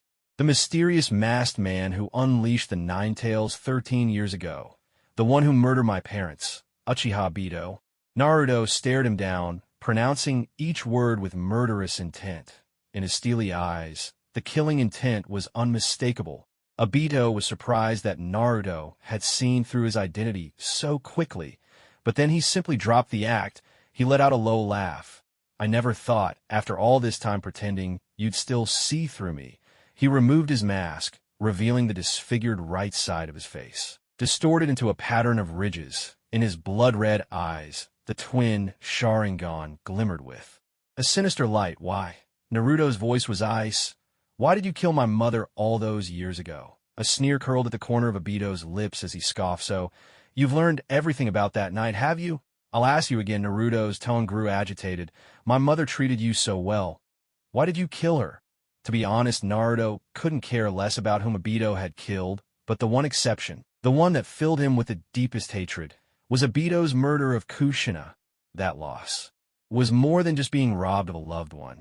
What hurt even more was the cruel irony. Kushina would never have imagined, even in death, that one day she would fall by the hand of a student she had cherished like her own child. When faced with Naruto's accusation, Obito himself began to unravel, a manic glint flashing in his blood-red eyes. He sneered. Why, you ask? Isn't it all because of my teacher? Your father? The yellow flash of a leaf? What does my dad have to do with any of this? You'd better explain yourself.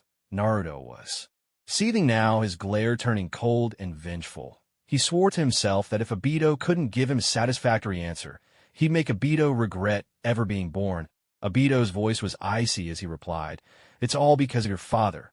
When his own student was in danger despite being the fastest man in the ninja world, he couldn't save her in time. He stood by as Rin was captured by the hidden mist and had the three tails sealed inside her. In the end, Rin sacrificed herself to protect the leaf, dying by Kakashi's hand. And as if that wasn't enough, when the Third Great Ninja War ended, your father climbed over the bodies of his fallen comrades, using his war achievements to rise step by step, until he became Hokage. Obsessive love, Obito spat out. That's utter nonsense. Naruto roared. My father became Hokage through his own strength and honor. When did he ever trample over his friends' corpses? Rage consumed Naruto. He hadn't expected Uchiha Obito to twist the truth like this. Clearly, Obito needed a harsh lesson, or he'd never learn. No matter what, the enmity between them was irreconcilable. The pain of losing his parents, the hardships of his childhood. Obito was the one truly responsible.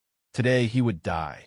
Not even the gods could save him now. Naruto's whole body trembled with fury, his reason lost. He bellowed, Uchiha, Obito, today you'll pay for murdering my parents and for the suffering you brought to my childhood. Prepare to die. With a thunderous shout, Naruto shot forward at blinding speed. Obito's eyes widened in shock. He tried to escape, but Naruto's golden nine-tails-powered hand seized his head and smashed it down with brutal force. A deafening crash exploded through the room. Obito's head was slammed hard into the floor, which cracked and splintered under the force of Naruto's rage. In that instant, Obito's body seemed to melt away into a formless mess. A substitution jutsu. When did he? Naruto's senses snapped sharply into focus. He glanced behind him, just in time to feel his right hand caught in a sudden, whirling vortex. Kimui. Realizing what was happening, Naruto wasted no words. In a flash, he used the flying Thunder God technique to escape. So, you've even mastered the flying Thunder God, haven't you? Uzumaki. Naruto, you really are a troublesome opponent. Obito sighed inwardly, but his face remained impassive as he prepared to slip into the Kamui space at any moment. Once there, he would be back in his own domain, but just as he was making his move, behind him, Naruto's eyes transformed from the Rinnegan into the exact same Mangekyō Sharingan as Obito's, complete with the Kimui ability. Kimui. Naruto intoned in a low voice, a sly smile curling at the corner of his lips. If it was a contest of Mangekyō Sharingan, then let's see whose is stronger. Just as Naruto had experienced a moment ago, Obito was suddenly seized by a strange sensation. His right hand was caught in an eerie, swirling vortex. He tried to pull away, but to his shock, he realized his right arm had already been twisted and broken by the bizarre force. The searing pain in his arm forced him to turn around, only to see Naruto standing behind him, wearing a knowing smile, and bearing those unforgettable Mangekyō Sharingan eyes. These are my Mangekyō Sharingan. How could you possibly have them too? Obito was struck with terror. Naruto answered with a cold, mocking laugh. Why do I have your eyes? Well, isn't it far more interesting to kill you with your own power? Seeing the situation, Obito knew there was no point in entangling himself with Naruto any longer. Preserving his life came first. He needed to retreat to the Kimui space. With that thought, he prepared to activate Kimui again, intending to pull himself into his pocket dimension. But Naruto wasn't about to give him that chance. Smirking coldly, Naruto formed a hand sign with a single hand, binding spirit technique. In an instant, the vortex that had begun to form vanished. Obito felt his mind go completely blank, and his whole body froze as if suspended in time. Naruto wasted no time. He immediately planted a soul curse seal upon Obito Arg. Obito howled in agony, his cries echoing, while Naruto watched with immense satisfaction. After some moments, as Obito gradually adjusted to the presence of the soul curse, clarity returned to his eyes. He stared at Naruto and demanded, "Naruto Uzumaki, what did you do to me just now? Why did my mind suddenly go out of my control?" Naruto chuckled lightly. "Oh, I just planted a few interesting little things in your head. Uchiha Madara left you with a curse in your heart. But me, I put mine straight into your mind. In any case, you're destined to die here. But before that, let me grant you one last look at the person you've yearned to see for so long." With that, Naruto activated Kimui once more. A swirling vortex appeared in the air, and suddenly, Rin materialized before Obito's eyes. It was her, the one whose presence was etched so deeply into his soul. Judging by her figure, she was unmistakably a girl. Obito stared at the masked young woman before him, then glanced at Naruto, his voice sharp and wary. "Naruto Uzumaki, what are you playing at now? Who is this person you're showing me? You'll find out soon enough," Naruto replied with a cold sneer, falling silent as he eagerly anticipated the look of shock that would soon appear on Obito's face. "It's me, Obito. Don't you remember me?" Lin's sweet voice rang out. She removed the mask from her face, revealing the delicate features that had haunted Obito's dreams for so long. "Lin, how can it be you?" Obito's eyes widened in disbelief. His heart leapt into his throat. Lin gazed at Obito's stunned expression, then looked at the twisted right side of his face. Sorrow filled her voice as she spoke. "Obito, you didn't die back then, so why didn't you come to find me? And Kakashi? Do you have any idea how heartbroken we were when we thought you were gone?" The words caught in Obito's throat. He wanted to say that he had always meant to find them, but when the moment came, he found himself unable to speak. Lin's pain deepened. "Naruto has already told me everything you've done, so you know it all." Obito's voice was heavy with resignation. At this point, he could hide nothing any longer. He let out a long sigh. "Since you already know Lin, then you must understand. I've lost all hope in this shinobi world." A sharp slap echoed through the air. Obito's cheeks stung with burning pain, his emotions in turmoil. How many years had it been since anyone dared to slap him? He looked up to see the young woman gazing at him in deep sorrow, tears streaming down her cheeks. "Obito, you've truly disappointed me. The boy you once were was so bright and kind. I told you I wanted to see with my own eyes the day you achieve your dream of becoming Hokage. But now all you talk about is how you've lost hope in this world, and how you want to drag everyone into that illusory realm you speak of. Even that I could have forgiven, but Kushina-sensei, she treated you like her own little brother. Why did you kill her? Why did you destroy Naruto's family, leaving him an orphan? Where is your conscience? Are you still the Obito I once knew? Naruto told me the reason you became like this is because you liked me, and my death made you lose hope in this world." As she spoke, a faint, bitter smile appeared on Lin's tear-stained face. She sniffed, her voice tinged with sorrow. "I'm sorry, Obito. If that's the reason, then I think you're wrong. I'm just an ordinary girl, unworthy of a love as obsessive as yours. That kind of love only suffocates me." Each and every word from Lin was like a dagger piercing Obito's heart. He wanted to explain, but even breathing felt painful. The girl he loved had come back to life, only to tell him he was heartless, that his love for her was nothing more than an extreme obsession, and that she was unworthy of such love. How ironic it all was. The air felt utterly silent, as if even time itself dared not move. After a long silence, Obito finally spoke in a low voice. "Naruto, I admit defeat in this battle. You've succeeded in shattering all my plans. The victor becomes king.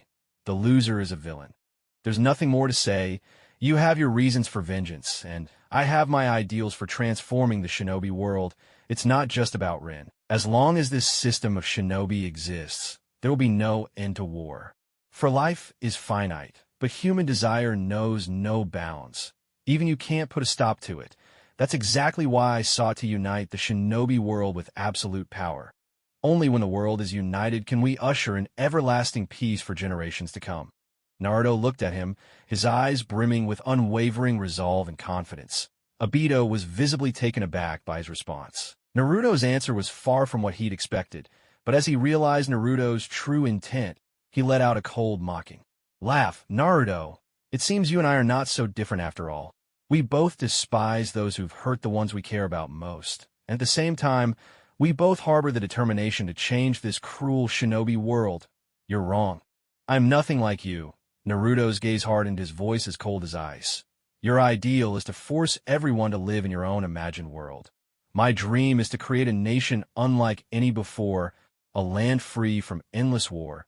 You cling to an illusion. But I care more about the future. That's the greatest difference between us.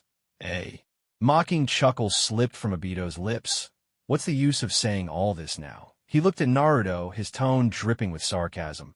Uzumaki, Naruto, aren't you here to kill me? To avenge your teacher Kushina? You've talked for so long, yet you still haven't made your move. His gaze grew wild, his face twisting with bloodlust. It seems your hatred for me isn't as deep as I thought, seeing the contemptuous look on Obito's face. Naruto felt his suppressed anger roar back to life. He closed his eyes, taking a deep breath. When he opened them again, his eyes were filled with a predatory gleam, and his whole presence turned icy cold. In his hand, the black staff forged from yin-yang chakra slowly took shape, transforming into a long, obsidian blade. Step by step, he walked toward Obito, who was paralyzed and unable to move under the binding jutsu. Naruto raised the blade, pointing it directly at Obito's forehead, the tip pressing against his skull. His face was devoid of emotion as he spoke. Since you're so eager to die, I'll grant you your wish. With a swift, forceful motion, Naruto drove the blade through Obito's head and throat, the black steel bursting out through his back. All in an instant as Rin watched in utter despair. Rin was stunned, completely caught off guard. She never imagined that after all of Obito's taunts, he would actually seek death, and that Naruto would show no mercy, ending it all without hesitation. Bringing their years-long feud to a close, a harsh, tearing sound echoed through the air as Naruto wrenched the blade free, drawing a graceful arc. A single drop of hot blood fell, landing on Rin's cold, pale face. Obito's body was split in two, falling heavily to the ground with a dull thud, blood pooling beneath him. Rin's eyes widened in shock. Her pale hand gently brushed across her face, touching the blood that had splattered on her skin. When she saw the crimson stain in her palm, she suddenly felt her heart contract sharply, a pain so intense it defied words in that moment. Tears broke through her restraint, flooding forth. She wanted to cry out, to scream, but found herself unable to utter a single word. All she could do was weep from the ache in her heart. Having finished what he came to do, Naruto let out a long, deep breath. The weight that had pressed on his heart for so long finally lifted, dissolving into the air. Yet despite his revenge, there was no thrill of satisfaction, no surge of triumph. Instead, an inexplicable heaviness settled in his chest. Why did he feel so empty? Sheathing his katana, Naruto's appearance returned to its usual unremarkable state. He glanced over at Rin, who was clutching half of Obito's corpse, sobbing quietly. He said nothing more. Silently, he turned and walked away, needing some time alone to collect himself. Meanwhile, in a shadowy corridor of a tall tower, Sasuke and Itachi stood facing each other. So we meet again, Itachi. Sasuke said, a cold sneer curling on his lips as he regarded his calm and composed brother. Yes, ever since I returned, I've been waiting for this moment, Itachi replied, his tone neither proud nor humble, his gaze serene like that of an old sage who had seen through the world's illusions. Fine. Since you have nothing to say, I won't waste words either, Sasuke said icily. Lightning crackled in his left hand. The Chidori technique. Its electric energy wrapping around the sharp blade of his Kusanagi sword. In the dim room, the sword flared with a dazzling white light, accompanied by a piercing, electrifying screech. Itachi watched Sasuke prepare his attack, a glimmer of pride flickering in his eyes. The brother he had sacrificed his entire clan to protect now stood strong enough to face him in battle. If this was fate, then let Sasuke wash away the Uchiha clan sins with his brother's blood. Perhaps in death he could help Sasuke awaken the Mangekyō Sharingan. And have no regrets, Itachi, today. Your blood will honor our clan and our parents, Sasuke declared. With those words, he moved like a bolt of lightning, slashing at Itachi with his Kusanagi sword. Itachi dared not be careless, dodging swiftly. But even as he moved, the Chidori, infused with natural energy, was too fast and fierce. Despite his efforts, the blade grazed his face, leaving a thin cut. For the first time, Sasuke felt different to him. Not just boasting, but truly formidable. Before Itachi could mount a defense, Sasuke swiftly formed a hand seal with one hand. Ninjutsu. Shadow clone technique. In an instant, 7 or 8 shadow clones appeared, each brandishing a Kusanagi sword, rushing towards Itachi under Sasuke's command. Sageard. Lightning style. Chidori stream. Sasuke let out a low shout in an instant. All his shadow clones leapt into the air, each of them wielding a Chidori crackling with blinding lightning. Like a storm, they surged toward Itachi. Itachi closed one eye tightly, then snapped open his right eye, scarlet blood streaming from its corner. At once black flames erupted and engulfed 7 or 8 of the shadow clones. Agonized screams echoed through the air as Sasuke's clones vanished in puffs of white smoke. Turning his gaze on Sasuke, Itachi unleashed a sea of Amaterasu's black fire, consuming Sasuke's entire form. For a moment, Itachi worried he had overdone it, that he might have burned Sasuke alive.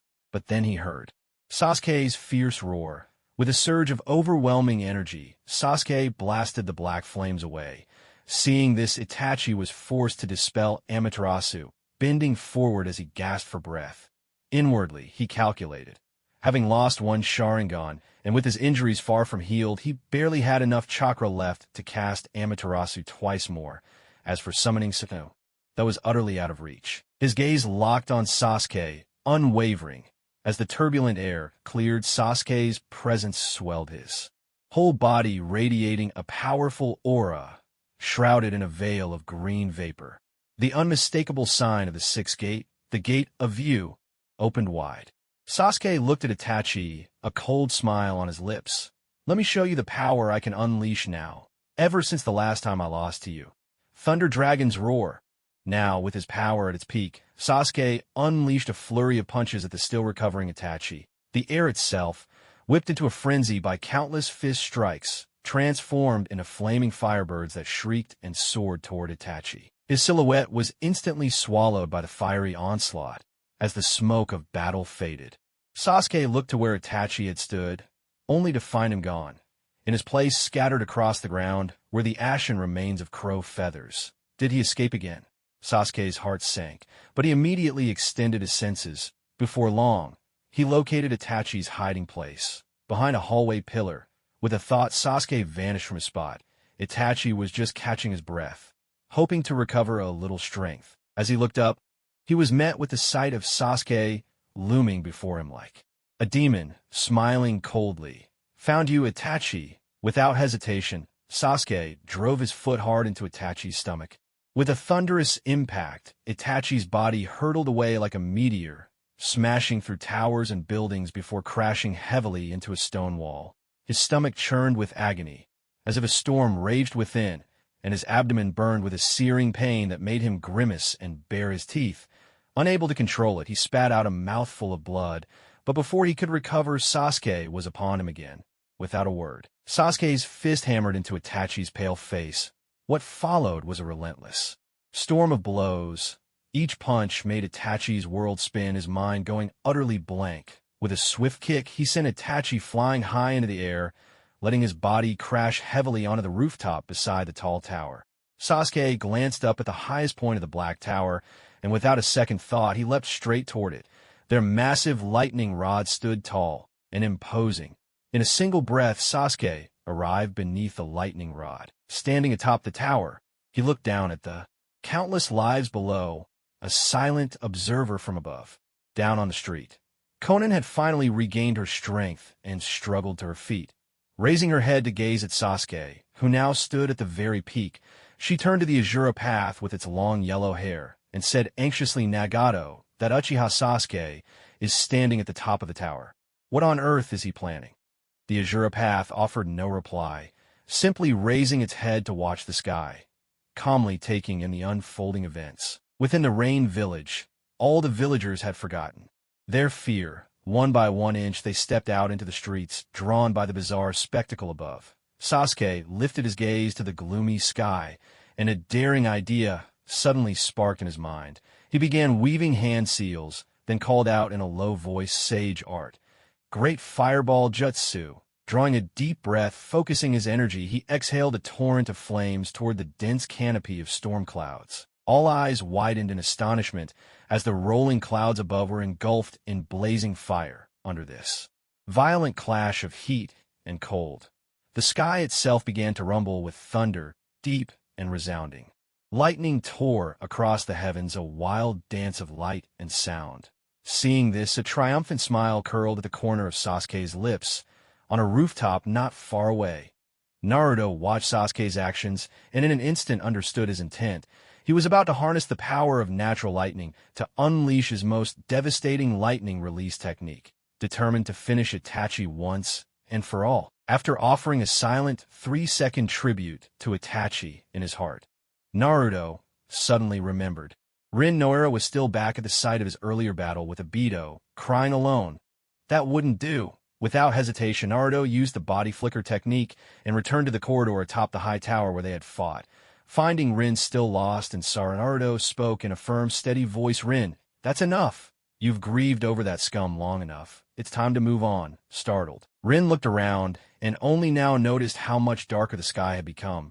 She quickly stood, wiping away her tears, and asked nervously, Naruto, what's happening? Why has the sky grown even darker? Naruto explained, don't worry, it's Sasuke. The battle between him and Itachi is causing all of this. Without another word, he took Rin's hand and led her away from the shadowy tower. Back atop the tower, Sasuke gazed down at the barely breathing Itachi sprawled on the rooftop below. His voice was cold as ice. Itachi, this is my final blow. After this, no matter if you live or die, all the grudges between us will be wiped clean. With those words, Sasuke raised his Kusanagi sword and pointed it toward the sky. Lightning began to crackle and dance, wrapping the blade in dazzling arcs of energy, filling the air with a sizzling hum. Not far away, Naruto rushed over with Rin, just in time to witness the scene unfolding before them. Itachi lay on the rooftop, so exhausted that he could barely move. When Sasuke spotted Naruto, he suddenly shouted, Naruto, could you pass a message to everyone below? Ask them to get as far away from here as possible. Otherwise, innocent people might get hurt. What I'm about to do is the final blow of my revenge against Itachi. I don't want anyone else to be caught in the crossfire. Got it, Naruto replied. Without hesitation, he soared into the air and shouted down to the crowd below. All citizens of the Hidden Rain Village, please evacuate the area at once to avoid any accidents or injuries. Yet no one budged. Instead, all eyes turned toward Konan. She understood immediately. When Uzumaki Naruto spoke like this, he truly wished no harm to the innocent. So she addressed the villagers herself. Listen to me, everyone. Stay away from the tower. The farther you are, the safer you'll be. Do you hear me? The Azura Path spoke up directly. Konan and the rest of the Pains start guiding the women and children to the shelters. Once the situation is under control, we'll bring everyone back to rebuild our home. Konan gave Sasuke a worried glance and sighed. That's all we can do for now. Soon under Pain's leadership, all the villagers made their way into the underground shelters beneath the village. Once he was certain the area was deserted, Sasuke finally relaxed and prepared his ultimate technique. He closed his eyes, gathering every ounce of natural energy and chakra within his body. Gradually, a thick blue aura flared up around him, enveloping him completely. Gripping the handle of the Kusanagi sword with both hands, he raised it high above his head.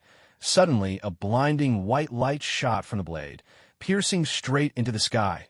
The heavens themselves seemed to respond. Lightning flashed and thunder crackled with renewed fury. Gale-force winds howled, and the clouds above turned, churning into a gigantic spiral vortex over Sasuke's head. Without warning, a bolt of lightning struck down from the storm, striking the tip of the Kusanagi sword. In that instant, Sasuke's eyes snapped open, his blood-red pupils gleaming coldly. Lightning release.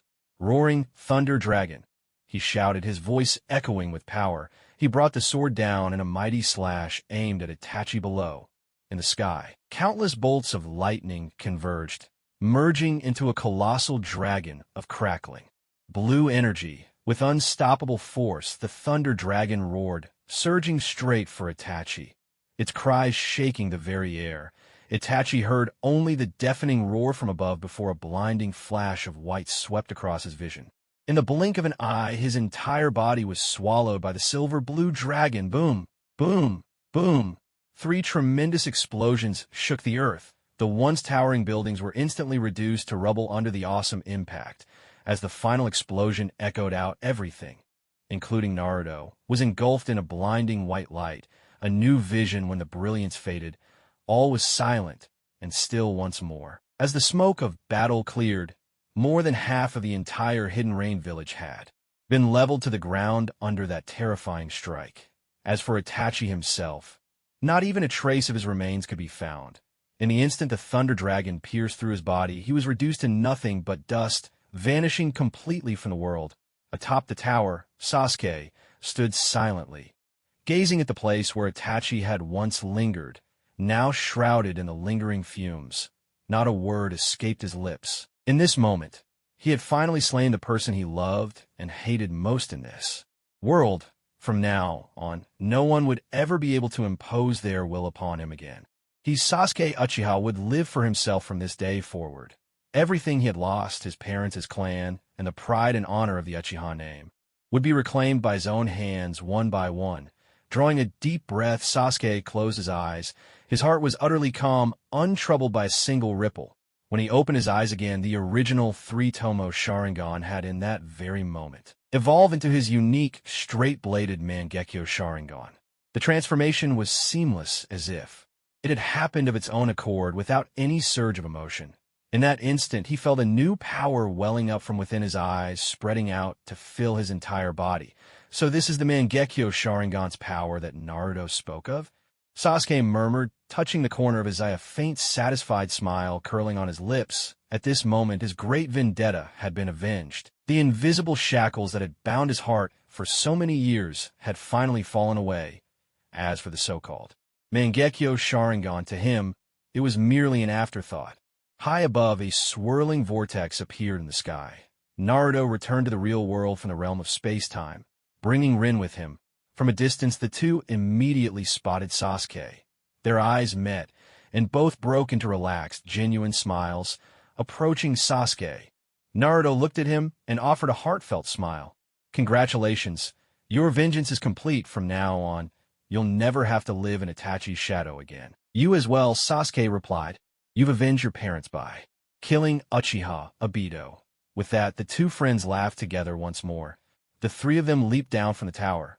Naruto was the first to seek out Azura Path, expressing a desire to see his true form, to which Azura Path readily agreed. Just then Konan suddenly appeared, declaring her intention to accompany them.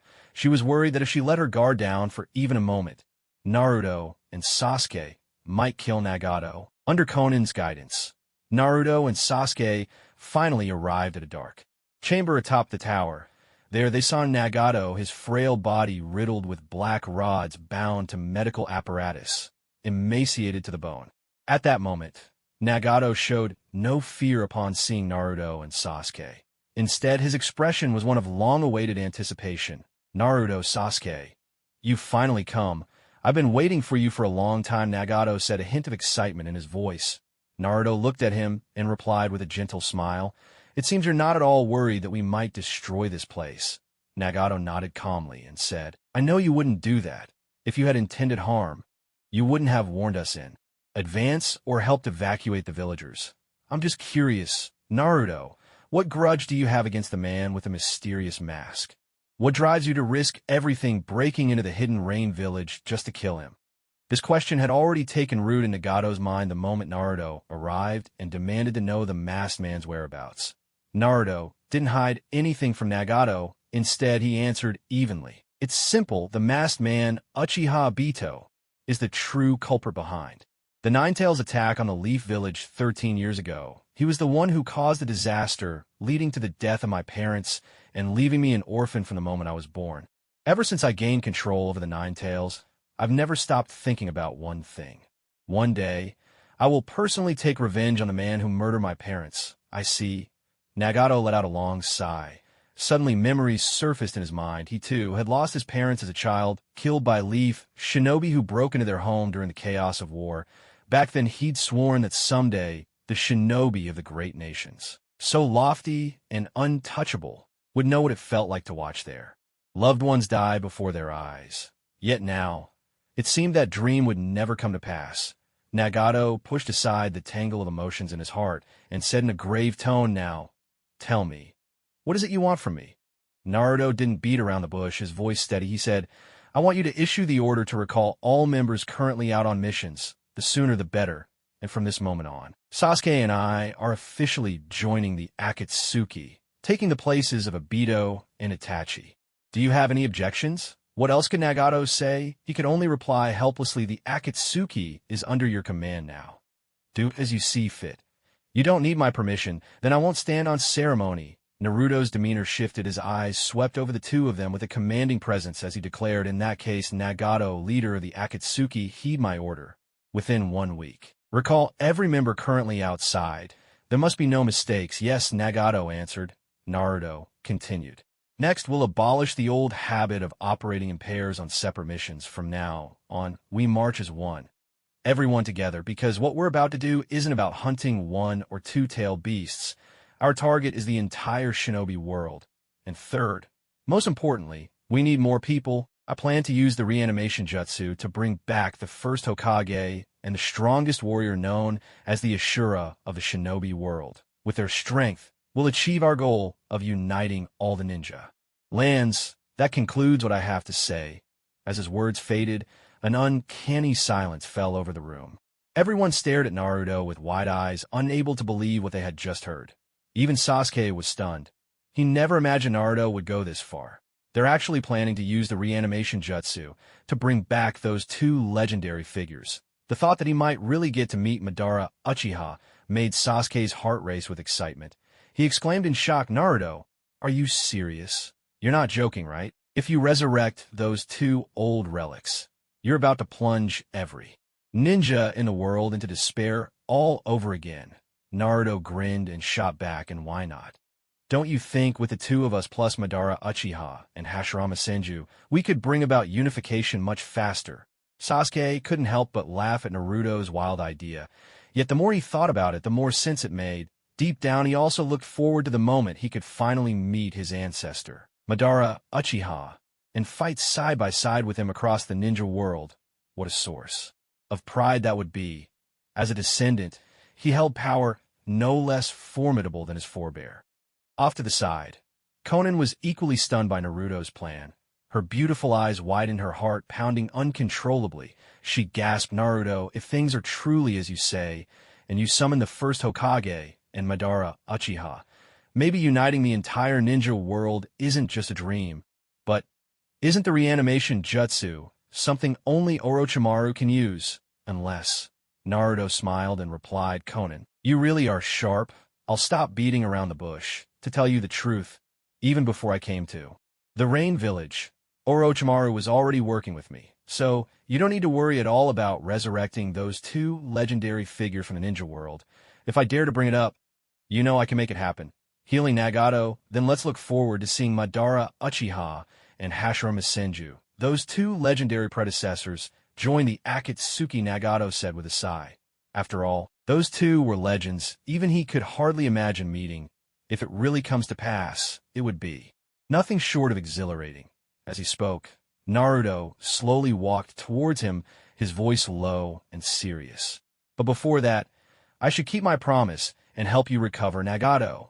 Konan, startled by his words, blurted out in disbelief, "Is it really possible to heal Nagato's injuries?" Her surprise was understandable. Over the years, Nagato's wounds had only grown more severe.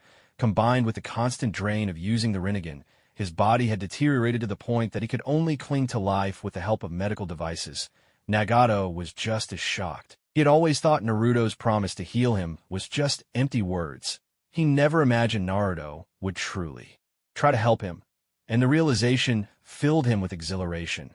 Naruto came to stand before Nagato, examined his frail body carefully, and sighed, "Your body is so emaciated it's hardly recognizable anymore. If it weren't for the life support system feeding you from the waist down, you wouldn't have survived all these years. But the drawback to this is that he cannot move freely in exchange for his chance at survival. He's paid the price of losing his mobility," as Naruto finished his analysis.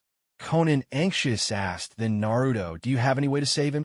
Naruto thought for a moment, then said in a low voice, "In any case, the first thing we should do is get Nagato's body down from this towering medical apparatus. Only then can I examine him more thoroughly and provide the proper treatment. With his current power, a body comparable to that of Sage, and the possession of the Rinnegan with 9 Tomo, Naruto had already attained mastery over both Yin and Yang chakra. And with the 9 tails chakra, infused with the energy of nature, his healing abilities had become swifter and more potent than ever before. With that thought, the three of them wasted no time and prepared to carefully move Nagato down. Unexpectedly, Nagato spoke up. "My treatment isn't urgent. Let's first allow the villagers to come out of the shelters. After all, staying in there for too long will inevitably stir up panic among them." That would be a problem, just as Naruto had imagined in his previous life. Nagato was a deeply responsible leader who loved his country. Contrary to what many believed, that most of the money earned from Akatsuki's missions was squandered by Conan. In truth, a large portion was spent by Nagato on rebuilding the Hidden Rain village. After all, to the villagers, Nagato was revered almost like a deity, and the original intention behind founding the Akatsuki was in fact a noble pursuit of peace. It was clear then that Akatsuki was far from merely the terrorist organization it appeared to be. Upon hearing Nagato's words, Conan answered firmly, "You don't need to worry about the villagers. Once Naruto begins your treatment, I'll immediately organize people to calm and reassure them. What matters most now is healing your injuries. I'm sure the villagers will understand." Faced with Conan's resolve, Nagato finally relented and allowed them to lift him down from the medical device. It was the first time Naruto had seen Nagato's lower body. Years of immobility had withered his legs to skin and bone. Little more than lifeless sticks, utterly useless, they laid Nagato face down on the bed in the room, and Conan, understanding the gravity of the moment, lit every candle until the once gloomy room became brilliantly illuminated. Naruto glanced at the black rods embedded in Nagato's back and was struck by the sight. They covered almost the entire surface, densely packed and chilling to behold. Drawing in a deep breath, Naruto immediately created a shadow clone, which began channeling 9 tails chakra, now harmonized with sage energy, to Nagato at his side. After being continuously absorbed and refined within Naruto's body, the Senjutsu-enhanced 9 tails chakra no longer caused him to turn into a frog, even if he absorbed a large amount. Meanwhile, Naruto himself had activated the Rinnegan and was gripping the black rods embedded in Nagato's body, pulling them out one by one. Before long, cold sweat was streaming down Nagato's face from the pain, while his back was riddled with horrifying wounds of various sizes, each one bloody and raw. Without hesitation, Naruto placed his hand over Nagato's wounds, and soon Nagato's entire body was enveloped in the crimson chakra of the 9 tails. Nourished by this chakra, Nagato's once gaunt, sharply contoured face visibly became fuller. As if by some magic trick, next his body and limbs also began to recover the injuries, fading away bit by bit. Lying on the bed, Nagato exclaimed with excitement, "I can clearly feel the cells in my body dividing and multiplying. My limbs are regaining their former strength. Thank you, Naruto." Conan, overwhelmed with joy, burst into tears, her voice trembling as she said, "Thank you, Naruto. If it weren't for you, Nagato might have." Her words trailed off, but Naruto understood what she meant. For Naruto, whose strength now rivaled that of the Sage of 6 Paths, this really wasn't much of a challenge. He waved her gratitude aside and replied softly, "There's no need for thanks. Nagato still hasn't fully recovered. I'll continue treating him a little longer, and that should do it. Everything's under control here, so you should go and reassure the villagers. Even though no one was hurt, we still owe them an apology for the destruction we caused to their hard-won home. I'm truly sorry." Conan looked surprised by Naruto's words, but after seeing the sincerity in his eyes, she immediately understood. She replied quietly, I will. Nagato, I'll leave everything to you two then. With that, she turned and left the room. Half a day passed. At last, Nagato's injuries were completely healed by Naruto's efforts. The cost was significant. Nearly a third of Naruto's vast chakra reserves had been consumed, but the result was worth it. Nagato was now thoroughly loyal to Naruto, and with Nagato won over, bringing the remaining members of the Akatsuki to his side was only a matter of time. In the great hall of the tower, as Naruto looked at the now healthy Nagato and Konan, he revealed yet another astonishing piece of news. The being known as Zetsu, who had long lurked within the Akatsuki, was in truth a creation of Kaguya Otsutsuki's will. This was the first time the two of them had ever heard such a shocking revelation. Second only to learning that the mysterious masked man was actually Obito, particularly when Naruto explained that Black Zetsu, the filial son, had spent thousands of years orchestrating everything to resurrect his mother. Their jaws nearly hit the floor in disbelief, suppressing the shock in his heart. Nagato spoke in a low voice. Naruto, are you saying that in order to prevent Black Zetsu from sabotaging our plan to unify the shinobi world, the best way is to eliminate him once and for all? Naruto nodded, his expression dark and resolute. Black Zetsu is cunning and manipulative, a master at deceiving people's hearts. So, once you've called back all your members, I'll come here immediately to eradicate Black Zetsu completely, leaving no room for future trouble. A meeting between master and disciple. Before that, Sasuke and I will return to Konoha for a bit. There are some matters we need to take care of. Nagato nodded in agreement. Very well. As soon as Black Zetsu returns, I'll have someone notify you at once. That won't be necessary, Naruto replied in a deep voice. Before I leave, I'll place my Flying Thunder God mark here. No matter what, I'll come here in a week to discuss our next steps. Nagato looked at Naruto. This boy, not much older than a teenager, gave him the impression of a brilliant schemer, someone with a depth and pressure that even outmatched the masked Uchiha Obito. Often, when Naruto spoke, Nagato felt as if he could offer no rebuttal, only compliance. It was a kind of overwhelming dominance that allowed no resistance. Well then, that's enough chatter for now. Sasuke, Rin, let's go.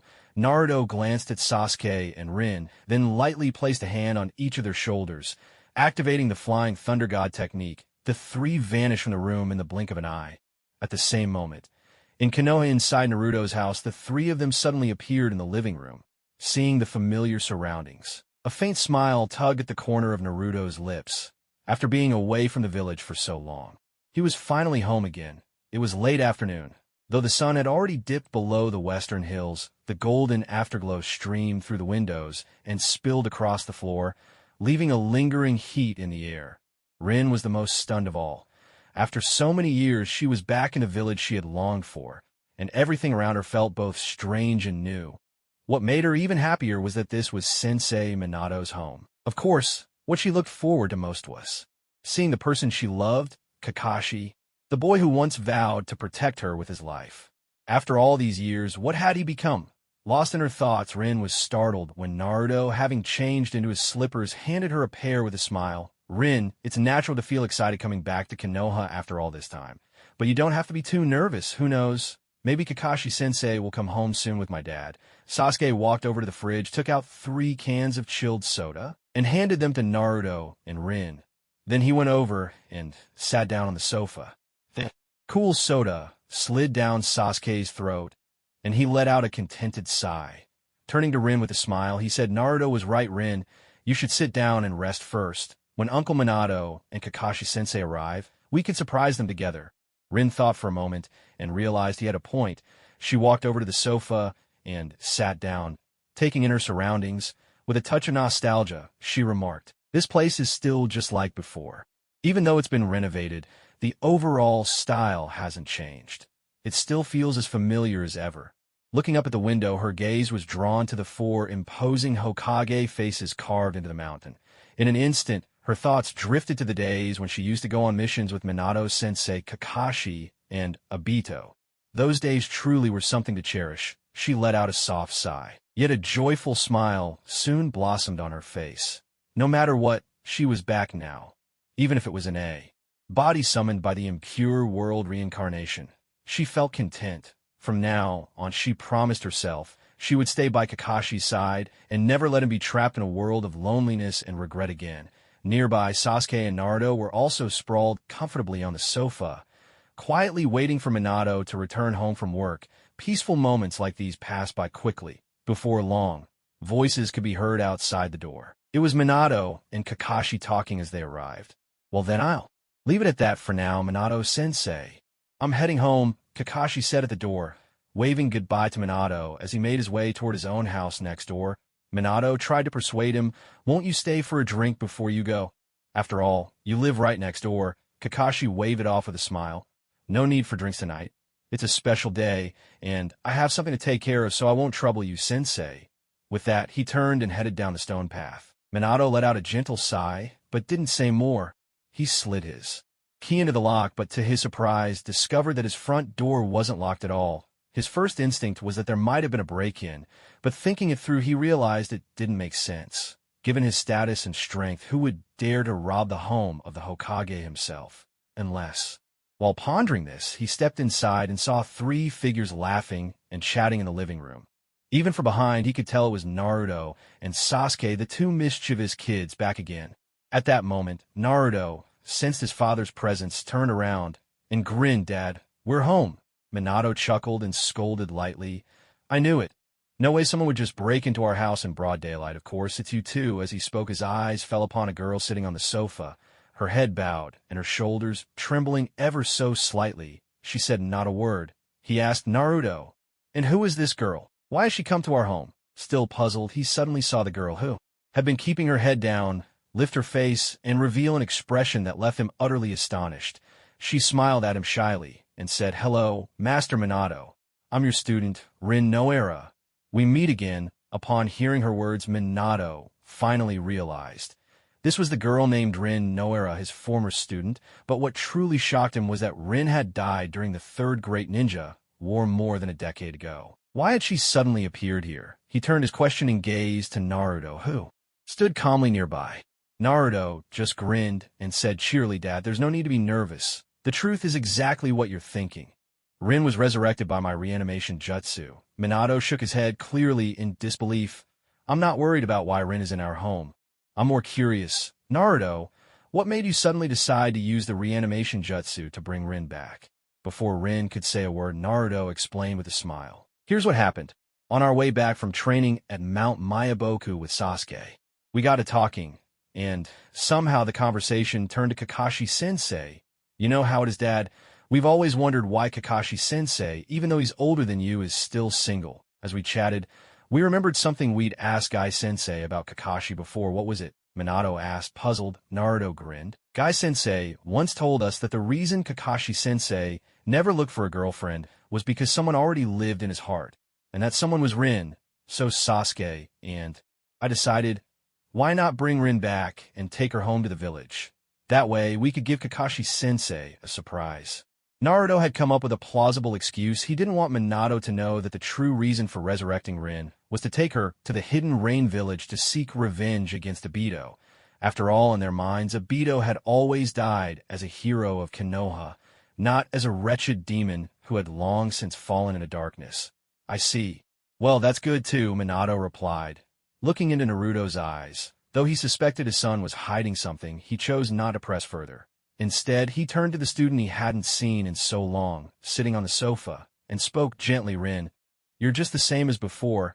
You haven't changed a bit." Likewise, Rin was just as surprised. Had more than 10 years passed? Why did her teacher still look so young? Especially considering Naruto was already an adult. Unable to contain her curiosity, Rin finally asked, "Master Minato, there's something I want to ask. Isn't Naruto your son? How is it that he's already so grown up, yet you still look so young?" Although Naruto had explained the Nine Tails incident to her, he only told her that Obito was responsible for Kushina's death. He hadn't mentioned that Obito was also indirectly the cause of Minato's death, so when she finally saw her teacher again, and Minato still looked as young and handsome as ever, her shock was beyond words. Minato came over and sat on the sofa, then began to tell her about everything that had happened in Konoha after her death. He spoke of how he became Hokage, and how he ultimately died. He also told her that, not long ago, he too had been revived by Naruto, using the reanimation jutsu just like her. Rin listened with her mouth agape, her dark eyes shining with wonder. She had never imagined that Naruto wasn't lying to her. There really was a way to bring her back to life for real. Then curiosity got the better of her, and she asked, "What about Kakashi? How is he doing now? Wasn't he just here talking with you? Where did he go?" At the mention of Kakashi, Rin's expression immediately became excited. Minato looked at her and smiled. "You don't have to worry about Kakashi, he's fine. After I was restored, he became my assistant as Hokage. He just said he had something to take care of and went back first." Minato paused, then added, "Oh, I almost forgot to tell you. Kakashi's apartment is just next door." Hearing this, Rin seemed to realize something, and her face flushed bright red. Embarrassed, she stood up and stammered, I'm going out for a bit," without waiting for anyone's response. She opened the door and slipped out. Next door, in his apartment, Kakashi had already finished his shower and changed into his loungewear. Feeling bored, he lay on his bed with his typical languid gaze, engrossed in a racy novel. On the small table by his bedside were two striking photographs. One was a group photo of Minato himself, Rin, and Obito. The other was a picture of his entire Team 7. Of all these, the photo with his teacher Obito and Rin was what Kakashi treasured most over the past decade. After finishing a volume of his steamy book, a hint of anticipation appeared on his handsome face beneath the mask. What a fantastic story! Master Jiraiya's work really captures the passion of romance in vivid detail, and the love story itself is genuinely touching. Just as he was thinking this, his stomach rumbled with hunger. He couldn't help but laugh wryly, putting the book, Make Out Paradise, away as he got up to make something to eat. He glanced at the photo of his father, Tsukumo Hatake, hanging on the wall. Tsukumo's stern yet gentle gaze was just as he remembered, and Kakashi's eyes filled with longing. Today was his father's Memorial Day. In the blink of an eye, more than 20 years had passed since his father's departure. Like Sasuke, he too was someone who appeared cold on the outside, but was warm at heart, cherishing his feelings deeply, shaking off the tangled thoughts in his mind. Kakashi walked into the kitchen. He opened a refrigerator, took out the ingredients, washed his hands, and set about preparing the food. No matter what he did, he always maintained the same level of seriousness. Even when it came to something as simple as cooking a meal, he was meticulous and precise. Soon the ingredients were all prepped. The vegetables, paired with just the right amount of meat, looked visually appealing. Before long, mouth-watering aromas began to fill the room. Kakashi carried the finished dishes to the small table where he usually ate. In addition to his own bowl and chopsticks, he set out 3 more place settings. After respectfully lighting an incense stick in front of his father's photograph, Kakashi finally removed his mask. He pressed his palms together solemnly and said, "Let's eat." Just as he was about to begin his meal, there came 2 soft knocks at the door. Kakashi was puzzled. Who could possibly be visiting him at this hour? Nevertheless, he walked over and opened the door. What he saw next was a face he could never forget for as long as he lived. The moment he saw her, Kakashi felt as if his heart and breath had both come to a standstill. His eyes widened as he stared intently at the girl standing before him. Rin looked up, meeting his gaze. This was the very first time she had seen Kakashi's real face without his mask. She thought to herself, without the mask, Kakashi was actually incredibly handsome. It was as though the girl had already anticipated this awkward moment. After a long pause, she finally spoke in a timid voice, "Kakashi, it's been a long time." In front of someone she liked, everything she did became cautious and careful, her heart pounding wildly with excitement. Kakashi, too, was stunned. For a long moment, he could only stare at her in a daze, his voice flat with disbelief.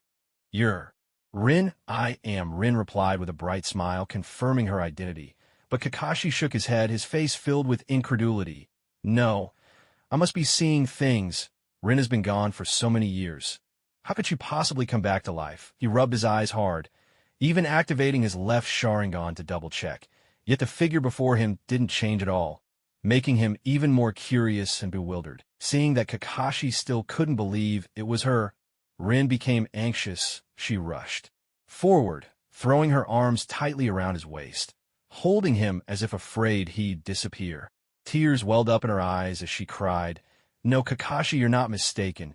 It really is me. I'm Rin, and I'm back." It wasn't until he felt her arms firmly wrapped around his waist, holding him so tightly he couldn't move, that Kakashi snapped out of his daze. Looking at the girl in his arms, he asked in shock, "You're not lying to me? You really are, Rin? Rin nodded her head vigorously in that moment. Kakashi felt as if something had struck his heart with tremendous force. It was a feeling so wondrous words could not describe it.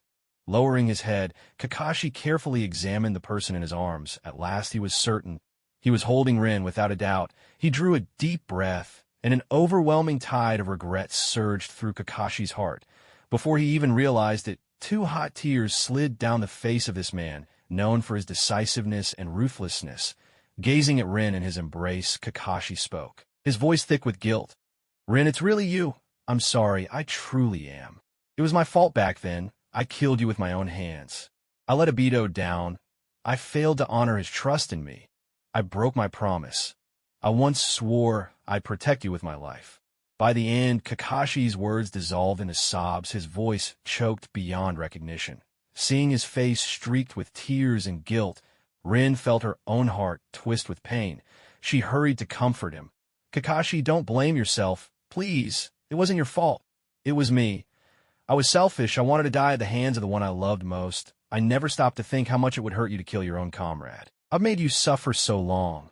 I'm sorry, Kakashi. Hearing these words, Kakashi froze in shock. For a moment, he stared at her in utter astonishment, his tears halting as the truth began to dawn on him. Rin, what are you saying? Wasn't it my mistake that killed you? What do you mean? You wanted to die at the hands of the person you loved most. What really happened? Rin's explanation made him realize there might be more to that tragedy than he had ever known. After all, for all these years, it wasn't only Obito who had suffered over Rin's death. Kakashi's pain had been no less. He had never understood why Rin suddenly darted forward at just that moment, as if fate had drawn her straight into the path of his fatal strike meant for their enemy. The memory of his Chidori piercing not the enemy, but the heart of the girl he loved had haunted him ever since. Through her tears, Rin began to explain, back then, I was captured by the hidden mist ninja. They implanted the 3 tails inside me. Their plan was to wait until we returned to the village, then make the 3 tails rampage from within me, attacking Konoha from the inside. They even planted a control seal on my heart to make me their puppet. I couldn't bear the thought of our village suffering because of me, so I made my own decision to die by your Chidori as you charged the enemy. I decided to entrust my life to the one I loved most. Why would you do something so foolish, Rin? Kakashi's voice trembled as he looked at the girl before him, the ache in his heart deepening. He hugged her even tighter, as though afraid to ever let go again. Rin simply nestled quietly in the warmth of Kakashi's embrace. In that moment, a sense of happiness blossomed within her. Kakashi's actions left no doubt. He truly cared for her. Resting against his broad chest, Rin slowly raised her head to meet his handsome face, her eyes shining with affection. Kakashi, do you know, I've loved you for as long as I can remember. To be able to see you again after being brought back through Edo. Tensei, I don't want to hold back my feelings for you anymore. I like you. I want to stay by your side always. I don't want to see you spend your life full of regret because of me ever again. Kakashi fell silent. After a moment, he sighed and said, but what about Obito? He's always liked you, and you liked him too, didn't you? No, it's not like that. Rin quickly stepped out of Kakashi's embrace, eager to explain. It's true that Obito liked me, but that doesn't mean I have to choose him just because he cared about me. In my heart, the one I truly liked has always been you, Kakashi. Unfortunately, back then, you didn't notice me. A trace of sadness flashed across Rin's face. Then lifting her head, she spoke earnestly, what about you, Kakashi? Do you like me too? I want to hear your answer from your own lips. Kakashi was silent. Did he like Rin? Of course he did. He was someone who noticed every little detail. He had known for a long time that Rin liked him. But back then he always thought of himself as unworthy, as someone who once considered abandoning Rin undeserving of her affection. That's why he interrupted Rin's confession to him. Yet instinctively he still wanted to protect her, even at the cost of his own life. It wasn't just a friend's dying wish. It was a vow he made to himself. And after Rin's death, that piercing soul-deep pain made him realize, without even noticing, Rin had already grown deep into his heart. Her loss became a wound that he could never heal, even after so many years. Now, looking at Rin's expectant face, Kakashi finally decided to face his feelings honestly. He placed his hands gently on her shoulders and said with sincerity, then, let me give you my answer. The truth is, I've liked you for a long time, ever since we were young, but back then, I just didn't know how to express my feelings for you, and I naively believed that someone like Obito, so kind, gentle, strong, and always good to you, was the person who truly deserved you. So Kakashi trailed off, unable to continue, but Rin already understood what he meant. She gazed at him gently and said, "You don't have to say any more. I understand it all, Kakashi, from now on. Will you let me stay by your side?" Yes, Kakashi felt a warmth blossom in his chest. He gently drew her into his arms, savoring the joy of having her back after so much loss. It was a long while before they finally let go. Only then did it occur to him that, swept up in the moment, he had forgotten to ask Rin how she had come back to life. With that thought, Kakashi's tone grew serious. "Rin, there's something I need to ask you. Who brought you back using Edo Tensei, and why aren't you being controlled?" This question truly piqued his curiosity. Lin looked at Kakashi and chuckled softly, saying, "Speaking of which, I actually have to thank Naruto for all of this. If it weren't for his help, I wouldn't have been resurrected, and I wouldn't have had the chance to see you again, Naruto. How could it be him?" Kakashi was a bit taken aback. He had never told Naruto and the others about his past. So how did Naruto know about Lin? Kakashi pressed on, "But Naruto doesn't know about our history. Why would he bring you back to life?" Lin understood the doubt in his heart. She hesitated, debating whether or not to tell Kakashi about Obito. That way, she could also explain the real reason why Naruto had brought her back. Kakashi, as attentive as ever, quickly noticed the unease flickering across Lin's expression. He asked in a low voice, "Lin, is there something you're not telling me about how you came back?" "Kakashi, Lin hesitated, torn. She wanted to tell Kakashi that she'd come back to see Obito. But if she told him the truth, she was afraid it might be too much for him. After all, because of her, Obito's death was in a way her fault. "Kakashi, could you give me a little time about how Naruto brought me back? I want to organize my thoughts and choose the right words before I tell you everything." After thinking for a moment, Lin finally struck a compromise. Kakashi could see there was something weighing on her heart and didn't press her any further. Instead, he guided her over to the dining table and sat her down. Looking at the table filled with delicious dishes, he smiled and said, "Lin, I made all of this myself. Try some and see if you like it." As he spoke, he picked up a bowl, filled it with tasty food, and handed it to Lin. Lin hadn't expected that. Right after confessing her feelings, she would be treated with such warmth. Touched as she was, she still felt a twinge of regret. Even though she knew she wouldn't really taste anything, she happily accepted the bowl from Kakashi, picked up her chopsticks, and began to eat with big, eager bites. As she ate, a blissful smile lit up her face. "It's wonderful. I really like it." "Thank you, Kakashi." Kakashi couldn't help but smile at her words, her sweet expression warming his heart, even though she was here in this reanimated form. But what Lin said next surprised him even more, and then filled him with joy. "There's something else. I have good news to share with you." Lin leaned closer, smiling gently as she whispered in his ear. Kakashi felt his face grow warm. "What is it?" he asked, his voice tinged with nervous anticipation. "The news is, Naruto promised me that for the sake of our future together, it won't be long before he brings me back to life for real." As Rin spoke, her face was alight with joy. In her mind, she was already imagining herself grown up, dressed in a stunning white wedding gown, marrying Kakashi. Just the thought of it was enough to keep her excited for ages. Kakashi's eyes widened in shock at her words. "Rin, are you sure you're not joking with me? Did Naruto really say that? Does he truly have a way to bring you fully back to life?" His disbelief was understandable. Such news was simply overwhelming. With a gentle smile, Rin replied, "I trust him. Naruto always keeps his promises to me. He'll make it happen. I know he will." Kakashi recalled Naruto's incredible strength and thought to himself, "I hope so." In truth, even if Rin couldn't be brought back fully, it didn't matter that much. Just being able to see her again and tell her how he felt was already more than enough for him. After dinner, Kakashi thought that since Rin had been brought back through Naruto's help, it was only right to visit their teacher's home to express his gratitude. Plus, he wanted to ask Naruto in person if there really was a way to restore Rin to life completely. So after tidying themselves up, Kakashi and Rin made their way to Naruto's house and rang the doorbell. Inside, Minato, exhausted from the day, was resting on the sofa. In the kitchen, Naruto and Sasuke's shadow clones were busy preparing food, while their real selves sat nearby, discussing what kind of sparks might fly when Kakashi and Rin finally met. "Hey, can you two keep it down? You're making a racket."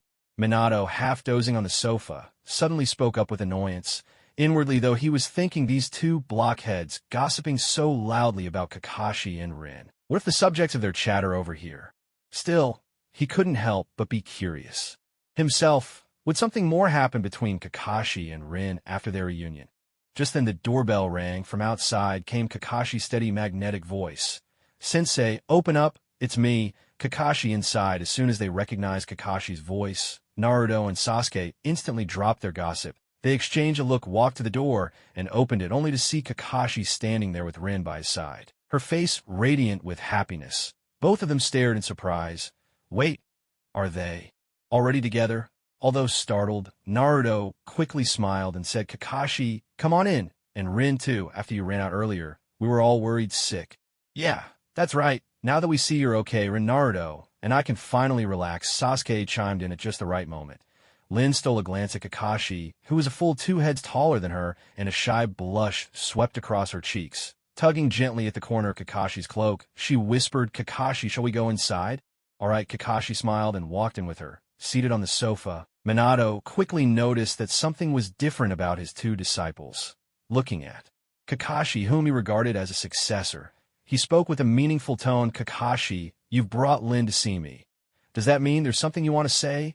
Kakashi glanced at Naruto, then scratched his head in embarrassment. "Well, Sensei, the main reason we came is to thank Naruto." "To thank me?" Naruto's eyes lit up with anticipation. "Kakashi-sensei, you were looking for me. What's the matter?" Kakashi thought for a moment, then looked at Lin beside him, his voice full of gratitude. "Actually, I want to thank you on Lin's behalf. Thank you for bringing her back to life with the reanimation jutsu." "Oh, I see. Well, you're right, that does deserve some thanks." Naruto grinned, then teased, "So Kakashi-sensei, how about it? Are you happy with this surprise I gave you? By the way, I can't help but notice the two of you came to my house together, looking so much like a happy couple. Does this mean you're together now?" Kakashi's face turned bright red in an instant. Did he really have to be so blunt? Lin, too, was so embarrassed by Naruto's words that she wished she could disappear into the floor. Off to the side, Minato looked at Kakashi with a pleased expression. "Kakashi, what's the big deal? You're not a kid anymore. It's about time you found yourself a girlfriend. Now that Lin's back, there's no need for you to mope around. Take the chance to nurture your feelings for each other. When the day comes that Lin is truly alive again, I'll be waiting to drink at your wedding, Sensei." Hearing Minato's words, Lin's cheeks grew even redder, and she buried her face deeper, unable to hide her embarrassment. Seeing the three of them looking as if they'd known all along, Kakashi simply dropped the act. He took Lin's hand and smiled. "Yes, I've already confessed to Lin. From now on, we're officially together." Lin chimed in, "I'll just do whatever Kakashi says." Naruto and Sasuke cheered. "Congratulations, Kakashi-sensei and Lin, on finally getting together." They reached out their hands expectantly toward Kakashi. What does this mean?" Kakashi looked at them in confusion. Naruto grinned from ear to ear. "What else could it be? Of course, we want red envelopes. Getting a girlfriend is a huge deal, right? As your student, shouldn't we get to share a little of your happiness?" Kakashi nodded thoughtfully. "You're right, this does call for a celebration." He reached in his pocket and fished out 2 coins, handing one each to Naruto and Sasuke. With a chuckle, he said, "Here, 1 coin each. Go buy yourself some candy. How's that? Pretty generous of me, don't you think?" Naruto, "Sasuke, thank you very much. You really are generous. 1 coin each, not even enough for a drink, let alone a proper treat." But these were just light-hearted jabs between friends. With the banter set aside, Kakashi turned to Naruto, his expression suddenly grave. "Naruto, Rin told me you have a way to truly bring her back to life. Is that really true?" For Kakashi, this question carried immense weight. Rin, too, looked at Naruto with hope. "Naruto, you wouldn't lie to me, would you?" Naruto didn't answer right away. Instead, he glanced around at those present.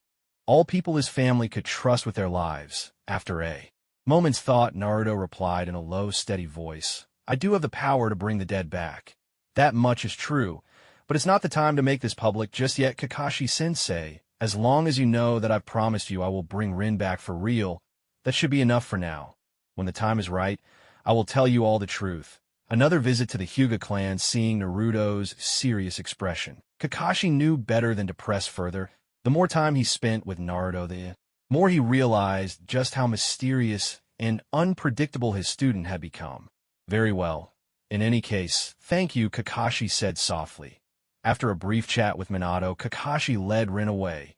Reunited after so long, he had much he wanted to say to her alone. Seeing them leave in such a hurry, Minato didn't try to hold them back. After supper, night fell quickly over the village, streetlights flickered on, and vendors began to set up their night stalls, signaling the start of the evening market. Naruto and Sasuke stepped out together. Naruto was heading to the Hyuga estate to see Hinata. Sasuke, meanwhile, was off to find Sakura. They agreed to meet up later at the center of Konoha's main street, right in front of the sweet rice dumpling shop. At the Hyuga estate, in the living room, Neji was deep in a game of shogi with Hayashi, both thoroughly engrossed in their match. Just then a servant announced from outside that Naruto had come to visit. Neji's face instantly lit up with delight. Naruto had actually come. Without a second thought, he apologized to his uncle and hurried off to greet his friend. As he made his way out, he spotted Naruto coming down the corridor, smiling warmly at him. Neji immediately stood up and went out to welcome him. Neji, it's been a while. You're looking well these days, Naruto greeted with a smile. That's all thanks to you, Neji replied, gratitude evident in his voice. Behind him, Hayashi also stepped forward. Hello, Naruto, surprised but pleased to be greeted by Hayashi himself. Naruto returned the courtesy. Hello, Uncle Hayashi. Hayashi nodded. You're here to see Hinata, aren't you? Naruto felt a bit embarrassed, caught in the act by his future father-in-law. He could only muster up his courage and say, Uncle Hayashi, may I go see Hinata? Of course, absolutely. Hayashi replied immediately, his face lighting up with delight. Right now, he wished nothing more than for Naruto to visit Hinata every single day. After all, his current position within the Hyuga clan was rather awkward. Not only was he stripped of any authority to intervene in clan affairs, but he often found himself the target of mockery from the new council members, people who had once belonged to the branch family, now elevated under Neji's guidance. Ironically, these were the very people he used to look down upon. And with Neji present, even if Hayashi was displeased, he had no right to protest. So, if his daughter could form a close bond with the Hokage's heir, his own standing within the clan would certainly improve. Thank you, Uncle Hayashi, Naruto said with a smile, then made his way straight toward Hinata's private courtyard. Inside the courtyard, Hinata was idly passing the time, quietly sitting on the steps in front of her house, gazing up at the moon lost in thought. Where are you now, Naruto? She murmured softly, her voice tinged with longing. Suddenly footsteps sounded behind her. Startled, Hinata turned around. There, walking slowly toward her with a gentle smile, was the very person she had been yearning for day and night. Her heart skipped a beat. Naruto, is that really you? She asked, her voice trembling with surprise. Naruto approached and sat down beside her, grinning. What's wrong? You look a little down. Is something bothering you? He asked gently. Hinata shook her head, speaking in a soft voice. It's nothing. I just felt like being alone for a while, that's all. Her cheeks flushed pink as she spoke, her gaze lowered. In front of Naruto, the shy and delicate side of her, so rarely seen these days, came to the surface once more. Naruto reached out and took her hand, his voice warm and comforting. I'm sorry I didn't tell you beforehand that I'd be leaving with Sasuke this time, he said. Hinata shook her head again, replying quietly. It's all right. The Hokage already told me you and Sasuke we're out on a mission. I understand. But when Naruto heard the excuse about the mission, he paused for a moment before realizing it must have been something his father told everyone. Once he understood, he smiled. Hey Hinata, since I'm back for once, why don't we go out for a walk together? As it happens, Sasuke has gone to see Sakura too. Let's all meet up. I'd love that. Hinata agreed, her voice ringing with joy. As long as she was with Naruto, she was happy to go anywhere with that. Naruto took Hinata's hand confidently, and together they walked out to the front yard, where Hayashi and Neji were waiting. After all, Hayashi was his future father-in-law, and Naruto had been turning over in his mind how to come up with a decent excuse to take Hinata out. But before he could say anything, Hinata cheerfully called out to her father, Father, I'm going out with Naruto for a bit. We'll be back later. Naruto was taken aback for a moment, looking at Hinata, her face radiant with a bright smile. He couldn't help but wonder in surprise. Was this really the same Hinata who always treated her father with such reserved deference? Naruto was still reeling in confusion, while on the other side, Hayashi cheerfully waved his hand and said with a smile, Have fun, Naruto. I'll leave Hinata in your care. He agreed with such enthusiasm that it was a world apart from his previous disapproving attitude toward Naruto. Naruto hurriedly promised to take care of Hinata, but this only deepened his puzzlement. Why had Hayashi's attitude toward him changed so drastically? Leaving the Hyuga compound, Naruto held Hinata's hand and walked toward the spot on the street where he was supposed to meet Sasuke. As they strolled along, he glanced at Hinata, unable to hold back the question weighing on his mind. Hinata, there's something I've been meaning to ask you. Hinata turned to look at him with a smile. What is it, Naruto? It's just, why did your father suddenly have such a dramatic change of heart toward me? And even more surprising, how come he actually agreed to let you come on a date with me? After all, the last time Naruto had visited the Hyuga household, he'd gotten quite the cold shoulder. Hayashi's attitude back then was icy and unwelcoming. Naruto remembered it vividly. We have you to thank for that, Hinata said with a look of bliss. Thank me? Naruto was baffled. He'd only helped remove Neji's caged bird seal and arranged for the seal to be lifted for the branch family as well. He had no idea when his actions regarding Hinata had earned him any gratitude. Hinata linked her arm with Naruto's and leaned her head on his shoulder, smiling. Of course we do, all thanks to you. My father has already stepped down and passed the clan leader's position to my cousin Neji. So now he's no longer the great clan head. When she mentioned her father's abdication, Hinata showed not a trace of regret. In fact, she thought it was for the best. After all, being the clan head was never an easy role. Just like being Hokage, it meant shouldering all sorts of responsibilities. Naruto froze in shock. What? How was that possible? It's only been a short while. Uncle Hayashi already stepped down, and Neji, as the new leader, the Hyuga main family's old guard, actually agreed to let someone from the branch family inherit the position. Of course they wouldn't agree. Hinata let out a sigh and continued calmly. That's why they're all gone now. Neji and the branch family wiped them out. Everyone except my family. Ino's shock. Neji? I never imagined he would turn against the Hyuga main family as well. Naruto, still reeling from surprise, listened as Hinata went on. Just as you took revenge on the villagers, Neji harbored deep resentment against the main family and took bloody revenge of his own. So that's how it is. Who would have thought that so much could change in the Hyuga clan in the short time I've been away from the village, Naruto sighed. Before they knew it, the two of them had arrived at the meeting spot, only to find that Sasuke, who was supposed to have arrived first, was nowhere to be seen. Naruto frowned in annoyance. That guy Sasuke is never on time, is he? While waiting, Naruto wandered over to a street vendor's dango stall, bought 2 skewers of sweet, glutinous rice dumplings, and handed one to Hinata. The two of them sat there, happily sharing the treats. Finally, after half an hour had passed, Sasuke appeared in the distance, looking utterly defeated as he was dragged along by Sakura and Karin. The 2 girls, one on each side of him, glared at each other with such intensity that sparks seemed ready to fly. Sakura shot an angry look at Karin, her voice sharp. Sasuke is mine. Don't even think about stealing him from me. As she spoke, she clung fiercely to Sasuke's right arm, staking her claim. Karin retorted without missing a beat. Nonsense. With that wide forehead and flat chest, how are you even worthy of Sasuke-kun?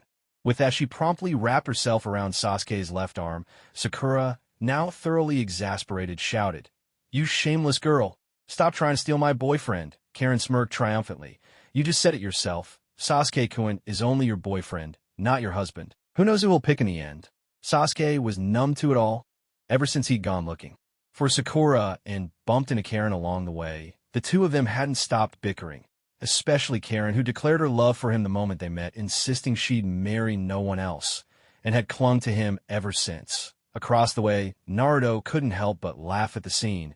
In his previous life, he'd often wondered just how chaotic things would get if Sakura and Karin ever fought over Sasuke's affections now. Seeing Sasuke besieged by 2 determined girls, Naruto teased, "Look at you, enjoying the best of both worlds already." Sasuke shot Naruto a glare and snapped, "Are you just going to stand there and watch? Help me talk some sense into them. They're completely out of control." At the sight of Naruto, Karin's demeanor shifted in an instant. She put on a sweet smile and asked Naruto, "Be honest. Between me and Sakura, don't you think I'm a better match for Sasuke?" Naruto thought to himself, "This is not my problem. I'd better make a quick getaway with my girlfriend." Sasuke, if you're busy, there's no rush to head back. I totally understand." With that, he made a hasty retreat, taking Hinata with him. Sasuke was left standing alone, watching Naruto's figure disappear into the distance, and shouted after him, "Hey, you just leaving me here? Wait up!" But Naruto didn't even glance back. Turning to Karin at his side, Sasuke sighed in resignation. "Karin, come on, you're a girl too. Can't you show a little restraint? And by the way, I already have a girlfriend." This tug-of-war in the middle of the street isn't a good look. Karin scoffed, her confidence unwavering. "Oh please, you and Sakura aren't even that serious yet. I don't care. I like you. And it's not my fault you're so handsome." Sasuke was at a loss for words. Was being good-looking supposed to be a crime now? Naruto's pretty handsome too, so why don't you go after him? Sakura chimed in from the side, saying Sasuke-kun was supposed to be on a date with me today, Karin, so maybe you shouldn't be so persistent. You know, there's no good ending for someone who's just desperately chasing after love. As soon as she said this, Karin was instantly furious. "Aren't you in love with Sasuke too?" By saying that, you're basically insulting yourself as well. Forced to smile, Karin replied with a hint of sarcasm. "You're absolutely right. There's never a happy ending for someone who can't let go."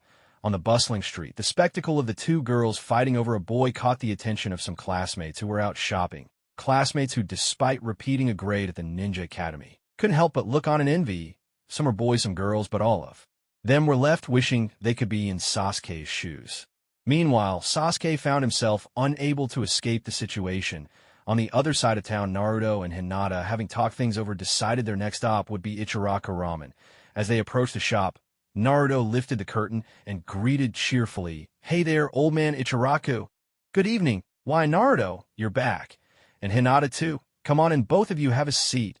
Old man Ichiraku beamed, his eyes crinkling with delight. "The usual, please. 2 bowls of pork bone chashu." "Ramen," Naruto ordered, coming right up. "Just a moment," old man Ichiraku replied.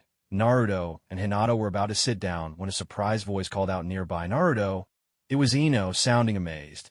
Only then did Naruto realize that there were others around. Turning his head, he saw the familiar faces of the Ino Shikicho trio, also enjoying their ramen. "Hey, it's you guys, Shikamaru, Ino, Choji, hello." Naruto waved a friendly greeting in their direction. "It really is Naruto. And Hinata too." Ino looked at the two of them with excitement, eagerly motioning for Hinata to come sit next to her. Shikamaru glanced at Naruto, a hint of annoyance in his voice. "So tell me, Naruto, where have you been all this time? You and Sasuke just vanished." Naruto offered a sheepish smile, sitting down beside Hinata and apologizing. "Sorry, everyone, I had to leave the village for a while because Sasuke and I were assigned a mission with Jiraiya. Now that it's over, we're back. Sorry I didn't get a chance to let you all know." "Is that so?" Shikamaru sounded skeptical, lowering his voice. "Can you tell us what the mission was about?" Ino and Choji perked up at this curiosity written all over their faces. Naruto shook his head. "Sorry, it was a classified mission. My dad said we can't share the details with anyone. It's only because I've mastered the power of the 9 tails and I'm strong enough to protect myself that he trusted Sasuke and me with this." "The Hokage himself?" "Huh." Shikamaru sighed softly, finally understanding. Considering the level Naruto and Sasuke had reached, he realized they really were in a different league now. Looking from Naruto to Hinata, he asked, "So what about you two? Are you out together?" Naruto scratched his head, uncertain how to reply. He wasn't ready to reveal his relationship with Hinata just yet, but Hinata didn't see it that way. As if declaring her claim, she wrapped her arms around Naruto's and said earnestly, "As you can see, Naruto and I are already together." Now it was Ino's turn to be taken aback. With a look of shock, she exclaimed, "Hinata, you're not joking, right? You and Naruto, you're already a couple, but you're both so young." Hinata's cheeks turned faintly pink as she replied, "We've only decided to be together for now.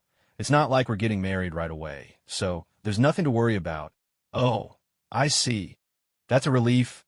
Ino patted her own chest, which was already showing the signs of womanhood, and let out a long breath. She had thought things had advanced much further. Thankfully, it wasn't nearly as dramatic as she'd imagined. As the conversation went on, Ichiraku's uncle arrived carrying 2 steaming bowls of ramen, setting them down in front of the pair. "Here's your ramen. Enjoy." "Thank you, Uncle," Naruto said, drawing his chopsticks and handing a pair to Hinata before eagerly tucking in. After finishing her noodles, Hinata spent a little time chatting with the Ino Shikicho trio. Soon, everyone went their separate ways. Walking down the street, Hinata gazed at the boy she loved. Joy bubbled in her heart. but a trace of worry lingered. To her, Naruto seemed to grow more exceptional by the day, and she couldn't help but fear she might not be worthy of him. "What's wrong?" Naruto noticed the shadow passing over her face and asked gently. "It's nothing." Hinata mustered a sweet smile, looked into Naruto's eyes, then lowered her head and fell silent. "This isn't like you," Naruto said, his tone sincere as he studied her. For some reason, Hinata seemed a little different tonight, as if something had changed. After a moment's thought, Hinata lifted her head and met Naruto's clear blue eyes. Suddenly, she summoned her courage and said, "Naruto, it feels like we haven't trained together in a long time. So, could you train with me for a while? Even just a few days?" She looked at him, her gaze filled with hope. That careful, almost timid look tugged at Naruto's heartstrings. "Of course," he agreed, pulling Hinata gently into his arms. Naruto replied softly, "Of course. It just so happened that things were quiet on Nagato's side for the next few days. Training Hinata would be a way to make it up to her as well." The moment Naruto agreed, a radiant smile blossomed across Hinata's fair face. She clung to his arm, her voice bright with happiness. "Then it's settled. Tomorrow, I'll come to your house, and you can help me train." "All right," Naruto promised. After that, the two of them strolled through Konoha Snack Street, buying all sorts of treats. They even stopped to play the slot machines and try their luck at the claw machines. Along the way, Hinata was all smiles, her laughter ringing out again and again. The two played to their heart's content. Before they knew it, night had fallen, and it was nearly midnight. On the way home, Naruto walked alongside Hinata, who was cradling a creamy white teddy bear he had won for her. Naruto himself held an adorable panda bear in his hand, and a gentle smile played at the corners of his mouth. With one hand, Naruto held Hinata's hand, and in the other, he carried a bulging bag filled with all sorts of snacks. As they neared her front door, Hinata looked at Naruto. Reluctant for the evening to end, in a soft voice she said, "I had a wonderful time today. Thank you." Naruto smiled and replied, "I'm glad you enjoyed it, especially because you look even more beautiful when you smile." That was just like Hinata. Her smile always seemed to heal the heart. Night had already fallen. Naruto thought for a moment and decided not to go inside the Hyuga household. He handed Hinata the panda and the bag of treats and waved goodbye. "It's already late, so get a good rest. I'll see you tomorrow." Hinata waved back. "See you tomorrow." Naruto stayed at the gate, watching until Hinata entered and the door closed behind her. Only then did he use the Flying Thunder God Jutsu to return home. The living room was softly lit, and Sasuke, who looked exhausted, was sprawled on the couch. Upon seeing Naruto, he said quietly, "You're back." "Yeah, you got home before me. Why are you still up so late?" Naruto asked as he changed his shoes and walked over. Sasuke let out a sigh. "Don't get me started. Today was a nightmare. Sakura and Karin cornered me, and the two of them just wouldn't stop bickering in my ear after you and Hinata left. I couldn't take it anymore, so I came home by myself. I couldn't sleep, so I figured I'd wait for you here." As he spoke, Sasuke stood up and headed to the fridge. He grabbed a can of ice-cold cola, twisted the cap off, and gulped it down. "I'm going to take a shower. You should get some rest," Naruto said as he headed straight to the bathroom. Soon the sound of running water filled the house, and so the night passed. The next morning, at around 8 or 9 o'clock, Hinata arrived outside Naruto's house. She'd been so excited after returning home that she hadn't slept a wink all night. Even so, her energy was undiminished. After inviting Hinata in for breakfast, the two of them walked shoulder to shoulder to the usual training grounds where Naruto and Sasuke practiced. Beneath the shade of a tree, Naruto faced Hinata, his expression unusually serious. "Are you ready, Hinata?" Hinata met his gaze, her eyes full of determination. "Yes, I'm ready," good Naruto replied, wasting no more words as he began to guide her training. He first had Hinata perform a set of the Hyuga clan's gentle fist. Watching closely, Naruto silently evaluated her progress. Thanks to his previous guidance, Hinata's technique had already become quite formidable. But it still wasn't enough. Having finished her routine, Hinata turned to Naruto, asking, "Naruto, how was it? Is there anything else I need to improve?" Naruto nodded and said, "It's true. The power of your gentle fist has visibly increased a lot, but it's still not enough." "Not enough?" Hinata sounded a little discouraged, but Naruto continued, "But Hinata, you don't need to worry. I'll help you, okay?" Hearing this, the girl's face broke into a smile once more. Then Naruto took up a stance and said in a steady voice, "All right, from now on, let me be your opponent. Attack me with everything you've got." Hinata dared not be careless. Her Byakugan activated, and she launched her fist straight toward Naruto. Just like that, Naruto dodged while offering her new advice. Gather your chakra in your palms. Focus it to a single point, then let it explode outward. Remember, you have to clear your mind. Do it in one smooth move. And while attacking, make full use of your Byakugan's all-seeing field to strike at my weak spots. Understood. Hinata's face grew serious, and chakra began to flicker across her hands. Her whole presence suddenly became sharper, more intense. Watching this transformation, Naruto couldn't help but nod with satisfaction. 8 trigrams. 2 palms. For palms. 16 palms. With each movement, pale blue chakra burst from Hinata's palms as she unleashed her techniques. Naruto began to counterattack too. It was pure taijutsu. Punches, palm strikes, sweeping kicks, side kicks, spinning kicks, and grapples. For a while, he pressured Hinata so much that she had to split her focus between attacking and defending. Still keeping up with my pace? Naruto asked quietly, planning to speed up his attacks. Hinata blocked one of Naruto's heavy punches with both hands, feeling her arms go numb and stinging pain shoot through her fingers. Astonished by Naruto's strength, she replied in a steady voice, "Don't worry. I can keep going in that case. I'm going to pick up the pace now. Be careful, Hinata." With that, Naruto leapt high into the air and drove a fierce punch down at Hinata below. Startled by Naruto's seriousness, Hinata quickly dodged aside. There was a deep, dull thud as Naruto's blow struck the ground where Hinata had just been, leaving a huge crater. Before Hinata could react again, a rush of wind roared past her ears. She threw her hands up to defend, but before she could even see what had happened, she let out a sharp cry. Naruto's kick landed hard in her stomach, sending her flying far across the ground. Hinata landed with a tumble, coughing lightly as a trace of blood appeared at the corner of her mouth. Even so, she struggled to her feet, determined to keep fighting. Sakura want to train too? Just after Naruto threw that kick, regret flashed across his face. But regret was one thing. He didn't rush over to comfort Hinata right away.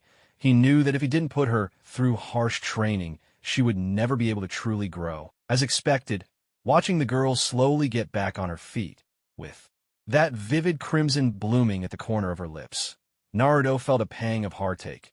All the more it strengthened his resolve. He had to help Hinata grow stronger as soon as possible. "Hinata, can you still keep going?" Naruto asked, his voice steady and low. Across from him, Hinata took her stance once more. A wry smile tugged at her lips, but her tone was unwavering. "Of course, Naruto can." "You're so strong. As the girl who wants to be your girlfriend, how could I possibly give up so easily?" With those words, Hinata closed her eyes, focusing her energy as she began to gather chakra into her hands. Letting out a determined cry, she clenched her fists tight.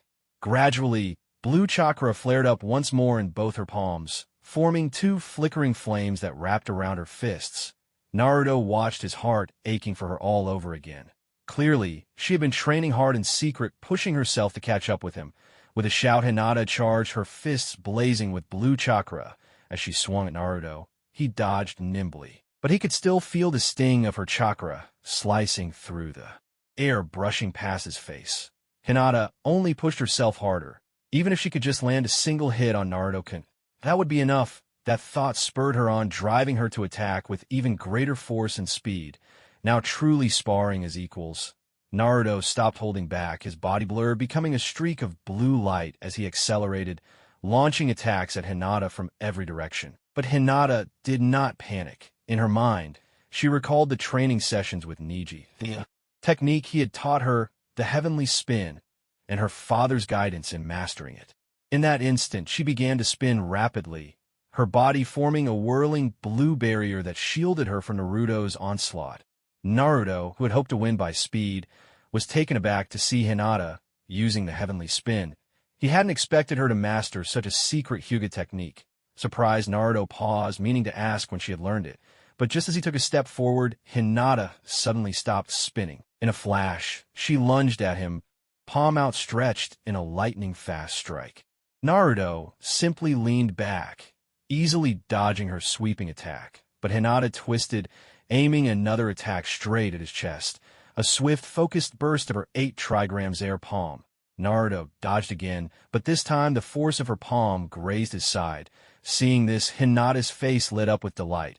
I finally managed to touch you, Naruto. With that, she halted her attacks. Her fair cheeks were flushed from exertion, making her look all the more adorable. She couldn't help it. She had put in so much effort just to land a single blow on him. Now that she decided to stop and catch her breath. Naruto watched her, breathless and flushed, and moved closer to her side, taking Hinata's delicate, fair hand in his. The chakra of the nine tails shimmered into being, flowing gently into Hinata's body. Her chakra, which had been nearly depleted, was suddenly replenished. The exhaustion in her body, along with the wound she had just suffered, vanished completely under the healing power of the nine tails chakra. Feeling her fatigue melt away, replaced by a soothing warmth and an indescribable sense of pleasure. Hinata's eyes lit up with joy. What is this? Naruto gave her a gentle smile. This is the nine tails chakra. It can heal the injuries you just received and restore your chakra as well. Is it really that amazing? Hinata asked, her voice tinged with delight. Of course, Naruto replied. The two of them walked over to rest beneath a nearby tree. Naruto, curiosity in his voice, asked, by the way, Hinata, you still haven't told me. When did you learn rotation? Oh, that, Hinata replied with a proud little smile. I learned it while you were away from the village. Neji and father taught me. So, did I surprise you? Naruto nodded in response. As they spoke, they suddenly heard voices not far off, Sakura and Sasuke, talking together. Both Naruto and Hinata turned to look and heard Sasuke's gentle question. Sakura, have you really made up your mind? I have, came Sakura's earnest reply. Sasuke, after thinking it over all night, I've decided. I want to become stronger too. So, could you help train me just like Naruto trained Hinata? Without hesitation, Sasuke agreed. All right, since you're willing, I'll train you from now on, but let's agree on one thing. Don't push yourself too hard, I understand, Sakura answered. She glanced over and immediately noticed Naruto and Hinata relaxing in the shade of the trees. A bright smile spread across her face as she hurried over, excitement sparkling in her voice. Hinata and Naruto, you're here too? Hinata answered with a gentle smile. Just like you. I came to find Naruto for some training, really. What a coincidence. Me too, Sakura exclaimed, taking Hinata's hand and sitting down beside her. The two friends quickly fell into a hush of whispered conversation. Meanwhile, Naruto and Sasuke, long attuned to each other, exchanged a knowing glance, each seeing the other's intentions clear as day. So you're here to train with Sakura too, Naruto said, settling beneath a shady tree. Sasuke glanced over at Sakura, chatting with Hinata, and smiled. And you're doing the same for Hinata, helping her get stronger. He paused before continuing. Looks like we're thinking along the same lines. Making the most of our time before we have to leave, staying with them while we can. Naruto let out a soft sigh, his voice tinged with emotion. Yeah, we really are of one mind. There's still no word from Pain and the Akatsuki, and before long, we'll have to leave the village again. So before all that happens, I'd like to spend more time with them. As a way to make up for everything, Sasuke nodded and asked, so Naruto, when do you plan to use the impure world reincarnation to bring those two back? No, they were both incredibly powerful shinobi. Are you confident you can control them once they're summoned? That's the real issue. Naruto chuckled and replied. I'm not worried about them turning against us. If they refuse to obey, I'll just keep fighting until they give in. Of course, the more important thing is to offer them a stake in our cause. With the right incentives, we won't have to worry about Uchiha Madara or Senju Hashirama refusing to work with us. Besides, our own strength isn't necessarily inferior to theirs anymore. Sasuke considered this. It made sense. He let go of the issue and turned his attention to the two girls chatting nearby. He asked Naruto, what do you think? If Sakura and Hinata were to fight in the future, who would be stronger? Naruto thought for a moment. According to the original story, Sakura would have the advantage. Her strength of 100 seal and monstrous power put her on the level of a Kage. But things were different now. Hinata had benefited from Naruto's training, and, as the Hyuga clan's Byakugan princess, she might even awaken the Akatsuki bloodline one day, maybe becoming the next Kaguya. Naruto smiled and said perhaps in the future their abilities will be about equal. In the end, it'll all depend on how hard they're willing to work. After exchanging a few words, the members of the Akatsuki, still puzzled, watched as Naruto and Sasuke, now feeling rested, each created a shadow clone. The clone stepped forward to spar with Sakura and Hinata. Instantly, the open training field was alive with the sounds of battle once more. Meanwhile, the true Naruto and Sasuke settled cross-legged beneath the trees, beginning to cultivate the eternal longevity technique. Natural energy in the world slowly gathered within their bodies. Half the day slipped by in the blink of an eye. Naruto and Sasuke opened their eyes again, glancing up at the sky. It was already noon. The sun was at its zenith, blazing down fiercely. The field was littered with shuriken and throwing stars scattered everywhere. The clones of Naruto and Sasuke still stood firm, their expressions stern as they watched Sakura and Hinata, both bent over and gasping for breath. "Can you two keep going?" Naruto's shadow clone asked in a deep voice. Looking at the girls, Sakura exhaled sharply, lifted her head, and determination blazed in her eyes. She replied earnestly, "I can keep going." She turned to Hinata. "What about you, Hinata?" Hinata nodded bravely. Neither girl wanted to give up so easily. Looking closely, their faces and clothes were smeared with dust and dirt, clearly. Naruto and Sasuke's clones hadn't held back during the match. Naruto took it all and dismissed his shadow clone, and walked over to Hinata, gently helping her to her feet. He said softly, "If you're too tired, take a break for now. Continuous high-intensity training can really take a toll on the body if you keep pushing yourself," Sasuke said as well, advising Sakura not to overdo it. With a sigh, Sakura finally listened to Sasuke and went off to rest on the side. While they were resting, Naruto looked at the two girls and proposed a new idea. He suggested that Sakura and Hinata learn from each other's strengths to make up for their own weaknesses. For instance, Sakura had much better chakra control than Hinata, while Hinata's skill in taijutsu was far superior to Sakura's. As soon as he made the suggestion, the two girls looked at each other and immediately grew excited. Sakura exclaimed happily, "That's right. When I was training under Lady Tsunade, the most important thing I learned in medical ninjutsu was mastering chakra control, which happens to be my strong suit. On the other hand, my taijutsu really leaves a lot to be desired." "I'm the complete opposite of you, Sakura," Hinata replied. "I have a decent foundation in taijutsu, but I'm still not satisfied with the power of my gentle fist." At this, Hinata let out a deep sigh. What she truly wanted was to become a kunoichi like Tsunade, someone strong, independent, and respected by all, not just a pretty face with no substance. Sakura, however, didn't think Hinata's gentle fist was lacking. On the contrary, Hinata's progress had left a deep impression on her. With a gentle smile, Sakura offered some comfort. "Hinata, you're already amazing. At the very least, you're much stronger than I am. What's more, you're the princess of the Hyuga clan, inheriting the Byakugan bloodline. Unlike me, I'm just a girl from an ordinary family, with no special lineage at all." As she spoke, Sakura lowered her head, and a faint trace of self-doubt flickered in her eyes. Unlike those born into powerful clans, Sakura had always worked hard ever since her days at the Ninja Academy. She was painfully aware that in Konoha's history, it was rare for ninjas from common families to rise to prominence. The most famous ones were the Sannin, Jiraiya, and Orochimaru, as well as Naruto's father, the fourth Hokage. But most ordinary ninjas ended up as casualties of war. This was why she both longed to become stronger and struggled with deep insecurity. Because without a powerful family or a special bloodline, she was just an ordinary girl, no different from anyone else.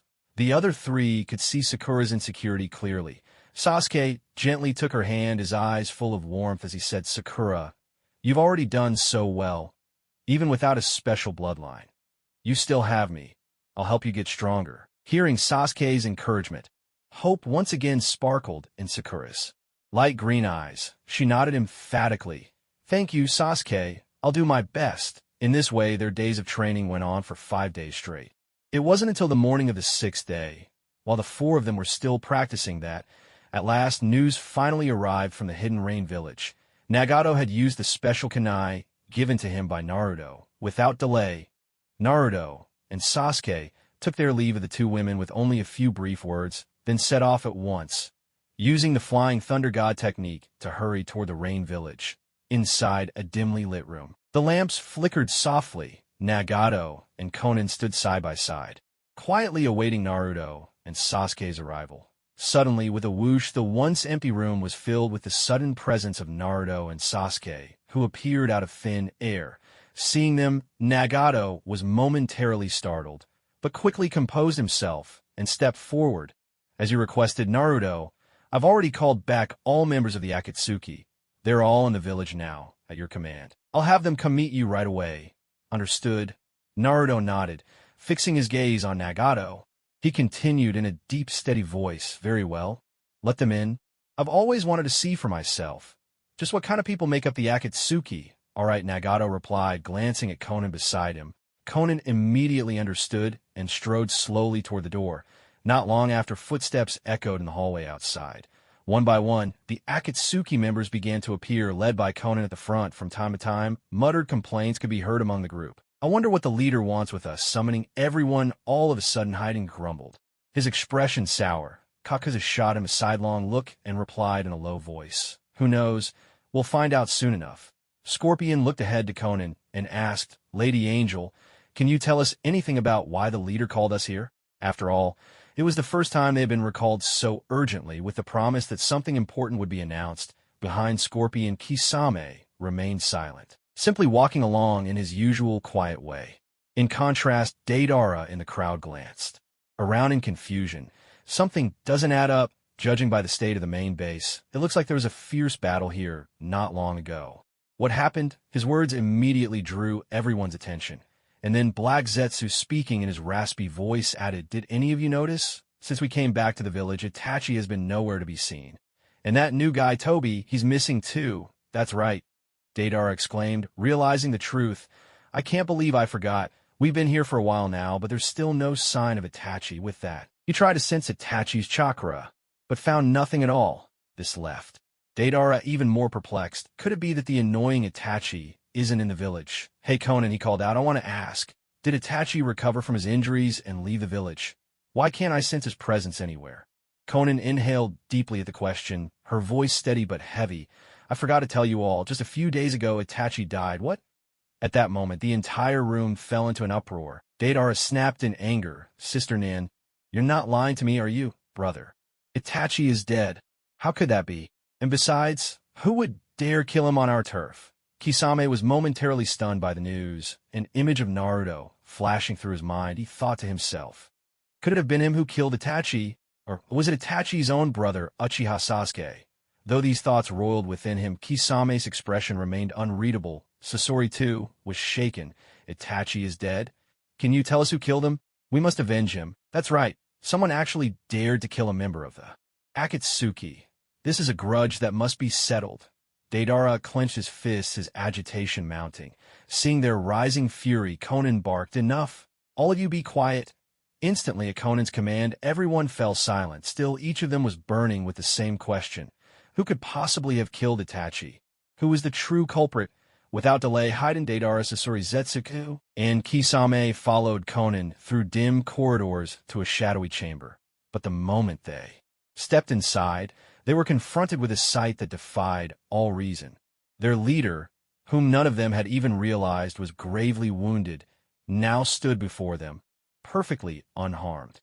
What on earth was going on? Yet what truly stunned them was not the leader himself, but the two young men standing by Nagato's side. One was Naruto Uzumaki, the Jinchuriki of the Nine Tails. The other was the last living heir of the Uchiha clan, Itachi's only brother, Uchiha Sasuke. What is the meaning of this? Sasori asked nervously. Ever since learning of Naruto's strength, they had learned not to underestimate this extraordinary Jinchuriki. Konan turned respectfully to Naruto. Naruto, everyone is here. Naruto nodded and tossed her an approving glance. Then he faced the assembled group and said in a low, steady voice, You've finally arrived. I've been waiting for you. Half hidden behind his mask, spoke tensely the Nine Tails Jinchuriki. Why are you here? And not just Naruto. Sasuke was also present. After all, these two youths were both ninjas from Konoha, the village hidden in the leaves. One of the 5 great nations. What could have brought them to the hidden rain? Each of them was lost in thought when Naruto broke into a sunny grin. Good morning, everyone. It's great to finally meet you all. Let me introduce myself. I'm Naruto Uzumaki, son of the 4th Hokage of Konoha. Sasuke spoke up as well. My name is Uchiha Sasuke. I am Itachi's younger brother. The group exchanged confused glances, completely unsure what Naruto was up to. Sensing the tension, Nagato stepped forward. Members of Akatsuki, I've called you here today to make an announcement. Deidara scoffed, his voice ringing with disdain. An announcement? What could be more important than avenging Itachi?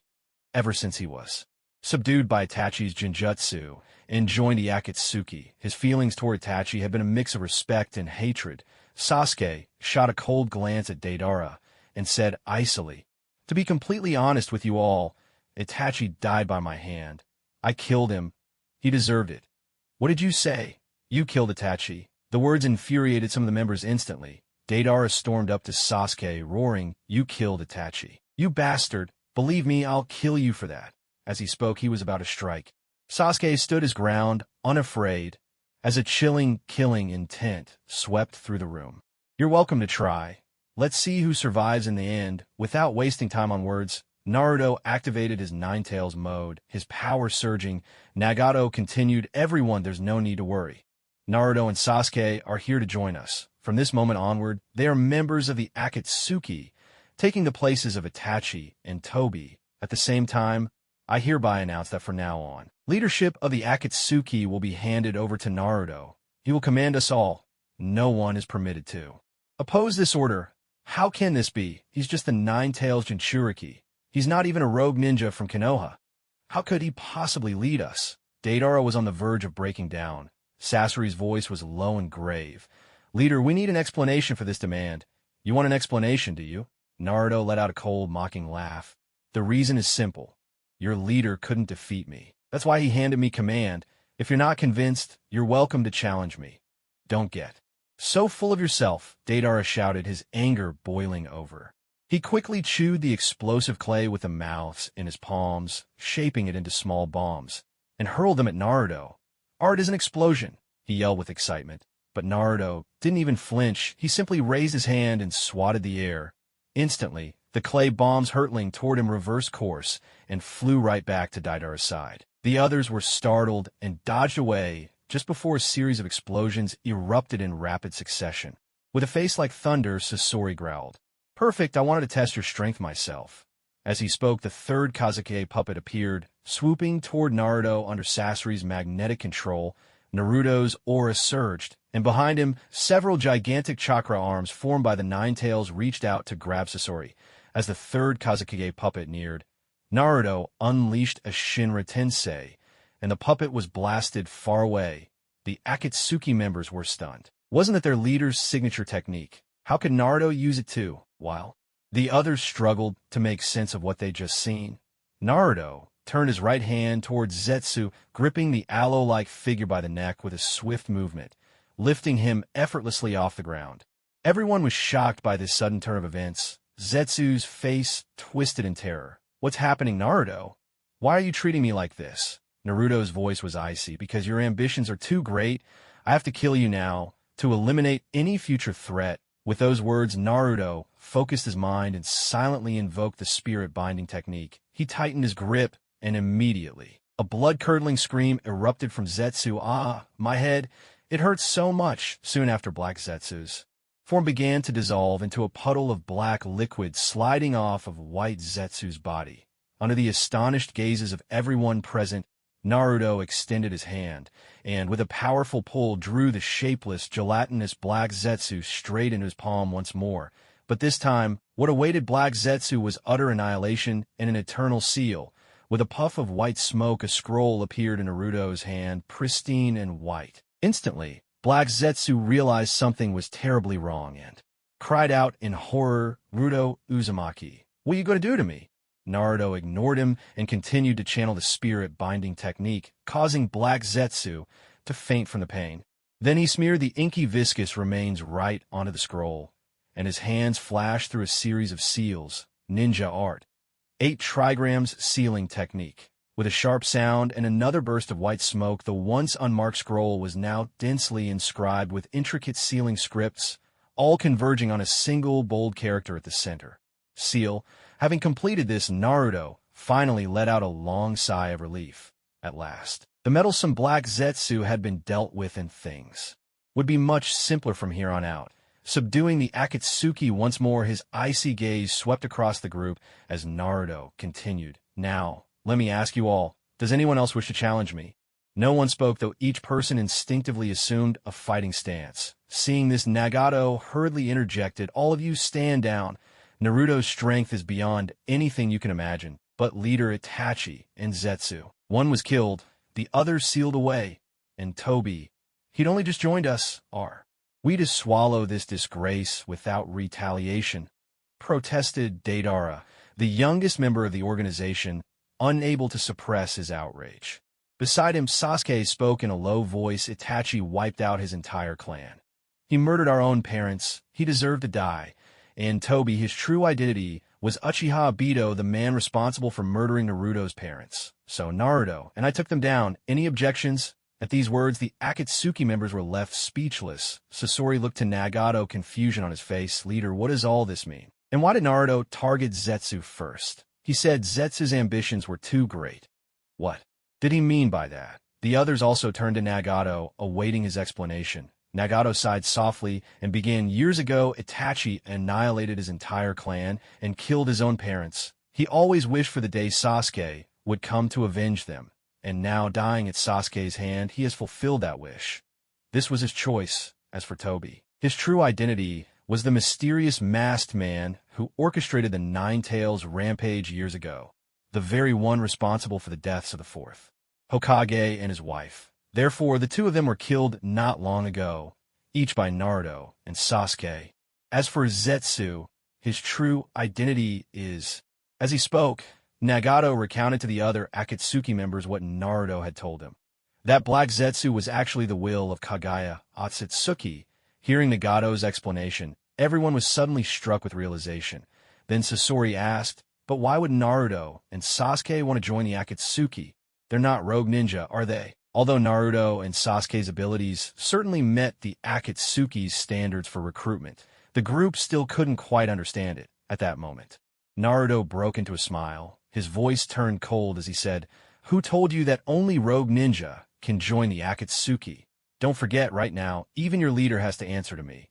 If any of you get on my nerves, killing you isn't out of the question. The threat couldn't have been more blatant. Everyone was angry, feeling deeply insulted. At that instant, Naruto exchanged a look with Kisame, who was hidden among the crowd. And Kisame immediately understood. He stepped forward and said in a deep voice, since no one else wants to speak first, allow me, Kisame Hashigaki, to share my thoughts. I'm willing to follow the leader's orders and obey Naruto's commands. Kisame? Deidara was a bit taken aback by Kisame's quick agreement. Kisame glanced around at the others and declared, my philosophy is simple.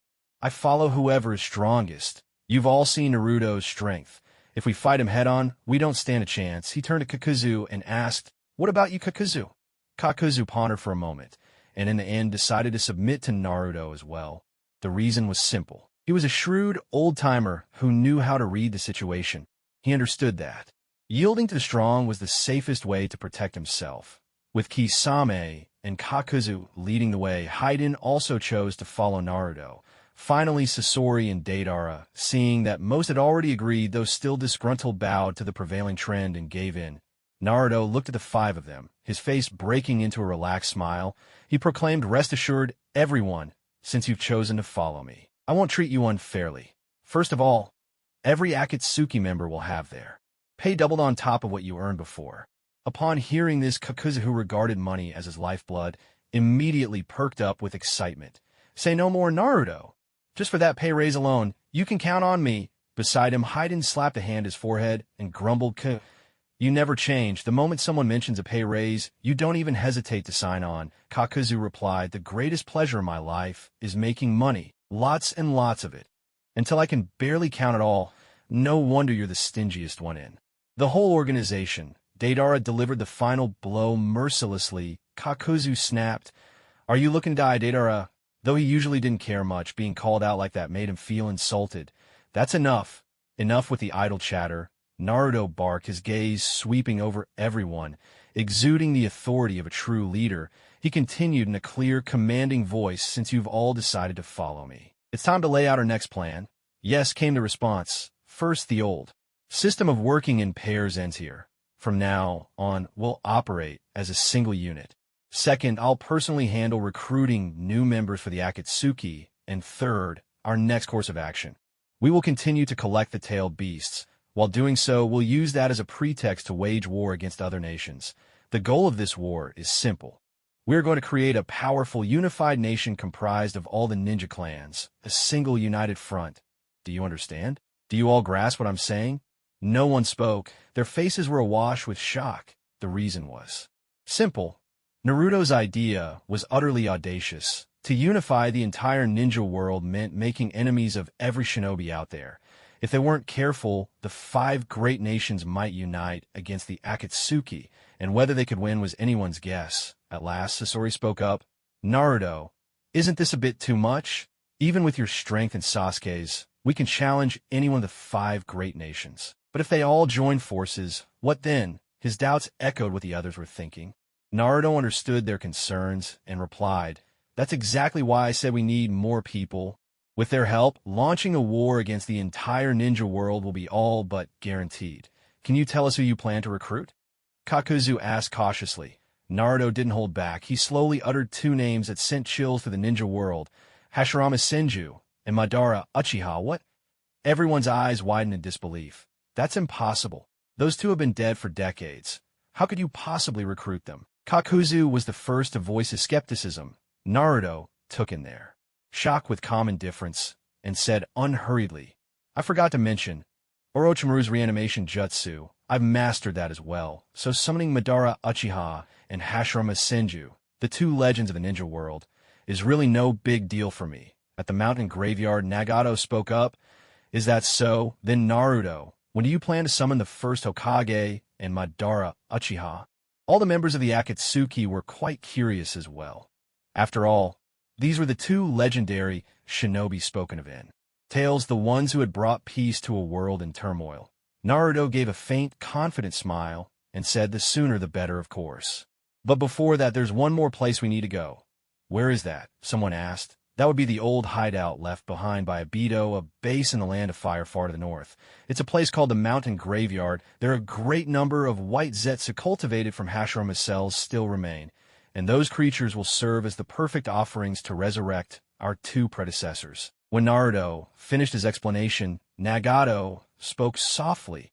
"Do you need me to send someone to accompany you?" Naruto shook his head. "Too many people would only complicate things. Sasuke and I can handle it ourselves. As for things here, I'll have to rely on you and the rest of the members to hold down the fort.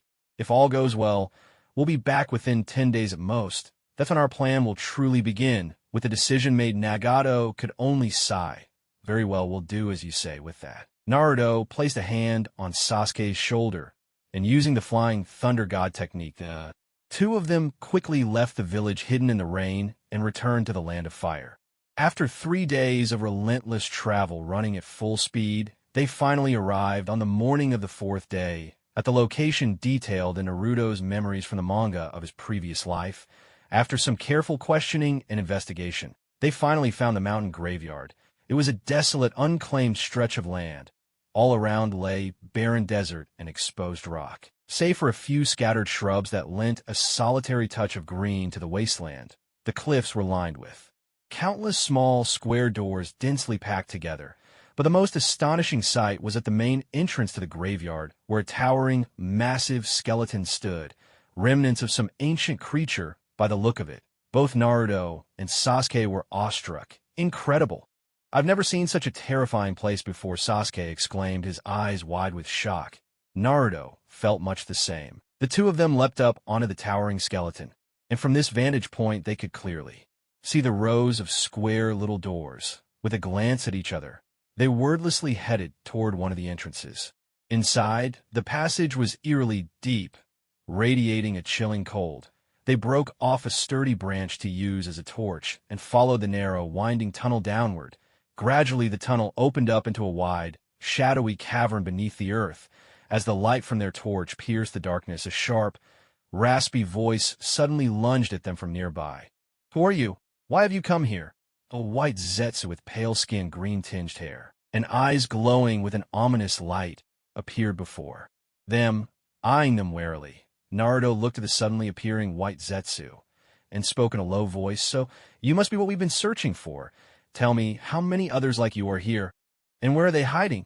He remembered that in the original story, Obito had used Hashirama's cells to grow an army of 100,000 white zetsu to launch the 4th Great Ninja War.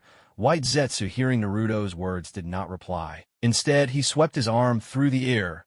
Instantly, dozens more white Zetsu appeared, surrounding them on all sides. It seems these white Zetsu still don't know that Obito is dead. They're still trying to serve him loyally. Well, they're just pawns after all. If Obito could use them, so can we. Sasuke, let's move. As he finished speaking, Naruto instantly entered Nine-Tails chakra mode. The golden chakra behind him transformed into countless giant hands, each forming a Rasengan and smashing down upon the white Zetsu. Sasuke drew the Kusanagi sword, lightning crackling and hissing along its blade with swift, decisive strikes. He cut down all of the white Zetsu in their path. After clearing away the troublesome enemies, the two continued deeper inside. Reaching the innermost part of the cave, they discovered a large bed, with many dusty, everyday items scattered nearby. This was the place where Obito, after being rescued by Madara's white Zetsu, had recuperated from his injuries. A secret lair that became Madara's final hideout in his later years. As for the Ten-Tails husk, the ghetto statue that once stood here, it had long since been summoned away by Nagato. Pressing on, the two traveled through the dim, winding tunnels and arrived at a deeper underground chamber. But their way forward was blocked by a thick, tightly sealed stone door. They searched for a long time, but could find no mechanism to open it. This is bad. The stone door won't budge. We can't get inside at all, Sasuke said, sounding a little anxious. Naruto chuckled lightly, a note of disdain in his voice. That's easy. Watch me. As he spoke, his blue eyes shifted into the shape of the Sharingan. He shot Sasuke a glance and smiled. You go into my Kimui space first. I'll use my intangibility to get inside and see what secrets are hidden in there. All right, let's do it your way, Sasuke replied. With that, Naruto used his phasing ability to take Sasuke into the time-space dimension, and then used the same technique to slip through the thick stone door, entering the sealed-off chamber. But what awaited them inside was enough to stun even Naruto, who had steeled himself for anything. In a vast, deep pit before them lay tens of thousands of white Zetsu packed tightly together. They stood motionless in the pit, faces blank and lifeless, as if they were nothing more than mummies. Naruto quickly estimated the number of white Zetsu present. Although it wasn't as overwhelming as the 100,000 white Zetsu army that Obito cultivated using Hashirama's cells and the demonic statue of the Outer Path during the climactic war in the original story, there were at least 20 or 30,000 here, if Naruto's guess was correct. These white Zetsu were most likely weapons created by Kaguya Akatsuki in advance as a defense against external threats, or perhaps they were made by Madara Uchiha in his twilight years using Hashirama's cells. After so many years and the passage of time, it seemed that only these few remained. A swirling vortex appeared in the air, and Naruto released Sasuke from the space-time dimension. The moment Sasuke laid eyes on this vast army of white Zetsu, he was, as expected, stunned. His lips parted slightly as he exclaimed in astonishment, Naruto, what on earth is going on? Why is there suddenly such a huge white Zetsu army here? Naruto looked at the unmoving white Zetsu and replied in a low, steady voice. They may be relics from the era of Kaguya Akatsuki, or perhaps they're the handiwork of Madara Uchiha in his later years. After all, this place was his secret stronghold, where he held on a life in his final days. As he spoke, Naruto made his way down the stone steps into the deep pit. Gazing at the countless white Zetsu standing below, a triumphant smile played at the corner of his lips. From this moment on, this white Zetsu army was his. If he wanted to ignite another great war in the ninja world, he now had the basic forces required to begin. Sasuke approached Naruto, his steps slow and cautious, his gaze fixed on the assembled army of white Zetsu. He asked Naruto, with so many white Zetsu, what should we do with them? Naruto chuckled, his eyes glinting with ambition as he stared down at the white Zetsu below. This many white Zetsu, they're a treasure. If we want to unify the ninja world and launch the fourth great ninja war, these white Zetsu will make the perfect rank-and-file soldiers. Their existence is nothing but advantageous to us. Sasuke replied gravely, I understand. But are we really going to start another ninja war? If we do, won't countless people die? Though he supported Naruto's vision of unification, the thought of another war ravaging the land and taking countless lives weighed heavily on his conscience. Isn't there any other way? Naruto let out a sigh, his tone carrying a sense of quiet resolve to end this endless cycle of war. The fourth great ninja war is something that must be waged, but I can promise you this. This time, our goal is unification. Any nation that chooses to surrender will see its people unharmed. This will be a war unlike any that came before." Hearing Naruto's words, Sasuke finally nodded in understanding. He then shifted the focus of their conversation to the matter of resurrecting Madara and Hashirama. He continued, "Then about Uchiha Madara and Senju Hashirama. Should we resurrect the two of them now?" Naruto smiled, brimming with confidence. "Of course, with all these white Zetsu here, they'll make perfect sacrifices for bringing them back." Sasuke paused, a flicker of hope appearing in his eyes. He spoke quietly. "In that case, could you also resurrect my parents? It's been so long since they left me. This is my only request. Please, Naruto." Naruto instantly understood what he meant. He patted Sasuke on the shoulder and replied softly, "Not just your parents. I want to bring my mom back too. Let's take this chance to reunite our families, really? You feel the same way?" Sasuke's eyes lit up with joy. No sooner said than done. The two of them sprang into action without delay. Naruto activated Ninetales chakra mode once again. Brilliant orange chakra surged forth, forming two enormous arms that reached down and seized several white Zetsu from the pit.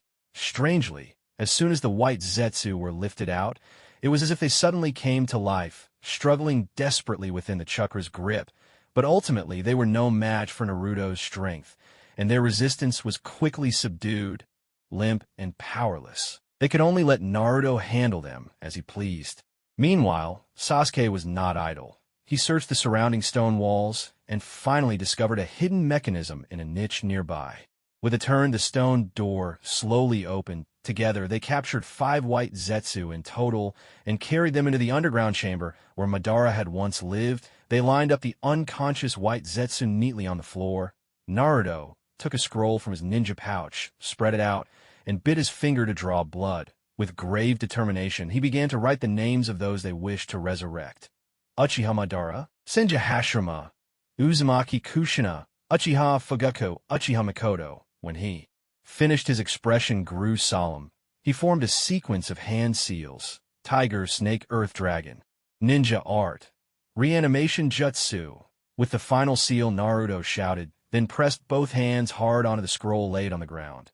Instantly, the scroll, stained with fresh blood, became covered in intricate black markings, which snaked outwards from each written name and crept along the ground until they reached the bodies of the white Zetsu. Gradually, the faces of the white Zetsu began to twist and contort. As thick white smoke rose from their bodies, bit by bit, their forms shifted, taking on the appearances of those who had been lost to death. Sasuke's heart pounded in his chest as he watched, eyes wide and unblinking, terrified he might miss a single detail of the transformation. The white Zetsu continued to change, slowly becoming more like the departed loved ones of Naruto and Sasuke. Meanwhile, Naruto could feel his chakra draining at an alarming rate. Just as Orochimaru had warned, this improved version of the reanimation jutsu came with a steep price. The enormous chakra it demanded at last, after several minutes of transformation, those familiar faces, Madara, Hashirama, Kushina, Mikoto, and Fugaku, finally returned to the world of the living. "Dad, Mom, you're finally back." Sasuke gazed at his parents who had come back to him, and tears began to stream down his cheeks. He had waited so long for this moment. With Naruto's help, he was finally able to see his parents again. What could compare to the joy and excitement swelling in his heart? As the summoning of the reanimation jutsu came to an end, Naruto slowly got to his feet. He took several deep breaths before he was able to steady himself. "Are you all right, Naruto?" Despite his own overwhelming emotions, Sasuke didn't forget to check on Naruto when he noticed how pale his friend looked. "I'm fine. Just need to catch my breath," Naruto replied, waving his hand. Yet his eyes remained fixed on Madara and Hashirama, who had just been brought back. The 5 of them slowly opened their eyes, and it was Mikoto who first felt the warmth of life return. Before she could even get her bearings, she saw Sasuke, already crying his heart out, rush forward and wrap her in a tight embrace without a word. After half a year of growth and training, both Naruto and Sasuke had grown much taller than when they first graduated. In Mikoto's astonished gaze, Sasuke clung to his mother and cried out, his voice trembling with excitement, "Mom, I finally get to see you again. I've missed you and Dad so much, so much." "Sasuke, is that really you?" Mikoto could hardly believe her own eyes. Looking down at the young man in her arms, she asked in surprise. Sasuke lifted his tear-streaked face, smiling through his sobs. "It's me, I'm Sasuke, your son." Mikoto's dark eyes widened in shock, then filled with disbelief. "You're really my Sasuke? You've grown so much." Sasuke wiped the tears from his face, his voice still shaking with excitement. "Of course I am. It's already been 7 years since you and Dad left this world." Fugaku, too, stared at Sasuke in disbelief, his voice filled with emotion. "Sasuke, come here, let Dad have a good look at you. You've grown up so much." Sasuke moved to his father's side, letting him take in all the changes the years had brought. Naruto watched the entire scene unfold, feeling deeply moved. Lost in his emotions, he was suddenly swept up in a warm embrace. Kushina had enveloped him in her arms. Naruto's mind went blank, stunned by her sudden hug. Then Kushina's gentle voice whispered softly in his ear, "Naruto, my dear child, we finally get to see each other again. Mom has missed you so much." Tears of joy welled up in Kushina's eyes and rolled down her cheeks. After waiting so long, she was finally able to see Naruto again. She clutched his hand tightly and began to chatter away, unable to stop. To Naruto, every word was filled with warmth and happiness, and he never felt the slightest bit annoyed. Meanwhile, Hashirama looked around, completely bewildered by the unfamiliar world before him. At that moment, he was feeling a sense of confusion, wondering who had summoned him yet again. Turning his head, he caught sight of the man he would never forget for as long as he lived. Madara. He had been brought back by the impure world reincarnation as well, trying to break free from me. Not a chance, so Obito finally used Nagato to revive me with the Rinne rebirth technique? No, that's not right. This feeling is the impure world reincarnation. Madara muttered to himself, suspicion coloring his voice. He glanced around, taking in his surroundings, and sighed with a trace of nostalgia. Is this the base where I spent my final years? What in the world is going on? Obito. Could it be that the plan has already begun? As he was speaking, suddenly Hashirama's excited shout rang out, "Madara, it really is you. I can't believe you've been resurrected by the impure world reincarnation too." To see his old friend again, Hashirama was clearly overjoyed. "Hashirama, why is it you?" Madara turned to look at Hashirama, who was just as bewildered. Deep down, Madara was utterly perplexed. What was Obito up to? Not only had he not used the Rinne rebirth to bring him back as expected, but he had even revived Hashirama. None of this fit the plan as he had imagined it. And more importantly, there were several unfamiliar people in the room. Madara's gaze landed on Sasuke, and he thought to himself, why does that young man feel so familiar to me? Hashirama, too, was watching Naruto, who was speaking while holding Kushina's hand, and the same sense of familiarity welled up in his heart. It was as if in some mysterious way they were all connected. Clearing his throat, Hashirama interrupted the group, his curiosity clear. "Excuse me, but could someone tell me where exactly this is?" His question immediately drew everyone's attention to him and Madara, especially Fugaku. When he saw Madara clad in crimson armor, his expression stern, and Hashirama beside him with the same attire, but a gentle smile, Fugaku's face turned pale with fear. These two, could they be the legendary? With trembling steps, Fugaku approached them and asked in a hushed voice, "Lord First Hokage, and Lord Madara, is it really you?" Madara turned to glance at Fugaku, and the look alone sent cold sweat streaming down Fugaku's forehead. "And who are you? Do I know you?" Madara's voice was as cold as ice. Mikoto and Kushina exchanged glances, each seeing shock in the other's eyes. Kushina stepped forward, looking respectfully at Hashirama. "Lord First Hokage, I am Uzumaki Kushina, a descendant of the Uzumaki clan. It's an honor to meet you." Mikoto also stepped forward and bowed politely. "I am Uchiha Mikoto. It's a pleasure to meet you, Lord First Hokage." "And you are?" Hashirama looked at the two women in confusion. Kushina quickly explained, "We're both your descendants in a way. Lady Mito, your wife, was my great-aunt. Mito's descendant, are you? That red hair. You really do resemble her." Hashirama let out a sigh of admiration, his tone now much gentler than before. Meanwhile, beside him, Madara had noticed how Mikoto had addressed herself just moments ago, especially her surname, Uchiha. Instantly, it caught Madara's attention. He fixed his gaze on Mikoto, his voice cold as he asked, "Just now, you said your name was Uchiha Mikoto, is that right?" Mikoto was startled, her voice trembling as she replied, "Answering to our ancestor, yes, my name is indeed Uchiha Mikoto." Fugaku quickly stepped in to explain, Mikoto is my wife ancestor. If you have any questions, please ask me, ask you. Madara sneered, his tone full of disdain. Very well, let me ask you. Who is the current head of the Uchiha in Konoha? Fugaku looked embarrassed, shame clouding his face. To answer your question, ancestor, a few years ago, I was the clan leader of the Uchiha. But now, as for the Uchiha clan, he trailed off, unable to finish. At that moment, Sasuke, who had been listening in silence, stepped forward and spoke up in a clear, steady voice. Madara, let me tell you. As of now, I am the last surviving member of the Uchiha clan. All the others were wiped out, and the ones responsible for our clan's destruction were none other than Konoha's own higher-ups. The second Hokage's students, Hiruzen Tsurutobi and Danzo Shimura. Madara was stunned for a moment upon hearing this. Then he gave a cold, bitter laugh. So the descendants of my traitorous clansmen were in the end annihilated by Konoha. How ironic, truly pitiful. His words carried a hint of melancholy. Fugaku's face burned with shame.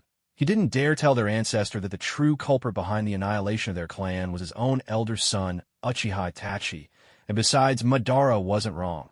Back then, the Uchiha clan had indeed betrayed Madara as their leader, forcing him to leave Konoha in exile.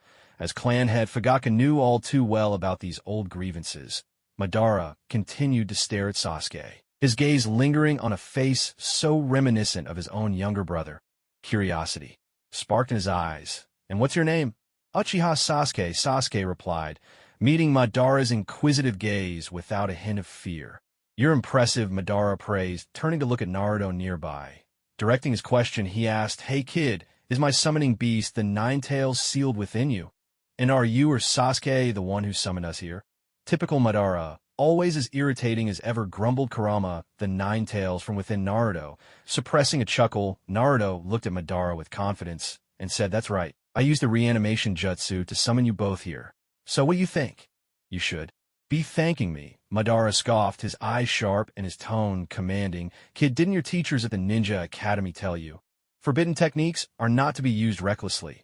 This reanimation jutsu of yours. Once those summoned by it know how to break the spell, they can end the contract with the summoner at any time. In other words, your reanimation jutsu has no power over me. With those words, he was about to weave hand signs to dispel the binds of the impure world reincarnation. Naruto simply gave a faint, knowing smile in response to his arrogance. Calmly, he said, Oh, then why don't you give it a try? Forming a vertical hand sign, Naruto directly used Hashirama's cells to strengthen his control over Madara. Madara tried to move, only to realize he couldn't budge at all. Seeing this, Hashirama did not panic. He simply patted Madara on the shoulder and chuckled, Madara, you're being too hasty. Haven't you noticed yet? The sacrifices he used to summon us? They're all infused with my cells, this. Madara was stunned.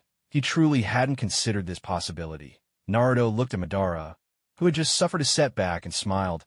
You two are both legendary figures from an age of chaos. Did you really think that a brat like me, barely old enough to be called a man, would dare to summon you both without having some tricks up his sleeve?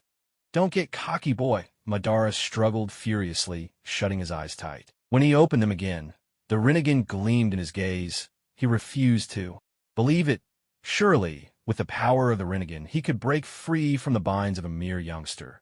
Seeing Madara still unwilling to submit, Naruto, too, closed his eyes for a moment. When he opened them, 9 Tomo swirled in his own Rinnegan. Did I forget to mention, you're not the only one in this world who has awakened a Rinnegan. This time, Madara was completely shattered. What the hell was going on? He'd only been dead for a few decades. How'd the whole world change so drastically? Since when could the Nine Tails Jinchuriki awaken the Rinnegan? Why did no one tell him this? Why? Why does a blonde brat like you, the Jinchuriki of the Nine Tails, possess the Rinnegan of the Uchiha clan? Madara shouted in utter shock. The root of chaos, why you ask? Isn't that something you should know best yourself? In any case, neither you nor the first Hokage can break free from my grasp now. Naruto's gaze bore into them with undeniable authority as he declared this. Madara was still intent on struggling, but Hashirama signaled for him to calm down. Looking at Naruto with curiosity, he asked, Hey, blonde kid, can you tell me your name? Naruto Uzumaki. Naruto replied plainly. Hashirama smiled and continued, Naruto, then, I have a question for you. You used Tobirama's jutsu to summon us back. What's your purpose? He glanced around. Not only had Madara been summoned, but also Fugaku and his wife, as well as Kushina, who claimed to be a descendant of Mito. He'd even just heard this Uzumaki Naruto refer to Kushina as mom. So this boy was also a descendant of the Uzumaki clan? It wasn't just Hashirama. Everyone who had been summoned looked at Naruto with curiosity, wondering what his true intentions were. Naruto didn't hide anything. With a light chuckle, he said, "Naturally, I have my own reason for calling you here. First, there's my mother. The reason I used the reanimation jutsu to bring her back is simple. I just wanted our family to be reunited. Next are Uncle Fugaku and Aunt Mikoto, Sasuke's parents. Their purpose, just like mine, is to be together as a family. As for you two," Naruto paused, then spoke with commanding resolve. "The reason I summoned you is because I want you to join me in fulfilling the great task of uniting the entire shinobi world." Everyone listened in shock, their eyes widening and disbelief written all over their faces. Hashirama took a deep breath, gazing at the confident young Naruto before him. The boy's words shook him to the core. He asked in a grave tone, "Naruto, are you certain that your dream is even possible? Unifying the shinobi world? Wouldn't that mean you'd have to start another war, having lived through the Warring States era himself?" He was all too familiar with the devastation war brought to ordinary people. The outbreak of conflict meant countless lives would be lost. What surprised him even more was that the idea of uniting the entire shinobi world came from a boy of just 13. Naruto met his gaze and nodded solemnly, his voice steady. "That's right. I do intend to start a war. I want to unite this chaotic shinobi world under a single nation. I want to put an end to the constant smoke of battle, to bring true peace to the world." Hashirama still couldn't understand and protested loudly. "But wouldn't that mean a lot of people would die? Are you saying, just to unify the shinobi world, you're willing to sacrifice so many innocent lives? For the triumph of a general, countless bones lie beneath his feet." Naruto declared, his tone resolute.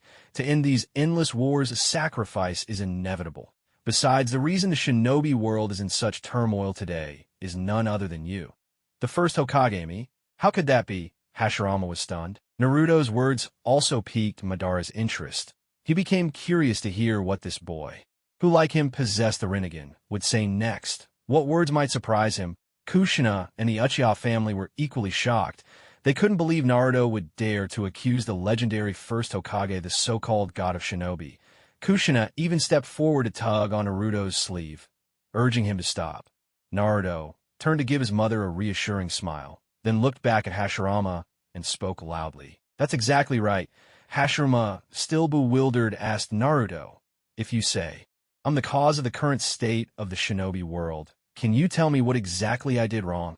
Naruto replied in a low, steady voice, "First, though you were hailed as the god of shinobi and possessed unmatched strength, you had one fatal flaw. You were too merciful to the other four nations back then, and that kindness allowed future threats to grow. Second, you were far too naive. Back then, you and Madara possessed power that surpassed everyone else in the shinobi world. You could have unified the entire land, yet you naively believed that nations could coexist in harmony." Hashirama was taken aback. "Was that really a mistake?" he said, bewildered. "But the Kage of those countries were actually pretty easy to get along with at the time.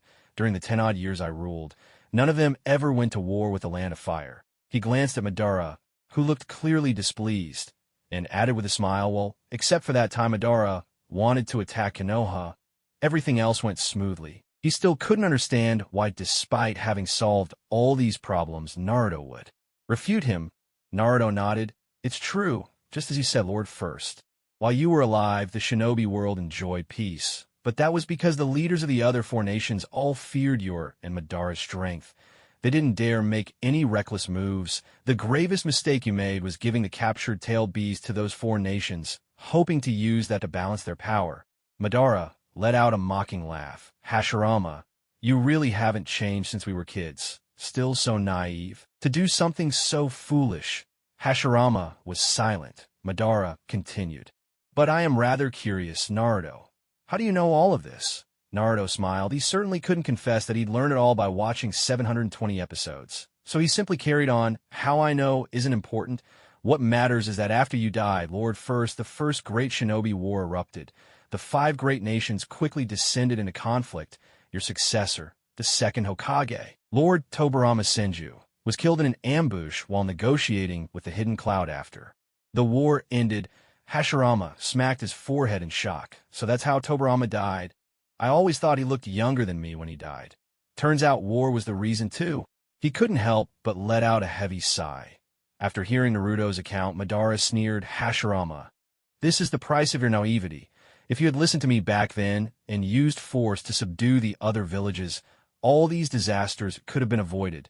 That's why I parted ways with you and left the village. Our ideals simply couldn't align.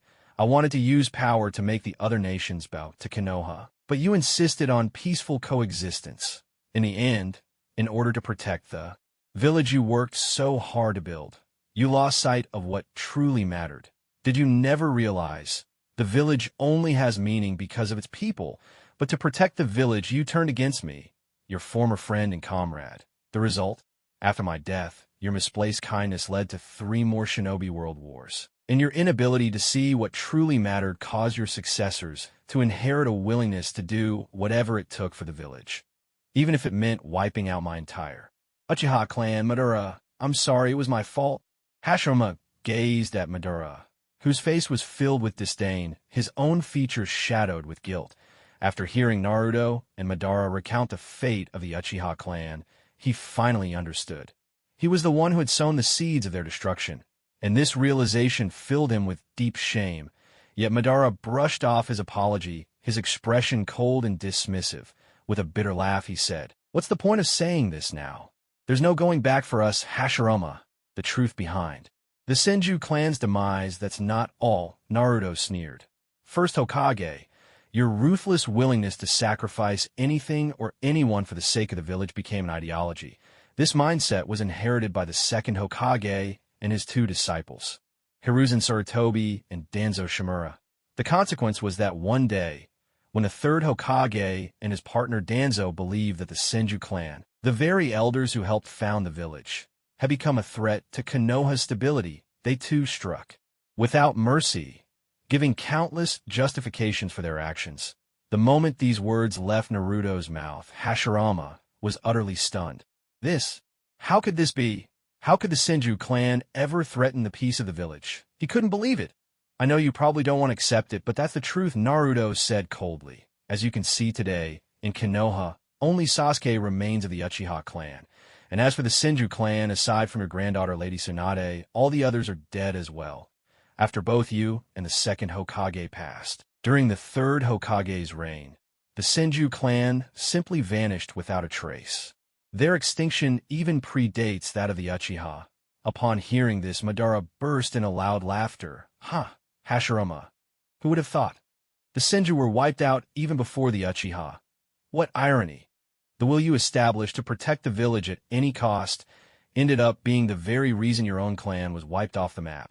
Hashirama's worldview shattered in that instant. He could never have imagined that the once mighty Senju clan, who under his and his brother's leadership had once dominated the ninja world, would one day vanish so quietly.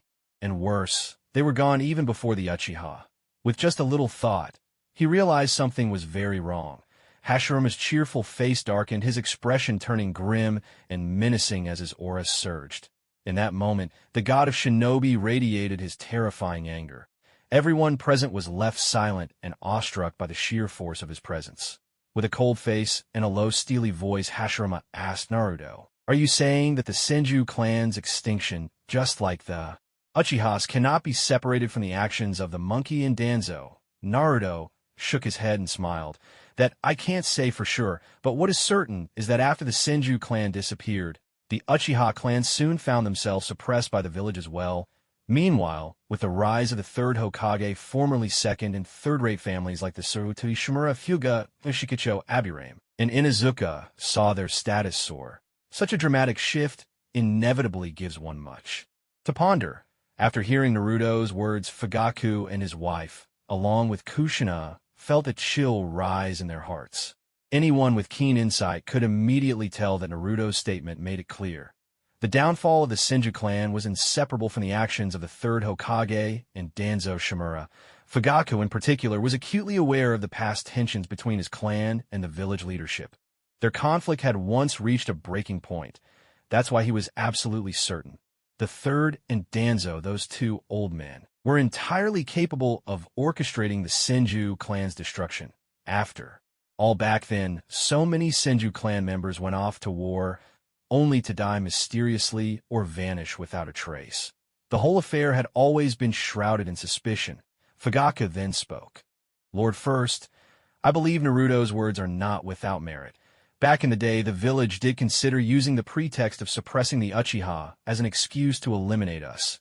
As for the Senju, even when I was young, the third Hokage sent many of them to the front lines under the guise of supporting the war effort. In the end, a great number died in battle, while a smaller group simply disappeared. Is that so? Then perhaps it's not so bad. Hashirama sighed in relief. Falling in battle seemed a far more honorable fate than being wiped out like the Uchiha. But Fugaku's next words froze him to the core. Fugaku continued in a grave tone. At that time, those Senju who were sent to the front, like us Uchiha, were the main members dissatisfied with the third Hokage's succession. They believed he was trying to ascend to power based solely on the second Hokage's verbal decree, and most refused to accept it. So after he took office, the third and Danzo used the outbreak of the Ninja World War as a pretext to send large numbers of Senju to the front, whittling away their strength and eliminating dissent. At the same time, our Uchiha clan came under similar pressure. Taking advantage of this, the third promoted many members of second-rate clans into key leadership roles, securing their support in the process. Is that so? Hashirama listened to Fugaku's account, feeling a sense of helplessness wash over his mind. The struggle for power and profit was all too common across nations. He didn't need further explanation to realize that his own clan had become an obstacle that had to be removed for the third to claim power. Letting out a weary sigh, he said, I understand now. I never would have imagined that this would be the Senju clan's fate. Then suddenly remembering Tsunade, he asked, and what about little Tsunade? How is she now? Naruto replied, Lady Tsunade, you mean? She's doing well. Right now, she's in the Hidden Leaf Village, healing and caring for the villagers. That's good to hear. Upon learning that Tsunade was still in the village, Hashirama finally found something to be truly happy about. Standing nearby, Kushina, who had been quiet for a while, gently pulled Naruto aside and asked Naruto, Let's leave the other things for now. There's something your mother's been meaning to ask you since just now. Go ahead, Mom. Naruto answered with a bright, cheerful smile. All right then, just now. You mentioned that our whole family would be reunited. What did you mean by that? Kushina's eyes were full of confusion. As far as I remember, Minato was sealed inside the Shinigami's belly back then, wasn't he? The reanimation jutsu shouldn't be able to summon him at all. You don't have to worry about that anymore. What do you mean? I mean, Dad has already come back to life, and he's even taken up his old post as the fourth Hokage of the Hidden Leaf Village. Naruto shared this wonderful news with Kushina without hesitation. For a moment, Kushina was utterly stunned. Her shock quickly turned into overwhelming joy. She threw her arms around Naruto's neck and exclaimed, Naruto, you're not fooling your mother, are you? Minato has really come back to life, and he's the Hokage again. Naruto nodded with a big, happy grin. Hearing this, Fugaku, who stood nearby, was just as astonished. He turned to look at Sasuke, hoping to confirm the news. Sasuke gave a slight smile and said, There's no need to be surprised, Father. It's true right now. Uncle Minato is the Hokage of the Leaf. Then how was he brought back? Was this also Naruto's doing? Fugaku immediately grasped the heart of the matter. That's right. Naruto does indeed have the power to bring the dead back to life. Sasuke patiently explained to his father. Then with a gentle smile he added, But you don't have to worry, Father. Naruto promised me that once I've improved my own strength and awakened my own Rinnegan, I'll also be able to bring you and Mother back. Madara's melancholy Rinnegan. Is that the same kind of eyes Naruto has? Fugaku stared at his son in disbelief, Sasuke's words once again shaking him to the core. The Rinnegan. Those legendary eyes, said to belong only to the sage of six paths himself. How could Sasuke possibly obtain them? Before Fugaku could voice another question, Sasuke gave a confident smile. Exactly. So Father, Mother, you don't need to worry from now on. No one will ever be able to stand in the way of our family being together again. And one more thing. I've already avenged our clan. Danzo, who was responsible for our clan's downfall, was killed by my own hand. As for the rest of the village elders who stood with him, including the third Hokage, they're all gone as well. At this news, Fugaku, whose heart had just begun to settle, was once again shaken to the core. Then, as if something heavy weighed on his mind, he lowered his head, a look of guilt clouding his features. Mikoto, too, stood in silence, her face full of shame. For a moment, the atmosphere was so heavy, it was almost stifling. After a long silence, Fugaku finally spoke in a low voice. "So, you already knew what happened back then, when our clan was destroyed? I'm sorry, Sasuke, for everything that happened." Looking at Sasuke, who had now grown up, Fugaku didn't need to imagine how much despair his son must have felt upon learning the truth. "If you want to apologize, save it for another time," Sasuke interrupted with a gentle smile, turning to his mother and speaking softly. "From now on, what matters most is that you and Dad never leave me again." "We won't never again," Mikoto exclaimed, pulling Sasuke into a tight embrace as tears streamed down her face. Off to the side, Naruto decided not to delay any longer and presented the two with his terms directly. "Madara Hashirama, if you're willing to pledge yourselves to me, to genuinely submit, I can promise you this. Help me achieve the unification of the shinobi world, and in return, I will bring you both back to life. The choice is yours. Take your time to consider." At those words, Madara's heart leapt with excitement. After all his schemes and ambitions had always been for the sake of being reborn one day. To say he wasn't tempted by Naruto's offer would be a lie. "Are you serious?"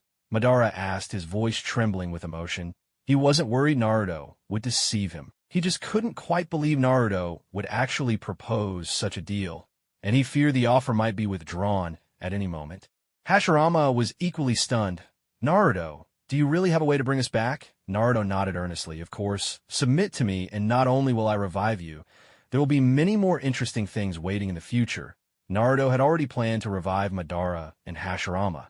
After all, with the threat of the Akatsuki clan looming, bringing them back ahead of time was a necessity. Besides, Naruto was looking forward to seeing what kind of clash would erupt when six paths level. Madara and Hashirama faced off against the Akatsuki. "Very well. Just for the chance to be revived, I, Uchiha Madara, agree to your terms." Madara grinned, his presence overwhelming. The very thought of finally realizing his dream of sweeping across the 5 great nations was enough to set his blood ablaze. Seeing Madara had agreed, Hashirama refused to be left behind. "Since Madara's in, I'll agree to your terms as well, Naruto. Besides, this way, I'll get to see what the Hidden Leaf Village has become." "Good, then it's settled. Let's set off for Konoha at once," Naruto declared. With that, he gently took Kushina's hand in his right and had everyone link hands together. Madara and Hashirama exchanged a glance. Madara looked reluctant, but Hashirama grabbed his hand firmly. And so, with anticipation in everyone's eyes, Naruto activated the Flying Thunder God technique, and in an instant they all arrived at the gates of the Hidden Leaf Village, outside the main gate. As he once again beheld the familiar village, Hashirama felt a surge of emotion rise in his heart. "So this is what Konoha looks like now," he mused. "It seems that compared to decades ago, much has changed." Fugaku and his wife were filled with joy as well. After all, being able to return to the village where they had spent so many years was a blessing. As for Kushina, her excitement was beyond words. The moment she set foot in Konoha, her heart had already flown to the Hokage's office, eager to see her husband after so long apart. Gripping Naruto's hand, Kushina exclaimed with excitement, "Naruto, let's hurry. Let's go see Minato. Mom can't wait another moment to see your dad." Naruto was just as eager, wondering what it would be like when Minato finally reunited with Kushina. Everyone was in high spirits. "Everyone except Madara. You all go ahead. I won't be joining you." Madara's voice broken abruptly. As he spoke, he turned to leave. Seeing this, Hashirama grew anxious and quickly grabbed Madara's hand, refusing to let go. With concern, he asked, "Madara, if you leave the village, where will you go?" Hashirama's worry was clear. Without Naruto's guidance, he feared Madara might once again bring harm to the shinobi world. But Madara replied coldly, "Hashirama, you should understand by now. I have no attachment left for Konoha. Even though we built this village together from the very beginning, Konoha has never truly accepted me as one of its own. I have nothing left." Those last words, "I have nothing left," carried the weight of Madara's lifelong sorrow. Returning to Konoha, Naruto and Sasuke would be reunited with their parents, and Hashirama would see his granddaughter. But Madara, he had lost everything. His younger brother had been killed by Tobirama decades ago. betrayed by his own clan, and now, with his clan gone entirely, there was nothing for him to return to but heartache. Hashirama was stunned into silence. Madara's words struck a chord within him, reminding him of his own circumstances. On reflection, he too had become a solitary figure. Once he had devoted himself to protecting the village, only to become the very person responsible for the suffering and loss of his clan. How could he possibly face those who had died? With a sigh, Hashirama looked at Madara and spoke gently. Madara, I understand how you feel, but now that there's hope for change, I truly wish that our bond could return to what it once was. As he said this, he stole a glance at Naruto and Sasuke chatting and laughing ahead, his voice tinged with envy. Just like Naruto and Sasuke are now, Madara fell silent, not answering right away. Indeed, as Hashirama had said, even after all these years, he still considered Hashirama his greatest rival and friend. Their falling out had only ever been about their differing visions of peace, but faced with the earnest look in Hashirama's eyes, Madara couldn't help but waver. It was then that Fugaku spoke up as well. The first Hokage is right, forefather. You should come inside and see for yourself. Minato is my good friend. I believe that under his leadership the village will certainly flourish. And ancestor, you were wrong about one thing. You are not all alone. You still have our family. We are your clan as well, my clan. Madara let out a bitter laugh and sighed deeply in a low voice. He said, very well, as you wish. Let's go into Konoha and see for ourselves. How different could today's Konoha be from the one we once knew? Returning to familiar ground, seeing Madara agree, Hashirama finally breathed a sigh of relief. He took Madara's hand, and together they strode confidently toward the village. At the gate, the guards on duty were none other than Kotetsu Hagane and Izumo Kamizuki at this very moment. The two of them sat slouched on their chairs by the entrance, chatting idly to pass the time. This is so boring. Why is it always our turn to take gate duty? Kotetsu propped his chin on his palm and grumbled with a helpless sigh. Izumo shook his head, feigning a look of contentment as he replied with a grin, boring. This is pretty good if you ask me. Compared to missions outside the village risking our necks, I'd much rather stay here and watch the gate. At least we're getting paid for it, right? You've got a point still. I can't help but feel bored, Kotetsu replied with another sigh, casting his gaze up at the brilliant blue sky. The blazing sun scorched the earth, and shimmering waves of heat rippled through the air. He was just about to complain about the wretched weather when he glanced up and spotted several familiar figures approaching. His expression instantly shifted to one of alarm. Tugging at Izumo's sleeve, he whispered nervously, Hey, Izumo, look! I'm not seeing things, am I? That woman with the bright red hair. Doesn't she look just like the Lady Hokage?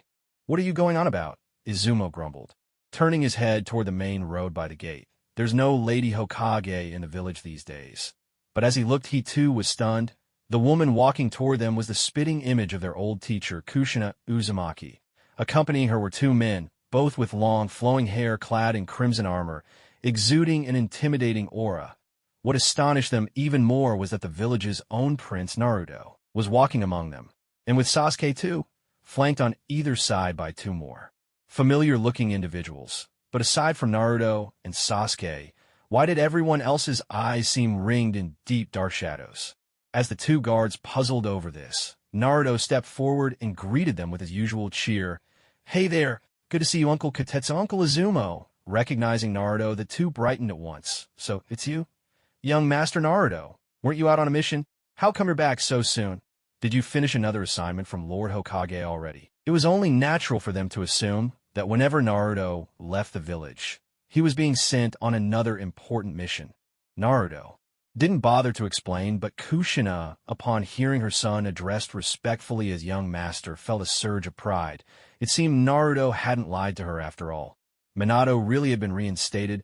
Her heart swelled with joy, but just then she heard Izumo Kamizuki stammering in astonishment, pointing at her, and exclaiming, Are you Kushina-sensei? Kushina looked at the two before her, their faces both familiar and strange, and asked in confusion, Who are you two? You look like I should know you. It's us Kamizuki Izumo and Hagane Kotetsu. Kushina-sensei, don't you remember us? Kotetsu shouted, his voice full of excitement. Kushina slapped her forehead as realization dawned.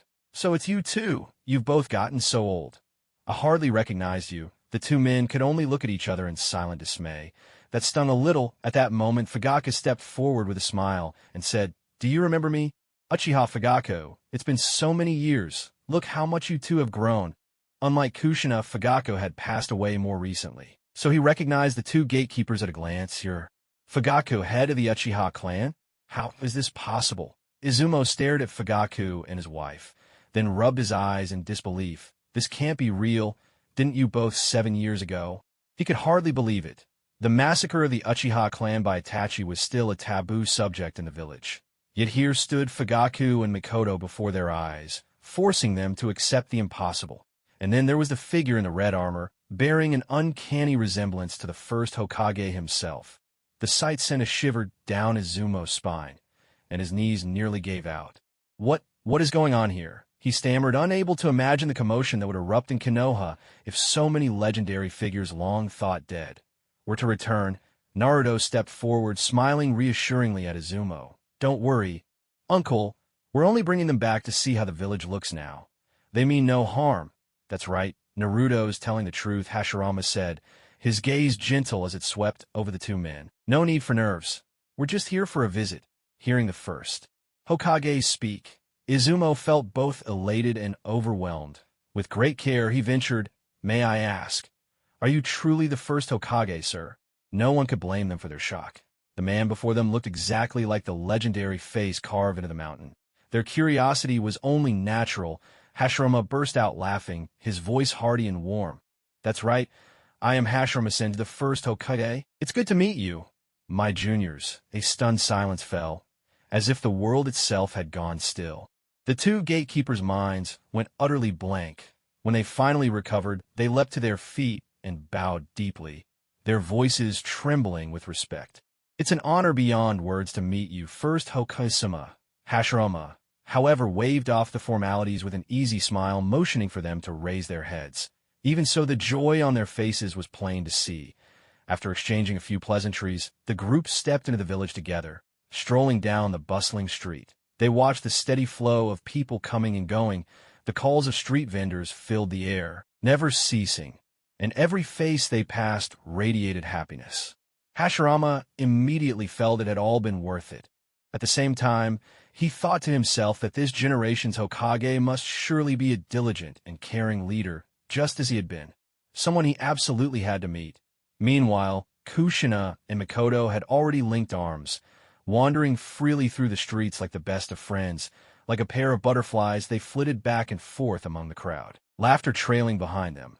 Fugaku could only smile helplessly at the sight. Truly, no matter the era, a woman's love for shopping seems to be innate. As they continued their leisurely stroll, a sudden commotion erupted. A squad of masked ANBU appeared out of nowhere, surrounding them with wary eyes. In an instant, Kushina's good mood vanished. The ENBU leader, his voice cold and muffled behind his mask, demanded, "Who are you?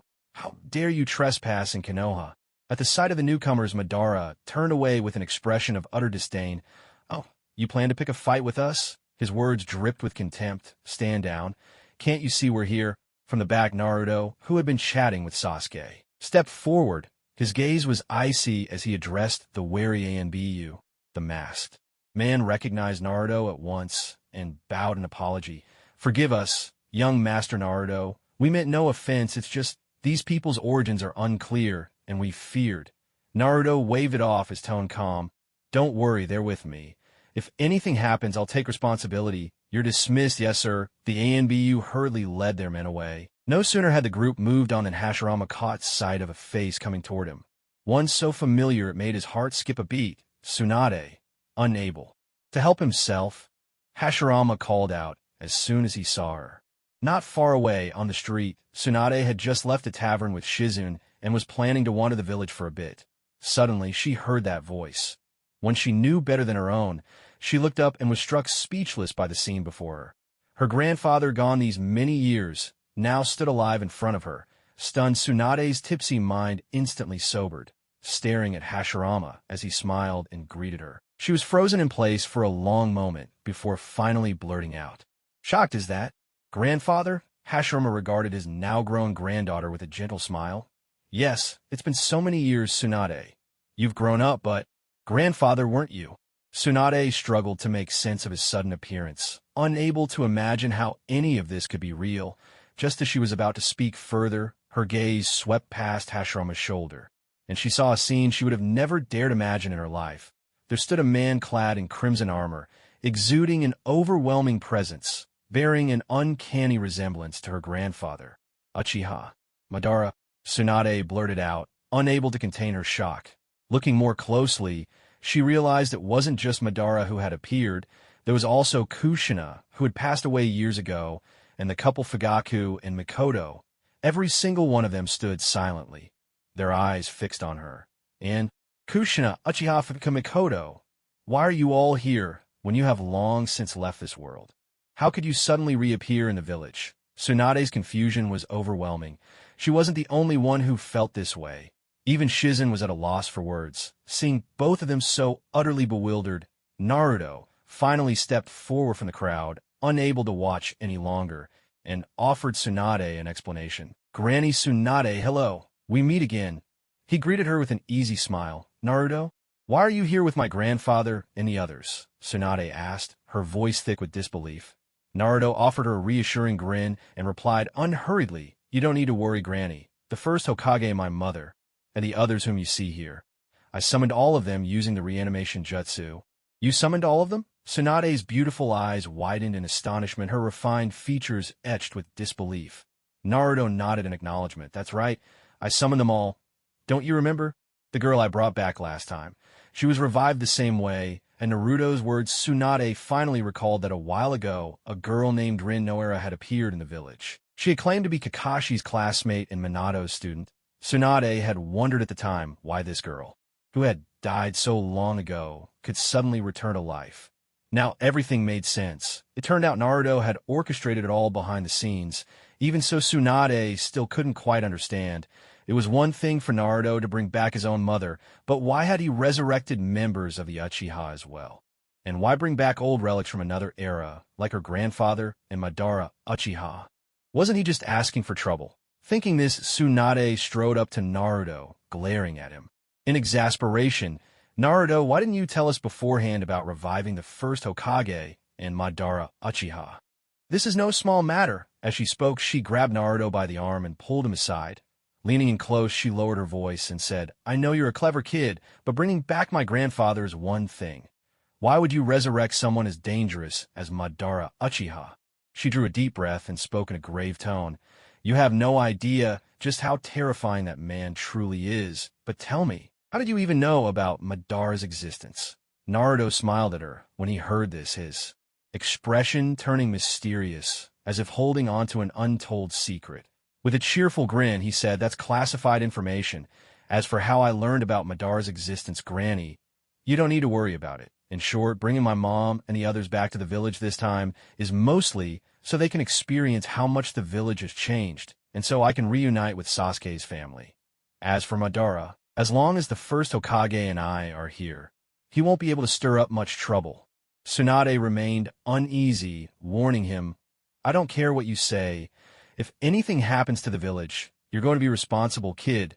Turning away, Tsunade's expression softened into a gentle smile as she walked over to Kushina and said warmly, Kushina, it's been so long. You haven't changed a bit since back then. You too, Lady Tsunade. You still look as young as ever, Kushina replied with a bright smile. Tsunade then looked toward the Fugaku couple standing nearby, and the two greeted her respectfully. But only Madara stood apart, cold and silent. Watching Tsunade and the others grow close, for some reason, a twinge of bitterness stirred in his chest. No, he couldn't stay here any longer. He needed to leave at once, find Obito, and ask how their plan was progressing. With that thought, Madara vanished in a flash, leaving the main street of the Hidden Leaf village behind.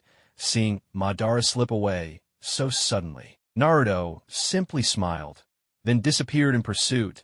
He had no intention of letting Madara get away so easily outside the village on the road. Naruto and Madara stood facing each other. Madara looked displeased, and Naruto sneered, Madara, just where do you think you're going? Madara replied in a deep voice, where I go is none of your concern. Stay out of my business. Even as he spoke, he was ready to flee in moments' notice. If Naruto made a move, he would bolt as far as he could, but Naruto wasn't in a rush. He knew exactly what Madara was planning. Surely, he wanted to meet Obito and discuss the Moon's Eye plan. So Naruto said calmly, "You can leave if you want, but before you go, there's something I need to tell you." "What is it?" Madara asked warily. "Oh, nothing much. Just that your pawn Uchiha Obito, whom you spent years grooming, he's dead. I cut him clean in half. There's no coming back from that." As Naruto spoke, he watched Madara with a hint of amusement, eager to see how he would react. Just as Naruto expected, the instant Madara learned of Obito's death, his face twisted with shock and fear. Naruto continued, his tone mocking. "And that's not all. Before he died, Obito told me everything about your plan. The so-called infinite Tsukuyomi, the Moon's Eye plan." Hearing Naruto mention it so casually, Madara exploded inside. The Moon's Eye plan was his most closely guarded secret, and now Naruto stood before him claiming to know it all. Madara's entire presence instantly grew agitated and restless. His voice dropped to a chilling, menacing tone as he said coldly, "Naruto, are you serious? Do you really know my plan?" "Of course I do, why would I lie to you?" Naruto replied, his tone playful and taunting. "No wonder." Madara drew in a deep breath. "No wonder I can't sense Obito's presence anymore. So he met his end at your hands." Then Madara smiled, gazing at Naruto, the young man whose strength far surpassed Obito's. He decided to extend an olive branch. "Naruto, since you already know my plan, you should understand that this ninja world is beyond saving. The best way to end the endless wars is to let everyone sink into the eternal bliss of the infinite Tsukuyomi. So will you join me? Will you help me realize the great dream of the Eye of the Moon?" Convinced he'd found a kindred spirit in Naruto, someone who, like himself, wanted to reshape the ninja world, Madara was certain his invitation would be accepted. But Naruto was no Obito. He would never be swayed by Madara, nor would he buy into that nonsense about the Eye of the Moon. The so-called infinite Tsukuyomi was nothing more than a Genjutsu to turn the living into white Zetsu. Once a life had run its course in that dream world, their real self would be reduced to nothing more than a pawn, a hollow, illusory world like that. Naruto wanted nothing to do with it. Without a second thought, he shot back. "No way. You're dreaming. Only a fool would fall for something as empty and unreal as the infinite Tsukuyomi." Madara bristled at Naruto's words, feeling insulted. With absolute confidence, he retorted, "It's true. You're the only one I'd reveal the whole truth to. The secret of the infinite Tsukuyomi is recorded on the Uchiha clan's stone tablet, hidden beneath the Naka shrine. This is the only way to save the ninja world from endless conflict." Naruto let out a cold, disdainful laugh. "Madara, you really have no idea. What makes you think what's written on that Uchiha stone tablet is the truth? What if someone tampered with it? All your years of scheming might end up being for nothing. Impossible. Absolutely impossible." Madara shook his head wildly, his black eyes turning blood red. His body trembled as he glared at Naruto, roaring. That stone tablet was passed down by the sage of 6 paths himself. How could it possibly have been altered? Don't try to fool me. You're nothing but a brat, and you dare spout such arrogance in front of me. Enough. I see you won't believe me. Then I'll show you the true nature of things and the fate that was meant for you." With a thunderous shout, Naruto unleashed the power of the Nine Tails Chakra mode. His right hand transformed into a massive golden claw, and with a sweeping motion, he reached out to pull Madara's head toward him. In an instant, Madara felt his body slipping out of his control. Naruto had seized his head firmly, leaving him unable to move. Then a sharp pain shot through his mind as countless snowflake-like memories surged into his consciousness. "Aya!" Madara's face contorted with agony, and a cry of utter despair escaped his lips. After a long moment, Naruto finally ceased the flow of memories from the original storyline into Madara's mind. At this point, Madara was left gasping for breath, struggling to process the torrent of information Naruto had forced upon him. Images of his entire life flickered ceaselessly through his mind. He saw himself as a boy, forging an unbreakable bond with Hashirama, the two of them bringing peace to a chaotic era and founding the Hidden Leaf Village. Then came their falling out, their fateful battle at the Valley of the End, when he seized Hashirama's flesh and blood, awakened the Rinnegan under the guidance of the Uchiha stone tablet, Following that, he began his search for a successor in the living world. He transplanted his eyes into Nagato, a descendant of the Uzumaki clan, and then lured Obito down the path of darkness, ultimately turning him into nothing more than a pawn in his grand design. Later came the Great Ninja War. At last, Uchiha Madara achieved his long-cherished wish, resurrection, and becoming the Jinchuriki of the Ten Tails. He stood as the one closest to surpassing the Sage of Six Paths. But just when he thought he was invincible, when he believed he'd succeeded in casting the infinite Tsukuyomi and would soon become the savior of the world, what awaited him was not glory but betrayal. Black Zetsu ripped out his heart, using him as a sacrifice for Kaguya Otsutsuki's revival. And as for the infinite Tsukuyomi, the dream he had clung to, believing it could rescue humanity from suffering, it had been nothing but a trap set by Black Zetsu to bring Kaguya back to life. Uchiha Madara, a hero for an entire generation, met his end less than half a day after his resurrection. His ambitions utterly extinguished. All he had gained, all the schemes and struggles of his life, amounted to nothing in the end, as the memories Naruto transmitted replayed in his mind. Madara found himself unable to let go. What sort of feeling was this? Though none of it had yet come to pass, the reality in his heart was undeniable, as if this had always been his inescapable fate. If only Naruto had not intervened, a once mighty figure outwitted at every turn, only to die at the hands of a schemer. What a cruel irony!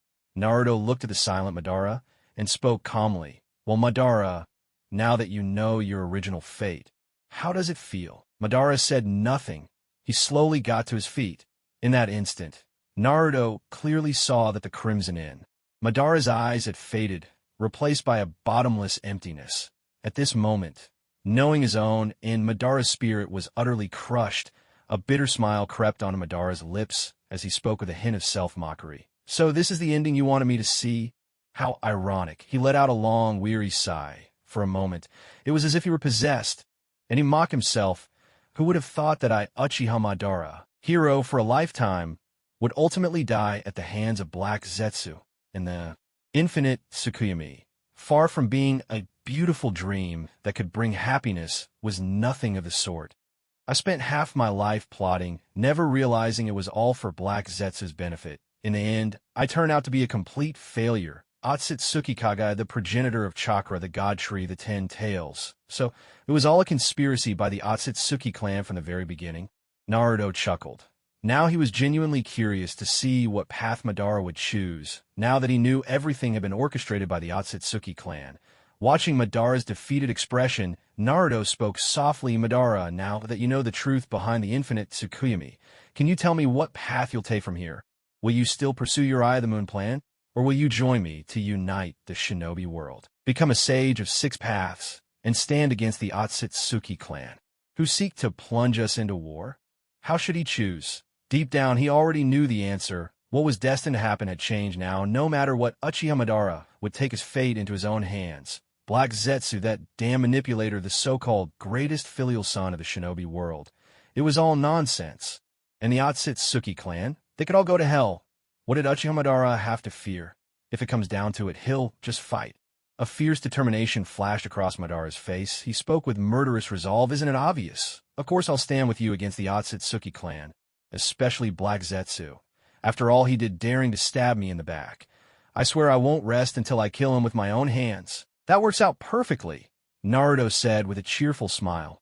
Not long ago, when I took down Obito, my parents' murderer, I dealt with Black Zetsu as well, of course. I left him alive, so you'd have your chance at revenge. Where's Black Zetsu now? Madara's eyes darkened as he spoke, seeing Madara brimming with killing intent. Naruto didn't waste any words. He simply took a scroll containing the sealed Black Zetsu from his ninja pouch and tossed it to Madara. He's right in here. How you deal with him is up to you. But remember one thing. When you cut the weeds, pull out the roots too. Black Zetsu is a product of the Otsutsuki will. He may not be strong, but his tenacity is unmatched. I understand. Madara grabbed the scroll and without hesitation unfurled it, summoning Black Zetsu from inside. With a sharp snap, a puff of white smoke filled the air, and Black Zetsu appeared sprawled on the ground like a limp, lifeless dog. nothing more than a disgusting black lump at that moment. Black Zetsu had no idea the storm of Madara's rage was about to crash down on him. Just as Black Zetsu materialized, Madara, unable to contain his fury, seized him by the throat and lifted him from the ground, crushing his windpipe, so he couldn't move. Blinded by anger, Madara's Rinnegan flared, and a black rod formed from yin-yang release solidified in his right hand, transforming into a long blade. With no hesitation, he drove it straight toward Black Zetsu's heart, determined to make him taste the agony of betrayal, just as he himself had endured. With a sickening sound, the blade pierced its mark. The black longsword pierced straight through Black Zetsu's heart. His filthy, yellow eyes flew wide open, his face twisting with shock and pain. Struggling, he turned his head to see who had struck him from behind, and when he saw it was Madara, Black Zetsu was dumbfounded. That was Lord Madara. Why is it you? Terror filled Black Zetsu's gaze. He couldn't comprehend why Madara had already come back to life. Madara looked down at him, his eyes cold as ice. Without saying a word, he wrenched the sword free. As expected, Black Zetsu collapsed to the ground with a dull thud. Immediately after, a sphere of black energy formed in Madara's right palm. He aimed at the fallen Black Zetsu and unleashed a blast. The sphere swelled, transforming into a brilliant white light that engulfed both Naruto and Madara. In that endless despair, Black Zetsu was reduced to dust, vanishing completely from the world. With everything finally finished, Madara felt a measure of his anger subside, yet almost at once a fresh question gnawed at him. How did Naruto know about all those strange memories of his? Looking at the young man before him, whose face always wore a carefree smile, Madara realized that ever since his own resurrection, it felt as though every move he made had been anticipated by Naruto, as if it all fit neatly into Naruto's designs. This gave him a faint, inexplicable sense of unease. Outwardly, however, Madara kept his composure. Now that the matter was resolved, Naruto and Madara exchanged a few words about the Akatsuki clan before the two of them set off together, returning to the Hidden Leaf Village. At their reappearance, Hashirama was just about to question them, but Naruto quickly interrupted. Don't worry, first Hokage, Madara won't be leaving again. Hearing this, Hashirama breathed a sigh of relief. That's good too. Here, in response, Madara shot him an exaggerated eye roll. Meanwhile, down the street, Kushina could barely contain her excitement. Finally, I'm about to see Minato again. I can hardly wait. Her heart pounded wildly as she imagined their reunion. It was bound to be a touching scene. Naruto, seeing her eagerness, patted his mother's back and said with a grin, Mom, you're getting way too worked up. I've already let Dad know. If all goes as planned, he'll be here soon with the others from the village. Really? That's wonderful. Kushina exclaimed joyfully. Sure enough, just as Naruto predicted, they hadn't gone far when a group of people appeared in the center of the street, faces alight with surprise and happiness, as they hurried toward Naruto and his companions. Leading them was Minato, who had received Naruto's message. Today, Minato still wore his striking Hokage cloak, the white fabric fluttering elegantly over his standard green Jonin uniform. The moment he saw Kushina, he didn't need to say a word. Happiness was written all over his face. As he came up to Naruto and the others, he caught sight of the two men in crimson armor at the front. He didn't need an introduction. Minato already knew exactly who they were. With a slight bow to Hashirama, Minato spoke humbly. I am Namikaze Minato, paying my respects to the first Hokage. Hashirama smiled warmly, clearly pleased as he looked at the courteous and respectful Minato before him. He praised, so you're the fourth. You seem like a fine Hokage indeed. Thank you for your kind words, Lord First. In front of Hashirama, Minato did his best to remain calm and composed, showing neither arrogance nor servility. After all, the sheer presence of Hashirama and Madara alone was enough to leave most people breathless, as if an invisible weight pressed down on them. That was the overwhelming aura of the god of shinobi and the Azura of the ninja world. Behind Minato, the assembled Konoha Jonin were stunned the instant they heard the title spoken. Did they hear that right? The fourth Hokage had just called this intimidating man before them the first Hokage. What in the world was going on? Everyone was left so shocked by the sight unfolding before them that words caught in their throats. Unable to form a coherent sentence, after a long pause, they managed. to follow Minato's lead and offered respectful greetings to Hashirama. Then Minato glanced tentatively at Madara, testing the waters as he ventured. If I'm not mistaken, this must be the legendary ancestor of the Uchiha clan who founded Konoha alongside the first Hokage. Uchiha Madara correct. With arms crossed over his chest, Madara let out a disdainful snort. At least you know who you're talking to, boy. Madara's answer didn't exactly delight Minato. If anything, it made him thoughtful, a flicker of suspicion flashing through his mind. But after a brief moment of daze, Minato quickly regained his composure, his face settling into a gentle smile. Just then, Kushina rushed over without hesitation and threw her arms around Minato in a tight embrace. Her face beaming with joy. In a sweet, affectionate voice, she said, "Darling, we finally get to see each other again." Reunited with his beloved wife, Minato was overjoyed as well. Holding Kushina close, he spoke tenderly, "Yes, after such a long separation, our family can finally be together again. Just like Naruto, he had waited so long for this day." At this moment, Fugaku stepped forward with a smile and said, "Lord Fourth, it's not just your family that's been reunited. Thanks to Naruto's help, we've also been brought back and I was able to see Sasuke again. So it's Fugaku and Mikoto. I never expected you two to have returned as well." "That's wonderful news." Minato grinned as he walked over to Fugaku and gave him a big, heartfelt hug. After all, they had grown up together as childhood friends, and Fugaku, being a few years older, had often looked after Minato, who came from an ordinary family. Seeing that his father and Uncle Minato were indeed as close as he'd hoped, Sasuke couldn't help but step forward in delight and say, "Father was right. This time I owe my family reunion to Naruto." "What are you thanking me for?" Naruto shot Sasuke a sideways glance, walked up to him, and slung an arm around his shoulder, his voice filled with warmth. "With our friendship, do you really need to say that? If you thank me again, I just might have to rough you up." Sasuke smiled, feeling an incredible warmth in his heart for Naruto's words. Kakashi, having noticed the two of them in the crowd, strolled over and said with a smile, "You two, where have you been running off to all this time?"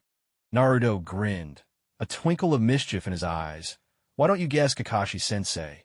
Kakashi shook his head. "I give up. You've both been so mysterious for ages. Oh, by the way, I heard from Sasuke's parents that their recent Edo Tensei resurrection was your doing, Naruto." Naruto nodded, puffing up with pride. "That's right. Pretty impressive, isn't it? I summoned them back myself this time." Kakashi cast a sidelong glance at Hashirama and Madara. He had long heard tales of their strength. 1-Inch, the founder of Konoha and revered across the ninja world as the god of shinobi. The first Hokage, the other, the infamous ancestor of the Uchiha clan, feared throughout the land. Madara, the Azura of the ninja world. Both were legends in their own right. Impressive was an understatement. This was downright earth-shattering. Sakura, feeling a pang of inadequacy, looked away. Because of the return of old friends, Minato put aside his administrative work for the day. Entrusting everything to his strategist Shikaka, he gathered Naruto, Sasuke, Kakashi, Tsunade, and the 5 resurrected guests, and together they headed home. Returning to the familiar house after so many years, Kushina was overwhelmed with satisfaction as she took in everything she had missed. Once these scenes were mere dreams in the Pure Land. Now at last her long-held wish was fulfilled. The only blemish was that she still inhabited an Edo Tensei body. On the sofa, Madara and Hashirama sat side by side, both radiating an imposing presence. Madara sat with his arms folded across his chest, eyes closed, quietly resting. Ignoring Hashirama's attempts to strike up a conversation, nearby Minato, Fugaku, and Kakashi chatted, together discussing the changes in Konoha. Tsunade, Mikoto, and Kushina did much the same, sharing their own stories. Just then the doorbell rang outside. Naruto and Sasuke, almost by instinct, hurried to answer it. Opening the door, they found Rin, Hinata, Karin, and Sakura standing on the doorstep. "Rin, what brings you all here?" Naruto asked, ushering the four inside. Rin beamed, her face flushed with excitement. "We just heard that Kushina-sensei is back, so I had to come see for myself." Hinata lowered her head shyly and said, "Naruto-kun, I'm the same. I hope it's not too forward of me to visit like this. You're not upset, are you?" In front of Naruto, she was still that shy, cautious girl, seeing her so nervous. Naruto couldn't help but feel delighted. How could he possibly be angry with her? Sasuke, too, broke into a joyful smile when he saw Sakura and Karin. Sakura, Karin. You too as well. Huh. The girls nodded bashfully in response. Just like Hinata, they too had heard that Sasuke's parents had come back to life and had come here especially to confirm the news. At the same time, each of them hoped to leave a good impression in their future mother-in-law's heart. As soon as the four of them entered the house, Kushina, with her keen eyes, immediately noticed that there were new guests. Moreover, they were all young women. This made her even happier. She was just about to stand up and greet them when she caught sight of a girl, her face radiant with a smile, walking toward her. A girl she found almost painfully familiar. Kushina's eyes were filled with disbelief. Staring at the newcomer, she exclaimed in shock, "Are you Rin?" Rin nodded gently and replied, "It's me, like you. I was brought back to life by Naruto's reanimation jutsu. I see." Kushina murmured. As she spoke, her gaze drifted to Karin, whose hair was the same striking shade as her own. "And who might this girl be?" Kushina asked curiously. For some reason, though this was their first meeting, she felt a strange sense of closeness to this girl. A glimmer of hope lit up in her eyes as a thought occurred to her. Karin, for her part, was equally curious about this elder sister who had appeared only today.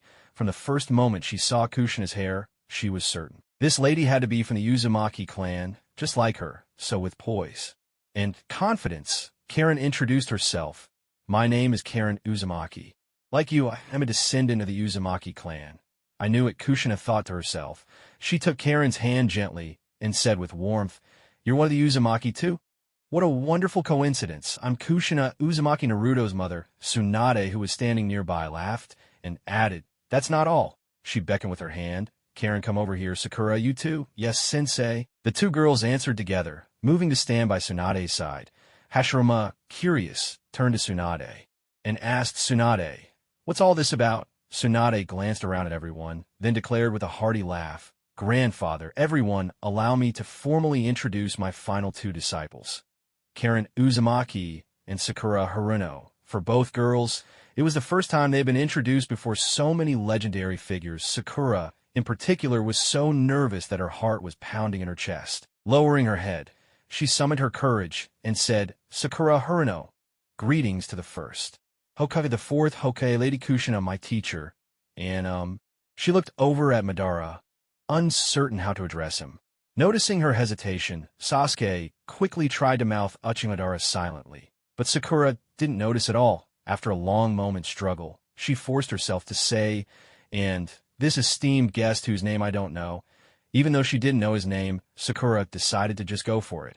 Unexpectedly, Madara simply cast her a sidelong glance, and that was enough to make Sakura tremble all over with fear. Madara himself, meanwhile, simply kept his eyes closed, quietly resting. Unlike Sakura, who was clearly frightened, Karin maintained her composure, greeting with measured politeness. "Karin greets the two Hokage, the Hokage's wife, my master, and all the other esteemed guests." In comparison, it was immediately clear who stood out. Hinata, who had been silent until now, also spoke up. "I'm Hinata Hyuga, eldest daughter of Hayashi of the Hyuga clan. Greetings to the Hokage and to all present." On hearing Hinata introduce herself, Fugaku's expression flickered with surprise. He then asked, "So you're Hayashi's daughter, the Hyuga clan's eldest? You've grown so much already?" Hinata replied with quiet dignity, "Yes, that's right." Fugaku nodded in approval, praising her warmly, as expected of the Hyuga clan's heiress. "Your bearing and speech reflect well on Hayashi's teaching." As he spoke, he shot a sidelong glance at Sakura, who stood with her head bowed, a faint trace of disdain flashing in his eyes. He meant nothing by it, but Sakura heard every word, and her sense of inadequacy deepened instantly. But just then Madara, who had remained silent until now, spoke in a calm, detached tone. "Is that so? Personally, I find this girl, Haruno Sakura, quite to my liking." Sakura was stunned. What did that mean? This cold, imposing man. Was he actually standing up for her? She wasn't the only one surprised. The whole room seemed taken aback. Madara continued, "Young lady, remember this. My name is Uchiha Madara. I am Sasuke's ancestor. I'll remember," Sakura stammered, bowing her head in a hurry. She didn't realize that, with just one sentence from Madara, everyone present now looked at her with new eyes. No more, no less. Simply because Madara had said that her character was to his taste. In a quiet corner, Naruto heard Madara's words and couldn't help but think perhaps this is Sakura's chance. After all, Madara has always been an exacting judge of character. If he approves of Sakura, then her future is bound to be far more extraordinary than that of an ordinary ninja. Sasuke, standing by Naruto's side, was equally baffled. He leaned in close and whispered, "Naruto, what does Madara mean? When he says Sakura is to his liking, does he mean her personality?" "Maybe," Naruto replied. Glancing at Sakura, a barely perceptible smile tugging at the corner of his lips. To tell the truth, Sakura's situation was never easy. As the main heroine of the Hokage, she attracted more detractors than true admirers, all because of a few lines. Naruto if there's trouble, Sasuke if not. Most viewers labeled her an unpopular protagonist. What's more, Sakura was one of the rare heroines in anime who had no influential background, especially now, surrounded by such powerful figures. Her performance couldn't be called outstanding. At best, it was simply ordinary. Yet, it was precisely this most ordinary of people who caught the attention of Madara Uchiha, the feared Azura of the shinobi world. Such a fact was enough to astonish everyone. And in its wake, Sakura became an object of even greater curiosity. On the sofa, Sakura sat upright, her posture stiff and formal, her expression betraying a deep unease. Sasuke noticed everything, and at Naruto's subtle signal, he smiled and made his way over to sit beside Sakura. The moment he took her hand, he could clearly feel the slight tremor running through her body. "Don't worry, I'm here for you." Sasuke turned to Sakura, offering a reassuring smile. A gentle warmth blossomed in Sakura's heart, and she replied softly.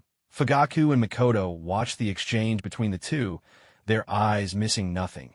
This time, however, Fugaku no longer displayed any sign of displeasure. Mikoto, on the other hand, with her keen gaze, quickly sensed that the relationship between her son and this pink-haired girl was perhaps a little too close. She smiled warmly and turned to Sakura. "So, your name is Sakura, right?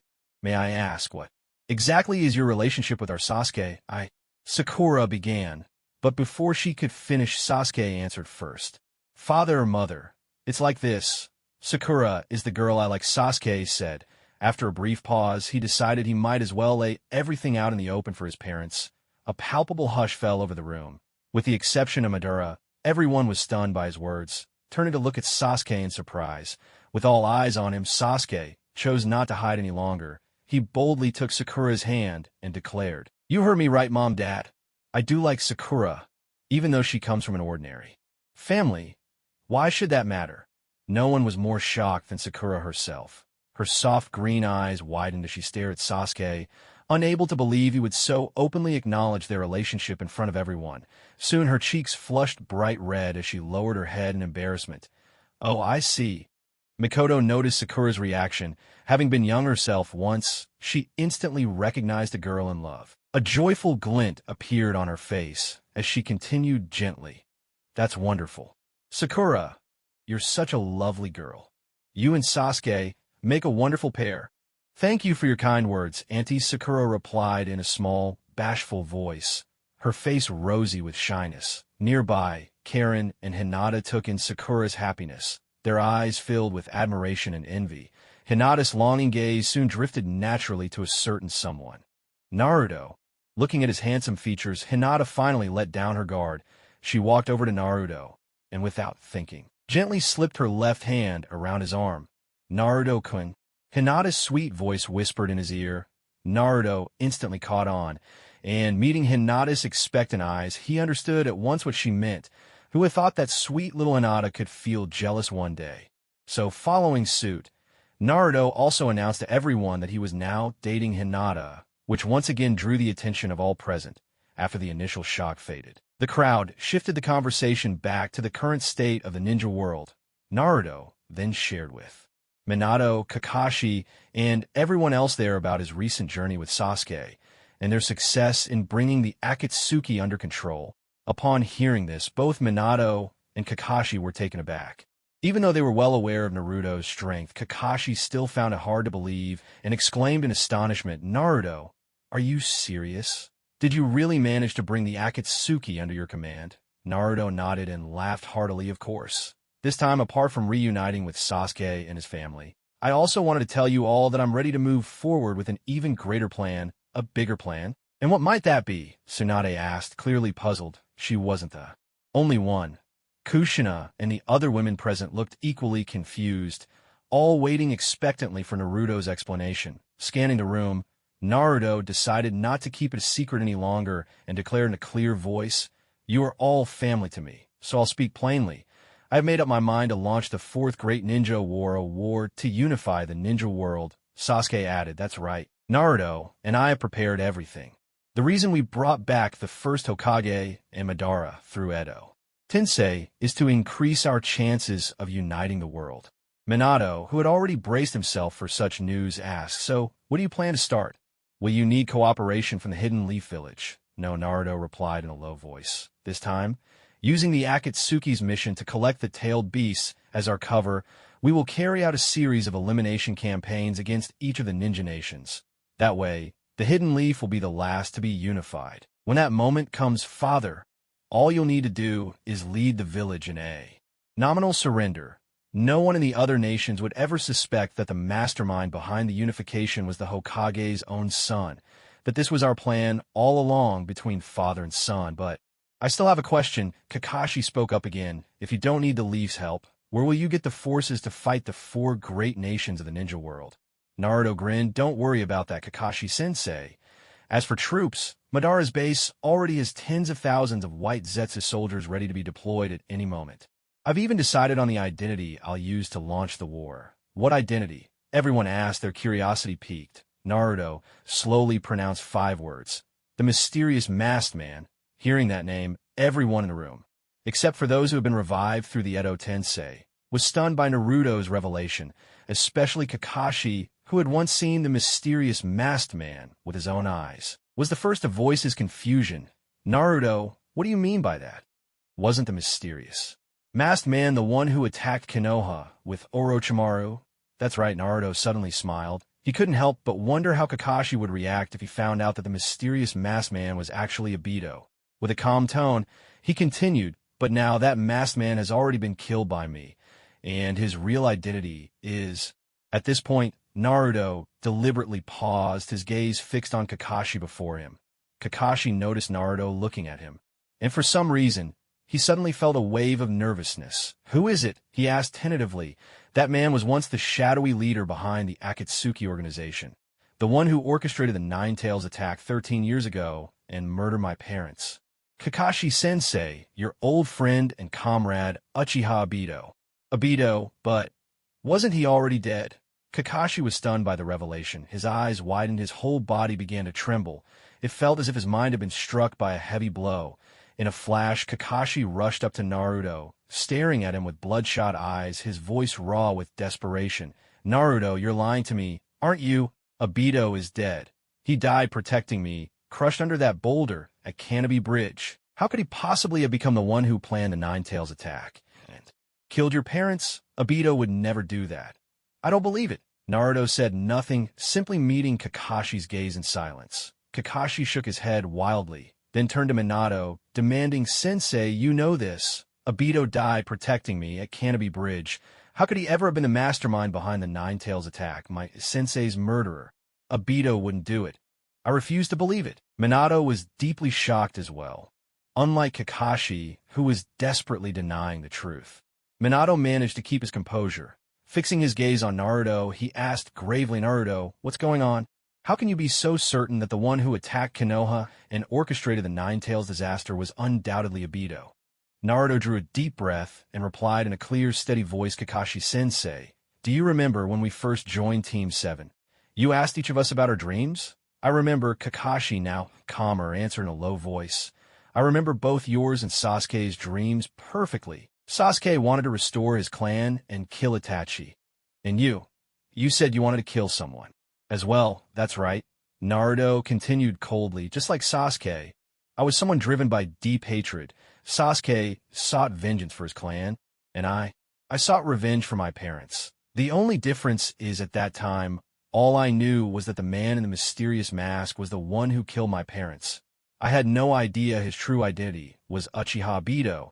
It wasn't until Sasuke and I infiltrated the Akatsuki stronghold in the Hidden Rain village and defeated their leader Pain that I learned the Akatsuki had a mastermind behind the scenes.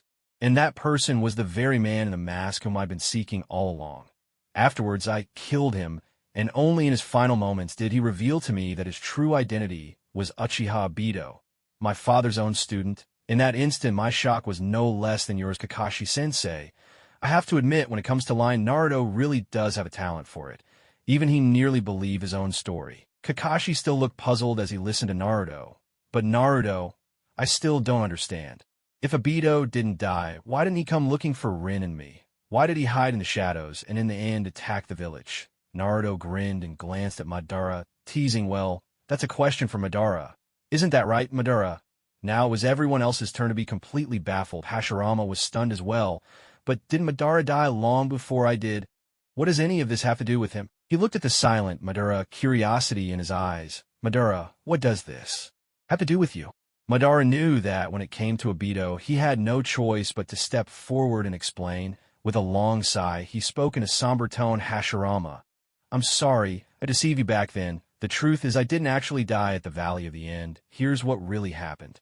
Madara went on to recount how, enticed by Black Zetsu, he uncovered the secrets carved into the Uchiha stone tablet, how he hid in the mountain crypts after the war, and only in old age awakened the Rinnegan.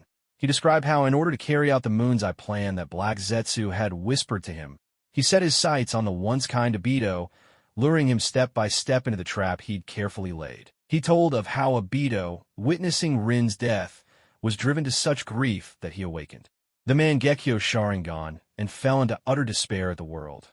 Madara revealed everything. Rin's death, Black Zetsu's machinations, all the plots and schemes, laying them bare for everyone to hear. When he finished, Madara could only let out a bitter laugh and sigh. In the end, the Moon's Eye plan that I obsessed over turned out to be nothing but an empty dream, as I learned from Naruto. It was I who brought ruin to that girl, Rin Noera, and it was I who dragged Obito down into an endless abyss. Everyone, stunned by Madara's confession, couldn't help but sigh in amazement. Who would have thought that, no matter how powerful the so-called demon of the shinobi world, after all his schemes and strategies, there would come a day when he was nothing but a pawn in someone else's game? For Hashirama, it was the first time he realized that after his own death, his closest friend, Uchiha Madara, had continued to orchestrate so many things from the shadows. Only now did Kakashi finally understand the reason behind Obito's fall from grace. It turned out that Rin's death had plunged Obito into utter despair with the world. Yet no matter what, Obito's act of murdering his own teacher was still inexcusable. At last, he understood why Naruto spoke of Obito with such deep resentment. For Obito had committed a crime as grave as killing one's own parents, a hatred that could never be forgiven. Obito truly deserved to die for what he had done. With a heavy sigh, Kakashi spoke sorrowfully. Obito, no matter the reason, you killed the teacher and his wife who treated you so kindly. You are the very reason Naruto grew up all alone. Nothing can ever erase that sin. So, dying at Naruto's hands could be seen as just retribution for your crimes. Yet despite it all, Kakashi couldn't help but feel a pang of sadness. After all, Obito was the only friend he'd ever truly cherished in his life.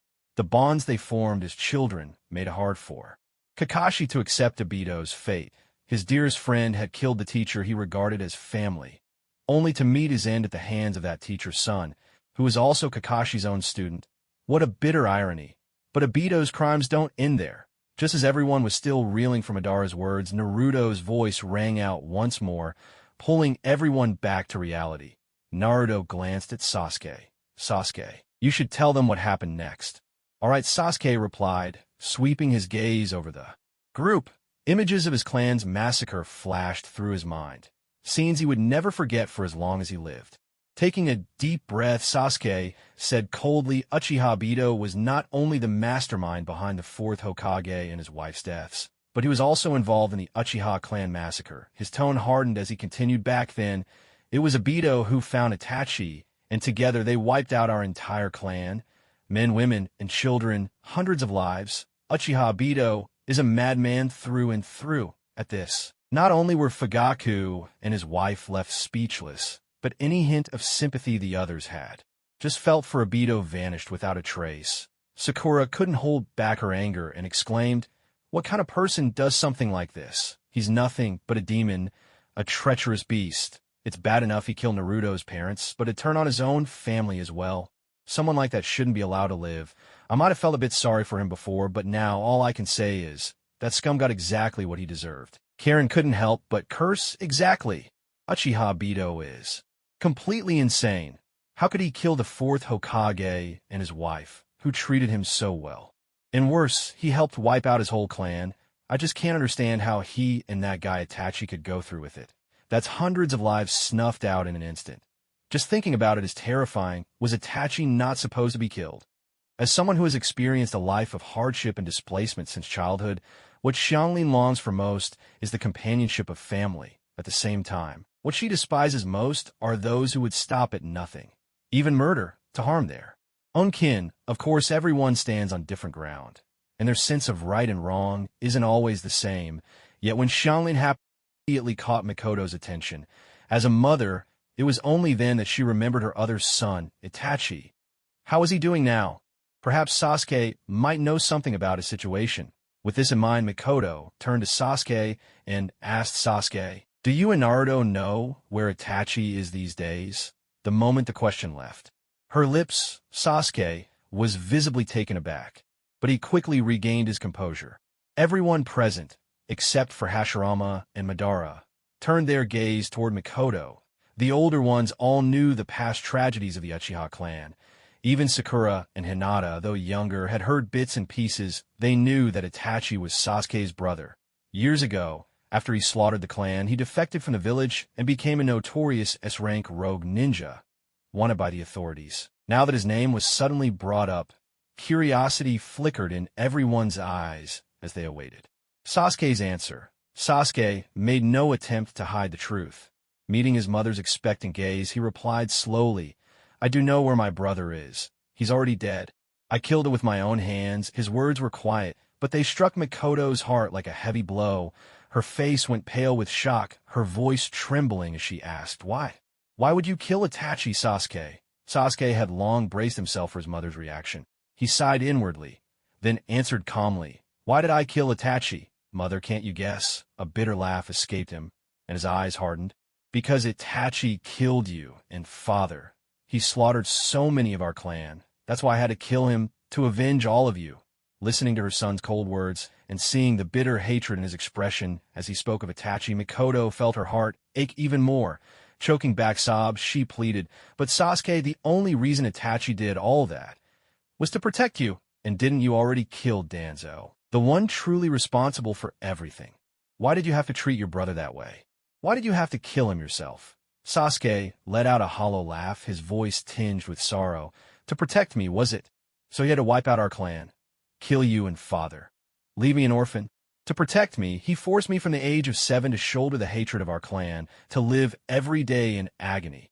To protect me, he hid the truth from me all those years." His emotions surged with every word, and at last he cried out, voice filled with scorn, "I'm sorry, but if that's what you call protection, I want nothing to do with it." Itachi was nothing more than a fool, completely brainwashed by the so-called will of fire. For the so-called peace of the village, he did not hesitate to betray his own clan, raising his blade against his kin. With a man so disloyal and unfilial, mother, do you still think I was wrong to kill him? Mikoto was utterly stunned. Sasuke's words struck her speechless in the past. She and Fugaku only knew that Itachi acted as a double agent between the village and its leaders, constantly caught in the struggle between clan and village, living a life of unbearable torment. So to support their eldest son's decision and to prevent the Uchiha clan from bearing the stigma of rebellion, they chose to entrust Sasuke to Itachi, willingly dying by his hand. Only now, hearing Sasuke pour out all the emotions he had repressed, did they realize the consequence of their actions. Sasuke had been living in pain all along. As his parents fell silent, the anger faded from Sasuke's voice. He spoke with resignation. "Besides, dying by my hand was Itachi's only wish. When we fought, I could see it. He wanted to use his own death as atonement for you, mother and father, and for the spirits of the Uchiha. That was the path he chose." Having said everything to his mother, Sasuke's heart was heavy with sorrow. There was a time when he admired Itachi deeply. Now his hatred ran just as deep, but all of that was lost forever. Even if Sasuke truly awakened the Rinnegan and gained the power to bring Itachi back, they would be driven apart again by their different ideals. Besides, Sasuke harbored his own selfishness. He wanted to have his parents' love all to himself. He didn't want to relive his childhood, when all their attention and praise had gone to Itachi, leaving him overlooked once again. At last, having learned Itachi's fate, Fugaku could only let out a long, bitter sigh. So this was Itachi's choice, to die by your hand, Sasuke, and use his own death to atone for his sins. Though he understood Itachi's intentions, as a father, Fugaku couldn't help but feel a pang of guilt at his son's end. In the end, it was his own weakness that led to Itachi's tragic fate. Carrying this bitterness in his heart, Fugaku decided not to linger any longer. After bidding farewell to Minato and Kushina, he prepared to leave. Seeing that his parents were departing, Sasuke gave a word of apology and led them out, heading back toward the Uchiha compound. The others, noticing this, didn't stay either. After waving goodbye to Naruto's family, they too made ready to leave. Tsunade rose to her feet and turned to Hashirama. "Grandfather, since you've just returned to the village, why don't you come back with me? Now that you're here, it's time to revive the Senju clan's compound as well." Karin chimed in, "That's right, Master Ancestor. Since you're back, please come with Master and me." Hashirama thought about it and agreed. There was sense in their words. So he left with Tsunade and Karin. Just as he reached the doorway, he turned back to look at Madara and invited Madara. "Would you like to come with me? After all, you're on your own now, too." Madara glanced over at Hashirama, intending to refuse, but the words that slipped out of his mouth surprised even him. "Sure, I could use the company. Let's go back together and catch up." And so Madara left as well. In the blink of an eye, only Kakashi, Rin, Sakura, and Hinata, outsiders really, remained in the room. Seeing that the big names had all gone, the rest didn't linger. Each found an excuse to take their leave. Soon, the spacious room was left to just Naruto and his family, leaving a faint sense of emptiness behind. On the sofa, Kushina looked at Minato and Naruto, father and son, her face shadowed with worry. "Naruto, do you think that now Sasuke's gone back, Fugaku and Mikoto might resent him for killing Itachi?" Along the way, she had seen for herself how close Naruto and Sasuke had become, almost like brothers. Now, with the others gone, she gave voice to her concern. To be honest, Naruto hadn't expected Sasuke to confess so bluntly about killing Itachi. Even so, Naruto gave a soft chuckle. "I don't think so. Uncle Fugaku and Aunt Mikoto are both understanding people. I believe Sasuke will be able to work things out with them. It's just a pity." He let out a sigh, glancing back toward Sasuke's room. Now that Sasuke was gone, he realized that whenever he was bored, he'd be alone again. Uchiha clan grounds, reserved for the Hokage. In the wide courtyard, Fugaku and Mikoto found themselves once again standing in the ancestral home they hadn't seen in years, looking at the familiar trees and grass. Their hearts were filled with a surreal sense that everything was both unchanged and impossibly distant. "It's just the same as always, just like it was back then, not a thing out of place," Fugaku said with a sigh, walking through the courtyard and taking in the familiar surroundings. "Yes, it's exactly the same. Who would have thought that one day we'd be able to come back here?" Mikoto replied, slowly making her way toward the corridor by the house. She came to the door and gently pushed it open. Inside, everything was as she remembered. The same furniture, the same warmth, the same order. The room was clean and tidy, thanks to Sasuke, who, even while staying at Naruto's house, had sent his shadow clones daily to keep their home immaculate. As she walked further and taking note of every neatly arranged detail, Mikoto felt a deep swell of gratitude for Sasuke's devotion. Behind her, Fugaku and Sasuke followed in. Seeing his mother's radiant expression, Sasuke couldn't help but feel a surge of pride. This was everything he had dreamed of, finally come true. The family he thought he'd lost had, in this moment, been restored to him. "Thank you, Sasuke." Turning around, Mikoto could no longer hold back her emotions. Looking at Sasuke's smiling face, she spoke with heartfelt gratitude. She could imagine that in order to reunite their family, Sasuke must have made countless efforts in places they knew nothing about. Looking at his mother, Sasuke gave her a gentle smile and spoke softly. "This is what I ought to do. As long as I can see you and father again, everything I've done is worth it.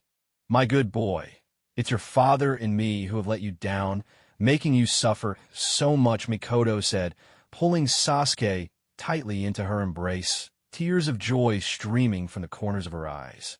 Fugaku stepped forward as well, his large hands stroking Sasuke's smooth hair, a look of deep relief and pride on his face.